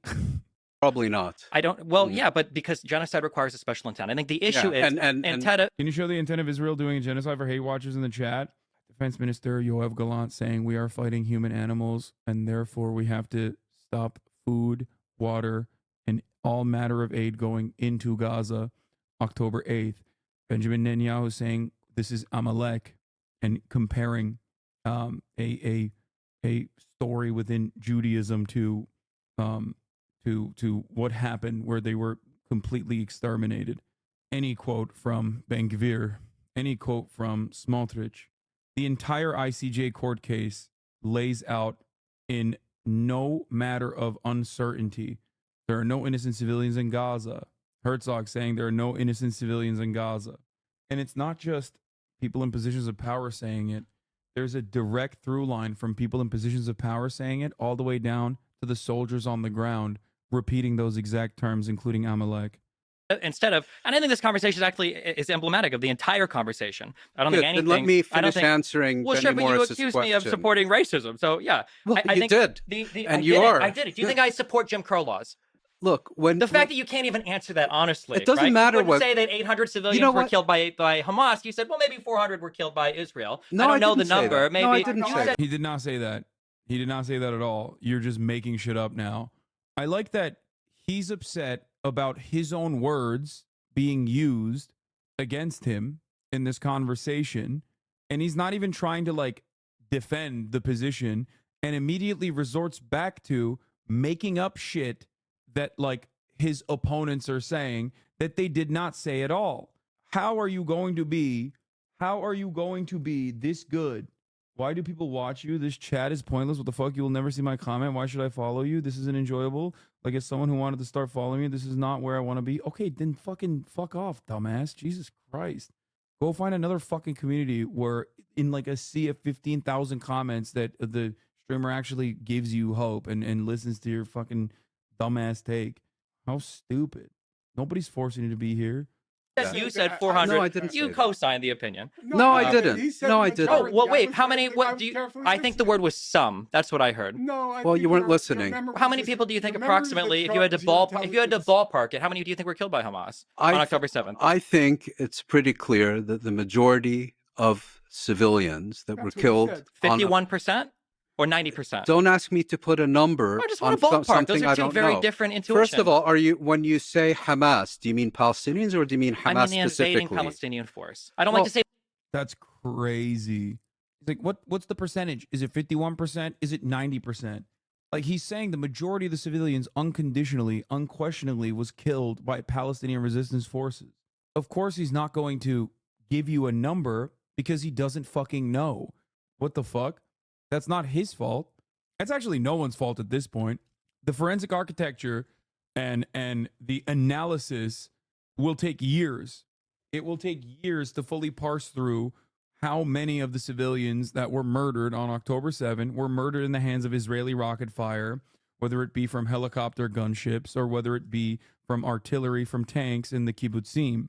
Okay? This doesn't change anything ultimately, because when you say that the majority of civilians were still unquestionably, undoubtedly killed by the Palestinian forces, you're recognizing the reality. What the fuck? It is simply trying to pick apart a semantic point to posture as though you have any kind of moral high ground in this conversation. Say Palestinians because I don't think all Palestinian civilians were involved. No. In fact, I'll say Hamas, Islamic You Jihad, mean whatever.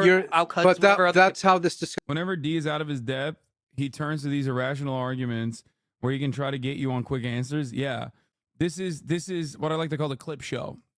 He's playing to the audience that currently isn't live watching, right? He does this all the time, and then he will simply say, well, I'm just testing your moral boundaries.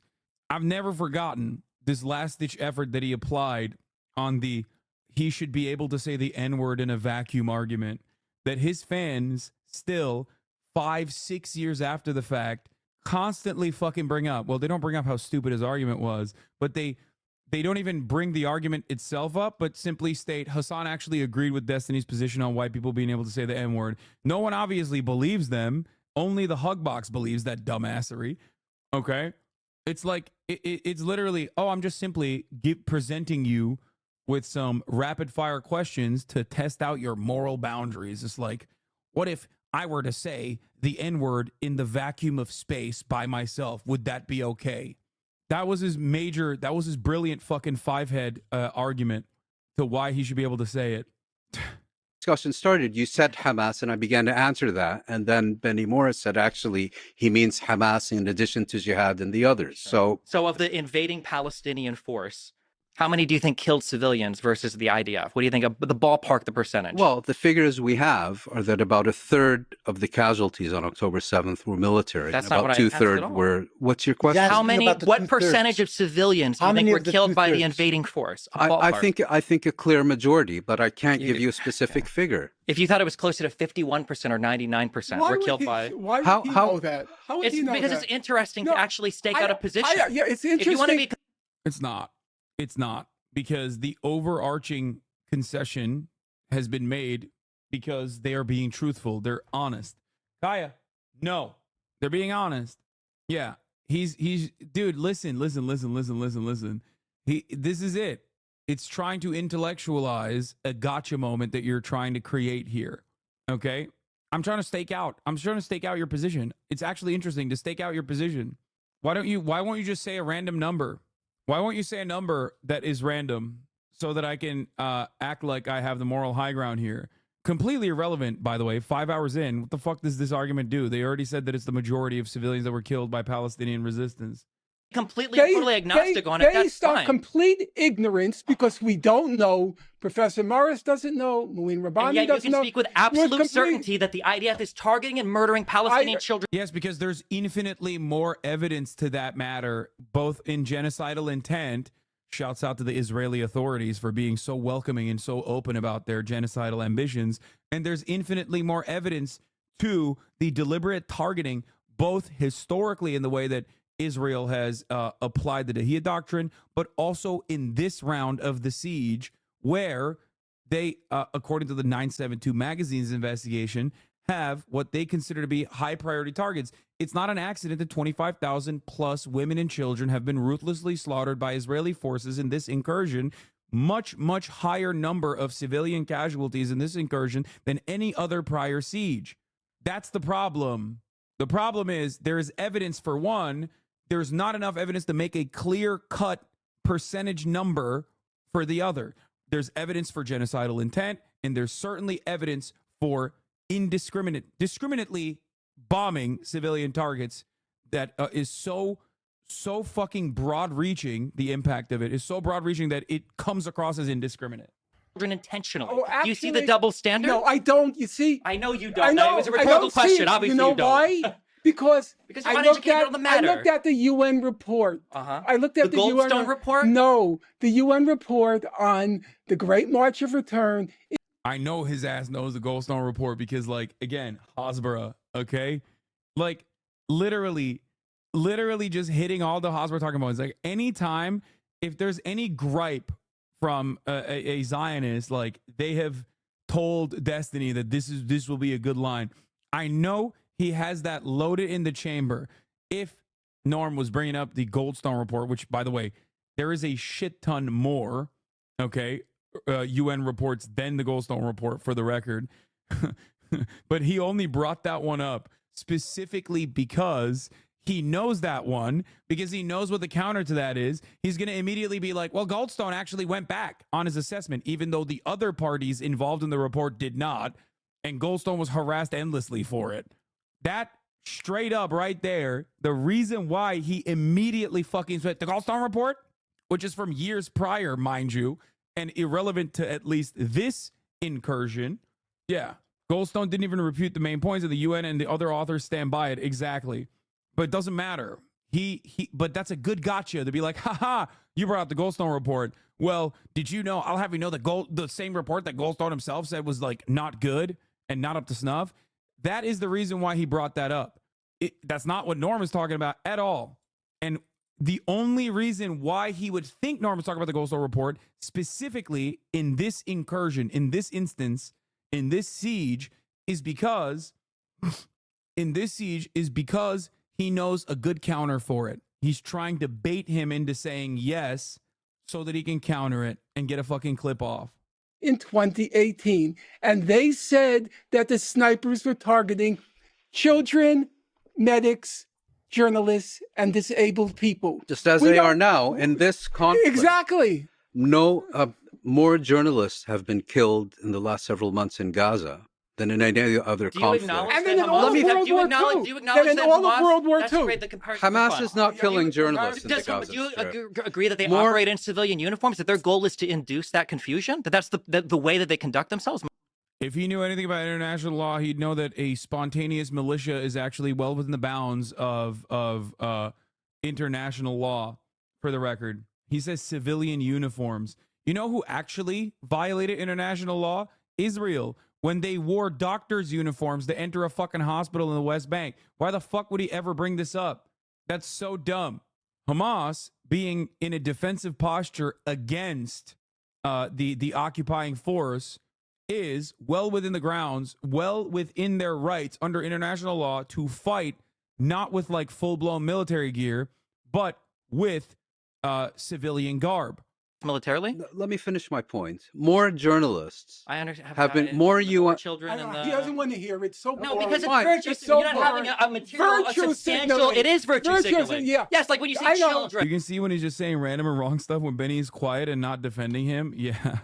And over and over again. That's virtue talking signaling. about, talking about how many Israelis were killed. That's not virtue signaling, because that's human life. I don't care about. I don't care if 100 are killed or 1,000. You I'm just curious who you're assigning blame to. 51%. I'm curious who you're assigning. The question, yes, and then that's not the number. That's the responsibility norm. And then Mouin mentions that more journalists were killed in Gaza than in all of World War II. That doesn't further any part of the more conversation. medics were killed. No, that's silly. And then Journalists he says it's weren't virtue in the area. But when Israelis get killed, that's serious. I never said it's serious on both sides. He's like, I don't give a fuck about how many Israelis killed. I love death and murder. He's like, no, you don't understand. I don't care. He's just like, he doesn't care how many people die. What the fuck? It is wild that so in certain circles, like being a relentless sociopath, like a bloodless monster, is seen as like peak virtue. Not realizing that this isn't happening. This debate is not happening in a vacuum. It's not happening in his own fucking hug box. This debate is literally happening in front of millions of people. 1 million so far in one day. What is this?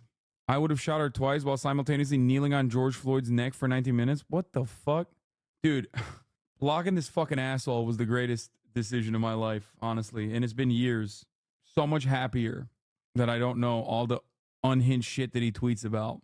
I'm not virtue signaling. I'm asking a substantive question of who do you assign blame to, or do you play into Norm Finkelstein's conspiracies that the ambulances should have known immediately who was dead, that the numbers were changed because they were fake, or that maybe 51% of the people were killed by Hamas and Islamic Jihad, but 49% were killed by IDF helicopters. You asked me a direct question, and you got a direct answer. I didn't. I got majority, which could be anywhere from 51 to 99. A clear majority. What percent is a clear majority? As opposed to always, majority? They live in a clear majority, in my view, is well over 50%. Please don't ask me to be more precise, because you could say 80, 90, 95%. I don't. If I knew that, I would. This is such a dumb, dude.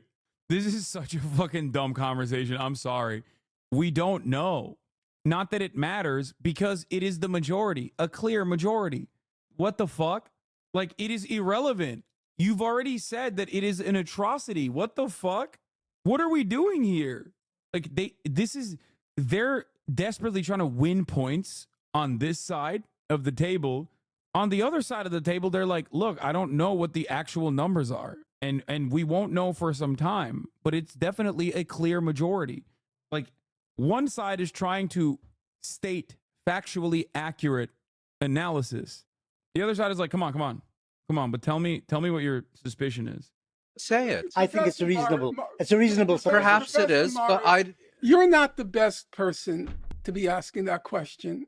You know, I read when you described Operation Defensive Shield, and you said a few dozen homes were destroyed. You're talking about what happened in Jenin refugee camp. And you said... No, the Arabs said 500. You guys said 500 Palestinians were killed in Jenin. I never said and that. Then that was the statement of the PLO, the Palestinian Authority. You said a few dozen and that there were massacres there. There were a few dozen homes. Yes, a few dozen. You guys, you're Arab. Your people. Come on. That's funny. Yeah, well, it That's turned right. out 140 buildings were destroyed. That's 5,000 people were left homeless. How many were killed? 5,000. How many You were killed? described it. No, I'm talking about homes destroyed. So you're not the best person to be criticizing what Moeen says when he says clear majority, but he can't say more. You know why he can't say more? He doesn't. He doesn't know. Yeah, I understand that. I hope as a historian. If I was trying to belittle, I would give you a very different answer. I would just say, I don't know. I do know the right that some were phrase, shot you know up. what the right phrase there would be? The overwhelming majority were killed by Arab gunmen. And very small number were killed by Israelis by accident or whatever. You're not That's speaking as a probably true. historian now. That's probably true. That may be I can state with confidence a clear majority, overwhelming majority. You may be correct, but I can't state that with certainty. I think there's a very easy way to find out is to have an independent. Forget independent. Exactly. Well, of course you forget independence. Forget that doesn't mean anything. Forget the law. Independence. Forget international law. Forget independent assessments. No, just take my word for it, big dog. What do you mean? What the fuck? Come on, Benny. The fuck are you doing? How are people going to take you seriously as a fucking academic if this is how you play fast and loose with like matters of historical record? Like what? He's like, listen, when it comes to scrutiny, I apply the utmost scrutiny to matters of historic record. When history is happening in front of me, however, I'm going to be like, who cares? Who cares? Fuck it. YOLO. He's saying, you know what it is? He's like, as a historian, it makes my job all the more sweet. After all, I am a new historian. If it wasn't for the early Zionists that muddied the waters about the actions of the Nakba, I would have never become an important figure in Israeli history. So win-win for me. I like when they muddy the waters so that I can do my job. I can do my job 10, 20 years, 30 years after the fact and keep actually investigating and uncovering truths. It's great. He's just basically thinking 3 steps ahead. UN High Commission Forget independent human rights. Not necessarily. Just repeat They're the numbers. all just from repeat barbaric these countries. Assyrian was the head of the UN Commission for Human Rights. But if it wasn't Israeli, it would have been okay. Whoa. Yo, brother. That's crazy. Assyrian was the head of the UN Commission for Human Rights, he said. Yo, this got way more unhinged. I feel like Lex was like, all right, we got to cut this down. We got to stop this shit. Bro, I feel like Destiny's relentless, unrestricted racism rubbed off on Benny a little bit. So much so that I wouldn't say that he wasn't, it's not like Benny wasn't racist before, wasn't not racist or was anti-racist. Like he wasn't, right? But I think Destiny gave him the confidence to speak his truth. He's like, I love that this segment is called Hope for the Future. Assyrian was the head of the UN Commission for Human Rights. But if it wasn't Israeli, it would have been okay. He certainly would have been more honest than Assyrian. Of course. Oh, yeah. Bro, wait, why is he not embarrassed to say that? Bro, dude, what the fuck? Yo, look at Rabbani's face when he says that. I'm losing my mind. What the fuck? Yo, I swear to God, Israelis have zero chill. They think everyone agrees with them. Brother, in most of the other parts of the world, people at least like try to act like they are not this racist, okay? Bro, you are not on the alt account, Benny. Benny, this is your main. Benny, stop tweeting. Assyrian. Notorious liars.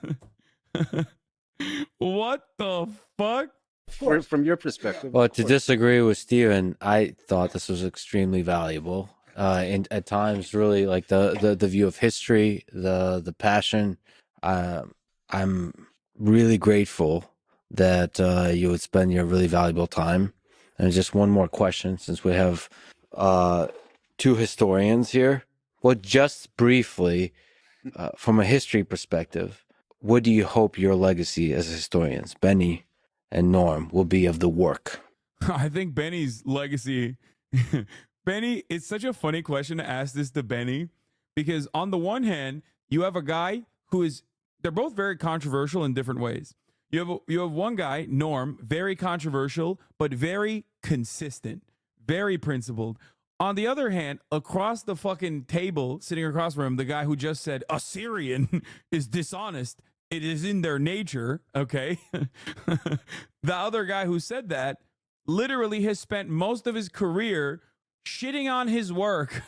And to those who use his work, his legacy is forever going to be trying to fight against every other subsequent historian that came after him that utilized his words in the same exact way that Norm did in this fucking debate.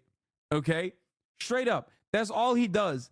Hours upon hours and hours of words typed out specifically to be like, you guys are actually misunderstanding. Like, I was saying it's good that there was planned ethnic displacement. Please stop saying that there was planned ethnic displacement and it was bad. Say that there was planned ethnic displacement and it was good. It was for a higher cause. It was for a greater good. You guys misunderstood me. Please stop doing this. Now, of course, plenty of historians might have this take now. The problem is he was one of the first. So he is now in the halls of history, specifically Israeli history, alongside the likes of Ilan Pappé and Avi Shlaim as a new historian, because he was one of the first to get there. That's the funniest part about it. The funniest part about it is that his legacy has actually moved people in the right direction. Okay? I can't believe D1, what the fuck? Yeah, dude, totally. Hey guys, I'm definitely not a Destiny dick rider hopped up on copium that followed 16 minutes ago specifically so I could write this and then clip out the response that Hasan delivers me so I can get some upvotes on the subreddit. Okay? Yeah, he definitely won, dude. These motherfuckers need a pacifier, okay? Yeah, somehow I won. Exactly. I wasn't even there. I wasn't even a participant. Oh, ay. Brother, he waited 10 minutes in chat just to say that? Yeah, it's very sad.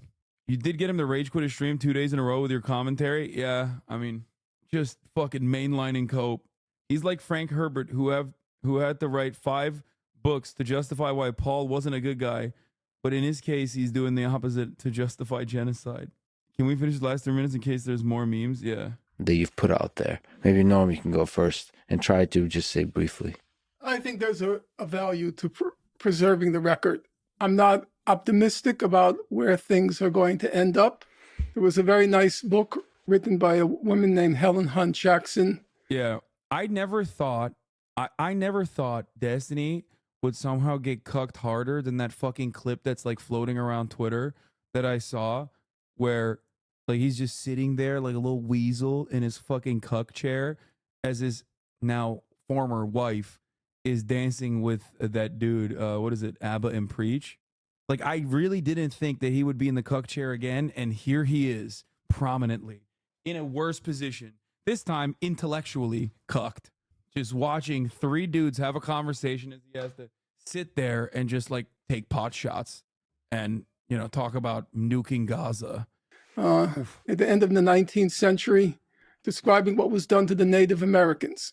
She called it a century of dishonor, and she described in vivid, poignant detail what was done to the Native Americans.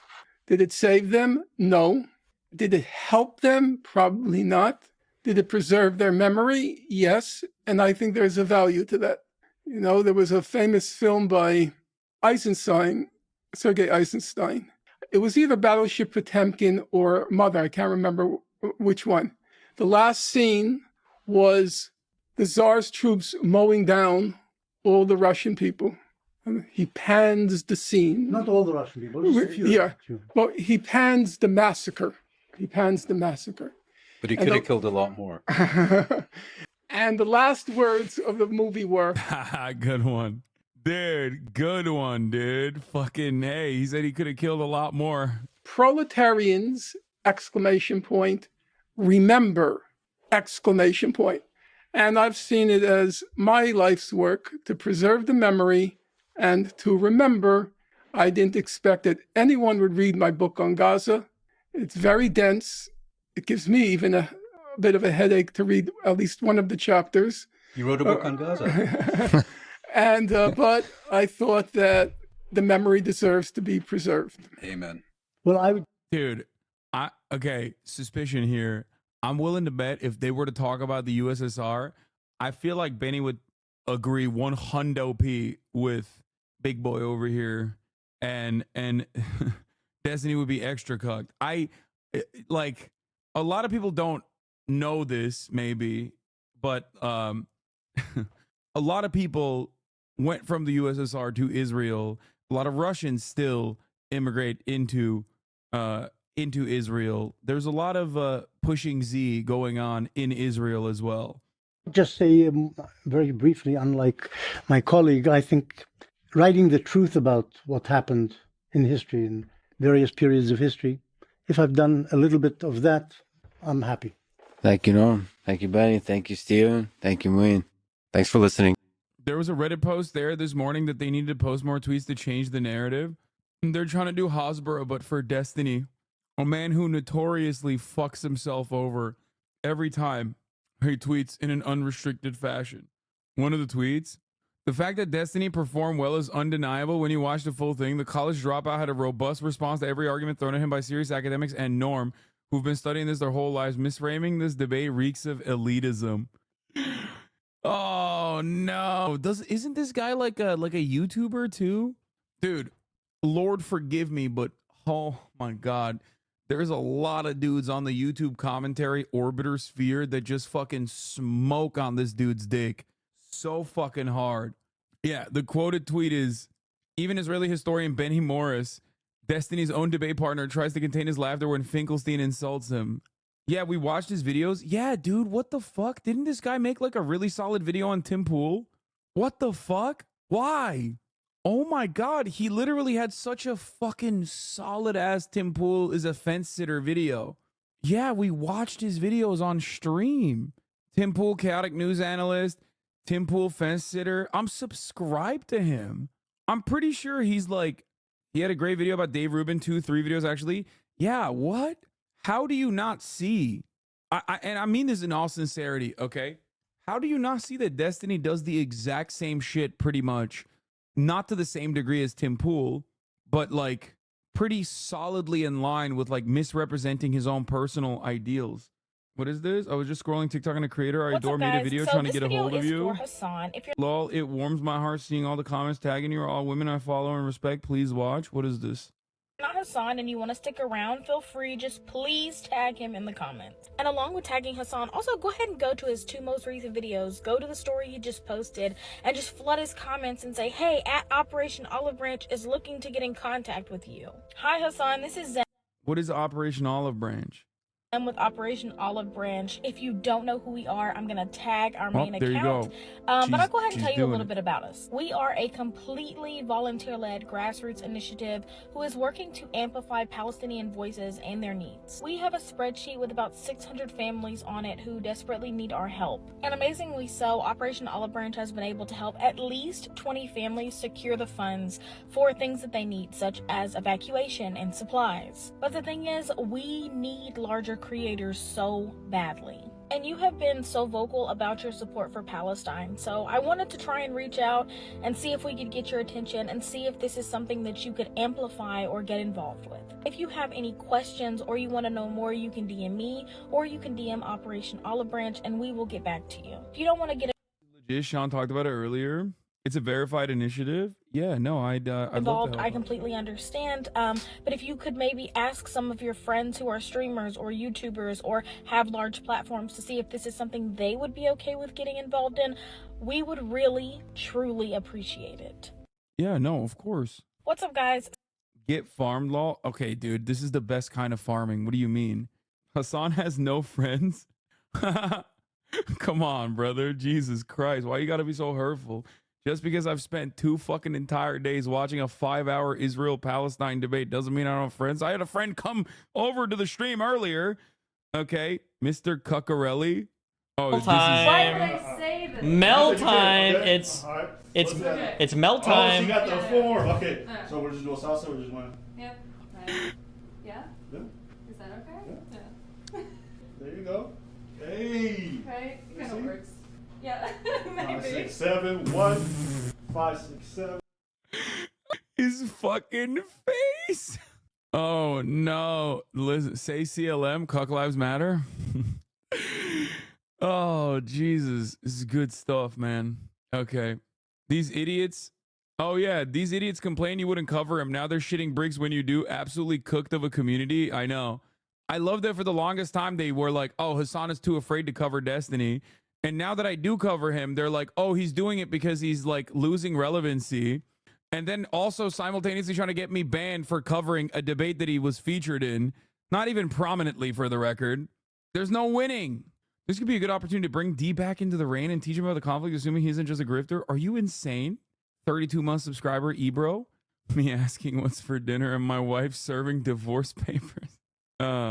Please vet that woman's org. I'm pretty sure she's scamming you. Wait, what? No, why would you say that? I mean, I will vet it, but of course. But why would that be your first assumption? A bunch of GoFundMe links with no vetting seems sketch as fuck. Yeah, no, I mean, I'll look into it more. What the fuck is this? Okay, bro, chill. Like, just like you scam us out of $5 if you want to avoid seeing the ads at the top of the hour. Yeah, that's right. What? I'll leave this here, HasanAbi. What the fuck is this? You get me so. This heat is getting me. Oh, so. To explode all these movements for sure. You get me. Jesus Christ. Guys on the ground, Dad. Yeah, I know. I'm done with this short half stream today. Okay, just a short little half stream. Yet another fraudulent day where only 10 hours only. Are you for fucking real, Hasan? Be for real. What am I paying you for? What is this part-time nonsense? What is this part-timer, half measure, half day nonsense is what you might be thinking. And to be honest with you, you're probably right. Okay. And I will make up for it by streaming tomorrow, and also make up for it by streaming the day after. Remember, I am trying to get Owens, get a hold of Matt Owens for tomorrow. Don't know if that'll happen.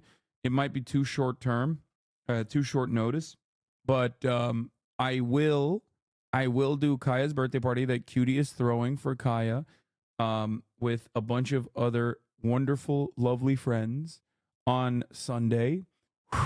And yeah, tomorrow will be a fun day. Check out this meme. I'm really like not playing around this time because 22 a month ago and stuff. Fuck his son. How do people watch him? Their favorite streamers. I'm really like not playing around this time because 22 a month ago and stuff. It took me a while to understand that, and you know it did. This is literally the starter pack. It's not even a joke.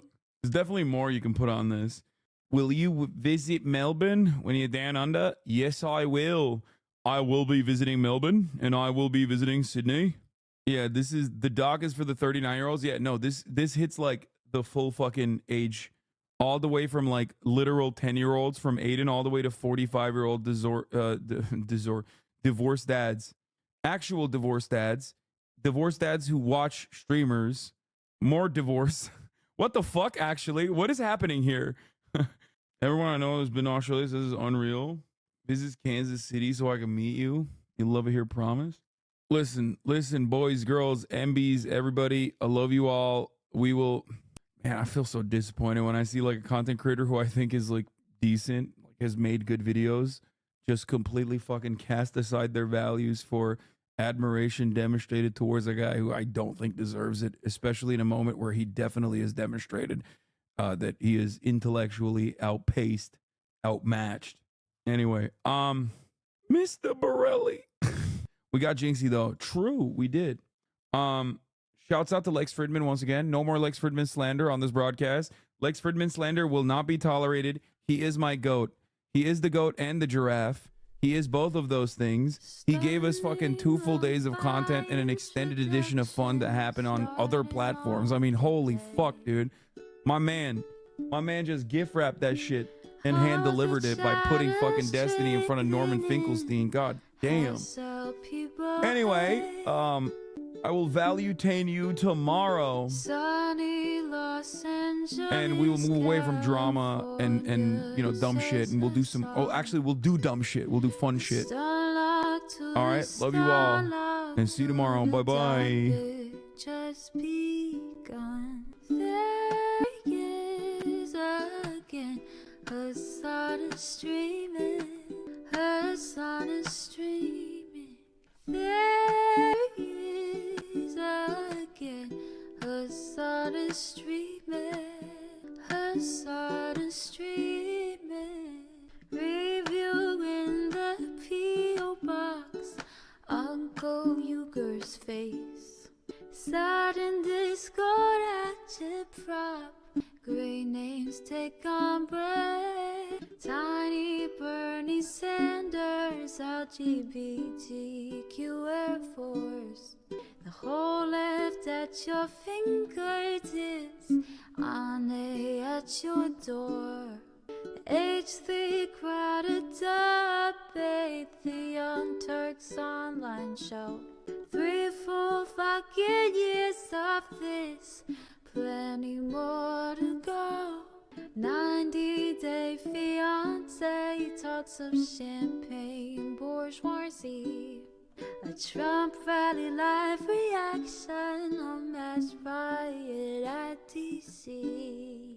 There is again, her sun is streaming, her sun is streaming. There is again, her sun is streaming, her sun is streaming. Reading live stream fair comments, Austin show chat advice. And all the ways the right-wing pipeline can suck you in online.